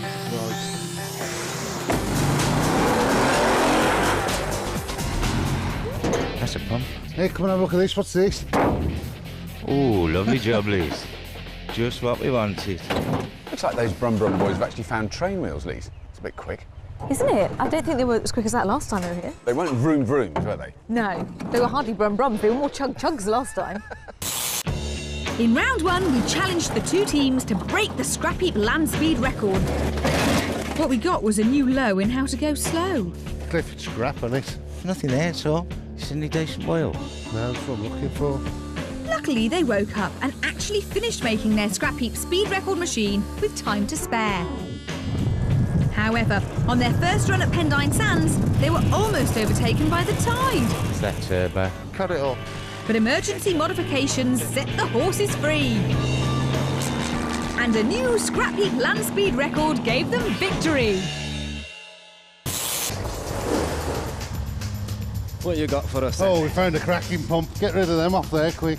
They do any lightweight ones of these. Guys, I've got to go. It seems the momentum is still with the Brummy speedsters. Go on, Dick. I need a lift, mate.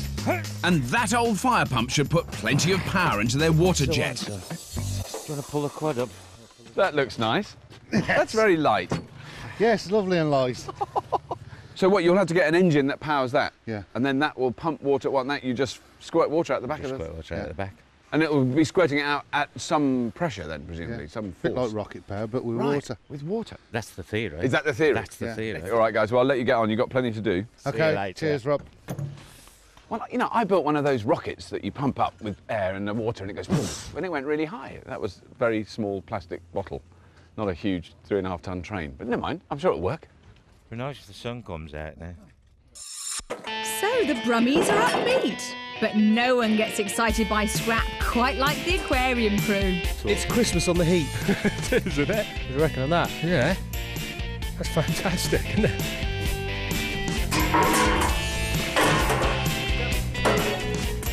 Oh, that's good, because, I mean, obviously, building a jet engine is precision engineering. It's really important that the tubes are absolutely perfectly formed. Yeah, so chucking them out into the mud is absolutely a great idea. Oh! I have stuff. Hey! Wow, okay. We've got all sorts of stuff. Flew. We're a bit rough with it, but Yeah, I'm hoping yeah. that we can... No, it's fine. We can Stuff to build with. Nutty to Charlotte. Go ahead, John. I found a rather handy-looking turbo. Sounds great. Yeah, get If it you in. can you manage to keep most of the oil pipes that go with it? Yeah, keep the oil pipes on it. Try and keep it intact. I'm not much good at that. Well, start now. Being heavy-handed was just the ticket for the aquarium crew's maiden heat voyage. 1, 2, 3, go! Hut, hut, hut, hut! Their first challenge was to build a device to throw a 100-kilo scooter as far as possible. Hey, Heineck! So they went medieval and built a colossal underarm trebuchet. When it came to the test, they struggled right up to the final throw. Good, But the gamble of putting all their ballast on board paid off big time. Oh, look at that! Look at that! Yeah! Well done. We did it! You reckon on that, Paul? I think that is splendid. Nutty, Wally, welcome back Hello. to the heap. Thank you very much. Now, what have you got there? A turbocharger.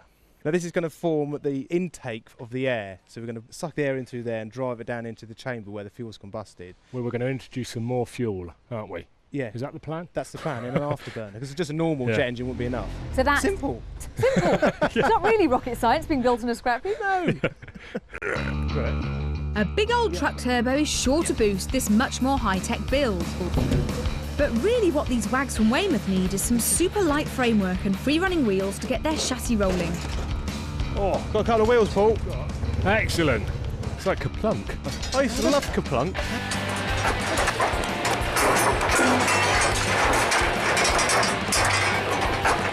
Mate, they're lovely. As light as you like, those. Really nice. Fantastic. We need more of those. 2 more of those. Or something similar anyway. Oh, there's some more wheels. Ah, the Brum Brums already have a full set. But for Devious Derek, it's simply the more the merrier. £10 each for them wheels, No, mate. we're not selling them wheels. Oh, we've got the other... They really want them, don't they? We've got the other two. No, we're not selling them. Arm wrestle on the back. No, come on, let's know. No, we'll... Hold on, Eric. Can I just take it? Oh, John, there's a big fella. Cliff? Mo? Can you look up for some box sections? You got that one? That's what we're looking for now. It's just the deck's having war out here at the moment, having a set of wheels. Fair enough then. No. Oh man, where's their trolley? I'll get something else. The wheels may be lost, but Wally has managed to retreat home with a few scavenged morsels. We're on a right old fracas out there. You what? We've been wrestling and all sorts. Have you been wrestling? Yeah. Got a switch show. Look. That'd be handy. Old truck filter or something. Ideal. Fantastic. Definitely. And we've got one pump there, and John's just taken another one out. Brilliant. Is that okay? It'll do. 1 pump, 1 engine. Right, 2 wheels. And a bit of steel. So now that the aquarium crew have the main components for their jet engine, perhaps we can start to understand just how it'll work. That big turbo will start the process. It compresses loads of air into a specially designed combustion chamber, which is also being fed kerosene fuel. This mix is ignited and explodes.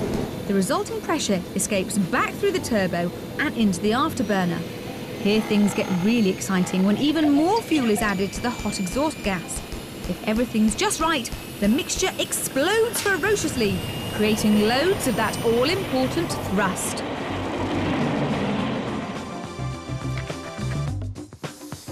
Ironically, it's that final part of the chain that's the first to get made, as the afterburner starts to take shape. What a beauty. What do I say? You stay with that engine. Don't let them near it. Derek's right to be protective of that engine. It's a big, powerful truck diesel that will have loads of low-down grunt to power their pumps. Just yank it out. Go on, son. It's off the engine anyway. Aquarium Captain Lottie has noticed Derek's too busy to protect those wheels and has seen a chance to use her charms. Hello. Hiya. How generous are you feeling? Would you be willing to hand over? Depends what's in for us. Mo, Come in. get the engine crane ready. Okay. By the door. We're in a bit of a hurry. We've got to get the engine hoist ready. Shall I just take these Grab then? the wheels and go. Oh, God bless you. No Thank worries, you. darling. Enjoy travelling on them. Here comes our baby. Is that big enough? Yeah. Too big. Yeah. How much do you reckon that weighs? It's got to be close on the top. And a ton of water. It's heavy, but it's good. Okay, jack it up.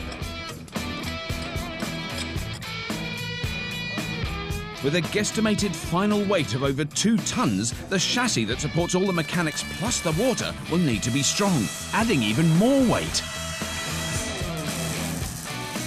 Do you think we're going to need somebody in there like that to stop it twisting? Yeah, we can do that.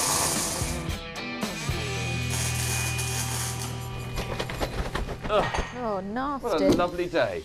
Oh, dear, dear, dear. Oh, those Brum Brums are on the case today. Perhaps it's being from Birmingham, they like the rain. I think this weather You know, they think we're in the West Midlands, we're all right now.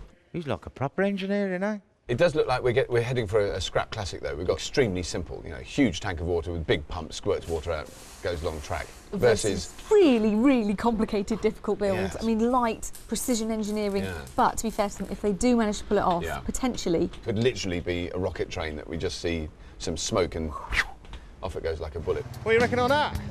Cool. What have you got? A ready-made framelit, ready-made trolley. It's heavier than I thought, that. What a result for the aquarium crew.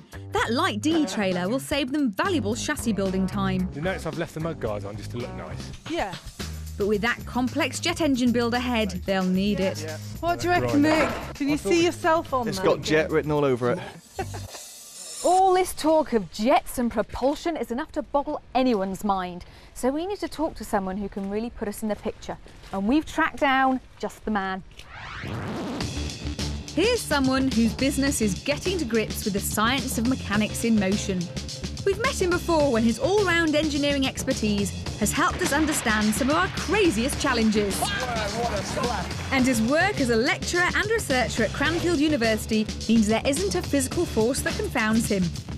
So we're glad to have back Dr. James Brighton. Now, James, I think the important thing we've got to remember with this test is it's not about trains. Because when I first saw it, I thought, oh, wow, trains. I love trains. But the trains are really the most irrelevant part of it. Because what they're basically making is jets, isn't it? They're making jet engines of various Yes, both design. teams have elected to have a jet propulsion system. It's effectively a drag race on tracks.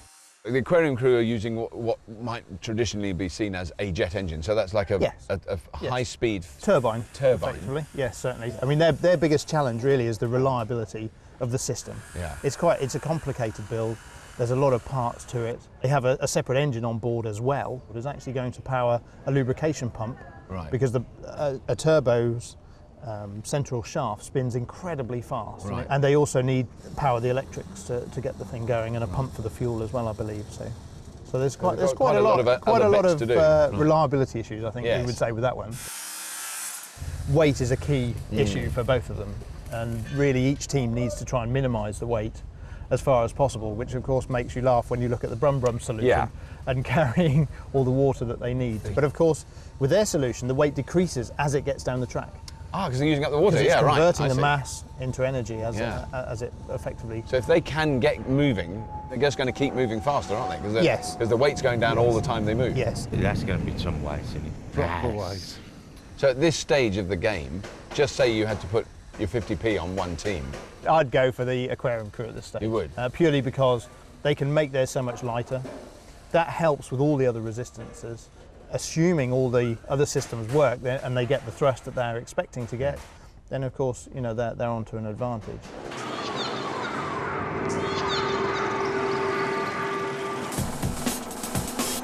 So, the judge has confidence in the aquarium crew design.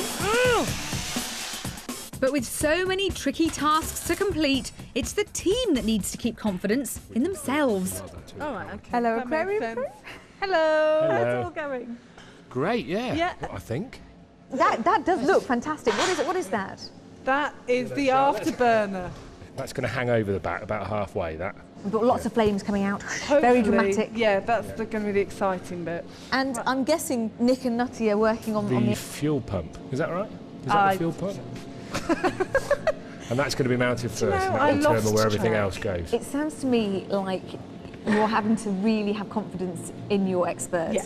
Nick is so confident and so convinced that it's a simple, doable thing, and we're there. Brilliant. Well, get stuck in. Thanks, Keep the Lisa. confidence up, Thank Lossie. you. Bye. Bye-bye. Right. There's no confidence problems for Nick and Nutty as they plan their multi-purpose pumping machine. Yeah, that's probably the best one to use for the oil. Okay. Sit somewhere around about there. Yep.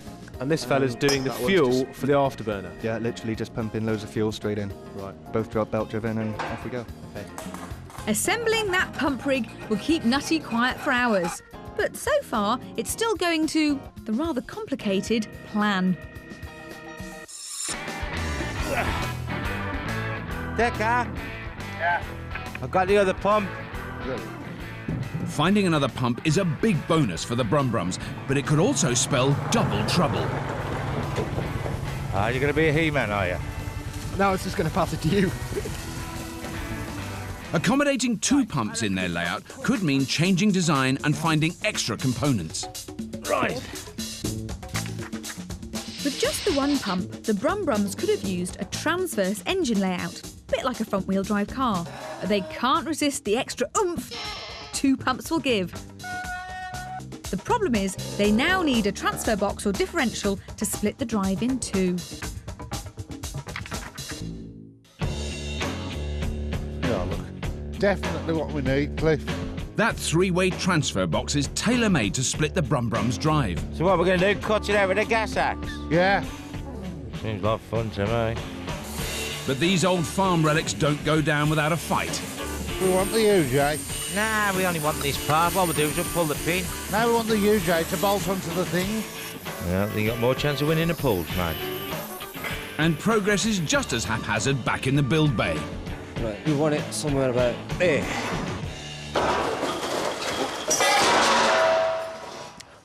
That weren't very nice, was it? Can I help?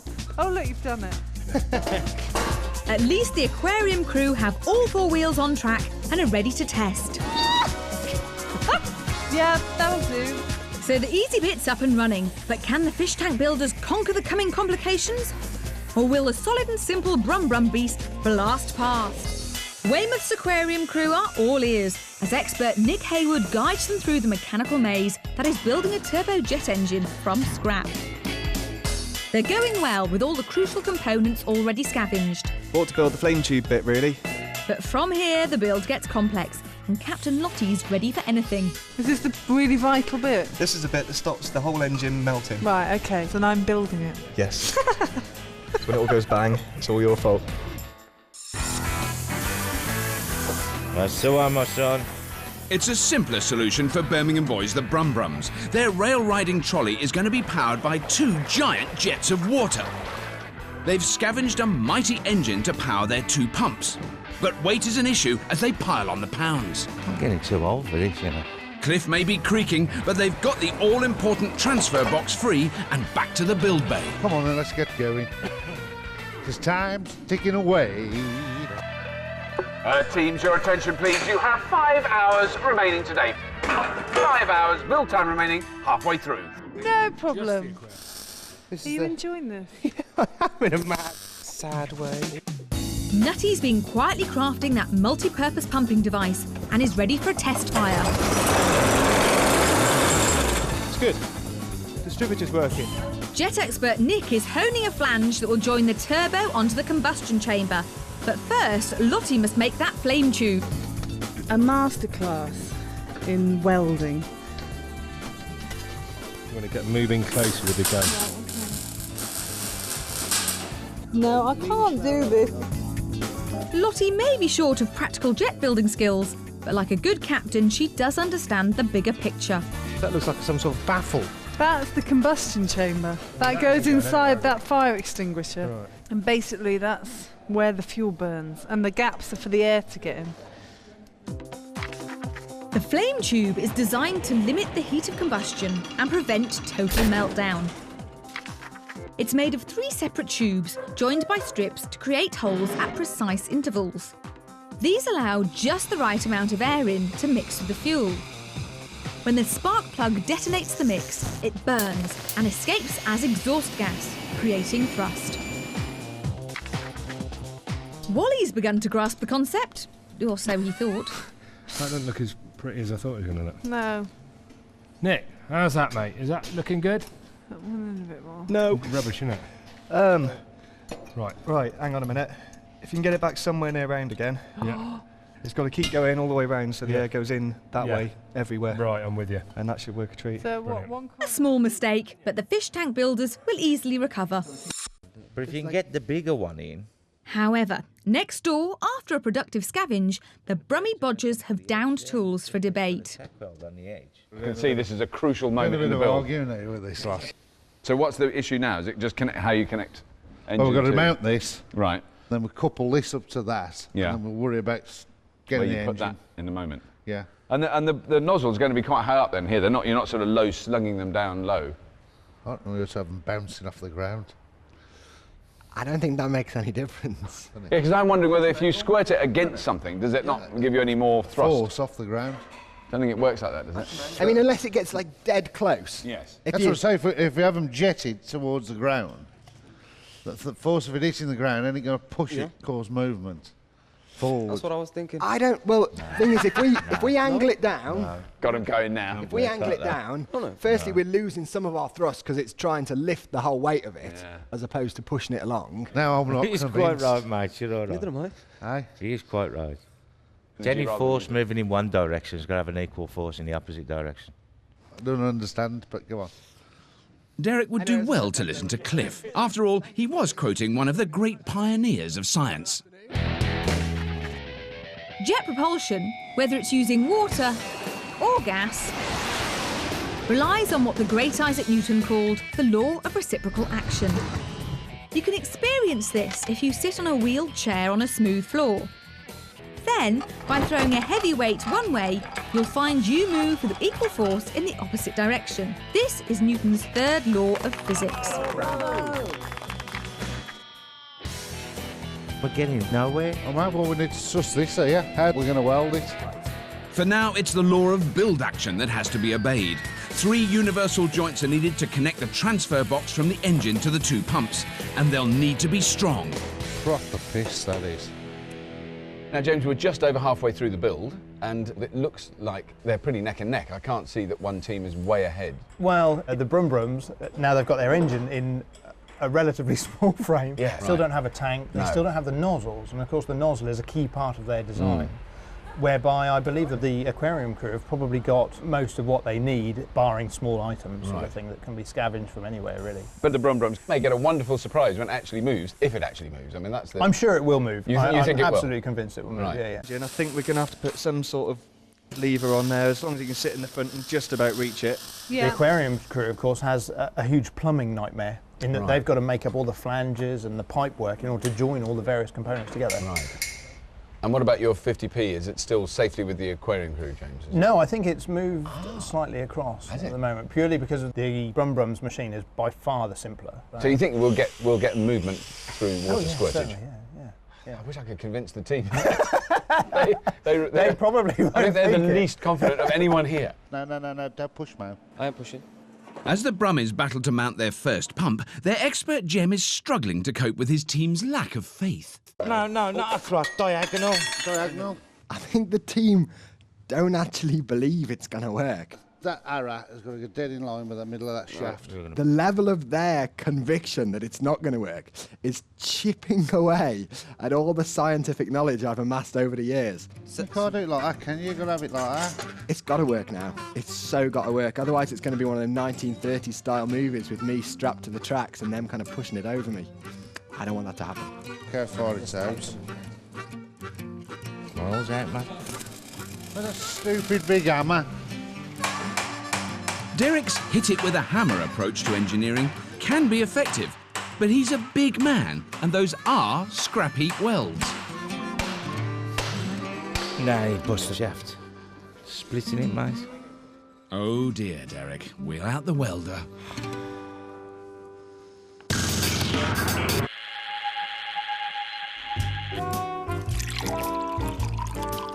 It's true our 2 machines may not end up breaking any land speed records. But if you do want to see some of the most fearsome and fantastically fast vehicles ever to exist on Earth, then railway test tracks are the places to look. I think I might need a top-up, barman.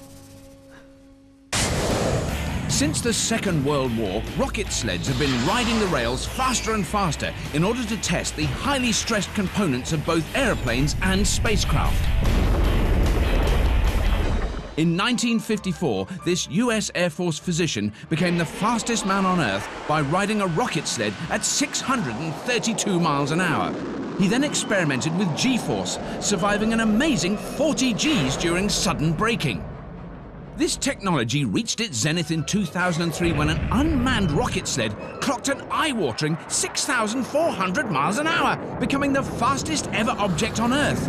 We may not see anything quite that fast this week, but you never know. It's the Brumbrums who have a need for speed now, and Derek has found a beefy sprinkler nozzle that may boost their build as well as his belief. Beautiful. Absolutely beautiful. And the beauty that Cliff is beholding is an old oil storage tank. Hope you're feeling strong, son. Why is it? I can't be that heavy. I wouldn't bank on it. That tank's 1,000 litre capacity should keep their thirsty thruster going. Unlike the Brumbrums, Weymouth's aquarium crew don't doubt their expert. And perhaps it's not just because he's the only jet builder in the team. In the last hour, expert Nick has turned a fire extinguisher into a reservoir to hold the oil that cools the turbo. He's mounted and connected the pump rig onto the train chassis. Yeah, that'll work. And he's made the fuel pipes needed that'll feed the combustion chamber that's being made by Wally and Lottie. Any good? I reckon it will be, yeah. We finished this, spark plug's going to come through here, and we've just got that. You want that tacked on? Yeah, just give that a quick grind, Yeah. shove it in and make sure it doesn't just king over offset. Aquarium crew, Yeah. can I have your attention please? You have 2 hours build time remaining. Flames in 2. Flames in 2 hours. Okay, no problem. Good evening, Brumbrums. 2 hours, is that okay? You need 3. I'm sorry, I can't stretch it to that. I can probably give you 2 hours and 3 minutes. Well, I've got some sign language. I mean, you know, that's a form of communication, isn't it? I'll have to do. Well, come on, where are we going next? Because we're running out of time here. Let's get them mounts, get that engine mounted up. And then we've got a pig of a job taking these inlet pipes up to the water tank that's got to sit here. Right, okay. Do you feel any more confident, Derek? Yeah. Yeah. Now I am. Right, now you know. Woohoo! At last, with the full backing of Birmingham, expert Jem is back to his best. I wish I'd gone to them yoga lessons now. Leave it. There's a wrong nut on there. With all that time lost to talk, the team need to knuckle down, and Derek and Cliff crack on by giving that big engine good solid foundations. Good and proper, man.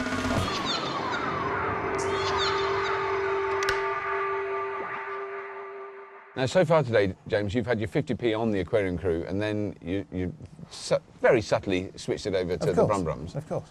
Is it still with the Brumbrums now?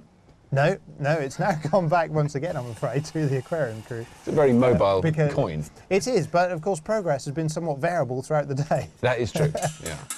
Beautiful thing. It's a beautiful thing. We're on, I think. The aquarium crew's build is inherently a more performance-related design. It is very lightweight, so therefore they don't need the same thrust to get the same performance as the Brumbrums need. The amount of thrust for the Brumbrums has got to be, you know, up to 747 standards to get it rolling. Yeah, it's got to be considerably more than the other team. Are we at the same height, Cliff? No, I've got a great big gap in it for some unknown reason. The Brumbrums may have lost the support of the judge, but they do have supports in place for the water tank. Yeah, if it just dropped on here, that'd be fine. That's sound, mate. The Black Country boys are on a roll as they reap the rewards of a simple design.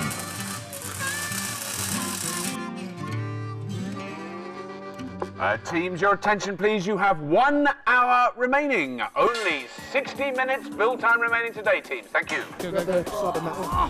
As the pieces come together, the aquarium crew are almost in jet heaven. Doesn't matter if it's on the bolts. Is that oil pipe going to miss? Yes, it is. Aquarium crew. Now, Lottie, do you feel now that you've got your head around the nuts and bolts of how it works? I think so. The initial sickness has gone. The initial nausea has gone, replaced by plain desperation and misery. Oh, dear.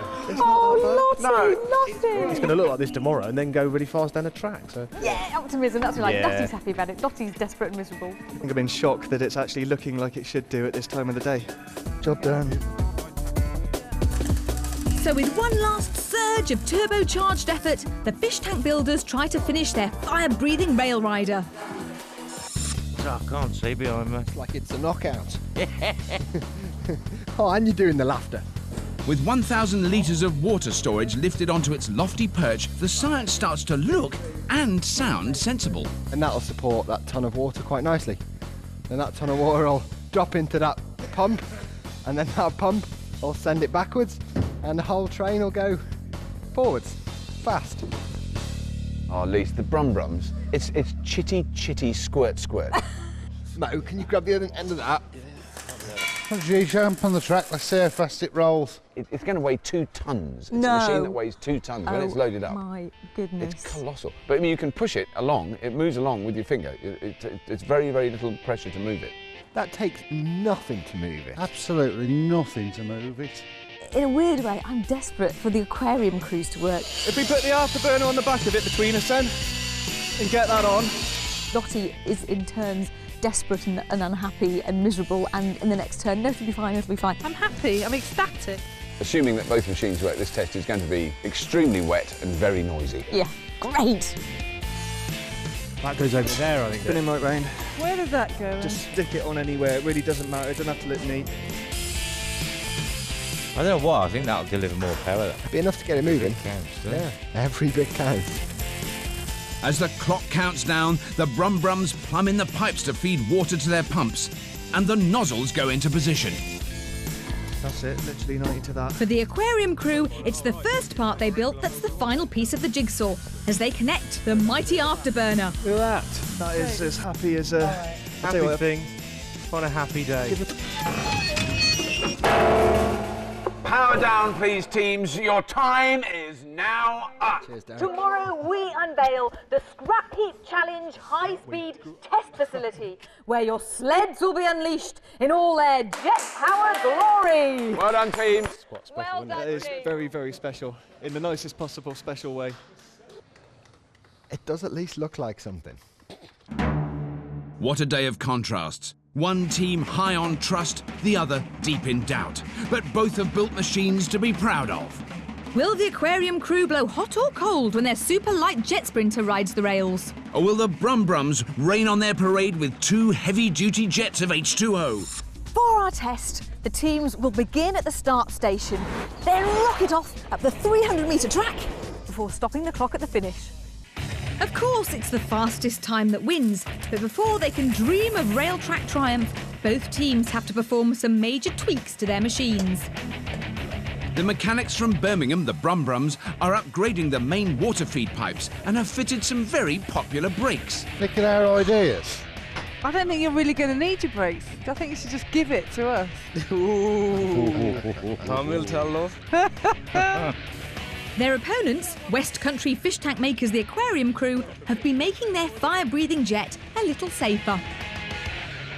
It is hard to imagine, James, how you could give 2 teams the same challenge and they come up with machines this different. You know? They look like from different planets, different cultures. Because I've noticed there's some discussion of brakes this morning. Yes, yes. And I assume that was just to save them at the other end, but it doesn't sound like that's the case. It's certainly partly to save them at the other end, of course, but also you can hold the vehicle on the line on the brakes, right, build up the thrust, and then let the brakes off so that you're actually accelerating under maximum thrust. Right. What we're going to do is put a stopper and a bungee, keep it off. Somewhere there-ish. Something like that. And with the Brumbrums, it's quite interesting because the water will run through the pump all the time. So once they've turned the valves on, the water's just coming out, just dribbling out like a tap. Right. So the solution they've come up with is to put bungs in the end of the nozzles. Right. And then when they let the clutch out, it'll basically spit those out. Right. And then shoot off, which is quite good, actually. So they spit the bung right at the beginning? Spit the bung. Finish with the roller. Well, it looks the part, if nothing else. Now, your 50p, I've got a sneaking suspicion it's still with the aquarium crew. Am I right on that? My money's certainly with them. If they can get that afterburner lit, it will go down the track really quite swiftly, I think. Brumbrums, this is definitely one of the craziest machines that's been made on Scrapheap Challenge. Mo, is it going to go? Oh yeah, we spent more time debating. It's going to happen. I've just got to remember not to press the brake until right at the end. Hold the throttle down as far as it'll go. And hold on tight. Yeah. As the Brumbrums load up with 1 ton of water, the belief begins to flow. Come on then, boys, we're losing water. Nah, that ain't nothing, that ain't losing water. The time has come for the Brummy Bowser to deliver as expert Jem primes her pumps. Sounds like they're building up pressure now. Engine's loading up. Really working hard, isn't it? You can really hear it. OK, Brumbrums, ready, steady. Yeah.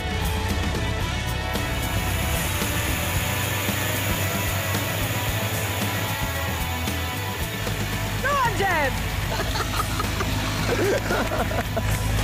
That's brilliant. But it really does defy the eye that it's not the engine driving, it's just the water. Yes, certainly, yeah. It's got to be the engine on the axles, but it's not. Did you time the first 50 metres? Look at that. That is squirting along with hose power. 150. Oh, it's motory. Might just have enough water to get to the end. Really? Look at it go.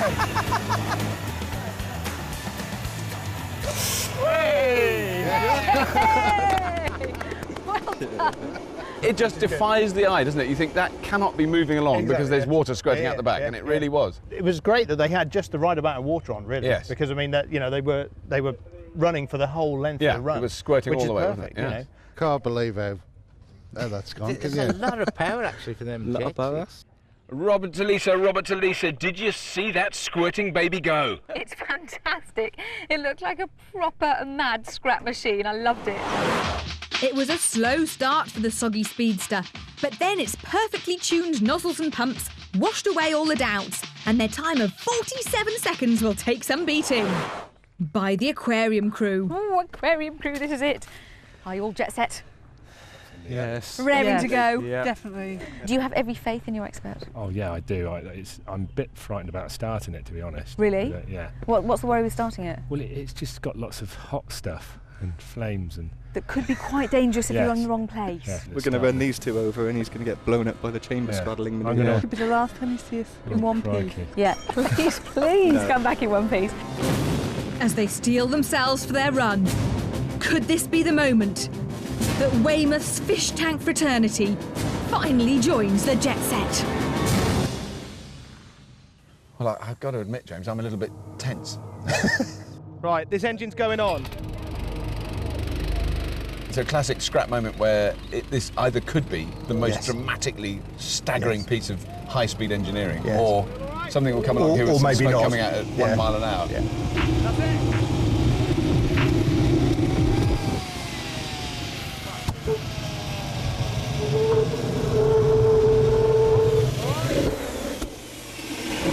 Extraordinary collection of sounds. I don't think, I always think, 10 years of scrapping, I've heard everything, but then suddenly you'll hear this noise and you go, what is going to come down the track? I've got no idea.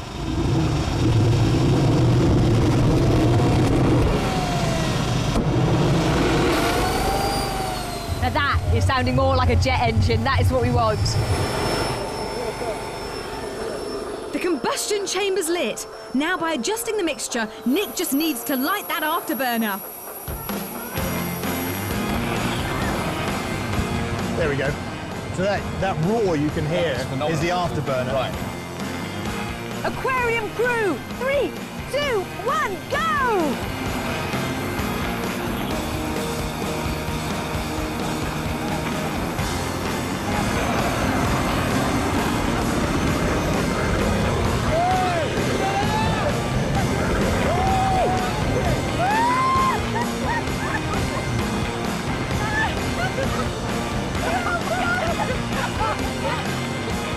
Oh my God! Here it comes.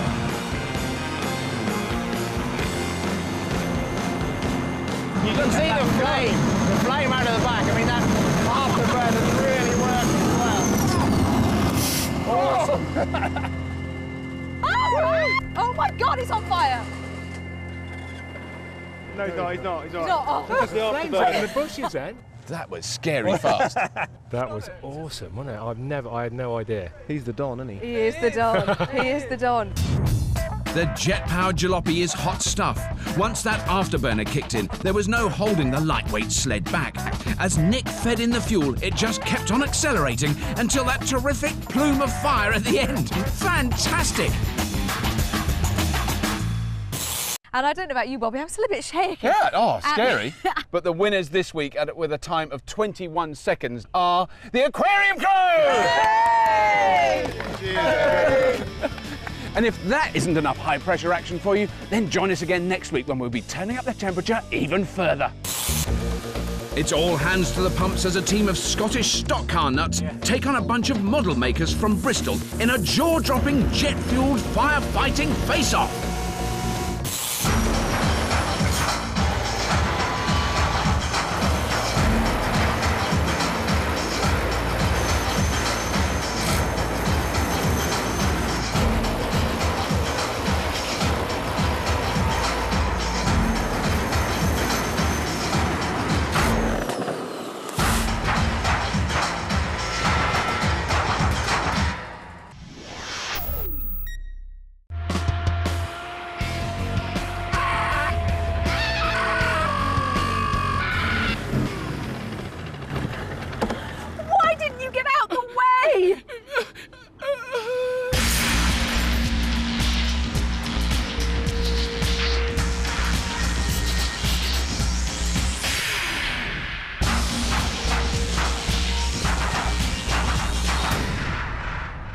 Welcome to Scrapheap Challenge, the show which asks two teams to construct the confounding using a whole heap of scrap. And this week's bodging bonanza is a real scrap heap treat. Our teams must build super swift vehicles capable of racing over our very own desert dunes. Sand is notoriously difficult to drive on, as it's incredibly difficult to achieve grip, especially uphill. This particulate surface has been keeping rally enthusiasts entertained for years, the most famous and inhospitable being the Dakar Rally, where highly modified machines are given the toughest of tests against the ultimate in savage sandy terrain. So our teams are going to have to whip up a sandstorm of scrap if they're going to have any hope of winning what promises to be an uphill battle. First up is a tinkering trio of campervan enthusiasts from Bridgewater, a bouncy bunch who love souping up and sleeping in vans. Keeping the team on the right track is Captain Ricky, while sweating it out on the heap will be Ian and his fellow scavenger Paul. Smile! It's the Happy Campers! Hoping to darken their spirits is a team of motorbike enthusiasts from Blackpool, who take great pleasure in ripping up its promenade. Leading these two-wheel misfits falls to Captain Coxey, while hunting out on the heap will be Tony and Grobbo. Kiss me quick, it's the Dark Riders. Welcome, teams. Today's challenge requires you to rally round. You must construct a vehicle capable of racing over the toughest of arid terrains, sand dunes. Oh yes, so with a line firmly drawn in the sand, you'll have just 10 gritty hours to construct your dune bashers. Get motoring on the sound of the gong. Wait for it, wait for it. Ooh.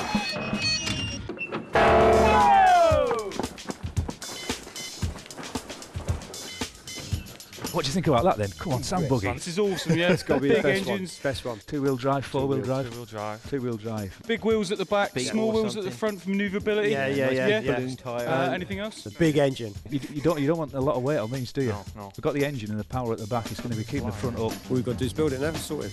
10 hours, easy. Our teams are brimming with enthusiasm and ideas, but as sand is notoriously tough to drive on, we've enlisted two experts. To avoid the happy campers getting depressed, we've brought in an off-road specialist who only recently returned from navigating the Moroccan desert.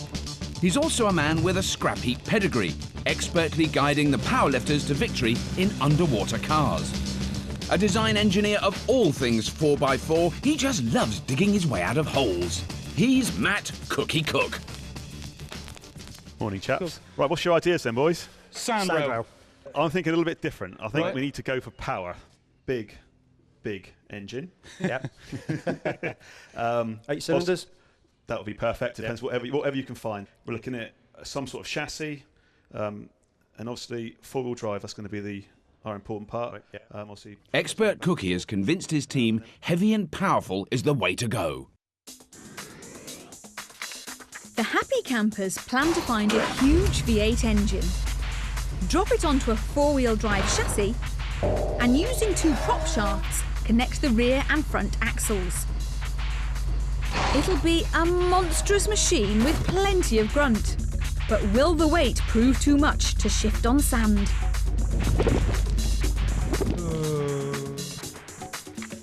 All depends on what engine we get, basically. The bigger the engine, the bigger the vehicle. Yep. Helping the Dark Riders is a scrap heap rookie, but what he lacks in heap experience, he certainly makes up in stature and rally know-how.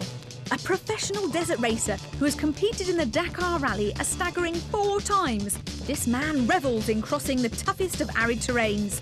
He's Mike BD Jones. Hi guys, my name's BD. What are your ideas? Well, what we're thinking was big wheels on the back for the drive, stop it sinking, skinny wheels on the front, get a bit of steer. Big bike engine. Putting the engine somewhere near the back axle, keep the weight on the power. Yeah. Spot on. Yeah. It seems the Dark Riders have hit the nail on the head.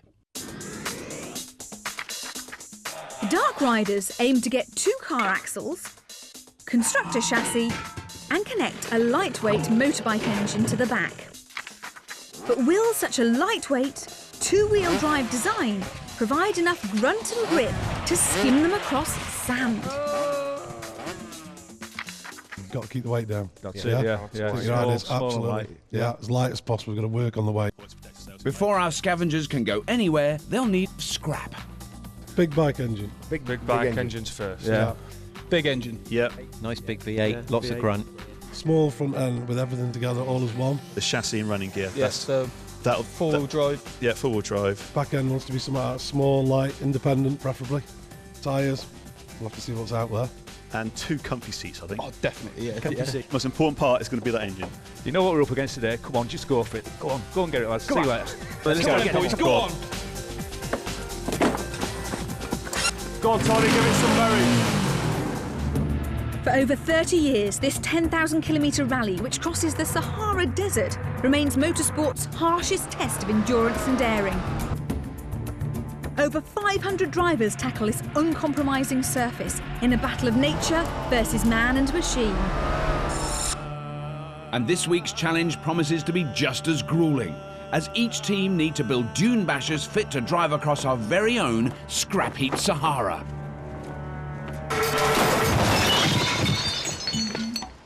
The Happy Campers and their expert Cookie have opted to go heavy but powerful, wanting a huge V8 engine to drop onto a four-wheel drive chassis. While the Dark Riders and their expert Beady are going light, aiming to build a two-wheel drive buggy powered by a nimble motorbike engine. With less than 10 hours to build these sand-skimming dune bashers, each team is on the heap in search of vital scrap. Struggle for some straight lengths, aren't we? Yeah. It's those Happy Campers from Bridgewater who draw first blood. They're quite big, aren't they? You reckon? Hello, Ricky. We might have found our 4x4 chassis. 4x4 chassis, yeah. What is it, mate? It's not a Rover, but it's... I'd say it's probably Japanese, but it's literally... Ian and Paul believe this old chassis could be just a job for their heavy but powerful four-wheel drive design. I think we better have this one in there because he's got Goodrich mud terrains on it as well, all 4 of them. Let's get the engine and gearbox in first. Can we definitely have the engine and gearbox in first? Yeah. Leave the chassis. That's going to dictate what the rest of the car is going to be like. So we need to get the engine and gearbox first, really. Did you get that, mate? Right. Okay, then, mate. Their enthusiasm has got the better of them this time, but it'll take a lot more than that to lower the mood of these boys. The Happy Campers are a team of camper van enthusiasts from Bridgewater, and life's all about one thing. We have lots and lots of fun. We try and have as much fun as we can. We always have fun, whatever we do. We don't sort of take anything too seriously. Oh, yeah. I mean, no matter what the weather, we always have a good time. The life and soul of this party is Captain Ricky. Ricky's very good fun. He's a very good person to be around. He's a 32-year-old with a 5-year-old brain. Then there's ace engineer Scavenger Ian, but don't ask him to buy the drinks. He's sort of kind of guy that squeaks when he walks. He's very tight, gets his beer from France at about 23p a bottle. And to polish things off, we have Scavenger Paul. Bordering obsessive-compulsive with his cleanliness of his tyres on his camper van and in general, really. But this obsession has had horrific consequences. He got up there up on polishing the roof of his van, and he was teetering on a dining room chair of all things, and he fell over and he broke his hip. And he was there for 20 minutes before somebody found him. OK, but how do they rate their chances on the heap? We've got the ability to build a good machine, and I hope it's good enough on the day. We are serious, we are going to win it. We're the Happy Campers and we're scrappy, happy chappies. You reckon? So as the Happy Campers try to make up for their false start... On the other side of the heap, the Dark Riders scavengers have found something very close to their hearts. I have, Tony. I've found an FZ750. Late 80s sports bike sort of thing. It should go like stink. Yeah, does it look like it runs? Does it look like it's going to take much work to get it going? Well within your capabilities. Bring it on back, mate. Bring it back. We'll be ready for you. Ready? 6 feet. Dark Riders, good morning. Good morning. Morning. This is a rather fine looking bike. It's a very nice bike. It's better than the one I've got at home. Is it? So what bit of this are you going to use? Mainly this bit. Might be able to use a bit of the gearing on the back and the chain. Depends what axles we find and other bits and bobs, but it's all throttled up and everything. So talk me through your design. What are you going for? We're going to go for fast revving engine, big tyres, 2-wheel drive, like a beach buggy, basically. Let's not try and reinvent the wheel. You're going for a beach buggy. We're going to make something reliable, fast, and hopefully it'll work. And it's quite a nice looking bike. Is it a runner? We've got the switch there.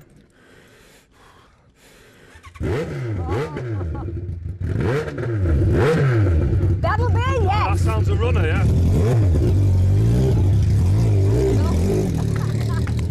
What a good start. It certainly is, and Grobbo is keen to let everyone know about it. Oh no! That sounds bob-on. Look at the smoke. Yeah, it works. Something tells me these boys like making an impression, and burning rubber is only the half of it. Spot on, well done. The Dark Riders are a team of motorbike enthusiasts from Blackpool who are determined to hold up their loud and proud reputation. We have got a certain reputation to keep up. If we go out in the first one, we're letting back us down. Keeping the team in order falls to Captain Coxey. I'd like to think Coxey's going to bring a bit of calm and a bit of intelligence to the team, should I say. He might be a bit finicky with a tape measure, but we'll have to take that off him. Going mental for metal out on the heap will be Scavenger Grobbo. Grobbo's mad as a bag of spanners. Once we've got him out the scrap heap, we'll be all right. It will be like I've gone to heaven. I just love metal. And the team's bit of rough is Scavenger Tony. He likes to use a hammer quite a lot and likes to weld. What can you ask of a man? So what will it take to keep their biker dignity? We've got to win at least a couple of them, if not right to the end. We're going to be in the grand final. I'm positive I can feel it in my chest. We're determined that we're not going to let the side down. We're going to go out there and we're going to put a good name for the bikers and show them what we're all about. We're the Dark Riders and we're going to ride off with a trophy.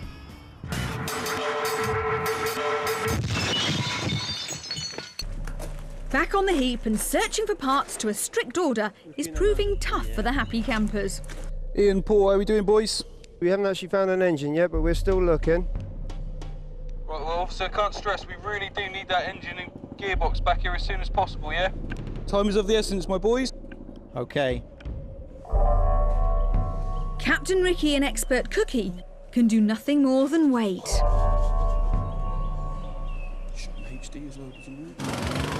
By contrast, those biker boys from Blackpool are having no problem locating prize scrap. Coxey, we found some right big tyres. Say that again, Grub. Found some right big tyres and wheels off what looks like a Chevy Blazer. Yeah, how big are they? What's the tread like on them and that? Ideal for what we want. There's something about the energy of this team that makes me think could go far. These all-terrain tyres could have what it takes to skim their two-wheel drive buggy swiftly across sand. What do you reckon? Right tread. Yeah. Bob on for the desert. Might be a little bit big, but we'll get them and we'll see. There's nothing else out there these will have to do. At least we can run them at really low pressure. Yeah. Having had the hurry up from Captain Ricky to find an engine, could the happy campers scavengers have stumbled across a possible trump card? What about this one, mate? What have you found then? Oh. What do you reckon? She's looking like a good one. See if it's in there. Let's get that bonnet open. Hello, buddies. We've just found a rather large yank, which looks like it might have the engine in it. Yeah. Oh boy, this is It's all in fat. here. He's fat, man. We're It's all talking in here. small block Chevy here. That'll do, yeah? Sounds good to me. Yeah, the expert's saying that's good, so bring it on in, boys, bring it on in. Yeah. The engine is ideal for their big beefy four-wheel drive dune basher. She's a beauty, boy, she's a beauty. That's what we like to hear, mate. You brought a smile to our expert's face. But on closer inspection, their jubilation could be premature. Right, you ready? Yeah, give it a go. No joy? No joy. Just have to drag it in. While the happy campers think about yanking 2 tons of American muscle off the heap, Right then, I really want to get this back. Over in the Dark Riders build area, Expert Beady and Captain Coxey are shedding pounds off their motorbike engine.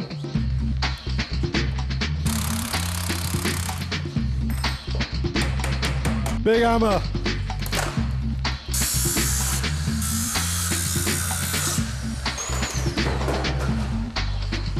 While on the heap, there's nothing holding back Scavenger Grobbo. Bingo. He's spotted a beaten-up four-wheel drive car, but it's not the vehicle he's interested in.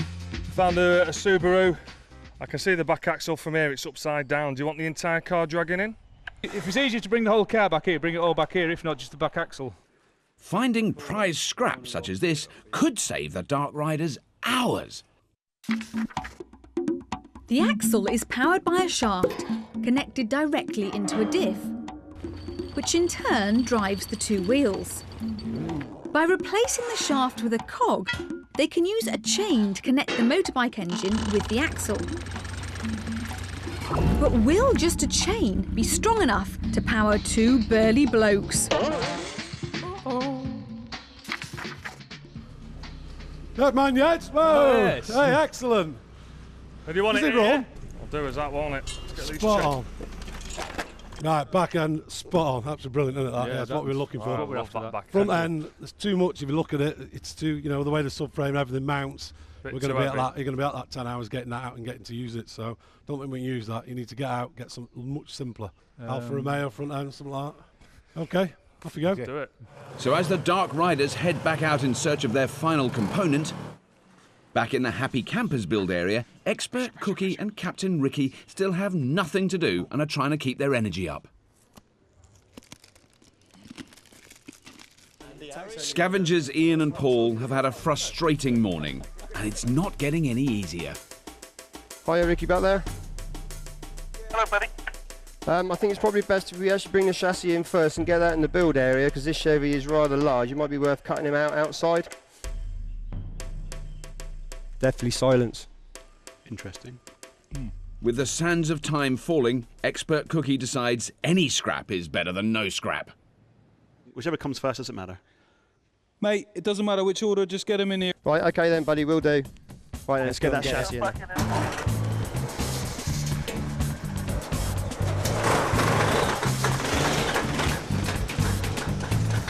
Hey! Look at that. Brilliant, boys, brilliant. Get Well past done, boys. there. Spot on. You boys want to get the Chevy? Is that your Yeah, plan? Or is it on its way? my plan is to get the Chevy in Yeah, now. you get the Chevy and we'll take care of this one. With both teams navigating our mechanical dunes of scrap, let's meet this week's judge. Overseeing our team's efforts is a man who not only builds his own Desert Rally vehicles, but can lay claim to having raced in and completed no less than 9 Dakar rallies. He promises to keep both our teams' building dreams on the straight and narrow. It's our very own Sandman, Paul Round. Well done, Paul. Blimey, that's not bad for an old man, is it? Well done. Nice to have you on board. There's been two very different approaches with our two teams. Yeah, we got the big boys, like the Dark Riders. The big lads are going for a little bite, a little thing, lightweight, which is like sort of contradictory to the guys. And we've got these Happy Campers with a huge engine and a great big thing, and they're all small guys. Yeah, yeah. I'd have thought one of the sort of crucial things that they've got to get right is the tyres. Surely that's very important. I mean, if you have the wrong tyres on sand, you're not going to go anywhere. Yeah, well, tyres do make a lot of difference, and really you want the lightest vehicle you can get with as much torque in the engine, not necessarily, say, power. Right. Because the sand is extremely sort of power sapping. Yeah. And if you're just giving it loads of power and you're just chucking the sand behind it, again, you're not going forward. So you kind of want your wheels to continually just keep going turn, and keep going. but not spin out of control. That's it. Once you start spinning, it tends to go down quicker than just forward. become a digger. So have you got a favourite though? Because I have to, you know, you can change your mind later when you see the bells develop. But from the basic design we've got now, the Dark Riders, I see them struggling a bit. I like the idea, I like the concept, I like what they're doing, but I don't really think the motorcycle engine is going to have enough power to do the weight and the guys. The Happy Campers are going to come out on tops at the moment. So the Happy Campers design has won over our judge, and with the pickup truck making its way back to the build area, the boys from Bridgewater can finally get cracking. Yes. Is it be good for you? Yes. I think that's perfect.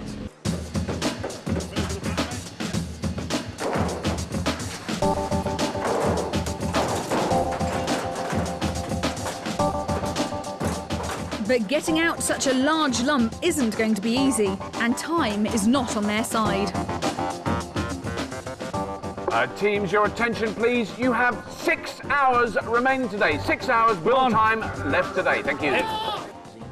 So that the engine has a chance of starting once it's been extracted, veteran expert Cookie is planning ahead.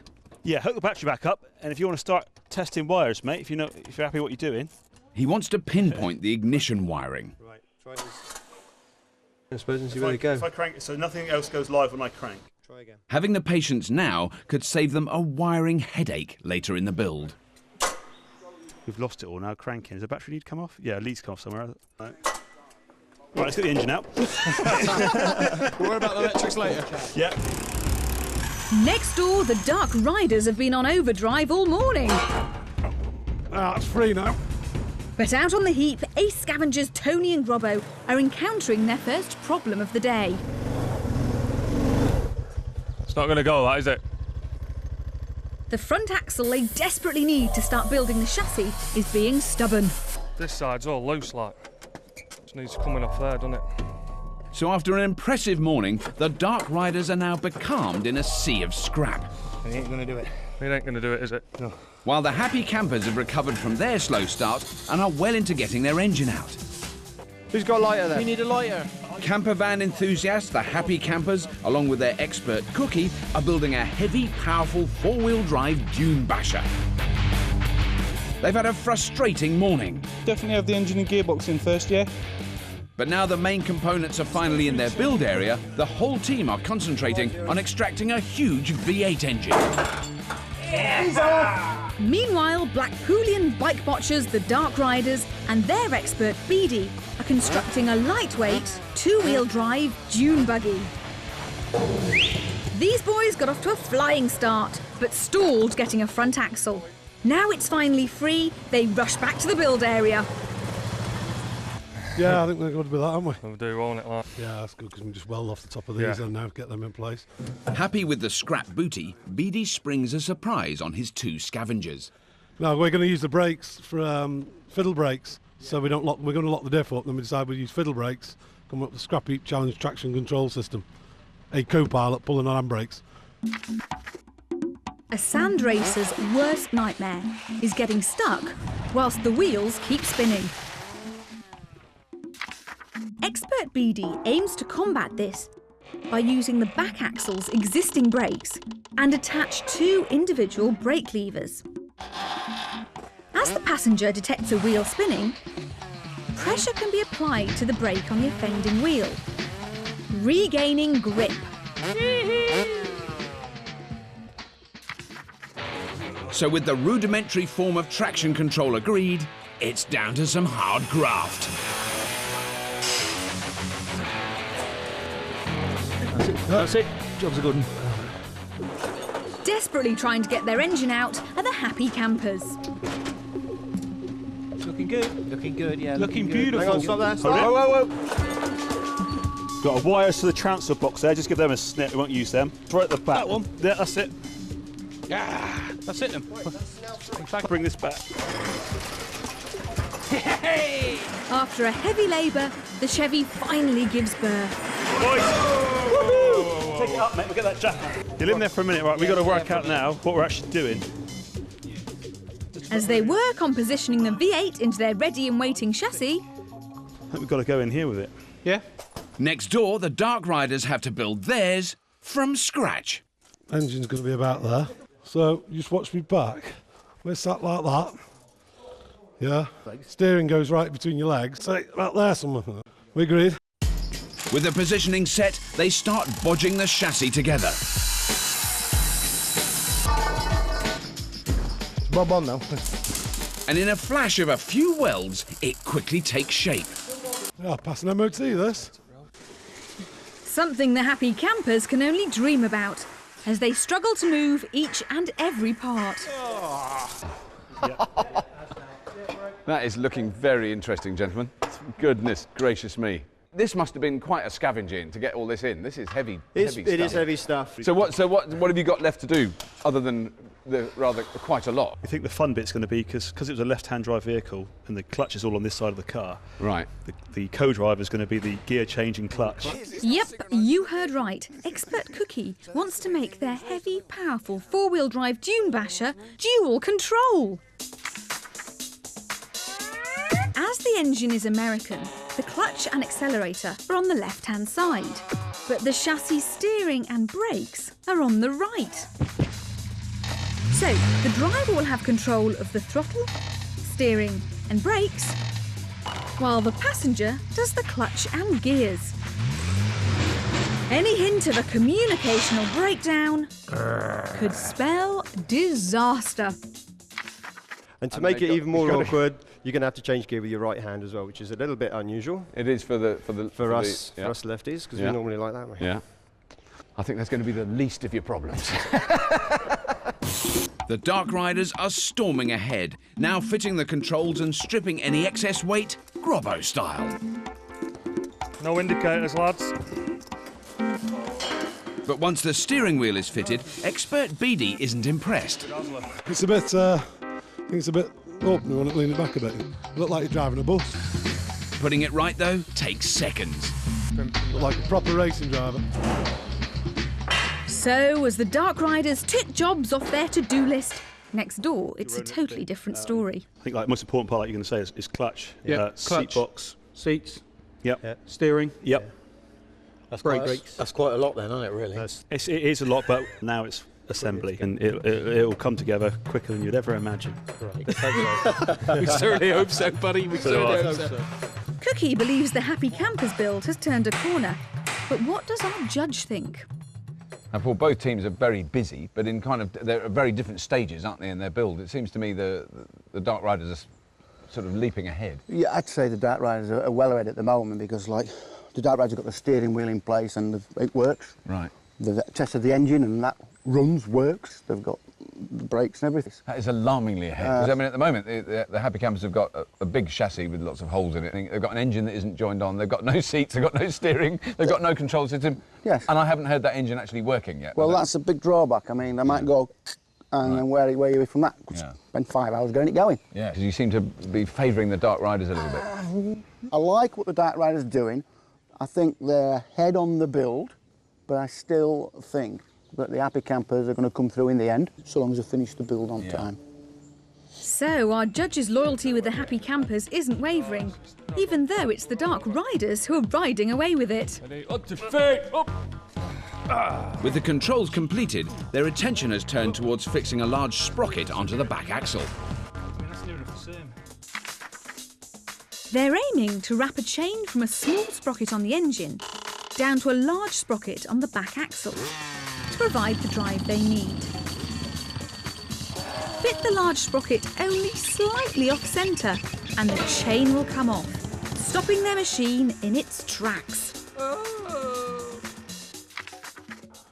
We've got a crack eye here. He's going to use his crack eye. Luckily, the boys from Blackpool have just the tool for such a job. Tony's eye. But as Tony places the cog, there's a problem. It's a bit out on that, isn't it? Yeah, but how far out is it? What a mil there, look, that's about the highest there. Do you want to just give it a tap? See, go on, Yeah. just give it a bit of a tap. No, hit it. After gentle persuasion, it's precision engineering, Dark Riders style. I don't think we're going to get much better, are we, really? Think about it. Not for what we're doing. Racket eye engineering. Having finally attached their engine in position, the Happy Campers are now sorting out their controls. We do need brakes, I think. Yeah. Be silly not to. Yeah. But before they get carried away, there's a more important issue. Plate on there. Happy Campers. Now, this humongous engine is in. Is it a runner? Not yet. All I would say is try it as soon as you can. I mean, you know, I don't want to tell you how to do your build. It's not kind of, you know, my business, but page 1 of the scrap textbook does say get your engine started as soon as you can. Experts on it. Thank you. All right, see you later, guys. Cheers, thanks. Lisa's reminder does the trick, and everyone's attention turns towards getting the engine running. Does somebody want to drop the radiator in just so we can get some water in it? We're on it now. Yep, right, okay. This goes in Earth. That goes in the module. Back of the fuse. The decision not to pinpoint the wiring loom on the ignition switch earlier has come back to haunt them. That was the earth that we cut off the body, wasn't it? Yes, that was the earth that we cut off the body. So as the happy campers build teeters on a knife edge, Let's find out what happened when I sent Rob to meet our judge Paul Round to find out what makes a Dakar car, well, a Dakar car.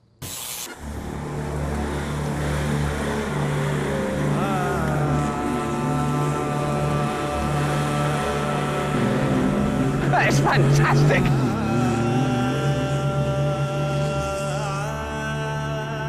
That was amazing. You would not do that in a Chelsea tractor, let's be honest. Not much chance of that, they'll drop to bits. Is there anything specialised about the actual engine itself? Is that a... Well, we're running at 220 horsepower. Right. Which and about 440 newton meters of torque, which is, it's not bad. So we actually look like detuned. Right, so it's actually, it actually could be more powerful. You've actually pulled it back a bit. Yeah, we're a lot lower for Dakar kind of racing. And also, presumably, you've got to be able to go a long way on one tank of fuel. And when you're in the middle of the desert, you don't want to run out, do you? No, that's it, yeah. Got to do something about like 500 miles on one tank of fuel. Right. Across a desert, where you tend to use like probably another third more fuel than you would on a normal road. Right. It is possible, though, to get stuck in the sand. I mean, what do you do then? Because I brought this just in case. Yeah, yeah, we don't tend to use things like that. We've got a nice, easy jacking system. Wow. Well, I don't need this, do I? No. So what are the kind of key things, then, that the teams need to keep in mind when they're driving on soft sand? Why don't you get in? I'll show you. Oh, brilliant. There we go. Yeah, we go for keeping momentum on the hard stuff. Yeah. So when you get to the soft stuff, you're already moving and take it steady. Drop up, drop off. Keep Right, but then you just let it kind of flow down, then you don't need to keep hovering it. Right. It looked like we were just going to drive straight into that slam and stop, and it just went straight up. Amazing. Yeah.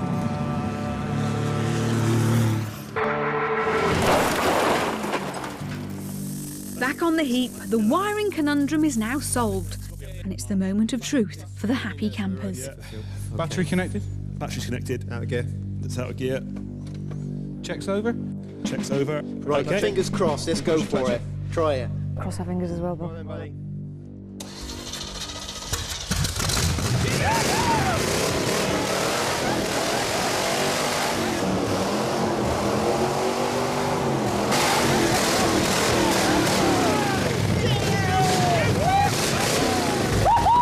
Flames coming out. You beat the herd next door. Evil. That's dragon, isn't it? The huge roar provides a massive boost to team morale, and the happy campers build sparks into life. Make sure we get full travel, mate. We're going to need it, aren't we?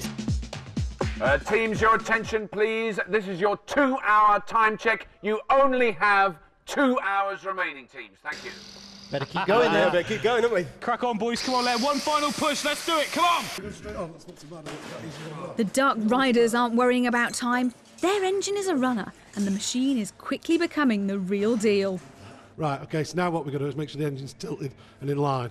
OK, are we happy with that? But making sure the chain is connected correctly is crucial.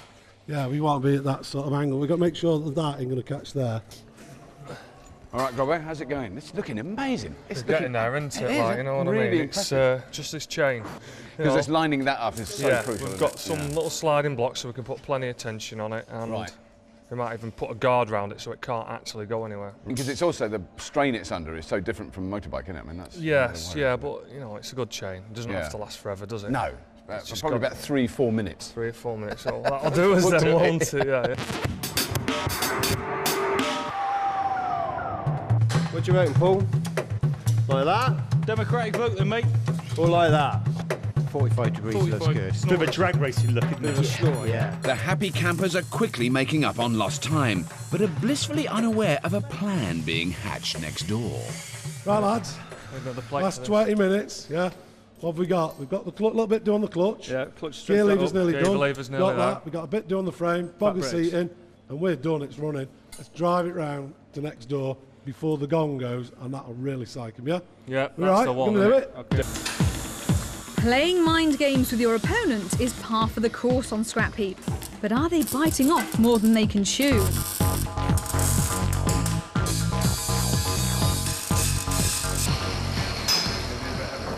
Paul, I think we've got two pretty remarkable teams with us today. They have both done an amazing job, haven't they?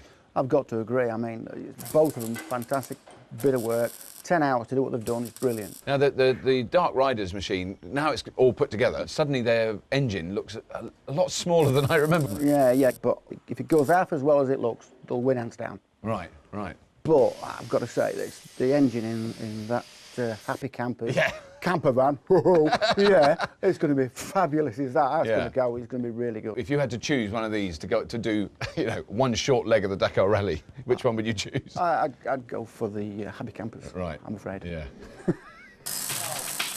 The Happy Campers build is finally paying off. They have a machine which looks like a real contender. While over in the Dark Riders build area, intimidating their rivals is looking doubtful. Well, guys, we've got to get this going now. Hold on, let me get it. We're nearly there. We're close now, Lise. It's not long. Virtually no time. Oh my word! Can you believe it? The Dark Riders. Well, they're not supposed to. Yeah, the competition doesn't start till tomorrow.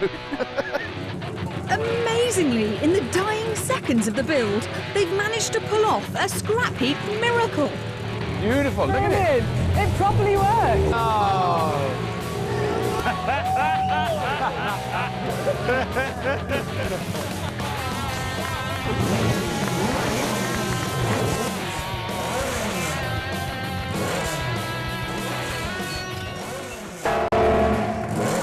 The last grain of sand has fallen and your gritty 10 hours are up.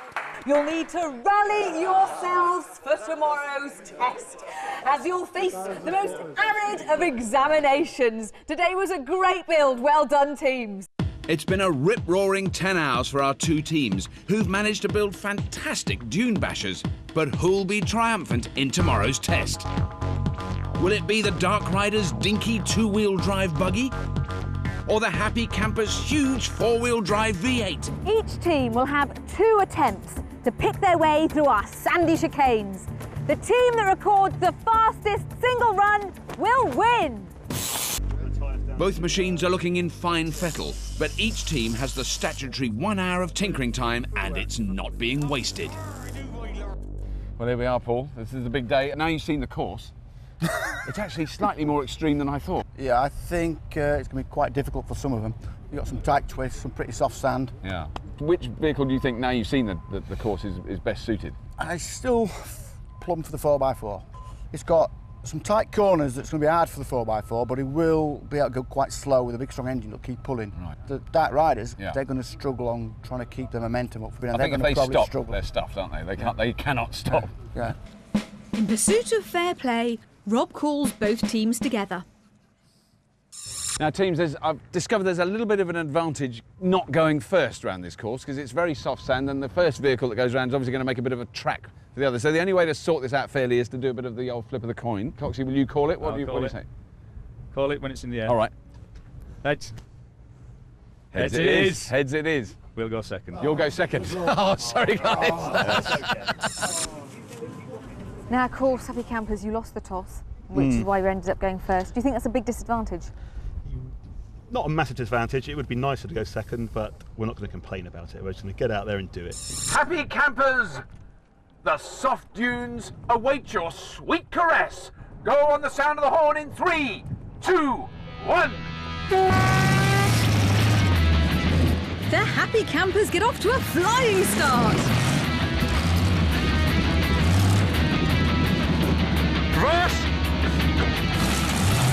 Forward. The communication between the two drivers is working really well.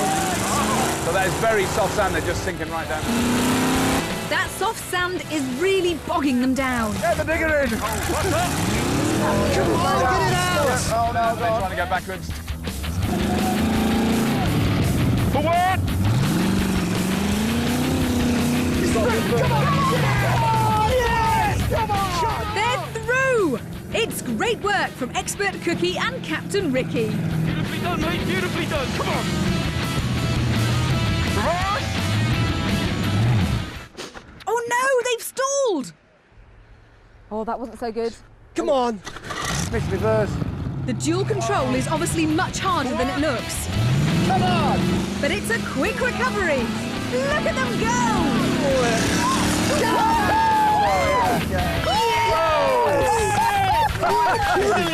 That was a pretty fast. That was a pretty fast run, considering all the little. Yeah. They still did it pretty well. Lisa to Robert, that looked pretty spectacular from where I was standing. It was absolutely stupendous, Lisa, and I think we can safely say for the first time we genuinely had a Scrapheap built vehicle that caught air. We had all 4 wheels in the air as they went over the finish line. Very spectacular. And what's even more spectacular is they did it in a time of 1 minute and 19 seconds. Yes! But the Dark Riders have got it all to do now. After initially getting bogged down in soft sand, they then stalled at the bottom, but an amazing recovery means a line has been firmly drawn in the sand. Dark Riders, the light sand is quaking in fear. Go on the sound of the horn in 3, 2, 1. Tony and Captain Coxey get off to a roaring start.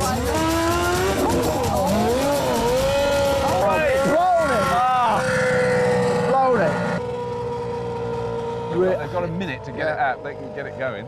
Think he's going to be there sometime? That red mist is on him. Yeah.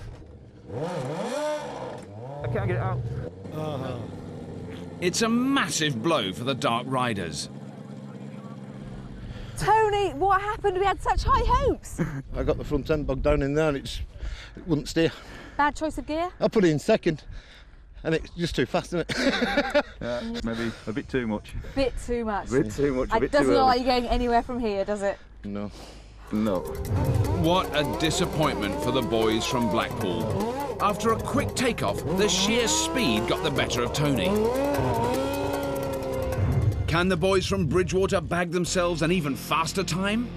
Happy campers, the sand has settled, so pedal to the metal. Go on the sound of the horn in 3, 2, 1. It's a tentative start from Ian and Paul. 4x4 experience. Release! As they approach the hazardous, soft sand, will they also get stuck?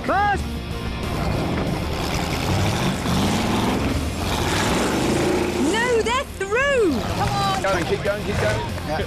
Going for it, man. Expert Cookie and Captain Ricky stalled on this part of the course. Can Ian and Paul get round in one go?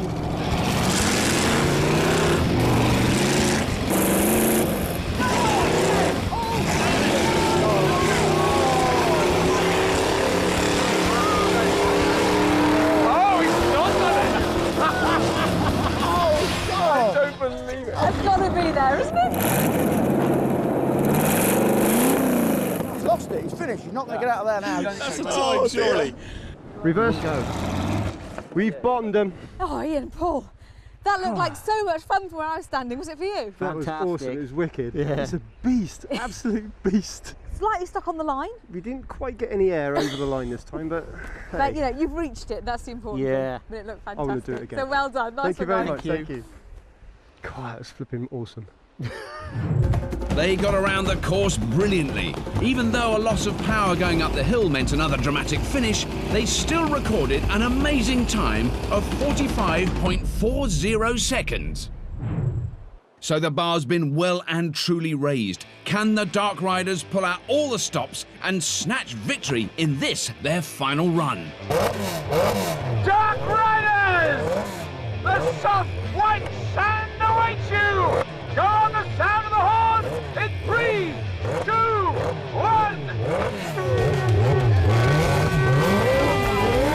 1. It's a cautious start from expert BD and Grobbo. How will they tackle that tricky soft sand? They make light work of that, but will their nimble machine get them round the bottom half of the course? They hold a tight line. All that's left to do is power themselves up the final hill.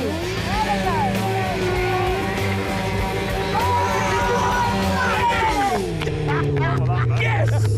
Should have done a bigger loop. A bigger loop, you could have got a bit more speed. That was fabulous. It's a textbook bashing of dunes from the Dark Riders. who gave it everything to get up the final hill. But will it be enough? Of course, there can only be one winner, and it was extremely close. The end, there was only 8 seconds in it. But the winner of this week's challenge is without doubt the Dark Riders! And if seeing vehicles in sandy terrain made you a little dry, well, join us next week when I guarantee we will quench your thirst. See you then. It's going to be wet and wild when Somerset's fastest farmers tackle these tank tinkerers from Berkshire in a waterborne challenge that promises to be the ultimate splash and dash.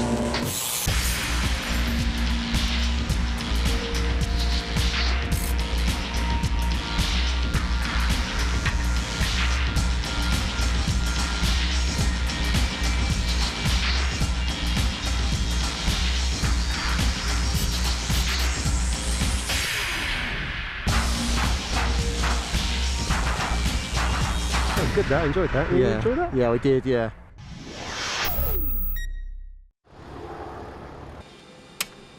Welcome to Eco Air Flight 13760 to Edinburgh. We'll be travelling at approximately 0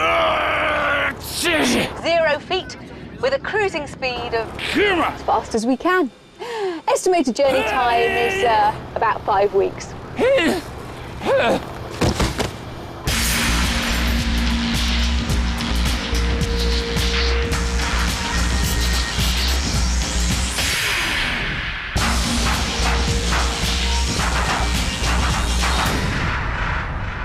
Welcome to the Scrapheap Challenge Final, where our 2 top teams face another epic build to decide who wins this, the coveted Scrapheap Champions Cup. And this week, we've got a seriously heavyweight challenge. Our teams must make tugs capable of towing this massive 747 jumbo jet. It'll be no mean feat to get moving, as it weighs a hefty 155 tonnes. But it's time we got rolling and met the teams who made it all the way through to the final.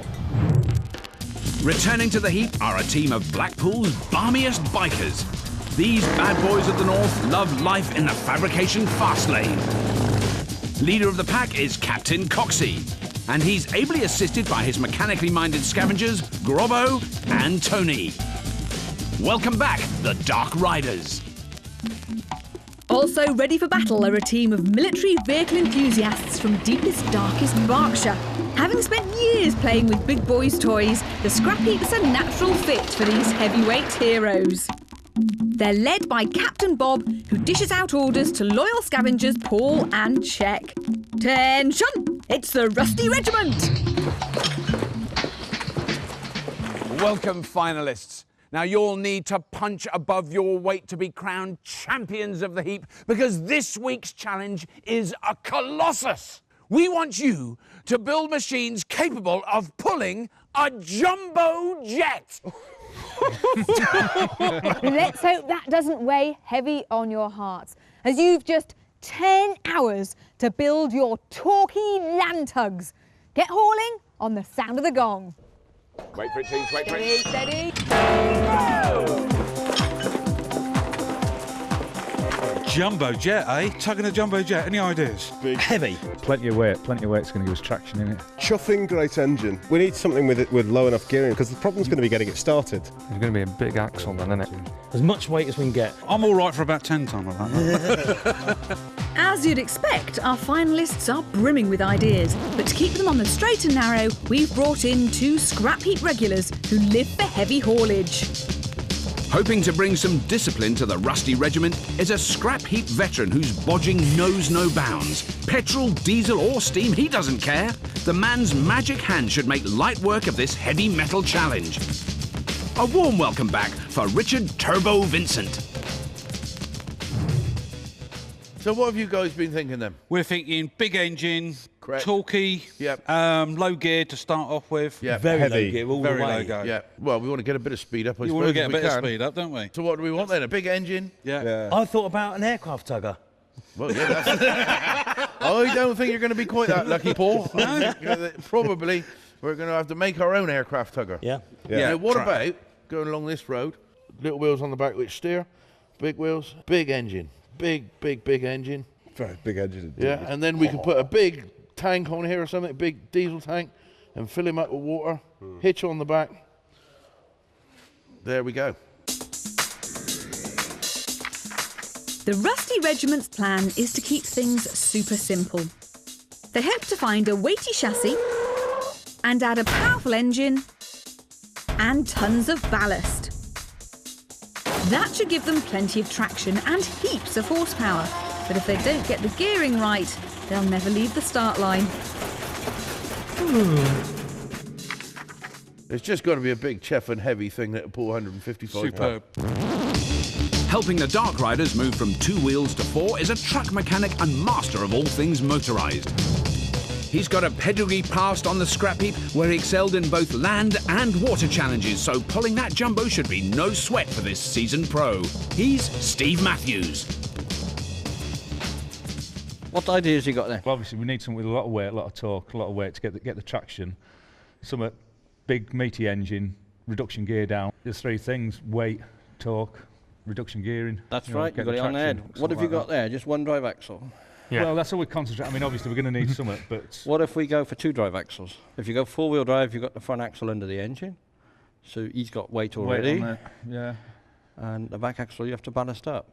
Say this is your drive wheels then. We get another axle, tip him sideways, and we put an angle drive on the top, and then off your end there into your diffs here. The Dark Riders plan to convert a 2-wheel drive lorry into a 4x4. They'll connect front and back axles using a 3rd axle, mounted lengthways. This will give them lots more traction. But with a massive drive connections needed, it's a risky plan. 1 week weld, and it's all over. Whatever truck you can find out there, still with the engine in, because we won't have time to be swapping engines. No. So what do we need? Big engine. We want lots of prop shafts. Big heavy weights. A steel box for some ballast. Right, my beauties, go. Fly! Avante. All right, let's go and get it, lads. Tooled from tat they may be, but they better have torque, because they're going to haul a 155-ton jumbo jet. And if that wasn't pressure enough, there's the Scrapheap Champions Cup at stake. Military vehicle enthusiasts, the Rusty Regiment, and their expert turbo want to use a heavy chassis, giving them plenty of grip, and then shoehorn in a powerful engine, hopefully giving their 2-wheel drive design a top speed advantage. As much weight as we can get. I'm all right for about 10 ton of that. Blackpool-based bikers, the Dark Riders, and expert Steve Matthews are also thinking big. They want to turn a normal lorry into a 4x4, hoping that the extra traction will make that jumbo fly off the start line.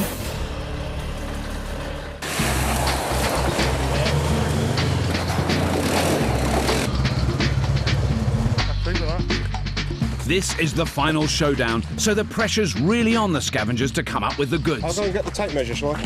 Please. Yeah. And it's those fleet-footed Dark Riders who score first with this old horse lorry that's been rusting away on the heap for years. Cut size of this. This is the boy. But it's big enough, isn't it? I think it's going to be one of the things, isn't it? Yeah. You get this running.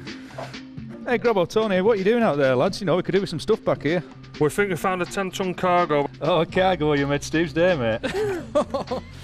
It looks just the job. Yeah, well, get it back here. Get something back here. We need to be doing something. All right, mate. There's a map in case we get lost. But the Rusty Regiment also have their eyes on some hefty horsepower. What sort of an engine? Is it a Perkins, is it? It's some sort of Gert diesel, isn't it? V8. It's a V8 Perkins, and it is large. Paul. Yes, Bob, I found a V8 with a box. It looks like it's been bashed about a bit, but it's all here. Bring it on. Bring it on home, boys. Okay, we'll have to get something to lift it because it's too much for me to carry. Oh, come on, put your back into it, man. Come on, let's have a go at it. Yeah. Oh, it's going to hurt. Sadly, Czech's superhuman powers seem to have temporarily deserted him. It's even got a nail in it, it just needs a knocking stick. But there's better luck for the Dark Riders with their thoroughbred find. Its working engine and decent chassis makes them early favourites. And how many horses it's got under the bonnet, that's the main thing. Yeah. Is that going to go in? Bring it on in.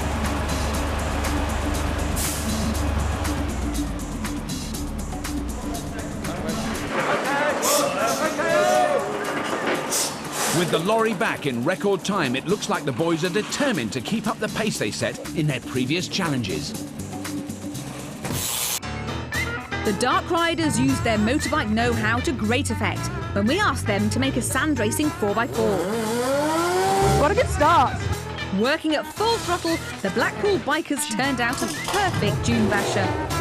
Even finding time to psych out their opponents with a trial run. The competition doesn't start till tomorrow. And when it came to the real thing, their nimble machine made short work of the sand traps, blasting them into the semi-finals. Yes!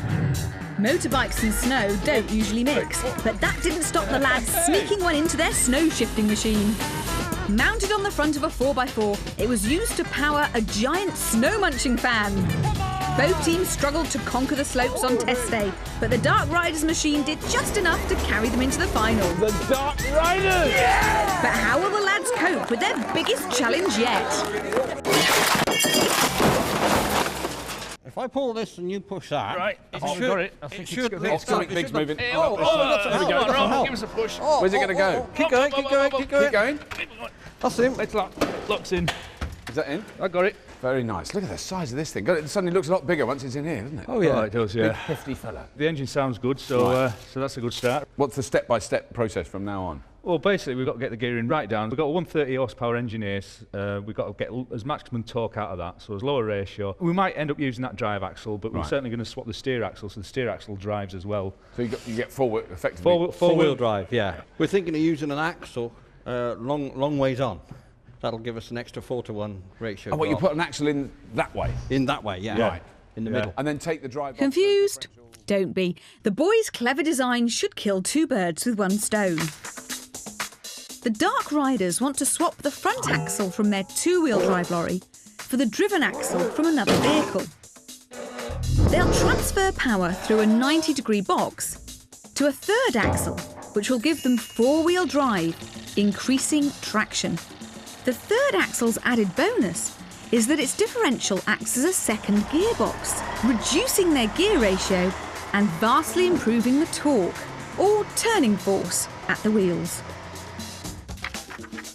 We've got plenty of weight under the steer axle with the engine, and then it's just a matter of ballasting down the so back. then you'll then put more weight on that. And will you leave the length of the chassis as it is, or you might... We'll see. We might chop it. We might chop it. It depends on the length of the axle and drivetrain. Yeah. Right. Then we've got to get something substantial on the back to hook up to this little plane. Yes, because you don't want it... Yes, that would be embarrassing if your hook broke off. It would, slightly, yeah. So while the Dark Riders gallop ahead with their horse lorry, the Rusty Regiment are left wondering what's happened to their AWOL foot soldiers. It's the worst bit, isn't it? It's the worst bit. Worst bit. Waiting for something to happen. Do you think he's going to sleep down there, Bob? Oh, he's always going to sleep down there. Wake him up then, for Christ's sake. I should go down there and kick you so you know where. But they needn't worry. Paul and Czech are alive and well. Engine. They've abandoned that beefy V8 for now, and they're on the hunt for a weighty chassis. That'd work. That looks very heavy, doesn't it? And just like their opponents, they've stumbled across a piece of Scrapheap history. The destroyers used the forklift's engine and hydraulic pump to power through our warship mega challenge. Lorry wheels will fit straight on that. That's a nice... And now another set of scavengers are circling its carcass, determined to cram in a monster V8. A daunting task for most, but handling heavy equipment holds no fear for these boys. Military vehicle nuts, the Rusty Regiment, had to put aside their usual mode of transport when we asked them to build a powerboat. Come on, boys, keep it up. The lads had their ups and downs during the scavenge, but it all came together in the end thanks to their back-to-basics design. That'll be just dandy. Wet feet. Wonder if we got any wellies handy. And what a design it was! I think there's actually a Scrap Build powerboat on the plane! Powered Powered by a beefy V6 hearse engine, they absolutely barreled along, breaking Scrapheap speed records and leaving the opposition floundering in their wake. Next up, the lads faced our deep-sea treasure hunt with a new scavenger check. The build was going well until Captain Bob burnt his hand. Ow! And they struggled to overcome this setback. 3, 2, 1. But on test day, their brave, or is that insane, expert donned their scrappy air-fed diving helmet and made short work of the salvage. Come on, Rusty Regiment! Don the clock! The boys are on a roll. Rusty Regiment! But can they make it 3 out of 3? 2'6". That engine will, I reckon, squeeze it in nicely. Morning, guys. What have you got then? What have you got? Forklift truck. You're going to lift the 747 and carry it? Sideways. It might dent it a bit. This machine weighs 5 ton, 7 ton, somewhere near that. Wow. And the more weight we can so get... you want the weight, yes. The more weight, because we've got to pull 150 tons. You've got to have a great big, as much weight as possible. But do you think you'll add more than that? As much as possible. Right. So if you're like 10 tons, you're happy? I'd like more. That forklift's massive 7-ton weight is going to make it tough to get back to their build bay. All right, see you later, guys. Cheers, chaps. Right, lean over.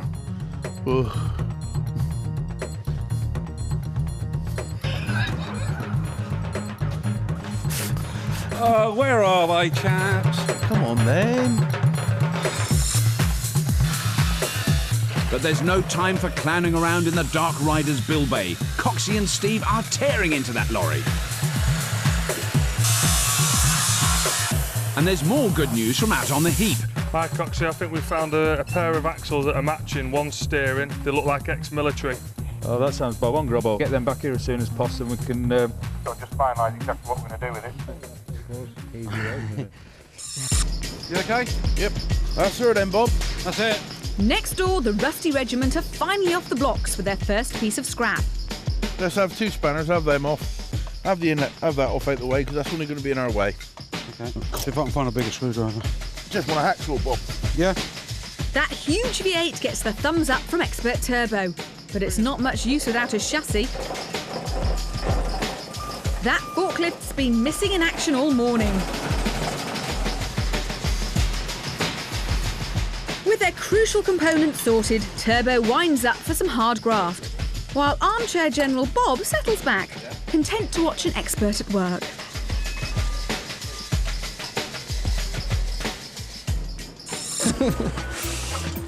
The Dark Riders are spoilt for choice on the axle front thanks to their super quick scavengers, and Steve's already picked out a favourite. Well, this is Russian. How do you know it's Russian? I can tell by the wheel nuts. Yeah. That's a Russian Zero. Yeah. All right. Yeah, it's definitely Russian. This beefy Cold War relic is just the ticket because it's got a drive input, which means it can be powered as well as steered. It's the perfect replacement for the standard steering-only axle on their lorry. So it's going anti to go forward, and that's what we want. Right. So with both teams getting stuck into their scrap, it's time to meet a man who's no mug when it comes to tugs. Watching over this week's challenge is a stalwart employee of Douglas Equipment, world-leading manufacturers of aircraft tugs. An industry insider who knows all about this week's 3 T's: traction, torque and towing. He's the perfect man to tell us if our teams are on track. He's Mike Doan.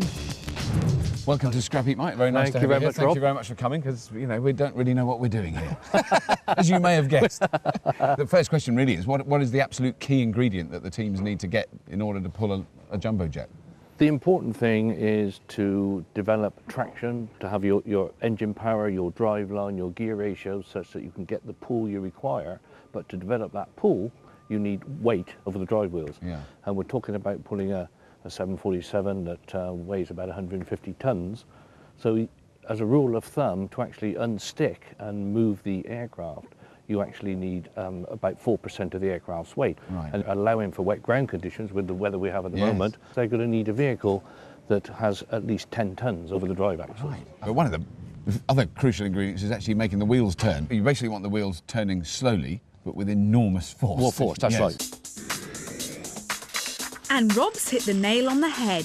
Turning force, or torque, is the key to success in this week's challenge.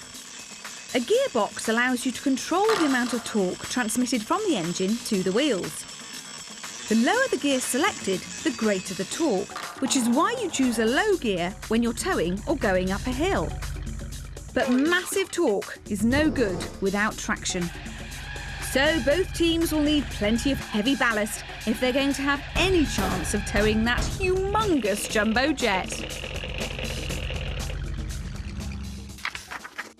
So the Dark Riders are using a back axle as a drive shaft, from what I can gather. That's right, they're going for a four-wheel drive machine and spreading the weight of the vehicle, the 10 or 12 tonnes that they need, over the two drive axles. You've then got to get the drive to both of those axles, either with a drop box or transfer box. They're going to use an axle that has an added advantage in so much that they've got an interaxle differential. So they're actually using that axle then as the transfer box. That's how they get the power to the front wheel. Indeed, that will split the power between the two axles, yes. Right. Yes, Right, yes. that's a good idea. Very good idea, yes. No, I think it's a first. I don't think we've ever seen that. Yeah, excellent idea, yeah. Then over on the other side with the Rusty Regiment, they're using the forklift, which presumably was designed and built to, to carry a lot of load and to move quite slowly. That gives them a more robust chassis. Having said that, it's quite a small forklift. They're putting a much bigger engine in, but it's only two-wheel drive, so they've got to get all of that 10 or 12 tonnes onto that one drive axle, actually. So they've got a bit of a task on the small vehicle, and they're trying to put a very big engine into a very small chassis there.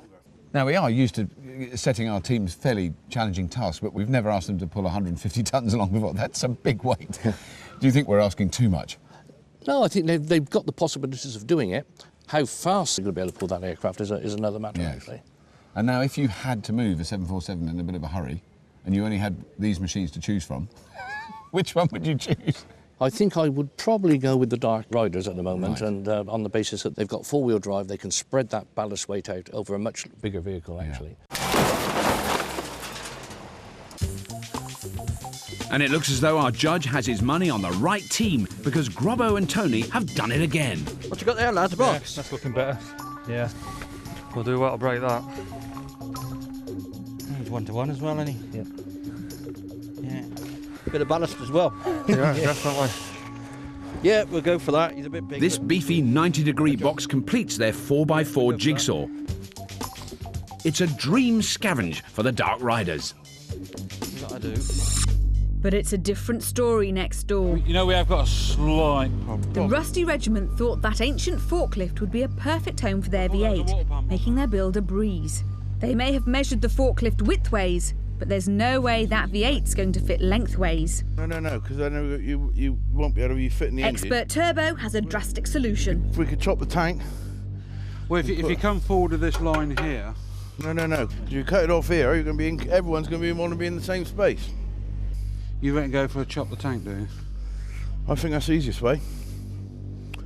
Your call. You've got to work it. After their slow scavenge, a massive cut and shut job is the last thing the lads need. The regiment will have to pull out all the stops if they're going to catch their opponents.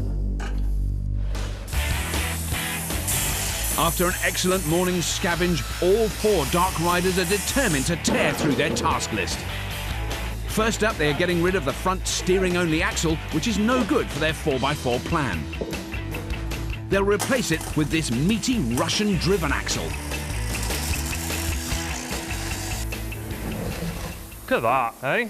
Have you done this before? I have never ever in my life turned one cargo into a four-wheel drive. What, you don't lift him off a jack? You want a bar, don't you? Huh?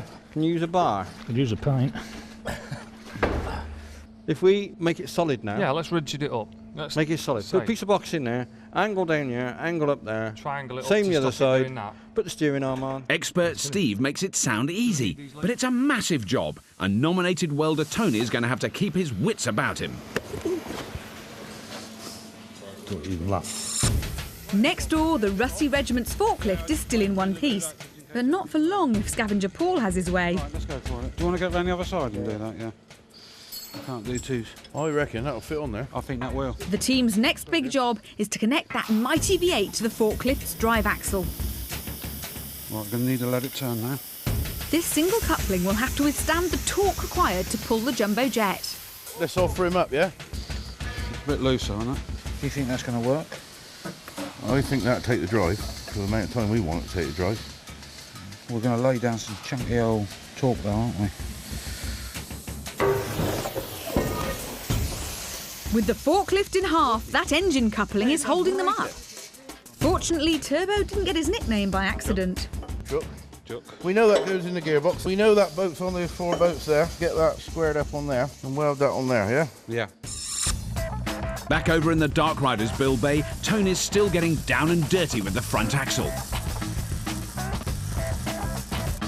But their third axle's refusing to play ball. It's spent years out on the heap and it's rusted solid. That's what it is.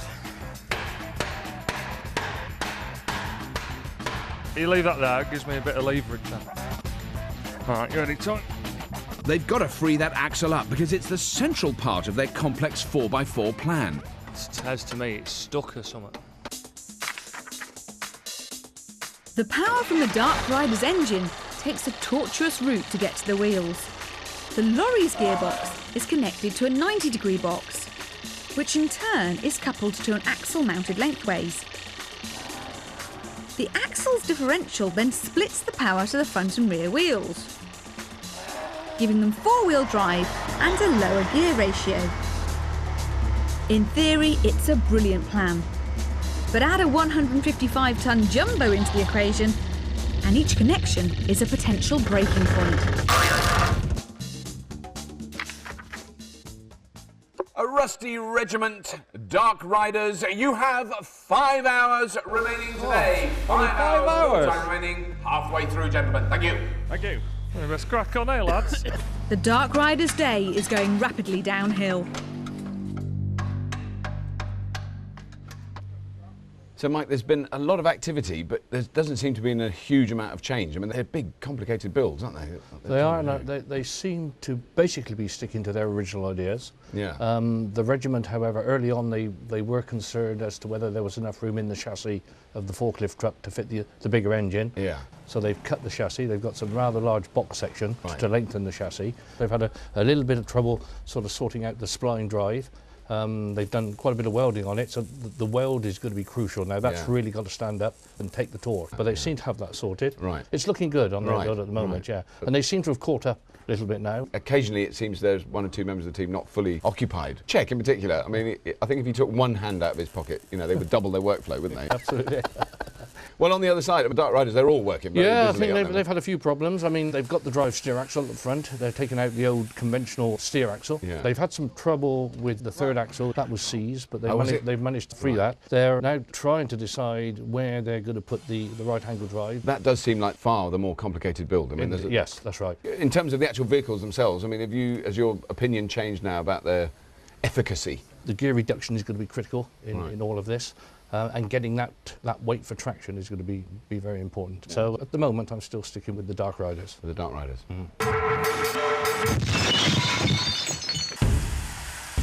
Our judge may rate the Dark Rider's 4x4 design, but then he hasn't got to build it.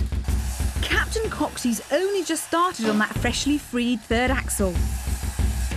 Grobbo's got a plethora of prop shafts to contend with. And Tony's still wrestling with that front axle. At some stage, we're going to have to chop some off back of here. Well, Right, I can't see it being an advantage to keeping all this length. No. The team want to mount their tow point as close as they can to the rear axle. So they've decided the back of the lorry is surplus to requirements. Those electrics kind of just chop straight through them. Yeah, we don't need the length. No. So I don't see a point in keeping it really.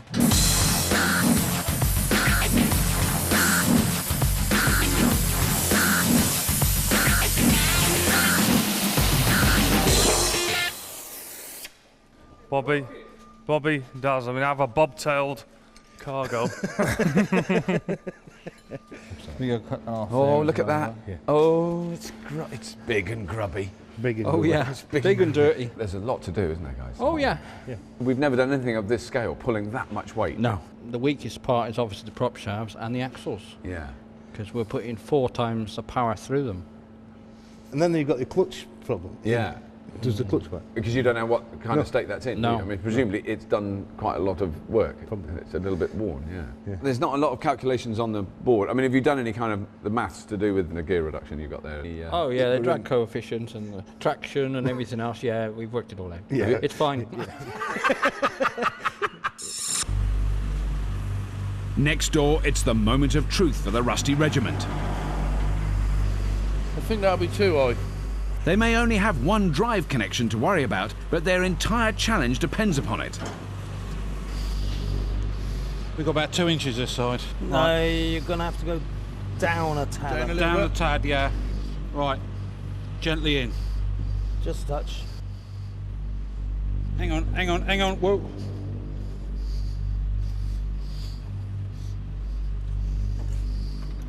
That's it, we're in. The coupling's a perfect fit. Yeah? Yeah. All they have to do now is to get the chassis welded back around the engine. We want to leave a little bit of weight under there. If we have 2 axle stands and put under here.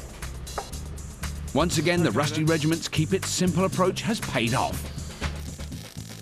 Rusty Regiment. Hey. Hello. I'm assuming you're going to join the two halves together again. Yes. We're just about to do it now. Paul, is he welding up to it? Yeah. Are you awake? Yeah. Okay, so what have we got to do? We've got to put the back end on. Ends back together. Some seats, connect up the throttle, the gear linkage, and the clutch. We may have some brakes. Do you think brakes are going to be necessary? We've thrown a jumbo jet out the back.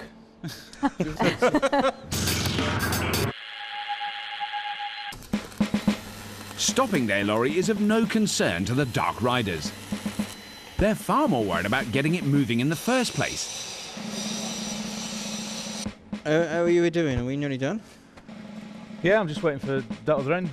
I'm ready now. All right, yeah. But I think you're going to have to tack it on, because we've got to get this axle in now. And Steve's right to be concerned.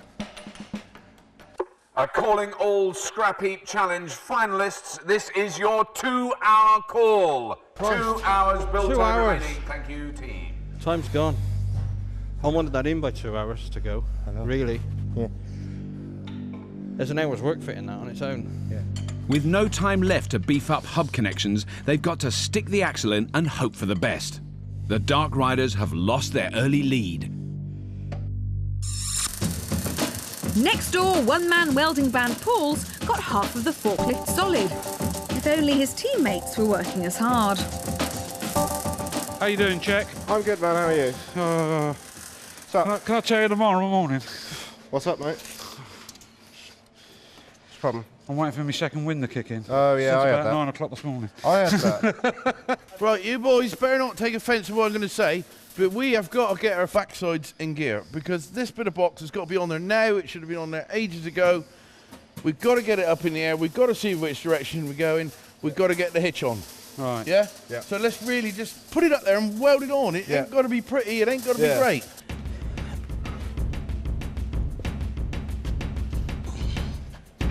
Drop it down the bottom one. I know you're not doing it on purpose, but this is hurting my back. They may have the simpler build, but the team can't afford to take their eye off the ball. Okay, boys, relax. I'm pretty sure that'll hold there. And with that forklift finally whole again, Turbo's keen to work out which way the engine turns in relation to the wheels.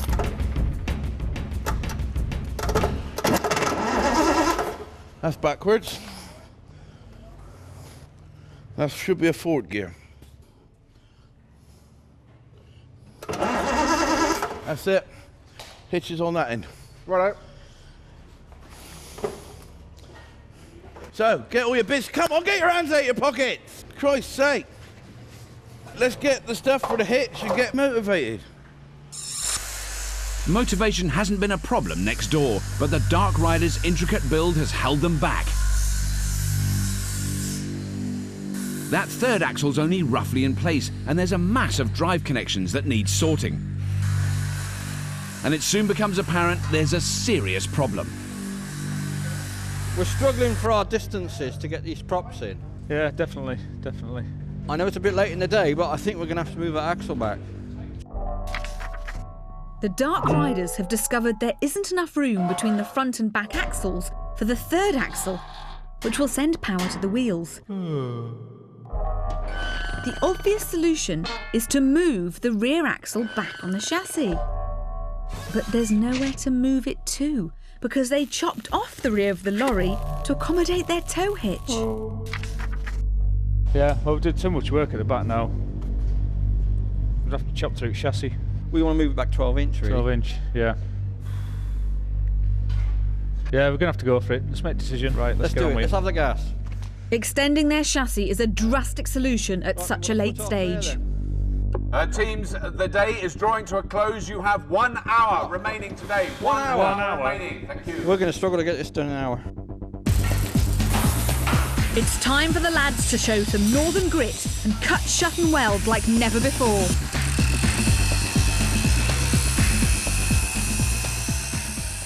Mike, it seems to me that the evolving stories, the Rusty Regiment, come up with what looks like quite a reasonable machine, isn't it?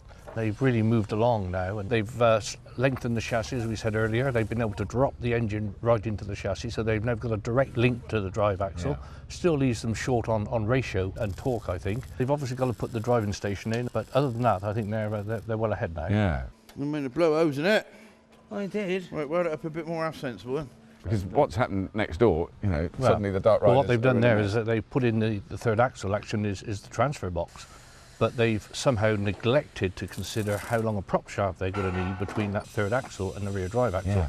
So they've now got to try and fiddle in somehow a drive shaft to that all-important rear drive axle. Yeah. They just couldn't move the axle back on the chassis, so it was a case of cutting it and trying to lengthen the chassis. This is in really the final hour of the build. It is the indeed. last thing they need Yes, is a big crisis like that. Indeed, yes. So they've really got to move now to solve that problem.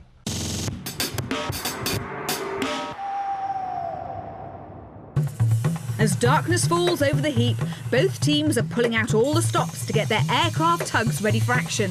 But it's the Dark Riders who've got it all to do. They're blitzing that chassis extension with 2 welders going flat out. But they still need to get that third axle connected and get their tow bar sorted. Next door, it looks like Turbo's Sergeant Major Act has paid off. The Rusty Regiment are finally working together as a team. With their controls completed and the radiator just going in, the end is in sight. Something's happened in the Rusty Regiment build area. I don't know what it is. I think it's some sort of bizarre chemical reaction because suddenly there's this galvanised, hard-working team. It might be Turbo's influence. Stop twittering. Stop twittering, do more stuff, yes or no? The epiphany of Turbo. Yeah. They built an amazing machine. It's nearly finished. No. All they've got to do is put the tow hitch on. Well, I wish the same could be said of the Dark Riders. I mean, the most basic textbook error of getting an incorrect tape measure measurement. Yeah. Brilliant. Yeah, good job. Getting there. Yeah, get there. 2 braces in there now and we're done. And it's not one of the really complicated measurements that you need long sums with brackets on. It's like from there to there. Yeah. I've got to move on with the drawbar hitch now, Yeah. so can I leave that to you now? Yeah. That should fit now and it's cool. Well, I mean, it even sounds like the Rusty Regiment are trying their engine. I mean, it is bizarre how they turned around in the last few hours. Got any marshmallows? Give it some. That V8's throaty roar is the icing on the cake for the Rusty Regiment, who've once again pulled it together in the last hours of the build. Next door, the Dark Riders may be done in, but at least that last coupling's done up. But such a frantic finish means they'll have a very busy tinker time. Oh, Well over the odds. I think so. absolutely. Let's give them the gong. OK, teams, your 10 hours are up, and it's time for your plane pullers to head for the departure lounge. Bring it on! Let's hope your machines will have the muscle for tomorrow's jumbo test. Well done, team. Well done. The challenge is superficially simple. They must pull this 155-ton jumbo jet from a standing start down 200 metres of runway to the finish line.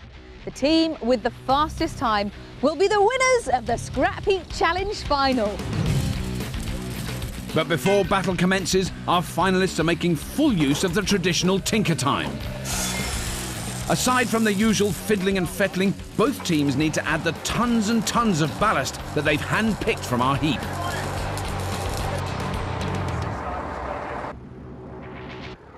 I was very worried about the Dark Riders last night, particularly the problems they were having with their prop shaft and everything. And now I've seen this. It makes me even more worried. Well, with the Dark Riders, yes, they had the problem with the prop shaft. They've lengthened the chassis. They've certainly got the gear reduction to get the torque, I think. Because they've got a relatively small engine, then their problem is, I think, once they move the aircraft, is to get the speed.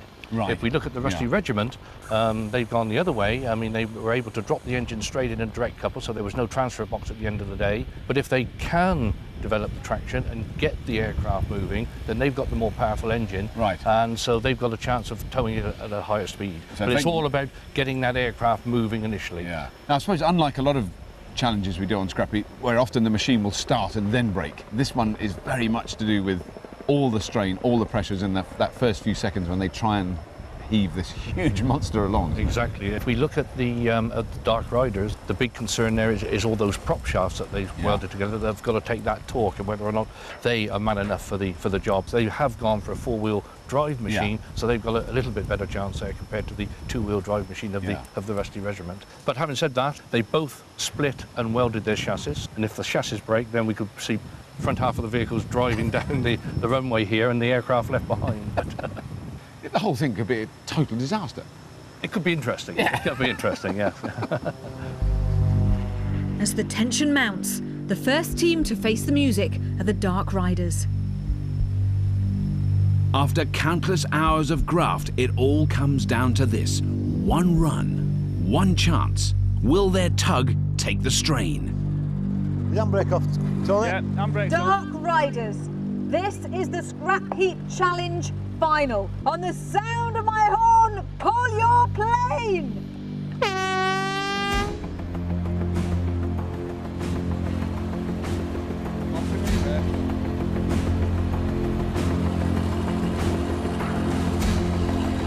Definitely moving. That is the difficult thing, was going to be getting it moving in the first place. And it's moving. Come on, guys! Well, that's accelerated quite nicely. Clutch right up. Let the clutch right up. That's it, just get to a nice cruising speed. Look at that, baby, go. That is incredible. That is, nothing is broken. And it's faster than I thought it would be, It's actually going at a, you can really see it moving,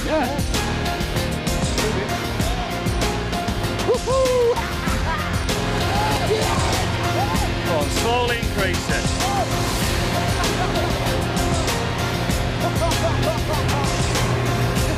So that is probably as fast as they can go now, but I mean, that's a very decent speed. It is a decent speed. That is pretty impressive, I have to say. 155 tons of jumbo jet being pulled by a machine built on a scrap heap. I'm impressed. We're going to do this! So they obviously have enough weight on for traction. Yeah. They've certainly got the torque there, and the gear reduction. Very impressive. Very impressive indeed, yeah. Because they've got no brakes, so we're just hoping it will stop. Dark Riders, you've got to be pleased with that. Oh, magic. Brilliant. That'll do. That one. That'll do. That was exactly what you were looking for, wasn't That's it? what we wanted, yeah. Exactly what we're supposed to do. 6th gear, that. How fast do you think you went? Well, 3 miles an hour. In our first run of the day, the Dark Riders gave it their best shot, setting a blistering time of 1 minute 34 seconds. But have they done enough to win the Scrapheap Challenge Final? Rusty Regiment. Any nerves there, Captain Bob? A little bit, but we're confident. You are brimming with confidence. That's what we like to see. Turbo? Well, I think there's a fair chance. It's a nice colour green, isn't it? It's a beautiful green. It's looking fantastic. You're all hooked up. Do your very best. I'll see you after. It's going to sound very noisy. It's going to sound noisy. Do you think you'll be able to cope with that, Paul? Oh, I would have thought. Yeah, you got your earplugs. Nice one, guys. You only get one shot at this, so give it your very best one. I'll see you afterwards. Well done. Thank you.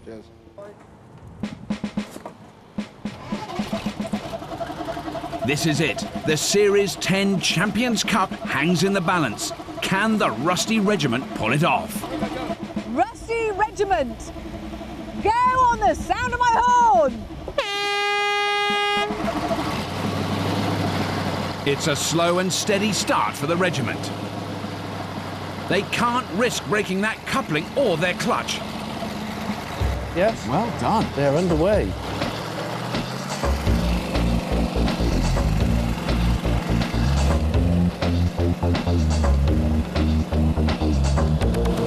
With that enormous plane on the move, it's time to give it some real welly. There's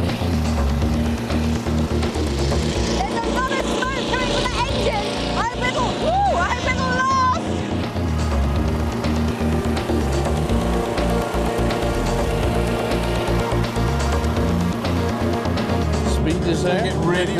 Well, that It is is, yeah. incredible.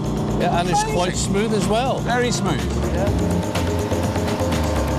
Their ancient V8's working harder than it's ever worked before. And the rusty regiment crossed the line. We had our doubts about that engine, but that smokescreen was hiding some serious V8 firepower.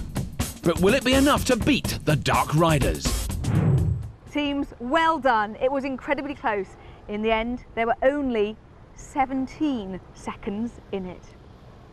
But the winners of the 2007 10th Series Scrapheap Challenge Final are the Rusty Regiment! Yes! Check! Go for it! So it's a fond farewell to the Dark Riders. They've built some amazing machines and will have made their biker brethren proud.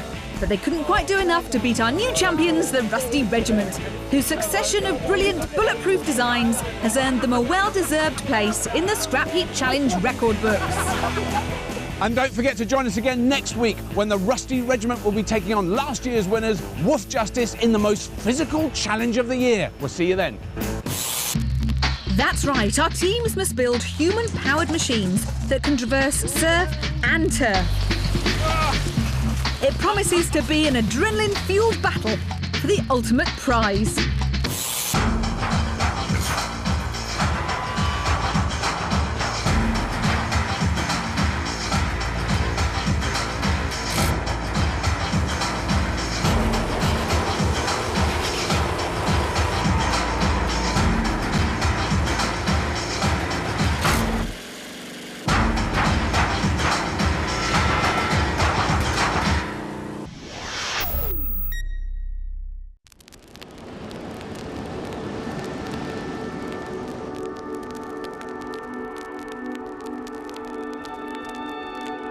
If only there was a way through this damn snow. I'm just going outside. I may be some time.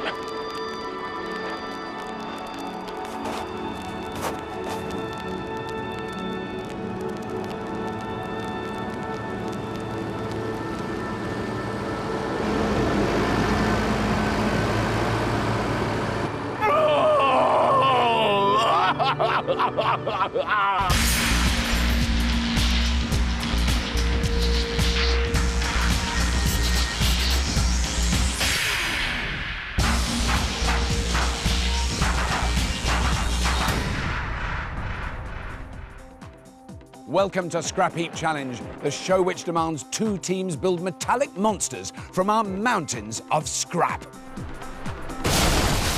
And this week's teams will have to get a dig on as we challenge them to race up this frozen slope, clearing massive snowdrifts as they go.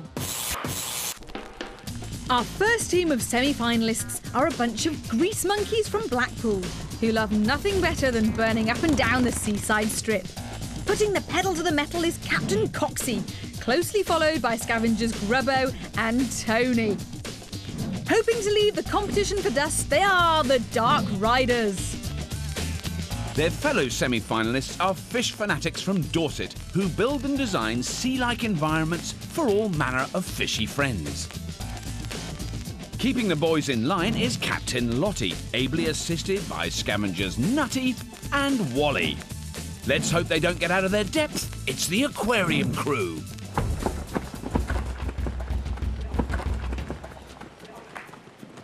Welcome to the semi-final teams. You've done well to get this far, but I hope you don't lose your cool as you face your toughest challenge yet. Teams, you must build hill climbing, snow shifting machines. It's no joke, teams, as you have only 10 hours to do it, starting on the sound of the gong. Wait for it, teams, wait for it, you know the drill. Hang on. Go! Go!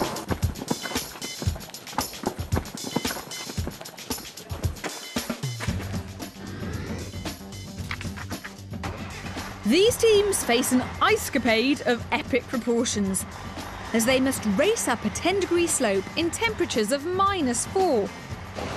clearing 3 huge snowdrifts that stand between them and the finish line. An uphill snow shifting machine. Thingy. Right. With Tracks. Tracks. Tracks. Big tracks. Snow chain, something like normal car wheels. Normal car wheels, yeah. It's like a spinning wheel. If we just had a round thing like that with just bits on it like that. We can't use a plough, so it's going to be some type of blower. Yeah, keep constant traction. Yeah, so we don't sink into the snow. Rotor, yeah. You can see why these teams made it through to the semis. They're brimming with good ideas. What about a big flamethrower? Ooh, just as it was going so well. Call in the experts. Now, England is not exactly known for snow experts, so we got the next best thing. Heavy plant engineers who work in some of the most difficult environments in the world. The Dark Riders can call upon a man who's an army-trained heavy plant engineer. He's proved his aggregate shifting capabilities in last year's Earth Movers. Welcome back, Ken Campbell. Hello team, how are we looking? Well, what we're thinking of is 4-wheel drive if possible, just normal car tyres, thinking about a snow chain sort of arrangement. On the front, we're thinking like a sort of reverse type lawnmower thing. Paddle come blade sort of thing. Maybe that's just going to spill that binio and throw it at the driver. Okay, this is a good idea, we like this. What about blade out the front? Couple of arms off the bottom of there, big bucket. Cut a hole in the back of the bucket, put an impeller here. Right, so that forces it into the impeller and then Yeah. off. We drive forward with the chains, up the hill, snow goes in here, into the impeller just throws it out the top. The Dark Riders' plan is to fabricate a giant bucket that they'll mount on a 4-wheel drive. As they drive into our snowdrifts, a motorised screw will break up the snow and feed it into an engine-driven fan or impeller that'll blow it out the side. But with so many moving parts and engines, let's hope these bike nuts don't pop a piston. We want about a metre diameter impeller. Alright. Right? 2,000 RPM. So hope it's balanced, eh? Are you liking it? Yeah. Yeah. Keeping the aquarium crew's heads above water is a man who knows all about icy conditions, as he's developed a vehicle to cross the Bering Straits that separates Siberia and Alaska. He's got a scrappy pedigree too, having been an expert in Juggernaut Series 7. Welcome back, Mark Hale. Hello. How are you? Hi, Mark. All right. Right, have you come to save the day? Well, we're not going to use a tank. Oh. We're not going to use a tank, no. Tracks, good idea. Yeah. Need tracks, doesn't matter how big or small. Okay. Basically, if you've got your screw like so, we'll screw all the snow out to the side, which will be mounted on the front of there. Like their opponents, the aquarium crew are also using an engine-driven screw, which they hope to mount on a tracked vehicle. Unlike their rivals, they hope the action of the screw alone will be enough to shift snow out of their path. It's a much simpler design, but with slow tracks, they could be moving at a snail's pace. Have you done one before? Keep saying it'll be fine. I've had something to do with snow, yeah. Have you? Good. I mean, based on what we're looking for like, you know, a bike engine, something like that. Tracks. Tracks. Impeller, something that's actually going to throw it out. Put screw, it's easier to spell. Yeah. Skip, yeah, skip. Engine. Own a vehicle. Until we get that, we don't really know what we're working with. Right, you ready? Go. Right. With a place in the final at stake, both teams will be keen to get their hands on the best scrap. Where our two teams are furiously digging out parts from the heap in an attempt to build snow-shifting machines. Rob! Rob! Lise, have you seen my boots anywhere? Fish fans, the aquarium crew, and their expert Mark are on the hunt for a tracked vehicle to give added traction on the slippery slope. They plan to break up and move snow with an engine-driven screw. There must be something on this heap somewhere. Bike nuts, the Dark Riders, and their expert Ken plan to build a giant shovel with a motorised screw to break up snow and a fan to blow it away. They want to mount it all on a 4-wheel drive vehicle. So it's 4-wheel drive against tracks. Right, Coxie, we got a Suzuki Santana, like a Vitara thing here. Yeah, hey, that sounds bob on, Grubbo. What's it like? Is it drivable? It's drivable, but there's next to no roof left, which means you will get covered in snow. Oh, shame. We just have to wear our hats. Okay, get it back here as soon as you can, if you can, please, mate. And for the Dark Riders, the first piece of the jigsaw has fallen into place. Four-wheel drive, Suzuki. That'll do me. That sounds good, does that? Yeah. Yep. Workshop manual, come on. It's a great find, but they've encountered a very elementary problem. That's ignition on. Got a kill switch on there. Just looking for a start button now. So I've got lights on. Chokes out. If you were going off-road in this, where would you put the ignition? Oh, but it starts.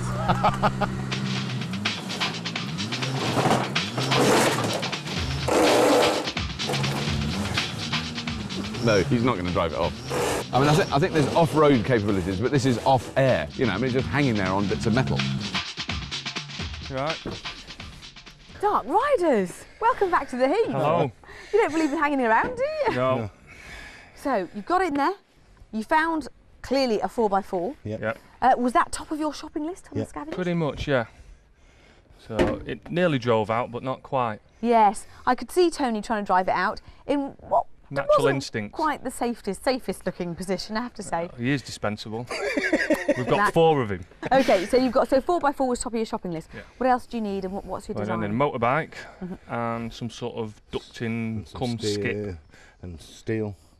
So and all sorts. All sorts. Right. Do you think this is going to be more difficult than your last build? Yes. Yes. Because we ain't got a clue what we're doing. These motorbike madmen from Blackpool may not have a clue about snow shifters, but you'll be guaranteed they'll rise to the challenge, like they did in their last appearance on the heath, when they used all their bike botching experience to fabricate an ultra-lightweight, super-fast dune buggy. The Dark Riders! That in the end left the happy campers with sand in their faces.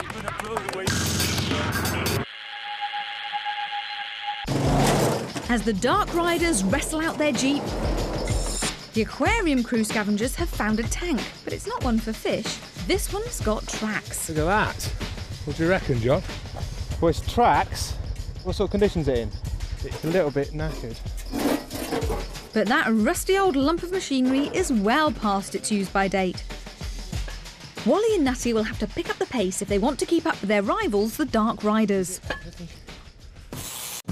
But this team are good under pressure. Perfect! Right, the nuts are down by the lad, down by you. As they proved in their first challenge when they made a giant scooter shooter that surpassed everyone's expectations.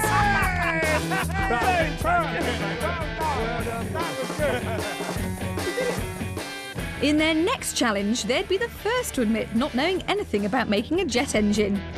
This is the bit that stops the whole engine melting. Right, okay. That's the whole guts of the engine. That's the whole guts, and I'm building it. Yes. But a bit of due diligence and following their experts' orders propelled them to success. Morning, lads. Hello. Hello. Oh. You've got.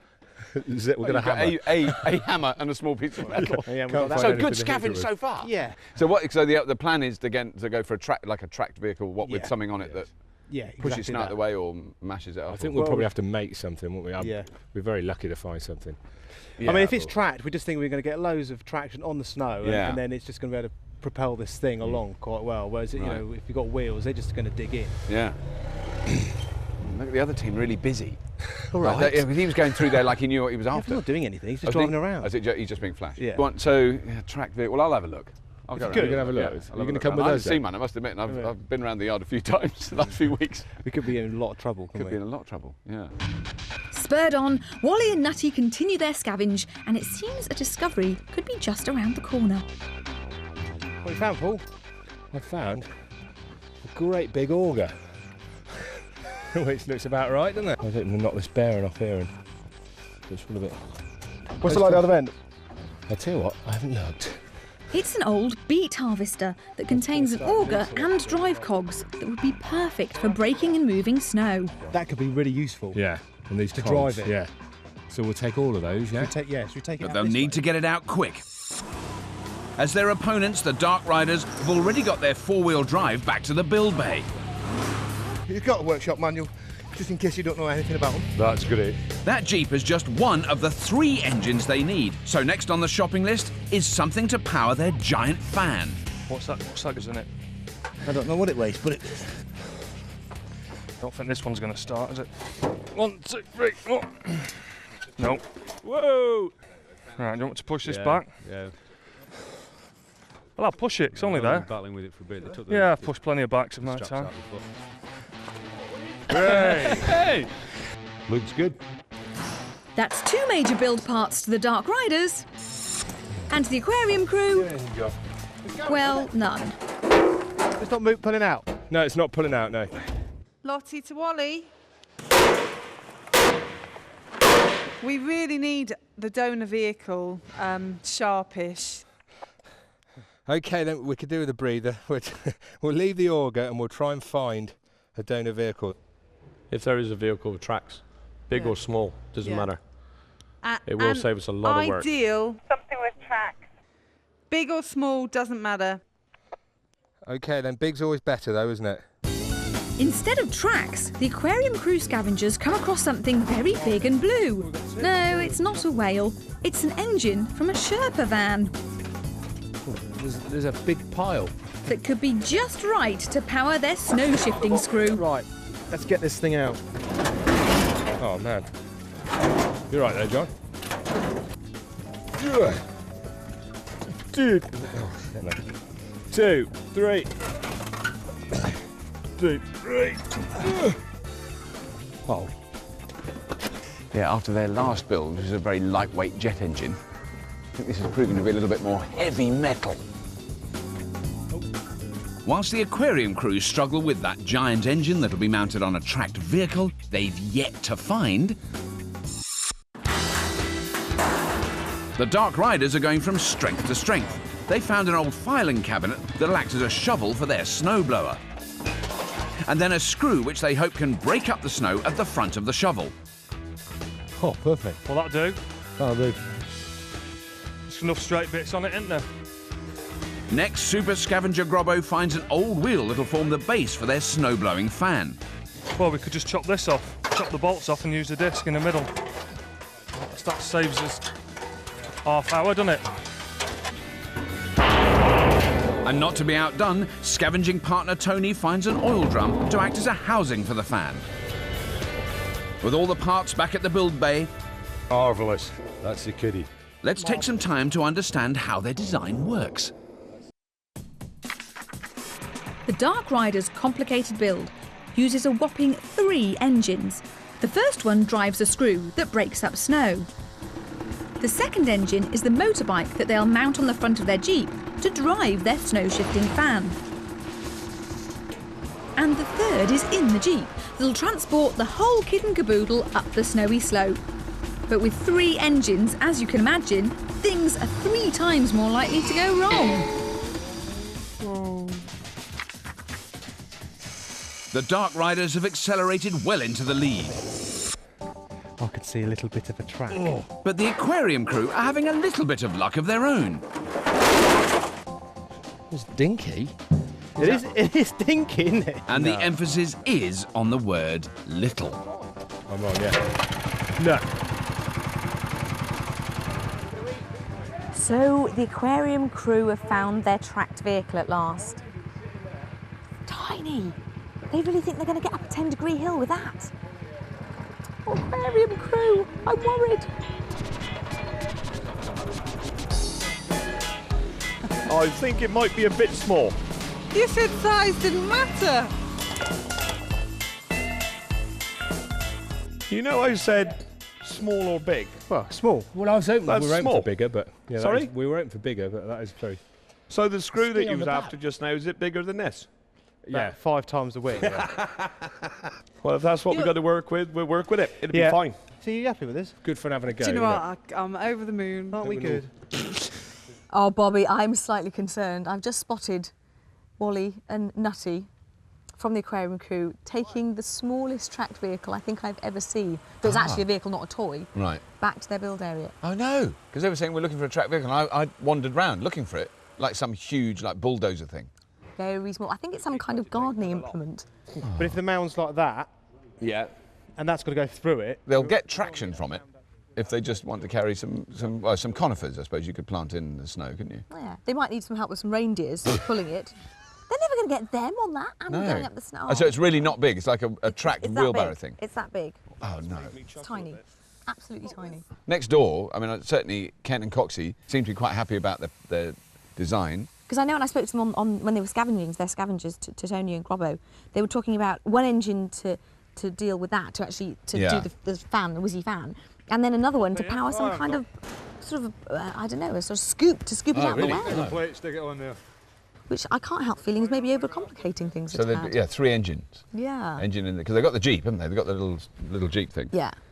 3 engines. Yeah, 3 engines bound to be reliable on Scrapheap. You know, you can just sit back and relax and let the engines do the work. Yes. I've got a funny feeling that by the end of today, that maybe not how their design will end up. The Dark Riders love nothing more than fixing their hogs. But getting that old 80s racer started seems to be giving these bike nuts a bit of bother. That's been cut, that's snapped or something. This is your fuel pipe, yeah? That's the fuel pipe, I'm pretty sure of it.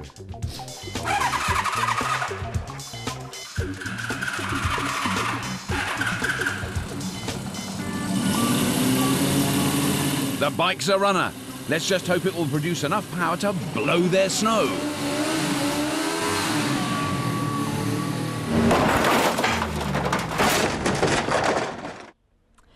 England's not exactly known for its snow-capped mountains, so he travelled all the way to Bonnie, Scotland to find this week's judge. And snow is his forte. He's the MD of the UK's oldest manufacturer of snow-clearing vehicles. Welcome, Raymond Reed. Now, Raymond, with both teams, one of the key things they've got to manage to do before they even hit walls of snow is drive on snow. Get traction is the secret, and that's going to be the secret for both teams tomorrow when we do the actual test. We do know with the Dark Riders they've got the 4-wheel drive little Jeep thing. So do you think that's got a good chance of? Well, 4-wheel drives are one of the best options to go, and if they can put some sort of chain, spikes, something on the wheels, to give them a bit of extra grip, pressure on the tyres, it should benefit them. Right. But now the aquarium crew, it was great. When they were talking about tracked vehicles, I had all these visions of like enormous Caterpillar tractors, and they've taken in really what looks like a baby little sort of toy machine, isn't it? This worries me slightly, just the size of it, considering it's got to push a snowblower. I'm not sure if the horsepower's there. I'm not sure if the traction will be there either. How are they actually going to move these big piles of snow out of the way to get through? Basically, traditional snowblowers are an idea of going in, cutting the snow, feeding it into an impeller. Right. And basically the impeller effectively pumping it out. Yeah, exactly. Right. I believe the aquarium crew are going to use an auger to actually just push. Which is like a spirally thing on a bar, and that spins round. So that just that doesn't just scoop it to one end then. That cuts it up and sends it inwards. I believe what they're looking to do is break the snow up, and basically the auger will just push to the side and drop it out. Ah, right, I see. Whereas the Dark Riders are using a motorbike engine on an impeller. And once the auger, the front, breaks it up, this impeller will then eject it out the side. A lot of power. Yeah. It's 4-wheel drive against tracks, isn't it? Yeah. Was going to do it in the end. Lack of power, a lot of power. Yes. More traction, less traction. Yes. That screw is huge. How on earth will the aquarium crew mount it to that tiny tracked barrow? But Captain Lottie has other worries. Have we got to do this as a sit-on? Yes. Yeah, we'll go with the ski. You've got a ski on the back, yeah. Snowboard. Yeah. Or a snowboard? Yeah. I'll tie it to you. Okay. Right, so snowboard's out the back. Nice.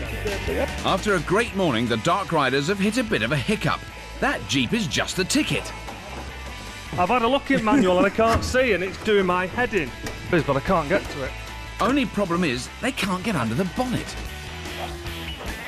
How many men does it take to open the bonnet on a Suzuki?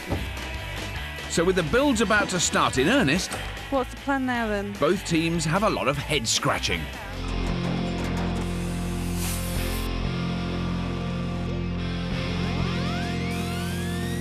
It's a tricky build for this semi-final, as our two top teams try to build super snow-shifting machines like this.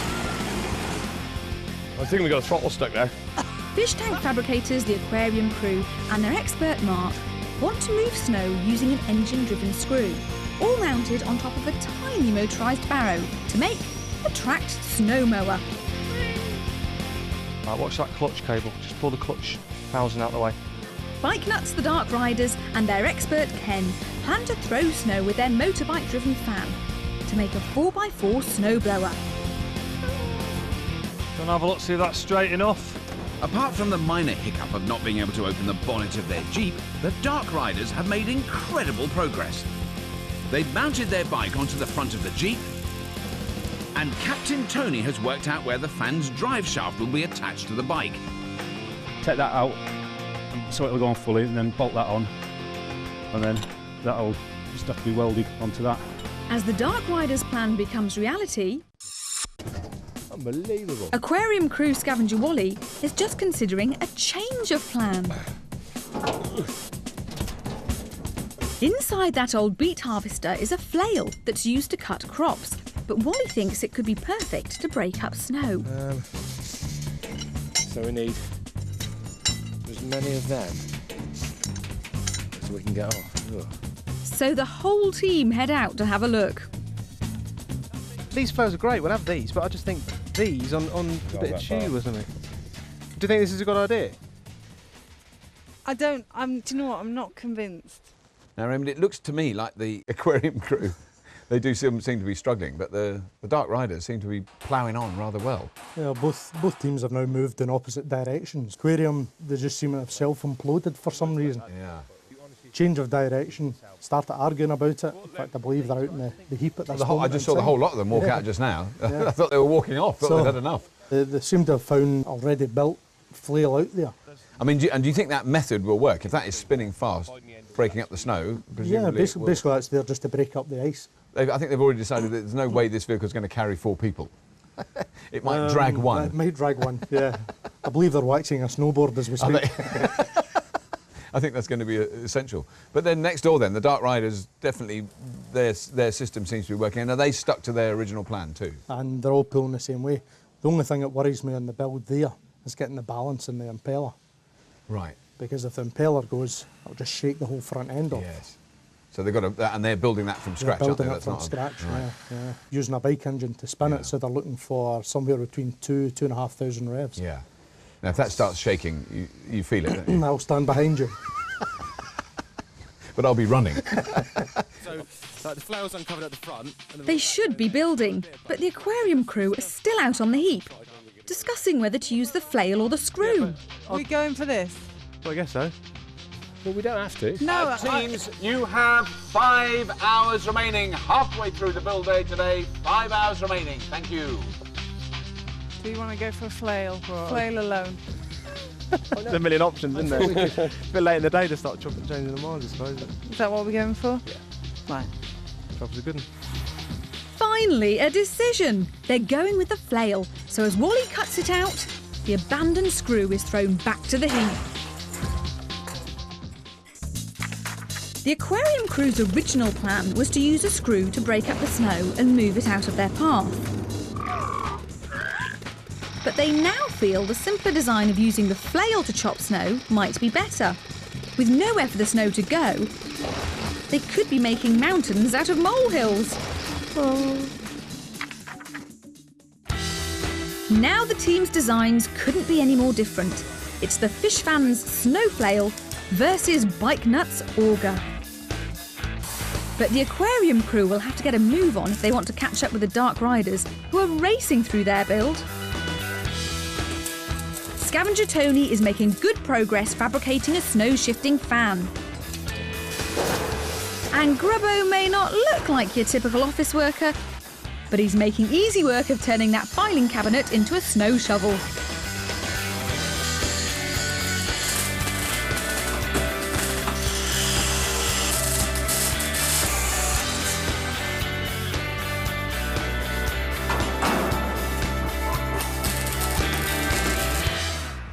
Yeah, is this thing going to hold up? This is going to be absolutely brilliant. Is it? Well, it will be, yeah. It will be when we're finished. Afternoon, lads. Afternoon. Lovely job you got there. Motorbike on the front of a Jeep. Yeah. Fantastic.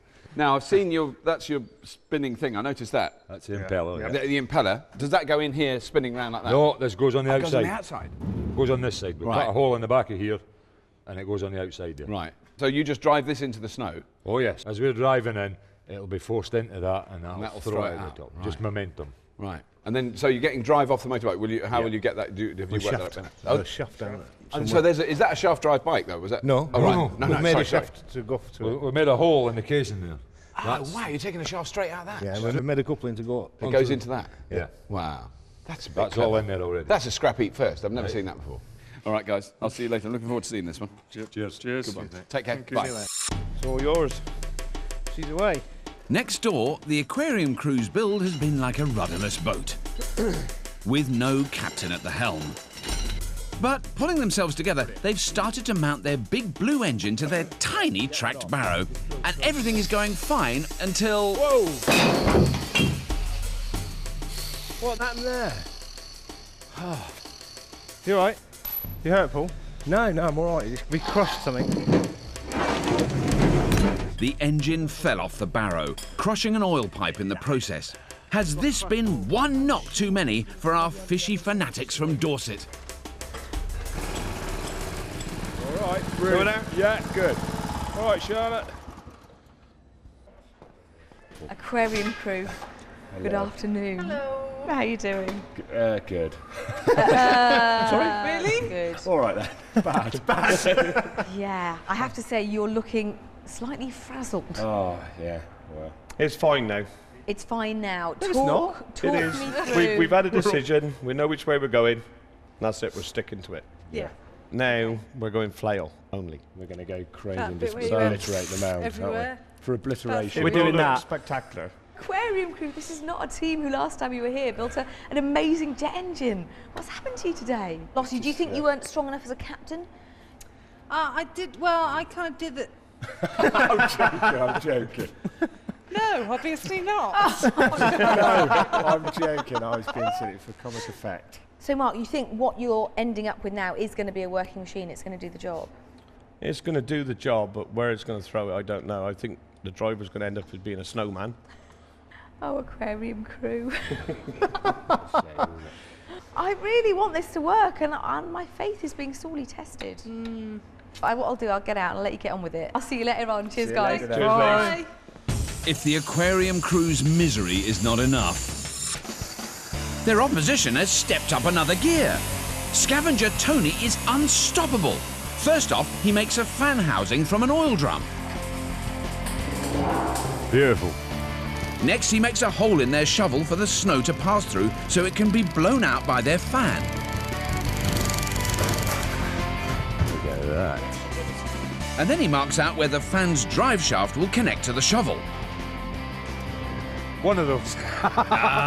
Good old precision engineering at its best. But not everything is going to plan. This auger's not going terribly well. I'm not happy with this. Ken thinks their screw is too puny to break up snow.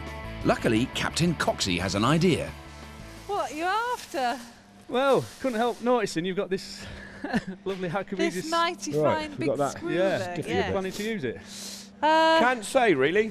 No. It's going to cost you a working vehicle. Yeah. A working vehicle? Yeah. You spotted one down the yard, you can have it with pleasure. Really? No, take it away. Yeah, it's you fine. can have that one. Yeah. Smashing, thank you. Not only are the aquarium crew behind, but it seems they spent valuable time scavenging for the opposition. Did you get that from? I nicked it from next door. Oh, they wanted to swap it for a working vehicle, so I did. I said, there's plenty out there, just go and find one.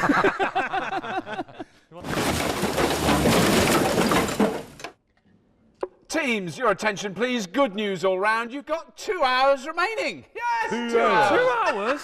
Come on. Oh dear. Where has the last 3 gone? That's just enough. Oh. Where's the last 8 gone? As the aquarium crew struggle, the opposition has time to make some design modifications. Captain Coxey is trying to make a device out of 2 screws to break up snow and feed it into their shovel. That'll work, that'll work. We're going anti-clockwise, which is... That's going anti-clockwise, that's pushing it to the centre. That's going anti-clockwise, that's pushing it to the centre. Yeah, that's it, we're done. That'll work, yeah. One screw by itself will happily shift snow, by picking it up into its thread and then screwing it out to one side. What Captain Coxey wants to do is put 2 screws together with opposing threads so that they both turn in different directions. This will funnel the snow into the centre of the shovel. But if he gets it wrong, all their snow will be doing is spilling out one side. Right. Right, we just bashed. I'll straighten these out a bit. Good, good. That's funny. I'm no expert, but those 2 screws look like they're going in the same direction.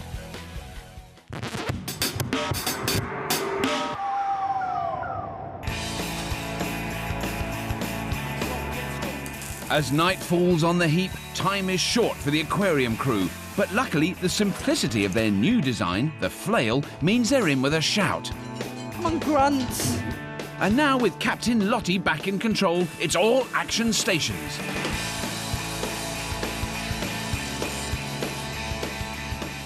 Actually, Roman, I've had 2 quite interesting comments from both teams today. This is the hardest build we've done. I think they've both found it pretty tough, haven't they? But the Dark Riders, they've won the build, I think, haven't they? They've done really definitely. well. Make sure it fits. This is going to have to be absolutely spot on straight. And they seem to all start pulling together in the one direction, decided on the way to go and the design to go on, and stuck to it. Yeah.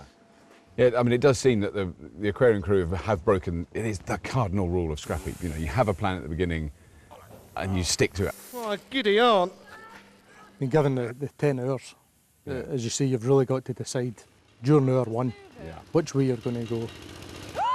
Stick to it and get it built.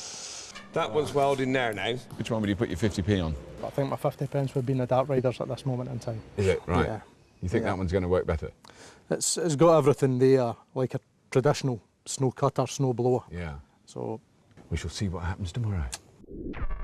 The Dark Riders are quickly pulled down to earth when Captain Coxey realises he's made a mistake with their screw. Bit of a cock-up. What have you done, mate? Well, they're the same screw, aren't they? They're meant to be turning in different directions. Chop it in half and turn it round. You can't. It's like a bolt. If you chop it in half and turn it round, it doesn't operate into a left-hand screw. Right. If that's a left-hand screw, it's a left-hand screw no matter which way around you put it. So we haven't got an opposite screw. I thought we checked it. We did check it. Badly. Checked it Badly, wrong. yeah, obviously. I'm glad you said we. We'll have to go for half a screw. How annoying for the Dark Riders. After a near perfect build, they've had to make compromises at the 11th hour. Oh, Lise. Oh, the aquarium crew, they've had a tough day. But Lottie's, you know, she's come back. I've never known any captain lose control of the team to such a degree, but she's got them back. You want it like that, don't you? Yeah. They have almost finished, and they've got their engine in that's connected up. You know, I mean, it's amazing what they've managed to do. The flailing things are going to be spinning around with enormous power, and that engine is so powerful. It's going to do something to it. No one knows where the snow... I think it may push the snow further into the ground. Yes, just sort of compact it. Just crush it into the ground, yeah. Oh, dear. Over in the Dark Riders, they've made the machine which looks like it could work. Yeah. I have to say, they haven't got the snow chains on yet, but that can be a tinkering time thing. Oh, I think it's on it now. And then they're just putting their third engine on. They're going to have a belt drive down to a little screw that just goes across the front of their bucket. I mean, who knows who's going to win the test, but I think if a team had to win the build, it probably would be Dark Riders. Dark Riders won the build by miles. Yeah. After a day that has essentially belonged to the Dark Riders, both teams use the dying moments of the build to finish their slightly compromised machines.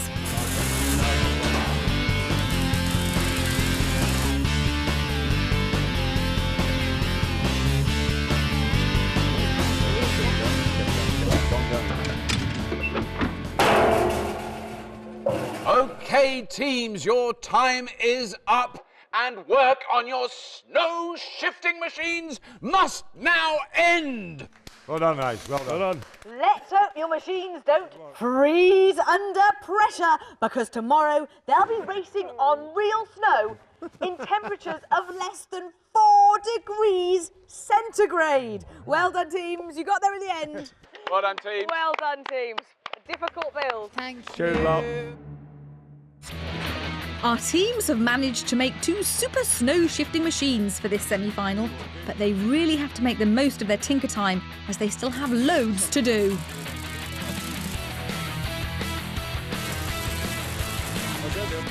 With this 10-degree slippery slope to deal with, both teams are making design modifications to give them extra traction in the snow. Now, obviously, Roman, tinker time is frenetic today. It really is. I'm trying to envisage what's going to happen then when they drive up the slope and they hit the first big burn of snow. The beauty with the aquarium crew is they're going to be going so slow because it's going at walking pace. Yeah. The flails are going to come in and take the snow away before they actually get so there. before the machine effectively touches it, it's already mashing it. That's correct. Yeah. The Dart Riders, on the other hand, will approach it at speed. But now the augers on the front looks really good until you start looking at it and you go, hang on a minute, it is all going one way, It's isn't it? all going one way. For all it's going to be pushing the snow away, it will cut up any lumps. Yes. As it comes into the hopper. Right. So it shouldn't really cause a big problem, Yeah. as long as they keep the forward momentum going. Yes. But now you've seen both machines, 99% completed. Have you changed your mind at all? Well, I think my 50 pence is still... It's still firmly on. Still going to with the Dart Riders, yeah. right. Before the race, there's time for a quick test fire. Both the teams will need their machines in good working order to tackle this massive snowy slope. And if that wasn't enough, they have to do it in temperatures of -4 centigrade. First to the snow is the hot favourites, the Dark Riders. After their amazing build, they've every reason to be confident. Dark Riders, it is the moment of truth. I can see the old snowdrifts up there. Think you're going to get through them?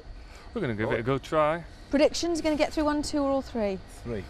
Tony's up. 3. In 10 minutes, because it's cold. Dark Riders, enjoy it. You get one shot, so give it your very best. Thank you. Cheers. See you at the other end. Cheers. See you later. Dark Riders, you're one run up the hill away from reaching the final. Don't blow your chances. Go on the wave of the flag in 3, 2, 1. Look at that speed. Go for it. They're straight in there and traction is no problem. Well, now it is chucking snow out. That's fantastic. And I think the snow is also cooling the engine, which is very good. Even their slightly compromised screw is making light work of that snow. This team have been on great form from start to finish. It's one of the most unpleasantly smelling vehicles I've ever been anywhere near. It really stinks. Rob's right, that smell could be a worry. And that smoke could be problematic too. Let it clutch out. Let it clutch out. Clutch is burnt out. Oh no, that smell was the clutch going on their Jeep. As a last gasp, they have just enough power for one last push. Go for it, Rob, go on.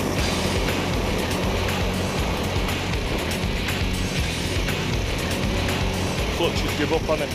The clutch has completely gone on the Dark Rider's Jeep, rendering it totally useless. Beached on top of a snowdrift. What a lifeline for the aquarium crew. After their catastrophic build, they now have a chance to win this. All they have to do is get over that first slope. Aquarium crew, it is the moment of truth. Nearly time for the off. Can see the course before you. What are your thoughts? Can't wait. Speak. I think Wally and Nutty, you're going to be driving it, aren't you? Yeah. Just give it your all. It's a one shot. Exactly. So, you know, it's all or nothing. Very, very best of luck, Aquarium crew. Enjoy it. Thank See you you. after. Bye. Aquarium crew, your icy garden awaits. On the wave of the flag, go and mow some snow. 3, 2, 1. Let's go, go, go. The aquarium crew know there's only one slope between them and a place in the final.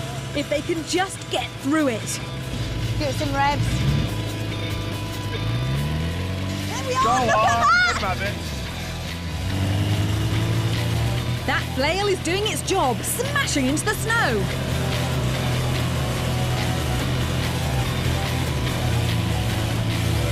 Well, they're working their way through it slowly, aren't they? They are getting there.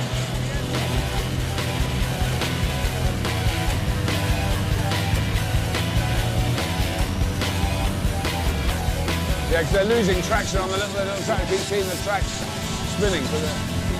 They might be losing traction, but if they keep moving, they'll get through it. They're making steady progress. And it's looking like they're onto a winner. I tell you what, that chain's giving wibbly, wibbly, wobbly. That chain is definitely doing wibbly wobbly.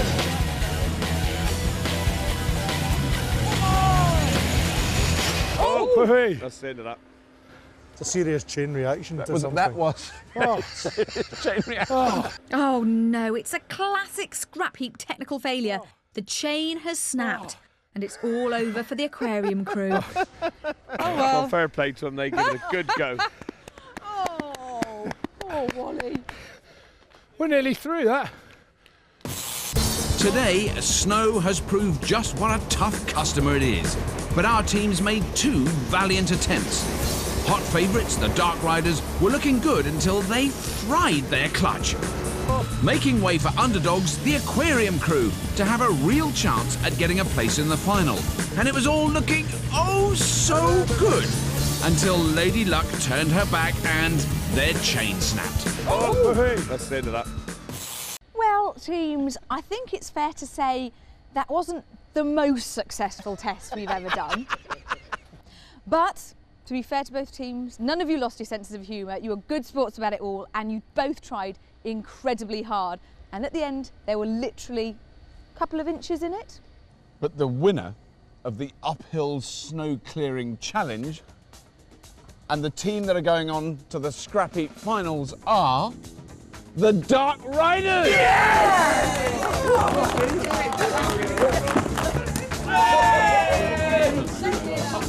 And don't forget to join us again when our next 2 teams of semi-finalists will be thrown in at the deep end. We'll see you then. Next week, a bunch of military enthusiasts and some model makers go in search of treasure in an amazing underwater adventure.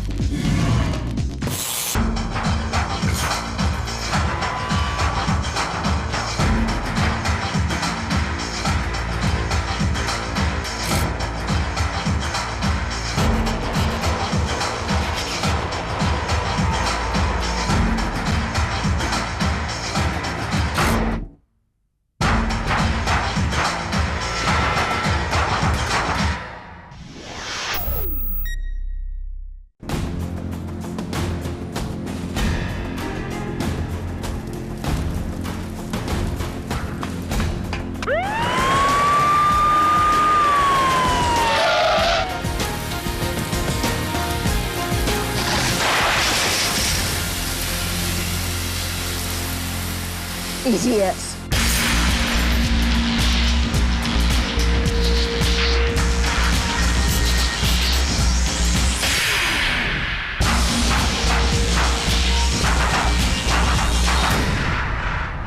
Welcome to Scrapheap Challenge, the show which asks 2 teams to forge mad machines utilising only the heap for help. And this week, we're really turning up the heat. Our have-a-go heroes must build fire engines capable of extinguishing burning aircraft engines. Returning to the heap are a happy trio of model makers from Bristol. Despite being more used to miniatures than metalwork, they've proved they can handle the heat. In charge of the remote control is Captain Al. He's servo-assisted by scavengers Krez and John. Welcome back, the supermodels! Facing off across the yard are a family of stock car racers from north of the border, whose ability to bodge a solution should stand them in good stead for the challenge ahead. Firstborn son Jamie rules the roost over his scavengers, father Kev and his younger brother Fraser. Do you ken it's the Crash Bang clan? Welcome, teams. Well, I hope you've got a fire in your belly, because today's challenge requires machines capable of extinguishing a jet fuel inferno. I hope that's kindled your interest, as you'll have just 10 hours to fashion your fire engines. Get pumped on the sound of the gong. Wait for it, teams, wait for it. Go! Our teams will have to extinguish 2 simulated jet engine fires, one 6-foot and one 12-foot off the deck. We'll supply foam concentrate, which, when mixed with water, will help cut off the fire's oxygen supply. Fighting the blaze from a safe distance means high-pressure pumps will be vital for success. Well, guys, firefighting. Heavy duty. Definitely that. A Dennis fire engine in it is one out there. It wants to be, doesn't it, really? We want Ideally, some kind of low something, don't we, with a tank on the back maybe? Yeah, you're going to need a big container to carry the water, so a big plastic drum. What are we going to need with this pump then? Obviously, it's going to have to be something pretty juicy. I mean, It's going to have to be high pressure, isn't it? See, that we use, you go for the hose reel idea. You're like trumped in it, yeah, basically. Our teams may know the basics, but this trial by fire will be dangerous work and needs expert guidance. The supermodels have struck lucky. Their helping hand has 20 years' experience keeping Hampshire Fire Service ready for action. An all-round mechanical genius, he's even made a fire engine from scrap in his spare time. With that CV, the heap should be a busman's holiday for expert Gavin Cole. Right, what have we come up with then? Well, the basics basically. We thought about some sort of flatbed truck or something low, a water tank or some sort of holding Reservoir, system. obviously, yeah. Pump. We're not sure about this pump. We were thinking maybe compressed air to pump the water out. How about the idea of building a pump? Yeah, yeah. From scratch. Yeah. Yeah. How's the pump going to be powered? Have you got any ideas on how the best way to power it? Static stationary engine and a gearbox. We could have the pump on like a separate trailer and just tow it, couldn't we, maybe? That's it, yeah. Archery Fire Engine Crez down there. The supermodels plan to mount all their components on a trailer, connecting a tank, pump, engine and water cannon. Priority number 1 is a high-pressure, high-volume pump, and they've taken the brave decision to make their own centrifugal pump from scratch. It's a lot to ask from scrap metal. One weld wrong and it'll be a washout. We can build that, can we? Fabricate that? Yeah, we can do all that. Hard work, mine, but if you guys are up for it, we can do it. Hailing from Bedfordshire is a full-time firefighter and part-time drag racing nut whose love of speed and horsepower should make him a kindred spirit of the Crash Bang clan. He's the right man to have by your side in a fire engineering emergency. Dial 999 for Anthony Butch Wilkins. So, you got any ideas? High pressure foam using a jet from the back of a van. Okay. Something like that. To start with, we need a big vehicle. We need a pump. I was then going to try and make some kind of A-frame up high because some of these jet engines are quite high. Right. The Crash Bang clan want an easy life and are going for a ready-made pump. They're going to mount everything on one vehicle, but are planning to elevate their water cannon.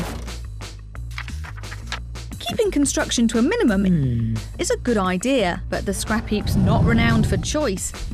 The puny pump could leave them high and dry. Makes sense? Yes. Yep, definitely. Right, yep. good. Good. Let's go for it. Short and list, guys. Vehicle. Then a motor first of all. What about material for the pump? Yeah, we're going to need a big bit of steel tube. Pump, whatever there is out there. Nice flat plate to make the impeller. Okay. Right, guys. You know what we're after? Yep. Let's go, right? Okay. Let's go. Let's get going then. Come on, to do. Get cracking. Right, go.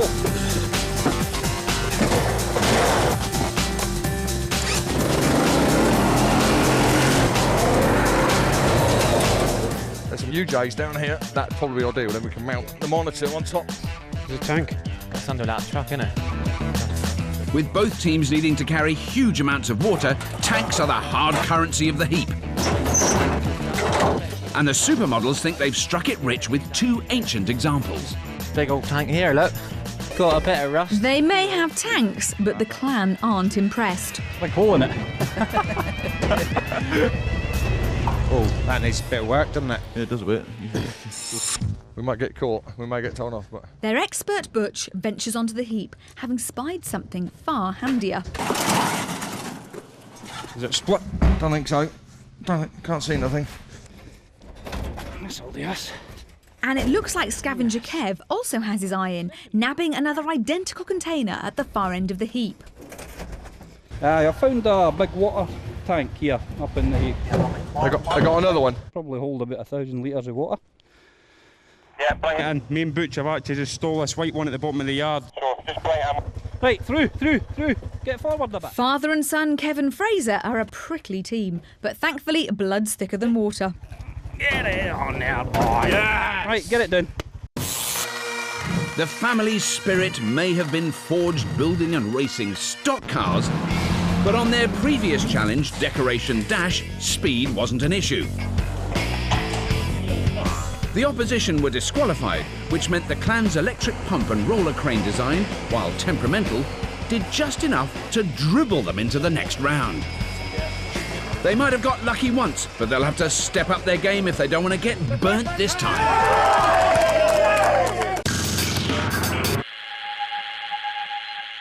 Dad, yep. I've got, looks like some kind of pump in here. And it looks like Fraser might have got the message. He's unearthed a rusty example of what will be at the heart of both teams' builds, a centrifugal pump. What a monster! Centrifugal pumps are very simple. The only moving part is an impeller, a rotating set of blades that are attached to a hub. Water enters the pump, hits the blades, and is swept out to their edge. The pressurised fluid is then forced out of the exit. As the water leaves, suction is created, drawing more from the tank. And the faster the pump is spun, the greater the pressure will be, giving a longer throw. Oh, look at that. Woo! That's a beauty. That is one of those spinny round pump fellas. It's a bit seized, but right. We'll get a bit of WD doing it. So what else are you looking for then? I've got a motor to drive that now, basically. Try and get that to spin. Yeah. Some hoses, pipe working. And what are you mounting it on? Mount it on a vehicle. A big motor, so. Right. So that'll be the next find. Brilliant. Oh, well done, guys. Very impressive. Cheers, Rob. The clan are off the mark with a ready-to-go pump. But the supermodels have decided to build from scratch, which means all sorts of rubbish could come in handy. Perfect bit of tubular. This cement pipe's about to get a new lease of life. That looks like it'll do the job nicely. We'll have that out. Hey, supermodels. Hiya. All right. Welcome back to the heap. So we've got actually a massive pipe here. What's this going to be used for? That's the outside casing for our impeller for our pump that we're going to make. So we only need a tiny little piece of it. And you're going to build your own pump? Yeah, all impeller and stuff, yeah. Are you going to build your own reservoir or to take your water with you? Or what are you going to do? We've been looking for a tank, haven't we, Yeah, John? But we had a big found tank, a big, massive tank, but it was just too much work involved to get it sealed, so Bit holy. holes everywhere. Yeah, holier than the Pope. Yeah. That's not good. We got a lot of that on Scrapheap. Yeah. So have you got any alternative ideas of what you can do for that? Just going to keep looking, aren't we? Yeah, keep looking, yeah. Another tank. We'll find one. Back in the bay, Gav's rapidly turning an assortment of pipe into a water cannon mount. Be honest, we want a lightweight piece. Only want it about this high. Yeah. His appetite for parts needs to be fed fast because both teams are after similar bits. Luckily for him, scavengers Krez and John are first to stumble over a pile of engines. Hey, have we got a diesel here? Yeah. Do it quite nicely, John. There's no way we're going to move this, is there? No, we're going to have to get it craned in, John. Heavy metal is a huge departure for these mild-mannered model makers. They're more used to working in miniature, assembling perfect replicas of the real thing. A talent that came in handy on their last challenge, superbikes. We'll have a frame top bar as well. Yeah. Their winning design used a Minis subframe, dainty pipework. What's that look like from the side then, John? Looking good, yeah. It's really good. And a modest electric motor to great effect. That's looking good. Catch it. Come on. They outmaneuvered the opposition last time. Oh! But can the boys' skills scale up?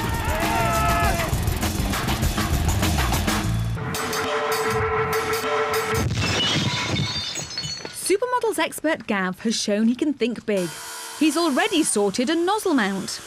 Right. What's the setup? It does that sort of thing, does it? No, that way. We'll have these welded either side of the cannon. Yeah. We'll slide the cannon in, and then we'll weld the other one on the side. Yeah, so it's a pivot. And then it can't go anywhere. It'll pivot that way and swivel that way.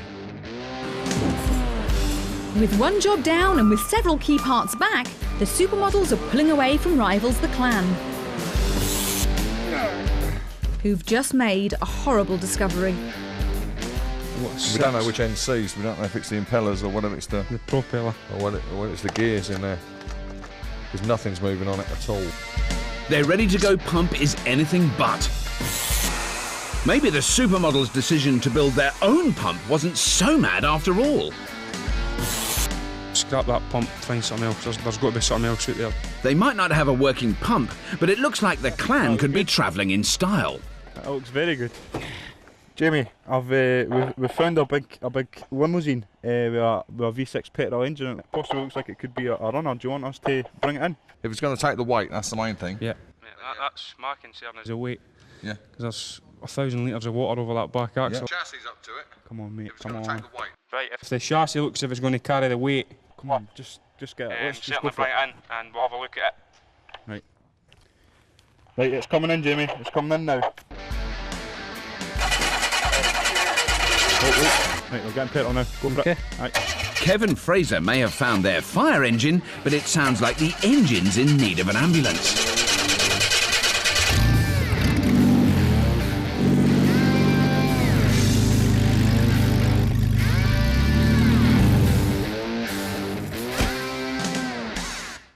Crash Bang Clan. Your two boys were out of here and scavenging like the fastest greyhounds out of the trap. We saw them find the pump within seconds. Yeah. Is that what you need? It's the right idea, but unfortunately that one there is absolutely seesawed. And what's your basic design? We're kind of based on a van chassis with a pump, pumping the water from the tank up to a monitor at the front. Rather than using a hose reel, we're just going to contain it into this jet and fight it for the front of the van. An aviation fuel fire burns ferociously. It needs to be fought hard and fast. The fuel's so inflammable, any blaze will quickly get out of control. The clan's tactics are spot on. They've decided to mount their cannon high up on a frame, putting them right in the firing line. You need a donor vehicle still. Yeah. Are they finding anything out there? They were looking at a limousine, but it doesn't run now, so... That's no go. Plan B. Your pump's not working. No. So you need another pump. I need another pump. So I hope they find a donor vehicle and a pump very soon. All right, cheers, guys. Cheers. While the clan curse their luck, it's all smiles next door. That'll do the job, won't it? Yeah. Oh, it's a biggie, isn't it? With the pump engine back and the water cannon nozzle almost complete, the supermodels haven't wasted a moment. Which is good news, because fabricating their pump from scratch is going to be a painful job. And they still need some vital parts. I think we should concentrate on getting the bearings in the shaft. Right, okay. The impeller. The success of their build turns on finding bearings, so it's a good thing Cress has his contacts in. Look at this, John.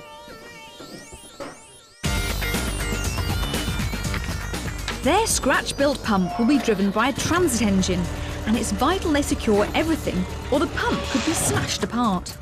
The bearing blocks they found will lock the shaft in place, using caged metal balls or rollers to reduce friction and bear the load, hence the name.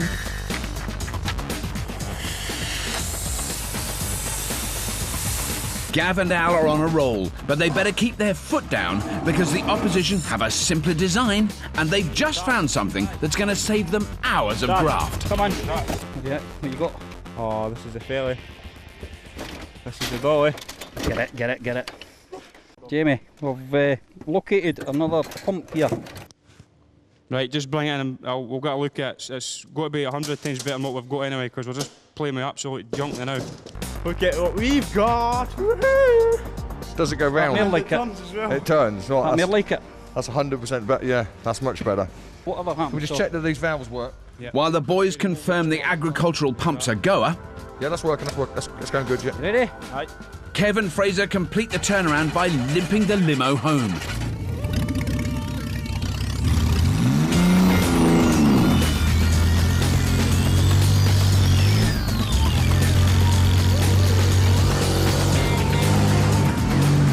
What are we going to do with that? Come on, we go. And with the sickly limo back, Butch has something to get his teeth into. With both teams getting stuck into their scrap, it's about time we met this week's judge, who defines the word overqualified. With 32 years' experience in the hot seat as a station commander, this man knows how to fight fire with fire. He's an expert on pump equipment, pressure, and knows the potential pitfalls, making him the perfect man to tell us if our team's designs are on target. He's Jerry Leonard. Now, Jerry, although we've put out fires before on Scrapheap. This is a slightly different fire, isn't it? Oh, very much a so. big, Now hot, and dangerous we're fire. talking about a serious heat generation. To successfully put out a fire involving an aircraft engine or kerosene, you're going to have to introduce some foam into the delivery to actually put this fire out. The supermodels, they're going to build an impeller pump, aren't they? Absolutely, yeah. I mean, and they, as it stands at this moment in time, have probably got the more complicated part of it. Because yeah, the Crash Bang clan, they've found one impeller which they've now said they don't think is going to work. Yeah, I mean the first pump that came out obviously seemed to be the more robust one, but they've been fortunate enough to scavenge the remains or the remnants of something else. If you were out sourcing a new pump, yep.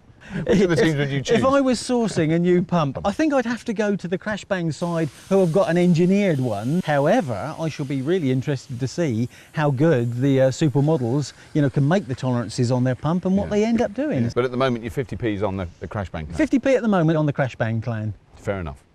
Our judge may have put his money down too soon because the supermodels have just had a massive stroke of luck. Ow. Check this out, mate. The shaft their bearings are on is a perfect fit for the universal joint off the engine, making it incredibly easy to connect the drive to the pump. What a result. Look at that. That's brilliant. Yeah, happy with that. Nice. But without decent materials, there won't be a pump. So the pressure's on Krez and John to come up with strong, flat steel that's easy to build with. There's got to be some flat plate out there. It's got to be. Right. I know it's hard, guys, and I'm dishing out orders, but we need it. That trolley thing there? Oh, yeah. John spotted an old trolley that should be perfect, but the heap doesn't want to give it up without a fight. We're not going to get out easy, are we?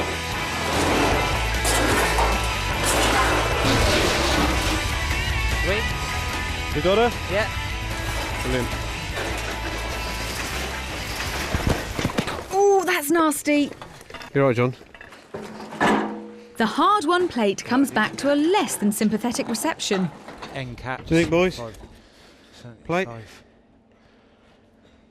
Yeah. Tell me it's thick enough, because John just broken his wrist for it. Is that the only bit you got? Yeah, at the moment. If we've got two flat sections. Maybe Gav didn't hear that properly. John has just broken his wrist, and he's already on his way to the local A&E. What happens now then? Carry on without him? Got to go for it, haven't we? Yeah, strap him up. He can do We'll one-handed make jobs. a splint, haven't we? We've got a bit of metal tube down here. Gaffer tape.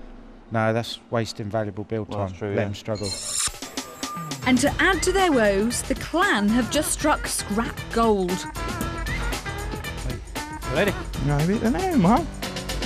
Fraser's realised this Ford Fiesta has a complete engine which could power their pump. That's where you get taught at school in Edinburgh. That's it. Teams, for your information, you now have 8 hours remaining. 8 hours build time remaining. Don't want to make you anxious. Thank you. 8 hours, no motor.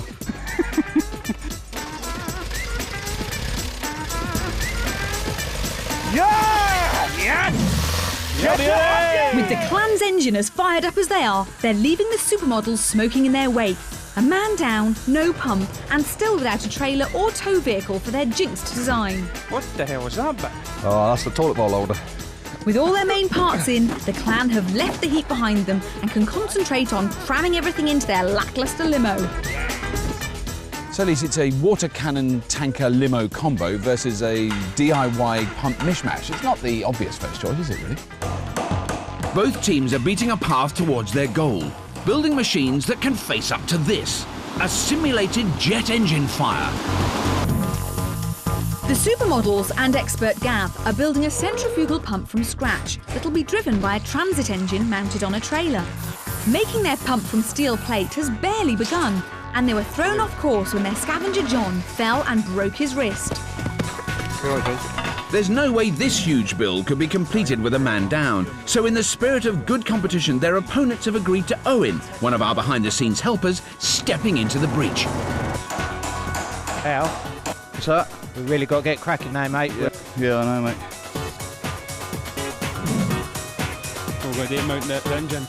Next door, stock car racers, the Crash Bang clan and expert Butch plan to convert a tired old limo into a luxury firefighting machine. They've got lucky finding an off-the-shelf pump, but having only just found an engine to drive it, it's not just the pump that's got to work under pressure. We're going to need a radiator for this. Well, not, I don't think we will, not. Fraser's got his dad on his back, nagging him to rip the Fiesta engine out as fast as possible. Hey, well, easy, Tiger. As 3 times Motor Engineering Apprentice of the Year, Fraser knows they're playing with fire. Just cut it. Put a couple of cuts on. Chopping the electrics that control the ignition might save them time now, but it's going to hurt later.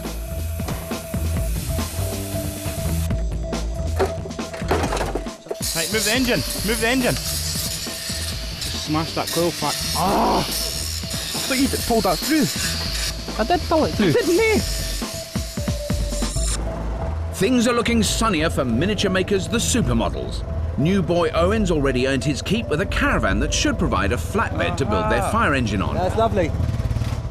And he's brave enough to ask the awkward questions. That's cool, guys. What are we going to tow it with? We need... Well, we have to sort a car out. We need to go and get a vehicle. There's an engine here. We'll get this off quick. Get it stripped. You all happy with that? You know? Yeah. Do that. Caravan club members should look away now.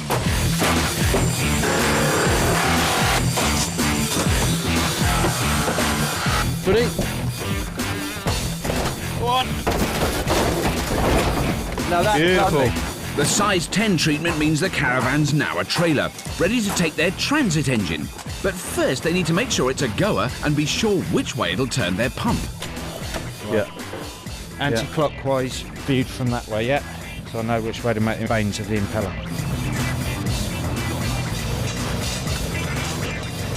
Anyone for game with dominoes? That's our impeller. Basically, water's going in that way. Out. Yeah. It's going to spin anti-clockwise, hence the vanes curving that way. Yeah. We'll have an outlet on the top, and hopefully forcing it out. Yeah. Off we go. For an efficient impeller, you need a close fit between the spinning blades and the pump housing. Close tolerances make for high pressure because the water can only go one place, the exit, but it's risky. If the drive shaft vibrates, the blades could hit the surround and the pump will rip itself apart. Well, I'll finish welding all these bits up then, shall I? Their pump's finally coming together. But will it pass muster with a professional? Now, Joe, it's been a bit of a dramatic day so far. We've had John's injury, which is... Yeah, that's very unfortunate, obviously. The spirit of the team does seem to be kept up. And looking now where they're at with regards to the build of their pump, Right. the engineering that's going into it now is just incredible. It is good. It's looking very good stuff. They focused a lot of attention on the caravan, turning that into a trailer, but there doesn't seem to be the car bit. One would like to hope that they're going to go out and find something to tow it. If they don't, there's going to be a bit of a problem. Now, over the other side, Crash Bankland, all the work being done in the dark. I looked in, I couldn't see anything. My concern now is going to be that it's going to be so cramped, and where are they all going to go? So when we last spoke, Joe, your 50p was firmly with the Crash Bankland, I seem to remember. I'd still lodge my 50p with the Crash Bang Clan, but having seen how the supermodels are doing, I'm really becoming very impressed with what I'm seeing there. Right. The clan may have lost favour with our judge, but at least their simple design is coming together. I'll weld the longest drive shaft onto there. Once we do that, we'll set the exhaust through the flare, and then basically that's it. Wire it in, get a battery, a fuel cell, and then we're away. So while Fraser takes responsibility for connecting everything together, Butch can turn to the business end, the monitor. This will aim the Jetta foam solution and mix it with air, creating flame-suffocating froth. Teams, for your information, you have 5 hours remaining today. 5 hours remaining today, teams. Thank you. Once the nozzle's finished, it'll sit on top of this ladder, giving the clan the ability to squirt straight into the higher fire. Just remember, that's got to take the weight of someone up there. Butch, can we get some help here, mate? Yes, mate, yeah. Does that look level, the shaft to the pump? If you stand here where I am, it still looks like it's going like that. Coating, is it? Yeah. Right. The clan need to get the pump spline and gearbox output shaft perfectly lined up, so the pump, which is missing a bearing, isn't damaged when they spin it up. Not too high. Is that lining up more now or not? Yeah, it's lining up perfect. I'm just going to clean it up a bit and then weld it. The supermodels have been searching high and low for a torquey, robust tow vehicle. Unfortunately for them, the heap has a sense of humour. Eyebrows, anyone? No? That's it. There we go. 1.3 litres of pure power. Look at that. That's a little beauty. Absolute class. Oh, look at the braking capabilities. Fantastic. You stole it off a granny or something, have you? Yeah, you got your child safety lock on there, eh? Thank you very I'll much. tell you what, do you know the best thing about that car? What's that? Seat covers. The seat covers are fantastic, aren't they? Guys, it's a 1.3. What do you think? Is that going to have the beef? Yeah, it'll be fine. Yeah. So this is what's going to tow the big fire engine caravan thing? Oh, it is? Yeah. Yeah. Easy peasy. These things will tow anything. They go forever. They're that powerful. They are. I'll let you get on, guys. See you later on. So now it's all heads down to turn a bay full of bits into a flawless fire engine. The lovingly crafted impeller is welded into its housing, Right, where's it got holes in it then? Right, this end. while Owen and Krez worry about where their water's going. And it looks like they're going to need a plan B. Because otherwise we're going to be up in the air now. How's doing, ladies? What the hell is this? That's our water tank. That's your water tank? Yep. That's our water tank. That's We're our putting water in tank as well. You got 2 water tanks? Using both of them? Yeah, I think so. Well, we could trade you something nice if you want. Yeah. What we've got is the bottom side of a caravan, a car the size of a... We've got some matchbox, and a pump which you've had to make. Right. Yeah. We'll pump it as in. It's all right, we've already got 2. They're going to be like that. Yeah, no, come on. Who's there, boys? What did you expect from the Scotsman, eh? Yeah. Exactly. This is it. Good deal. Oh, I was worth a try.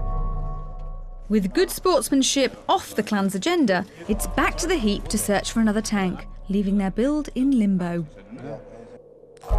Fraser can't resist drilling holes in that spare tank, just in case the supermodels return. Well, let's hope he doesn't live to regret it, because tomorrow's test is going to be no joke. Airport firefighters train all their lives for an event which may never occur. But if a plane does crash, it's one of the most severe situations any firefighter can face. The speed with which a jet fuel fire spreads means airport fire appliances need to be at a crash and pumping foam in 2 minutes. That's a tough ask and requires a state-of-the-art fire truck. What is it that makes this fire engine so different, apart from the fact that it's huge? Main difference is probably the monitor. Right. We've got the big water cannon up on the top of the roof here. How far can it throw foam and how much pressure is there in it? It'll throw it 60 metres and that's at about 13 bar, which is just under 200 pounds per square inch. That's a lot of pressure, isn't it? It's coming out and it's 3,273 litres per minute. So in theory, it'll empty this tank 3 minutes, 15 seconds. Wow. Do you want to have a go? Oh, yeah. All right, let me see if I get it right. So that one first. That's it.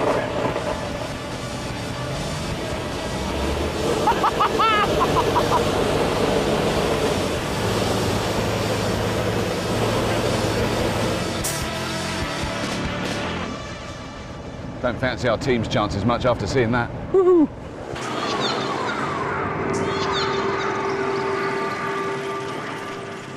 The clan's expert, Butch, is hoping his monitor will measure up to the big boys. It's sizable and manoeuvrable, but will Lisa be impressed? So we're going to need a big long handle on it to hold it. Crash bang clan. Now that's got serious multi-directional squirts on it there. Now how are you going to get the water from the tank there up to there? That comes via the pump. Okay. That goes in with a flexi, comes out through the big hole there, right up to the top and then into a pipe here. Is the pump and the engine and the tank, are they all linked together? They're Is in. that all functioning? They're in. Yeah. That's all fine. A bit wiring for myself to do with that engine. Get that done. Get that on. Put away. I have to say, I'm really quite impressed because it's still very light out there. You saw the reason why it's been good. Now I know you've got the engine in your limo working, but little birdie told me that it wasn't working so brilliantly. Have you managed to sort that out? Aye, seems to be... It's been Fraser tuned anyway, so yeah, it's It's fine. been Fraser tuned. Yeah. Is Fraser tuned usually a good thing in your experience, Kev? You're his dad. He's not bad. Well, time will tell again. So while Kev hunts for the elusive hose to complete the plumbing, the rest of the Crash Bang clan change down a gear, knowing all they have to do is finish the monitor and test the Fraser-tuned pump engine. Hey! Red hose. Yeah, but we need the yellow stuff. Yeah. It's quite a different story next door, where the need for a new tank has stalled their build. Hey. For gold, I think. That's the bonus. Yeah. Thankfully, Krez and Owen's persistence has paid off. And we're going to drive straight past the Scottish Bay, yeah? The plastic tank won't need much graft to get shipshape, With time slipping away, the supermodels need to go into overdrive if they're to catch the clan. Teams, your attention please. You have 2 hours remaining today. 2 hours build time remaining. Thank you. Message ends. The supermodel's transit engine finally gets some long overdue attention. It'll need to be welded to the beefy shaft that drives Gav's masterpiece. And everything has to be secured to the trailer's frame. Right, that shaft, it's going to sit on there. Let's say we've got a total 28 inches. And then the tank is pretty much a straight little join, and the tank is right over the axle. So while Gav and Owen muddle with the metalwork, Al and Krez turn to the water tank. There's milk in here or something? No, it's some sort of chemical. Oh, nice. They need a leak-free feed from the tank, which means gaskets and a flange need to be precision engineered. How's it going? Good? Yeah. Fire in the hole!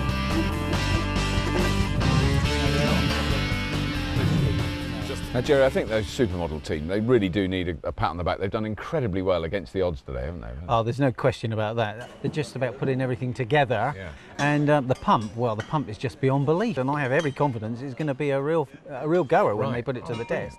Now, the Crash Bang clan, they've managed really to fit everything inside that I don't car, quite know how they've done it, No. but they have. It is a very compact mini fire engine. Yeah. I mean, the only issue with that is, as yet, I've not seen the pump go round or even heard an engine run. So hopefully, you know, we're going to get that far, and I just hope that that's not going to be a problem. So now your 50p has been fairly constantly with the Crash Bang clan all day, hasn't it? It has indeed, but I'm pretty confident that I might be going for a pound over towards the super model. And increasing the bet and No, going I over might the have other to team. do that. That's impressive. Our judge might favour the supermodel's pressure potential, but it's the opposition who've forged ahead and are ready to test their pump. But they haven't got away scot-free. Right, that's not attempting to fire, is it?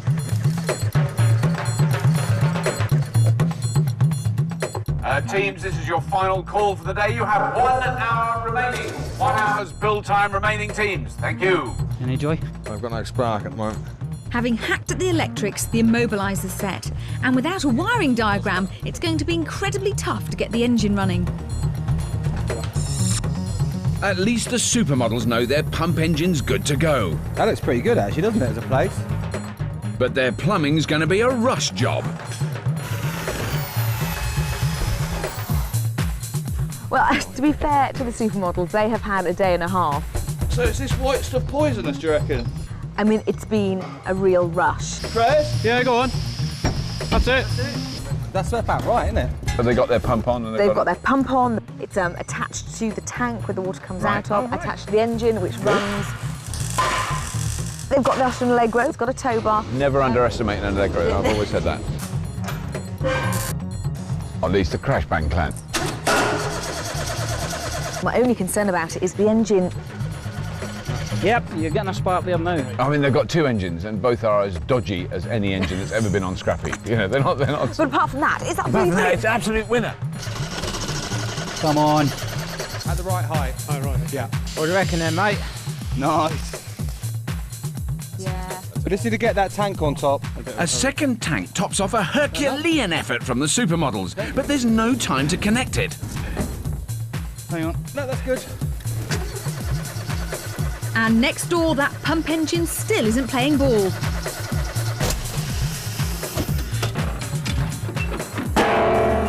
OK, teams, you've burnt your way through 10 hours and your time is now up. You'd better hope your pumps will perform, because tomorrow your fire engines will face a veritable wall of flame. Well done, teams. Well You've done, been teams. brilliant today. Oh dear. Cheers, Dad. Yep. Fire engines are us. It's been an incredibly tense build day, complete with a broken wrist and plenty of frayed nerves. But how will our team's machines cope with the test? Can the supermodel's trailer trash tanker provide the pressure? Or will the Crash Bang clan's luxury firefighter win the day? They'll have to race their water-filled engines round 90-degree turns and then extinguish not 1, but 2 burning jet engines. If they fail to extinguish a fire or break down, it's a 5-minute penalty. The team that extinguished the flames fastest are through to the semi-final! After a frantic build day, both teams need to make full use of tinker time. The supermodels have hooked up a second tank, giving them way more foam than the Crash Bang clan. It's been a roller coaster ride for the boys from Bristol. Yesterday, a nasty fall and a broken wrist deprived them of teammate John. Well, I'm really pleased to say that I'm here with John from the Supermodels. John, it's great to have you back, but not quite in one piece. That's it, nearly in one piece. Is it really hard being here and not being able to join in? Words can't say, I don't know, I just want to be there helping the guys, but we can't do it. I mean, you have broken your wrists, obviously. What's the prognosis on that? Is it going to get all better and back to normal? normal? Yeah, it'll be fine. It'll be fine. They've strapped up well. They did a lovely job. John, Brilliant. I'm glad you're okay. Yeah, and thanks for being such a sport. The Crash Bang clan have their own problems. Their single tanks had to be swapped out after a Stanley knife slip-up, and they deliberately hold their spare during the build. So they now have the ignominy of patching it up while Fraser fixes their sickly pump engine. Will it be the overloaded Allegro or the lemon of a limo that carries the day? Answering that burning question is our judge, Jerry Leonard. Now, Jerry, a Crash Bang plan, it looks like they put on another hose coming out the window. Yeah, they've now included a second line, which is a hand line now, so somebody can actually hold on to that one. I mean, the problem with that is now, obviously, the amount of water, again, they're sort of doubling the output now. Right. But if they go for two, they probably won't get them to go as far, and the water will go even quicker. What have the supermodels done to theirs then? They've been very busy this morning. They've changed their original blabbermouth nozzle to a smaller core nozzle, so they've made it much smaller now to get a more striking jet of water onto the So fire. have you moved your pound over from one team to the other? Well, my pound was going towards the supermodels. It's still sticking there at this moment in time. Right. Ah, Supermodels, this is it. It's time to test your machine. Now, you have made this in the face of adversity, really, to be fair. Do you think it's going to work? We reckon, yeah. Yeah, it's going to work. Is the Allegro going to be able to pull it? Just, I think, yeah. Stopping it might be a different matter, but it should be all right. As long as you can get there and put the fire out, that's all that matters. Well, you know, do your best for John. Yeah, we'll I'm do. sure he's right behind goes you. out for John. Yeah, big up, John. Yeah. And good luck, Supermodels. Cheers. Really hope you do it. Thank See you afterwards. Thanks a lot. It's all hands to the pump. Can the supermodels fight fire with fire? Supermodels, when the fire grows, reach for your hose. 3, 2, 1. Go on, Supermodels, you can do it. Very quick off the mark, though, and very manoeuvrable. The Allegro's proving very well. Oh, they've already got a bit of squirtage. Go for it. Yep. Oh, look at that! Go for it, mate. Go on. Right in the throat of the fire. Look at that! Oh. Their pump's really performing. The fuel's got no chance to relight. Oh, look at that one. That one's done. That's good. Super. The first fire's out, but they'll have to ratchet up the pressure to deal with a second massive blaze. You get it from there? Yeah. Whoa. Get it out the back. Now, if they just hit it from the side, is that not going to put it out? They'll knock the external side out. Right. They're off to a good start, but they seem to be struggling to get that killer blow. They're pushing it back, making a good effect on it, but they've still got that internal fire to deal with. Pump's performing really well, though. It is.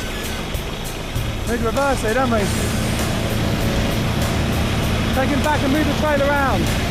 That's good, that's good, that's good. And they need to push that water up through the back there. Maybe a little bit more. They got it, they got it. Look at that. Here they come, they're still squirting foamy water. I think we're going to get very wet. I think we better move. Hey! Woo! Yeah! Nice one, bro. That was a really good effort. Fantastic, because that was, I mean, it also showed how hard that is to do. The pump performed extremely well. How well that worked. The Supermodels proved Scratch Built is just as good as off the shelf. They knocked both fires out and crossed the line in an awesome time of 1 minute 47 seconds. Crash Bang Clan, you're looking all primed and ready for action there. Now, the first thing I want to say is thank you very much for being such good sports about letting one of our engineering crew help out the Supermodels. Now, we had some concerns about your engine. You think it's healthy enough to get you around the course? Of course it is. Of course it is. And what about your pump? Well, it's pumping water, so that's the main thing. Can only do our best now. And what about your dad? You've got the old man up there. Do you think you're putting the old geezer up in the dangerous position? Nah. He'll be fine. That was a good time from the supermodels. The clan are under pressure. Can they turn up the heat? Crash Bang Clan, when the fire gets hot, give it the lot. 3, 2, 1.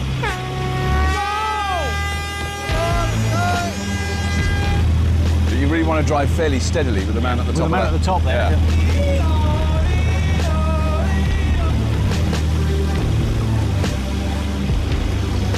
Nice and wide. What an impressive piece. It is. Oh, that looks foamy. Good stuff. That is good stuff. Look at that.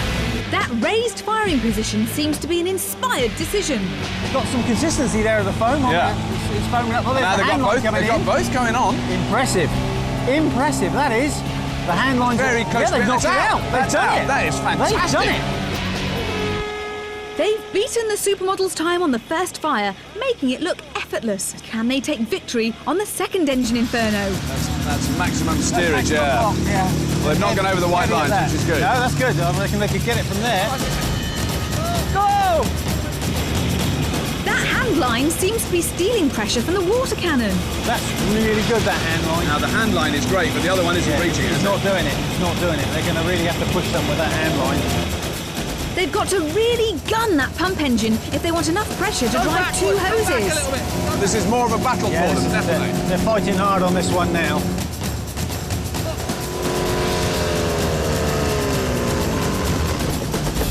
We've lost the engine, we've lost the engine. Turn it off, turn it off. No, it's red flag. The pump must have gone. Something's gone they've got inside. a mechanical problem by the looks of things. They may be downhearted, but they won't give in without a fight.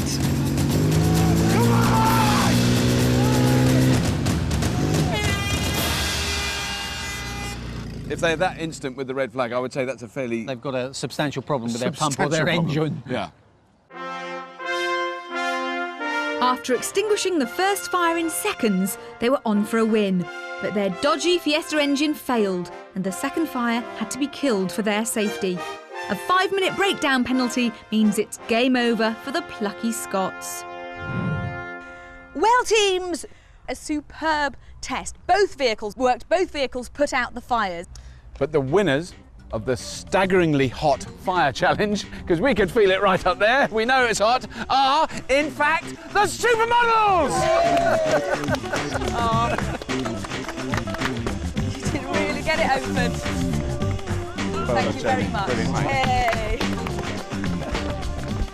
And if that got you all hot and bothered, then join us again next week for a dramatic change in temperature. See you then.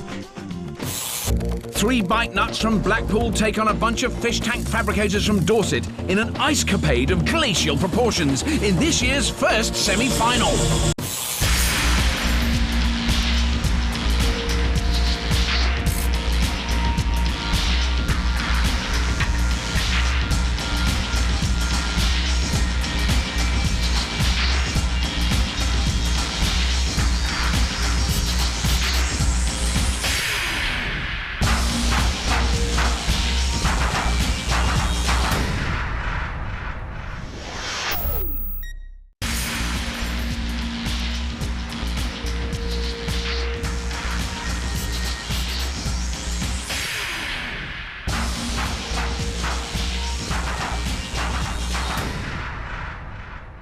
Ten years ago, I got a call offering me the opportunity to host a new engineering game show for Channel 4.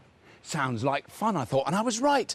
We shot a series and it was fun. And then I thought, no, it'll never catch on.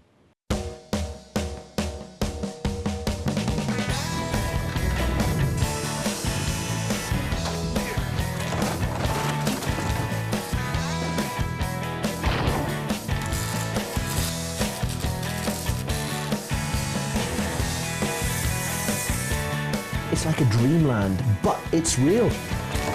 It's a euphoria to get in there. It's a great place to be in.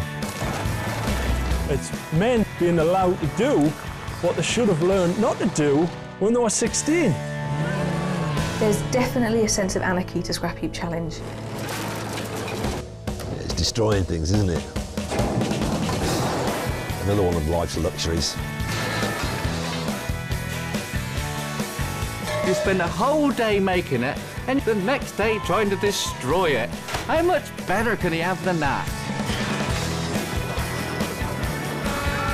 It's been a wild and crazy ride through 10 amazing years. But just as with all the most riveting stories, it's best to start right back at the beginning. The seed for a decade of mechanical madness was sown in 1997 when a young TV researcher called Kathy Rogers was inspired by a scene from the Hollywood blockbuster Apollo 13. The astronauts are going to die unless they can fix their carbon monoxide filter, but they don't have the right parts. So the boys back at Mission Control gather up all the same bits and pieces that the astronauts have on board and work out how to save their lives. And we just thought there's something really interesting about that idea that from a load of inanimate objects you can make something which is then not only going to function but be able to save someone's life. So the brainstorming sessions began, the idea being a TV show that recreated famous historical crises that had ingenious solutions. But it wasn't quite gelling. And then someone says, well, you know, if you think about where is there just loads of rubbish to build things from other than a rubbish bin? And someone suggested a scrap heap. And so we shot the pilot. Welcome to Scrapheap, the ultimate in recycling. It's the show where two teams battle it out to build something spectacular out of the parts that nobody else wants. So we said we're going to give them a day, we're going to give them a scrap heap, and we'll set them to work. Good luck, teams. Your time starts now! With the lovely Sally Gray presenting and 2 teams of 5 competing, the first ever scrap heap build started somewhat slowly. Let's get scavengers out to find things, because if we don't get our scavengers out finding things, the other team find them first. Knackered. The problem was that because we'd never done anything like it before and nobody else had really ever done anything like it before, we had very little idea about what is involved in making a functioning machine out of anything, even out of good parts, let alone out of junk parts. Oh no! Oh, please. The pilot was perilously close to never, ever getting finished. I mean, even in terms of filming it, because at the end of the day, we had one completely non-functional hovercraft. Tragedy! And one hovercraft that could probably be described as about 12% functional, which wasn't exactly a great card to go to Channel 4 and say, look, we've cracked it.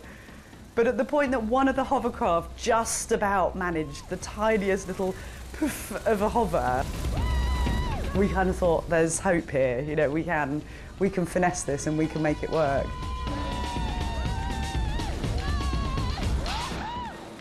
Thankfully, Channel 4 agreed and commissioned a 6-episode series.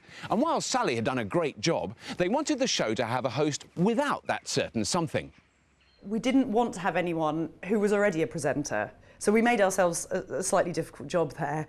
And instead we thought we've got to think laterally. We've got to think of someone who maybe is in the kind of drama show that might have an interest in engineering or in science in some way.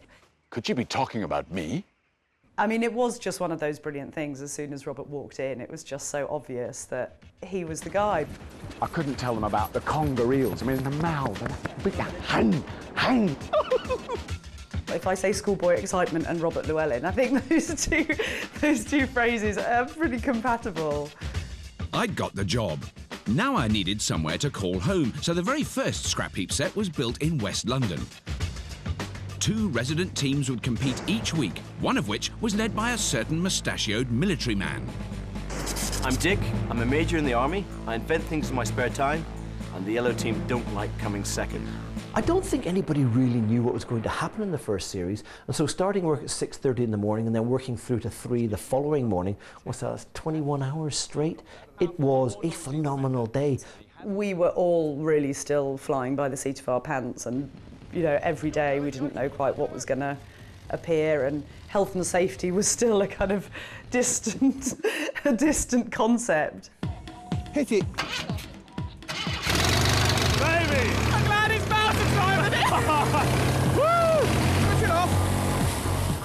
The sun has set. Time has elapsed. Oh, God. That's all right, isn't it? Woo! Yeah, kick it. Gentlemen, warm up your engines! Of all the machines that teams built in that first year, it was these mechanical tugs of war that were the most thrilling to see in action. In the very first series, we competed after we finished our build, and that race was in pitch black with lights all around to sort of illuminate it. It seemed to go on and on and on and on, with the revs getting higher and higher and the smoke getting more and more. And you just thought the only way this can end is in disaster. The smoke, the flames, everything. It was scary.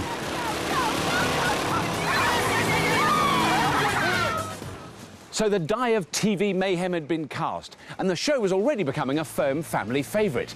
But that was just the start of the adventure.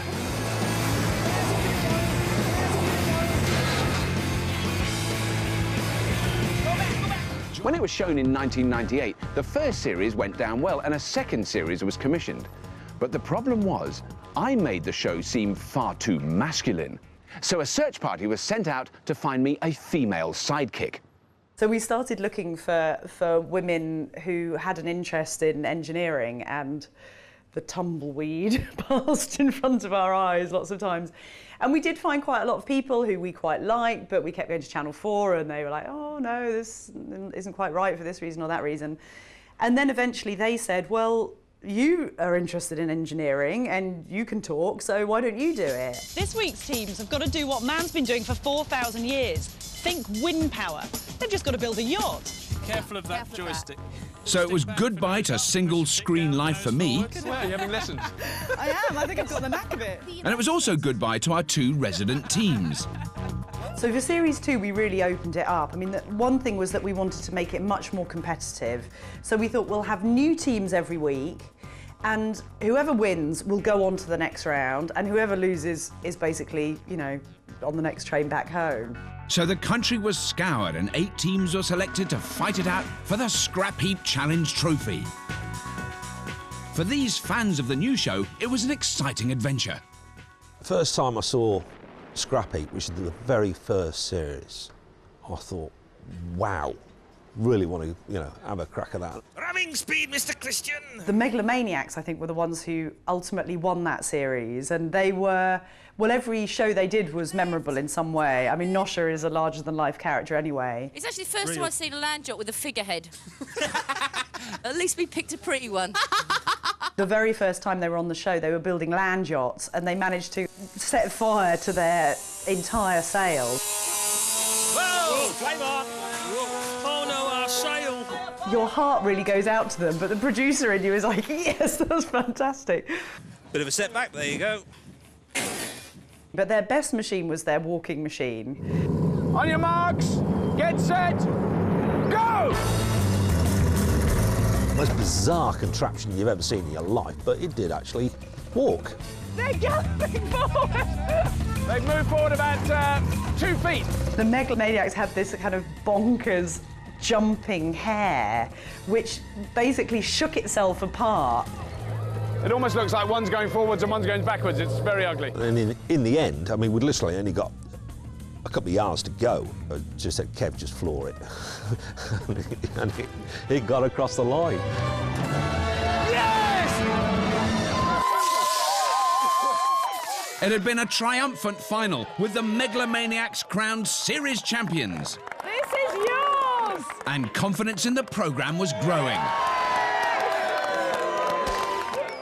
When Series 2 went out, I think that was the first time when we thought, we've kind of got the show right now. People get it, people watch it. We don't spend all our time on the phone having to explain what it is anymore because it's kind of out there. People, you know, people were starting to say, oh yeah, that funny show, that Scrapheap show where they build amazing machines. Bomber crews are ready! So now, with the wind under our scrap wings... Oh, look at that! The third series of Scrapheap Challenge was a riot of insane invention. With teams building everything from brick-munching monsters to miniature submarines. Eat, drink, be merry, for tomorrow you die. Dive! I meant dive, sorry. It all came to a climax when the Strawbridge Brothers in Arms team took on Nosha's Megalomaniacs in the grand final. We built what I thought was a really powerful, very capable dragster. Sadly, at the start line for the very first event, head-to-head, we had a problem with our gearbox. And I think I am the only person who's actually reversed up a drag track.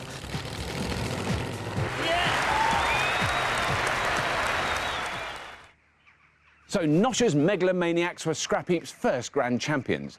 But by now, it wasn't just British audiences tuning into Scrapheap. The show had become a cult hit in the USA, so they asked us to make an American version.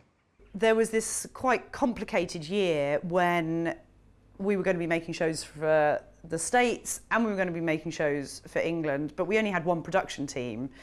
And so we just thought, well, they have more summer in America, so we need to go there to shoot the whole thing.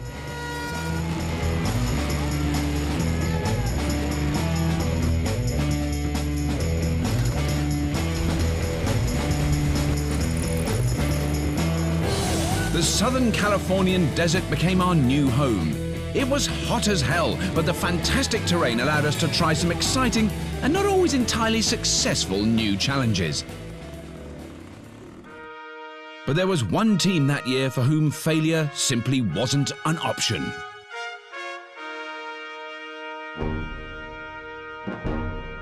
Stop chatting and get on with doing something. Tell me you can hear me, team. Get somewhere, get off the buggy, and then so we can talk properly. Okay. The Catalysts were a memorable team because they were very different from our normal teams. We planned everything. We thought really hard about how to win because we really wanted to win. We're going to have a team 5 minutes now. They were representing Jaguar cars, and they obviously took that, you know, that representation very, very seriously. I think we might look at a redeployment of some labour here to match the skills that are required at this point. Their captain was terrifyingly bossy. Yep. Any questions between now and victory? No. No? OK. Right, off again, kids. Let's go. 3, 2, 1! It was this almost professional approach that meant the Catalyst vanquished all before them to become series champions. Teams, your challenge today is a duel on wheels. So it was to a grand final against Nosha's Megalomaniacs, and a very special challenge. Yes, teams, I command unto you to build the most powerful, vicious, agile fighting car the Heap has ever seen. Cool, baby. Now, sadly, although we'd like to see you kill each other, the judges have decreed that the vehicles must be remote controlled. What? So the All team kids love remote control cars. We got to build big ones.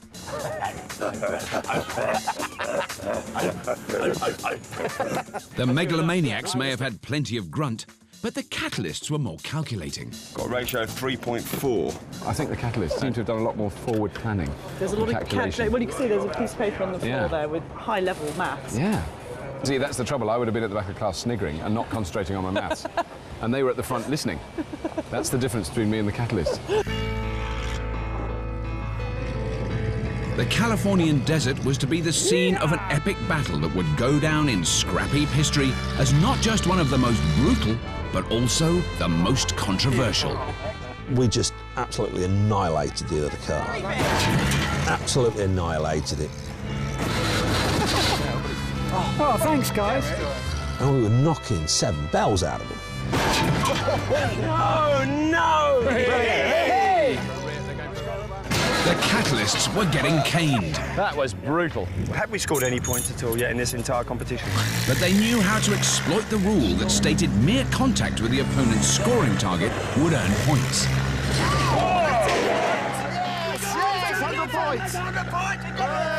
Their train is actually touching the 100-point mark. So I think that's 2 hits, so I think they're ahead. And then on a technicality, because the little chains dangled on the roof, we lost. Megalomaniacs Maniacs Final 520, but the Catalyst Final 620! It got us the most negative feedback from the public. We got emails saying how it was a fix and terrible. Because to them it looked like we were just sort of playing with them, and these weren't real point scoring. But they were the rules we were winning by. And we weren't very popular for winning that one. So the Sly Cats reigned supreme and the 4th series was over. Of course, we'd also made the US version of the show, Junkyard Wars. And before we came back home to the UK, my American counterparts and I presented a show that broke the scrap heap mold. As you may recall, it's been 100 years since Wilbur and Orville Wright made their first epic flight at Kitty Hawk. Well, today we're turning back the clock to the 1900s. As the series went on, Scrapheap did gain in confidence, and we decided that we could take on some bigger subjects. And also we like the idea of having 3 teams sometimes and making the competitions international. Your challenge is to build and fly an aircraft from that time, but only using period junk.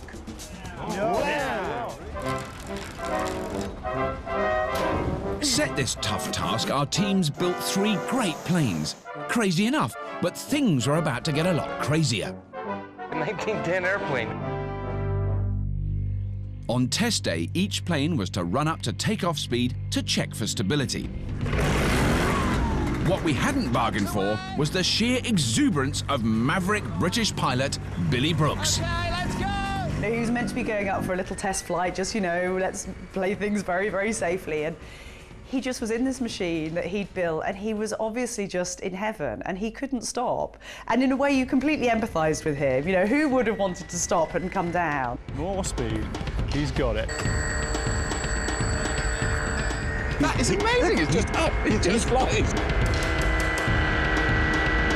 I mean, this is one heck of a test flight. I had a suspicion once he got in the air, that guy's not going to come down for a while. So the American adventure had taken off, but tired of always being in my shadow, and now far too busy, Kathy went back to full-time producing. But my newfound freedom wasn't to last. In no time at all, a pretty young, petrol-headed starlet was found and was gently persuaded to be my new scrap buddy. As soon as we met Lisa, and as soon as Lisa and Robert met each other, and instantly had a rapport and a stupid sense of humour in common, we knew that it was going to work. Shall I see you again? Yes, of course. I wandered lonely as a cloud. Mwah! You know, Robert and I hate each other really, but we put a good act on. Daddy! My daddy! I mean, Robert and I do genuinely get on very well. I absolutely love the bloke to bits. They've tried so hard. Oh, should we take them in a nice cup of tea and a homemade macaroon? They do need some macaroons. Oh. Along with Lisa, I had a new heap to call home in leafy Berkshire. And it was here that we first heard the now familiar song of a decidedly daft farmer from Devon. Proper job! Proper job! Proper job, proper job, proper job. Everybody say it is a catchphrase, and cool, look, there's old proper job back again, like, but really, it is sort of something that we'd chuck in amongst conversation all the time down our end. Proper job! But there was more to Andy Barnes and the Barley Pickers than just a catchphrase. Are you ready? Yes! From the moment their magnificent mud monster ploughed its way onto the podium, to when their battering boat won them the series final, the farmers were on fire. And so they faced the reigning grand champions in what was to become Scrapheap's definitive calamity. Catalysts, barley pickers, kiss goodbye to common sense. Reach for those smelling salts, because we want you to build a gargantuan, gravity-defying, car-flinging machine. Oh, and I just couldn't believe what we was asked to do. My plan, should you choose to accept it, is to build something called a trebuchet. Oh. Right? It's a type of... Oh, that's a posh word before we start. But we thought, that's going to be the biggest, funniest thing we've ever come across in our life. What we're going to specialise in is using a big ramp and a bit of elastic. The idea of launching a car was just fantastic. You couldn't pay to have that much fun. Okay, ready, let's go! Go, go, get it! Go, go, go, go, go! If the team was going to got it straight away, and I think realised how completely crazy it was. And the machines they built fitted in with that craziness. And we're off. The crafty cats built a big, slick rail car launcher. Lovely. But it was dwarfed by the barley pickers' absolutely titanic trebuchet. Beautiful! We saw these things go up onto the runway, and I mean the calf flingers from the Catalyst was pretty impressive. We were running around doing our checklist as usual, but out of the corner of our eye we could see this huge device emerging. We could see this enormous skip. And I remember the expert saying, oh, go on, yeah, load some more ballast in, load some more ballast in, can't have too much, can't have too much. And they had this massive skip, and they were filling it with lead. It's a huge weight in that skip, isn't it? Yeah. I mean, if you were standing underneath it and it dropped, I don't think we would see it. You'd be very flat. Yeah. We were going to chuck that Mini a mental distance. It's going to be a hunk of a ways. You know, we was going to chuck into the next county near enough. It was bound to beat the Catalysts. And we knew when we sat out on the runway that if their machine had worked, they should have won. But what happened is what happened. OK, barley pickers, you are free to fling to victory. Hey!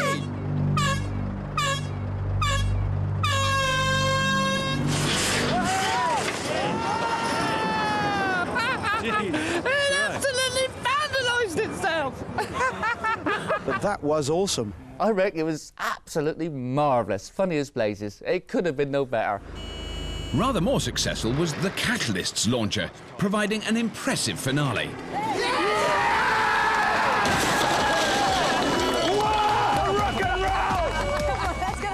But the day's abiding image is that truly magnificent balletic meltdown.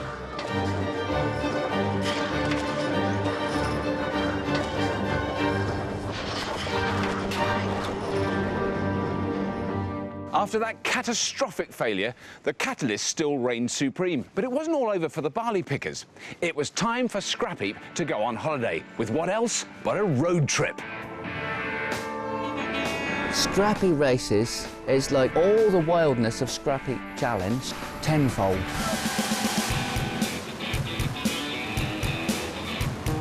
Scrappy Races were kind of spin-off, I suppose, of Scrapheap Challenge, where we thought we'd get 5 teams who would prove themselves. Rob! That ain't what you would call a proper job, is it, boys? They'd have one vehicle each, which they could adapt and build, and then drive around the country to different locations, changing and adapting that vehicle to whatever the challenge there was that week. These hurried rebuilds were always eventful, never less so than when the teams pitched up in South Wales. The challenge was to build a flat-out speed machine to scorch up the famous Pendine Sands. We were sat in this scrapyard out in Pendine, and we were commissioned to make this lorry go faster because we could only get 50 out of him. So we thought, we need to do better than that. So I'm there looking at the tachometer, and he's going up to 1,500 revs. I'm looking at that like, whoa, my tractor revs faster than that. When he revs up, he won't kick back on us, so he'll go on further. There's a little screw on the fuel pump. If you unscrew that one there, about half a turn, that'll make a big difference to the fuel. If you can get up to 65 mile an hour without popping them, Barnesy, I reckon that's good. If you can, you're better off leaving it alone. It'll be all right, trust me. It's all right, it's not a problem. Andy has actually gone a step too far now. He's started to pull the injector pump apart, and because they're quite complicated bits of kit. It's a very complicated piece of kit, and Andy's not a very complicated type of kit person. So that was a marvellous job, until the nut came off in my hand. What have you done, Andy? Andy. You've never seen anything like it in all your born days. There were people running in all directions away. You'd never believe it. A closer inspection confirmed the barley's worst fears. Rod, what's happening down there? The followers popped out down the bottom off the camshaft. I was mortified because you spent all this time building it and it's the first challenge and you've gone and destroyed your engine. What are the chances of it being mended today? 0. There you are. Yeah, I was in the doghouse for quite a little while after that, I don't mind telling you. Thankfully, the barley pickers switched their engine and were back on, or should I say, off the road in no time. Look at that. Not a problem at all. Effortlessly. Brilliant. What a run. Scrappy Races was all about adaptability, driving ability and taking the odd chance. something rally driver Nicky Woolmore took to like a duck to water. Going round there, I just thought, well, the engine's in the back, that means I could ram the front. I just went for it. She is going quick. Come on, girls, just make it to the end. Then we did have a slight accident. I kind of went a bit off course in the water and got stuck. Oh, look at them! They're just covering themselves in filth. I think they need a tow. I think they might need a tow. Funnily enough, this wasn't Nicky's only mishap at the wheel during scrappy races. I might have had a slight accident in the Capri.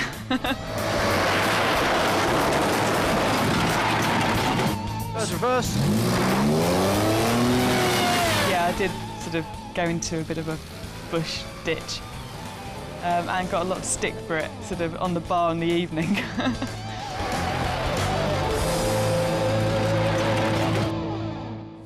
He's been on my back all day. I've had a belly full. Hang on. Of course, it's not always just the machines that get treated less than sympathetically on Scrappy. Gemma, why are you stood doing nothing? I mean, that's ridiculous. Wait, no point in waiting. Get on with the job. Hey, just calm down. We haven't got the time. I'm about to have a sense of humour failure. Gemma from the Marshall Mechanics there. Certainly no shrinking violet. But the fellas like a good row too. Just try adding a stubborn captain to a strong-minded expert. Come on, get your hands out of your pocket! Christ's sake! Put the original keyboard from the original twist script from there onto there. That's exactly what I said right at the start. Only I said about using that cable and that cable. I don't care which cable you use. The thing about Scrapheap is because teams are put under pressure, it's not long before their real personalities come out. And you have genuine rows. Come on, man. Do you want me to build this boat myself? Can't even get this thing off the ground. That's the problem. Go for it, man, Mr. It weighs One-ton so engine. damn much. I just give up with you. I'll give up with you. We all love a good argument, and I think that, you know, the axis of argument, particularly with teams that have won a few times, is nearly always between the captain and the expert, because the expert is obviously thinking, I'm an expert, you know, I know about these machines, you've got to listen to me. You're the captain, you are the team. You're supposed to be doing the work, I'm supposed to be advising you. We cannot physically manipulate that device. But the engine isn't stopping the paddles being made. The two people who could work on the paddles and the stern were out trying to get that engine moved in here. And the captain thinks, well, I'm the captain, we've won lots of these competitions, so I know how we're meant to go about doing these things. I'm severely concerned that that engine is an anchor for us in more ways than one. I can have that engine mounted in an hour. All right, you do that. We'll get But the you said that 5 hours ago. Yeah.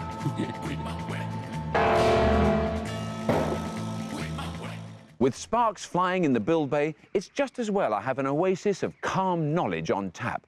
A figure that is beyond criticism, that oozes authority. I am, of course, referring to the judge. Our mechanical magistrates have come in many guises, but they are always at the very top of their game. Not least this world land speed record-holding Knight of the Realm. Well, when you come on Scrapheap Challenge as a judge, it's a very interesting situation because you've got to give some sort of view as to, you know, which team is actually going to do the better. And it's actually hell's difficult. So who is your money really on now, then? Well, I'm still desperately undecided, you know, Rob. Of course you want to roll your sleeves up and get in. You really want to do. And, of course, it can be very frustrating because you can think that, you know, that, hey, they're doing that wrong and they should have done this and so on. If you had to choose one of these teams to be on one of your engineering projects? I'd probably choose neither. Well, here we are, Richard, with this enormous strip of tarmac looking rather, and it's rather dominating this very small vehicle just sitting quietly there. But I've got a feeling it could get a bit noisy. It's going to get hell's noisy.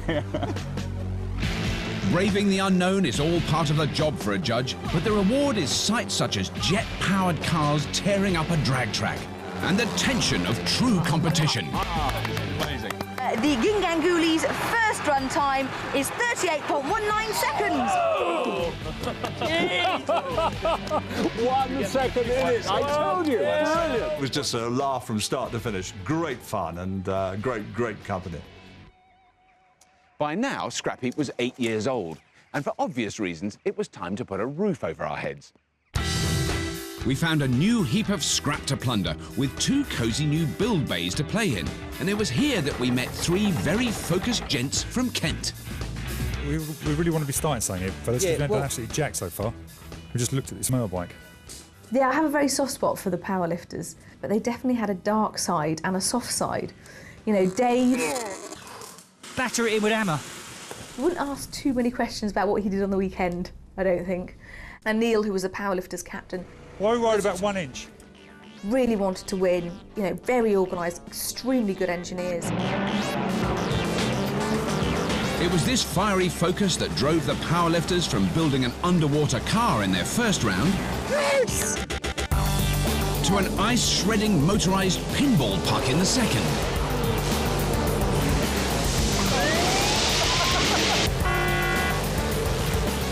Their drag truck crashed through the gears to set up a rock crawling challenge series final against the beasts of Bodmin.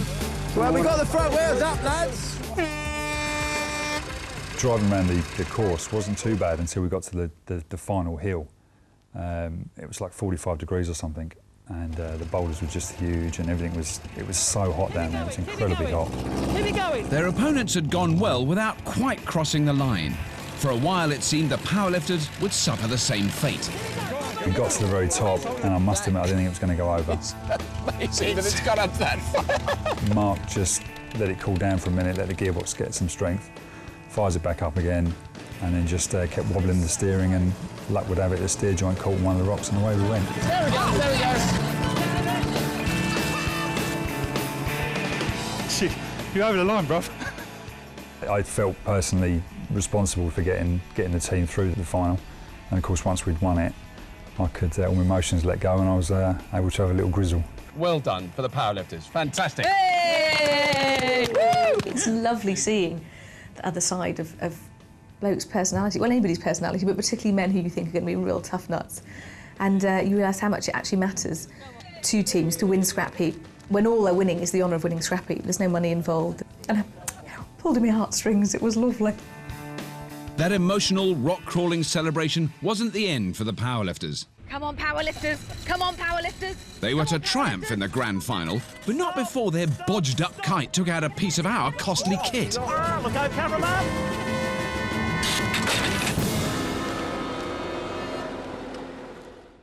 It's the last thing anybody wants, but the spectre of mishap looms over each and every Scrapheap challenge. But let's face it, they're the best bits.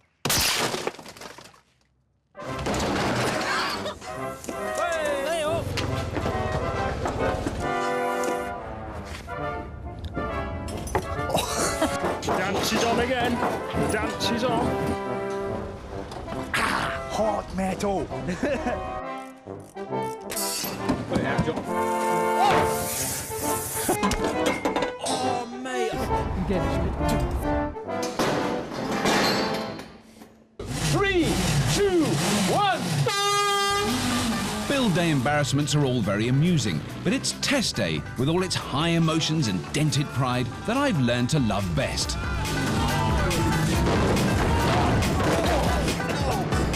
I was slightly nervous then because he was actually heading towards us. Yeah, I was planning to abandon this job. Yes. Oh my God! What happened? Please fly, please fly. Catastrophic. That's gone now disastrously wrong. That was a good save.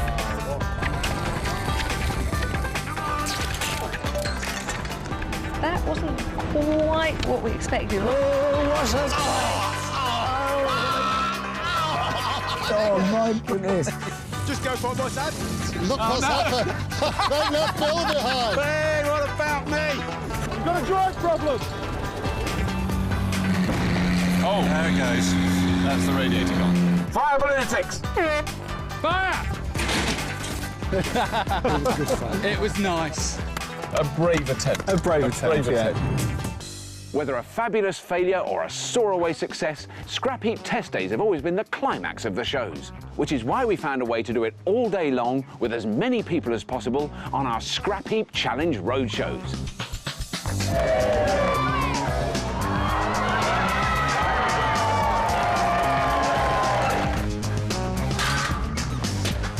A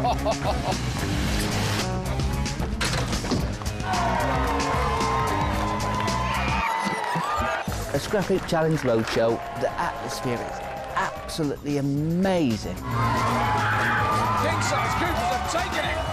I think the Scrapheap Roadshow gives the chance for viewers at home to become involved in Scrapheap in a far more immediate way. You can just come along on a day, having built your machine at home, and test it against other Scrapheap fans. The public enter roadshows not just to beat each other, but to get the chance to take on an elite invitation team of scrap supremos. All-Stars, you have been selected to represent the honour of the scrap heap because of 3 vital ingredients. You're very skillful, you're very ingenious, but above all, you are very cheap. That's about right.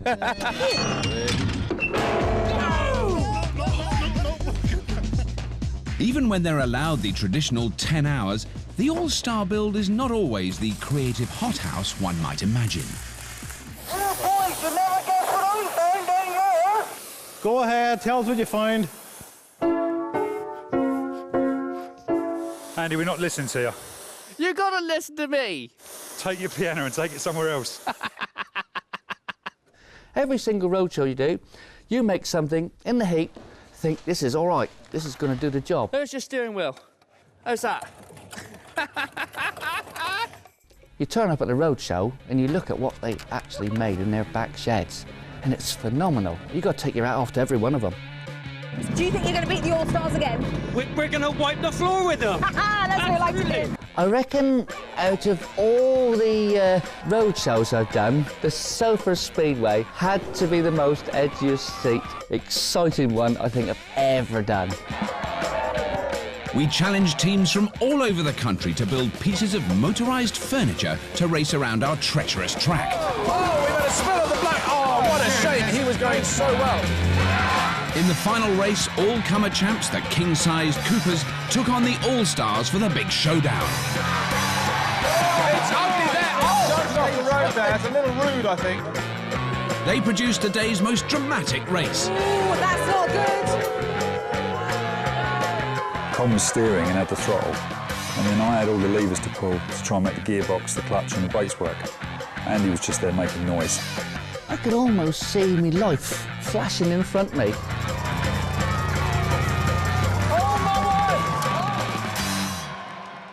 With 8 epic series of Scrap Heap already under our tool belts, we thought we'd already seen the best machines and the most inspired teams, which makes it all the more remarkable that the best was still to come. Not least in our epic head-to-head human-powered train race, where our teams were challenged to put their muscles on the line. OK, Richard, throw the signal. Go, go, go! One team built a kind of a hamster wheel that they were going to drive on the tracks, and the other team with pedal power, so you had 4 blokes lined up on bikes. It is absolutely neck and neck. There's nothing in it. When are they over now? It was really, really hard work, but it did just look utterly hilarious. Oh, God! I think one chap had an asthma attack at the end. It was another physical challenge, manoeuvring mechanical mortars, that almost sent a team of dog-handling policemen back home to Newcastle after the first round. Yes! This is so close. At the moment, I'm not even sure who's in the lead. Do you know what? It's all going to come down to this run. It was the final sprint to the finish and the 3 bonus points that would decide the winner. And with that slow start, the Wolves needed a miracle.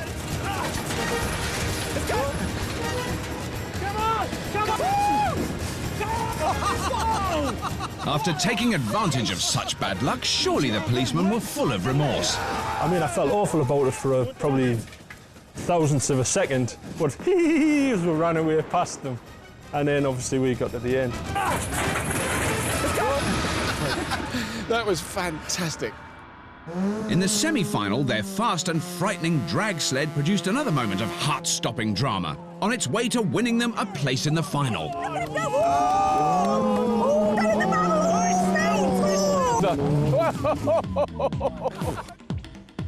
So Woof Justice had won the chance to challenge Torquay's beach bums for the right to take home the Scrapheap trophy. You must build high-speed swamp races. I thought the drag sledge was dangerous enough, but this thing... Right, does anybody know anything about swamp races? No. It was the mother of all builds, with heavy metal being winched and bent left, right and centre.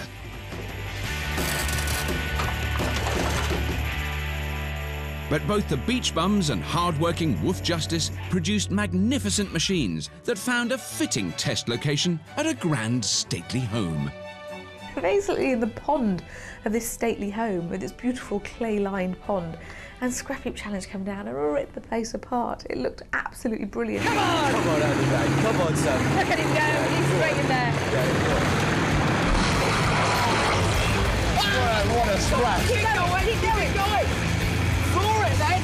Water going everywhere, mud everywhere, but both machines worked. When the run started, and I could see this thing, and you could hear it because it had no exhaust on. Oh, it sounded beautiful. And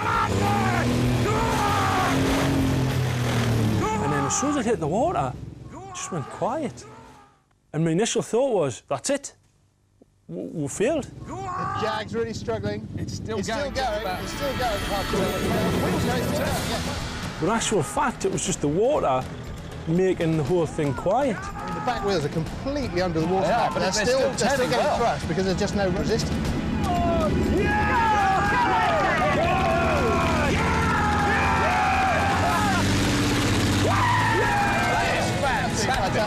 I am really impressed with that.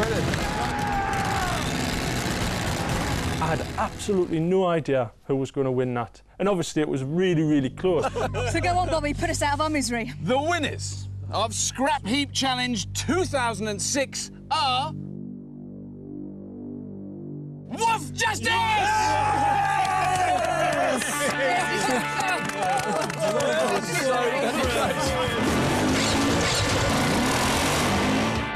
So Woof Justice had prevailed and were through to challenge reigning Scrapheap champions, the Powerlifters.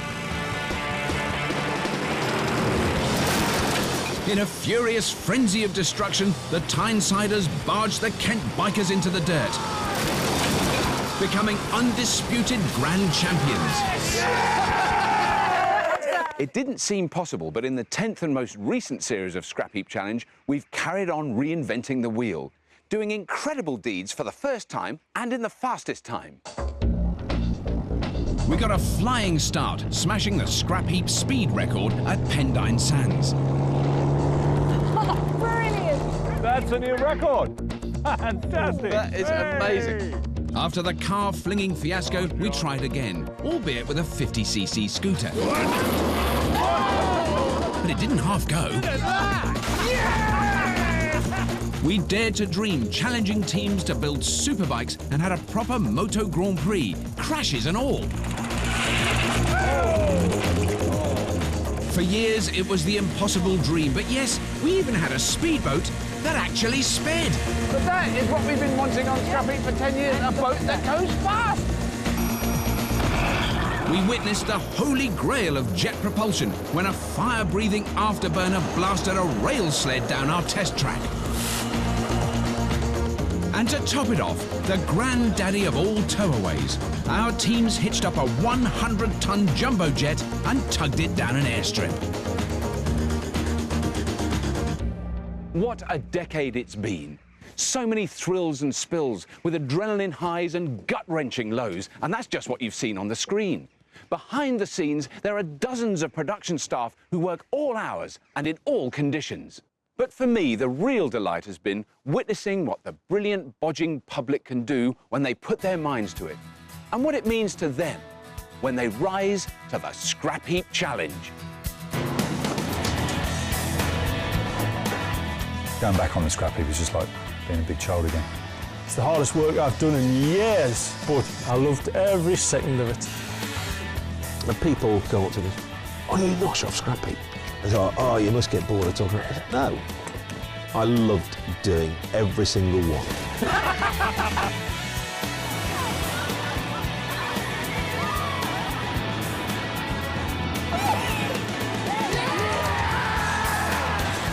was that elation. Oh my God, what have I done? We've built this thing out of junk, and it's done this fantastic thing. Right, there he goes. Yes. Wonderful.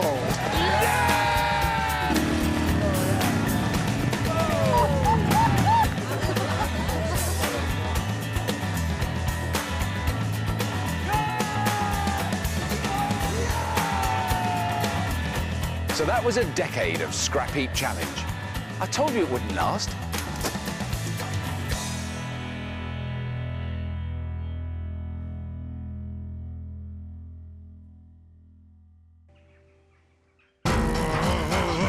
Bet they're noisy. I love these engines. I love engines.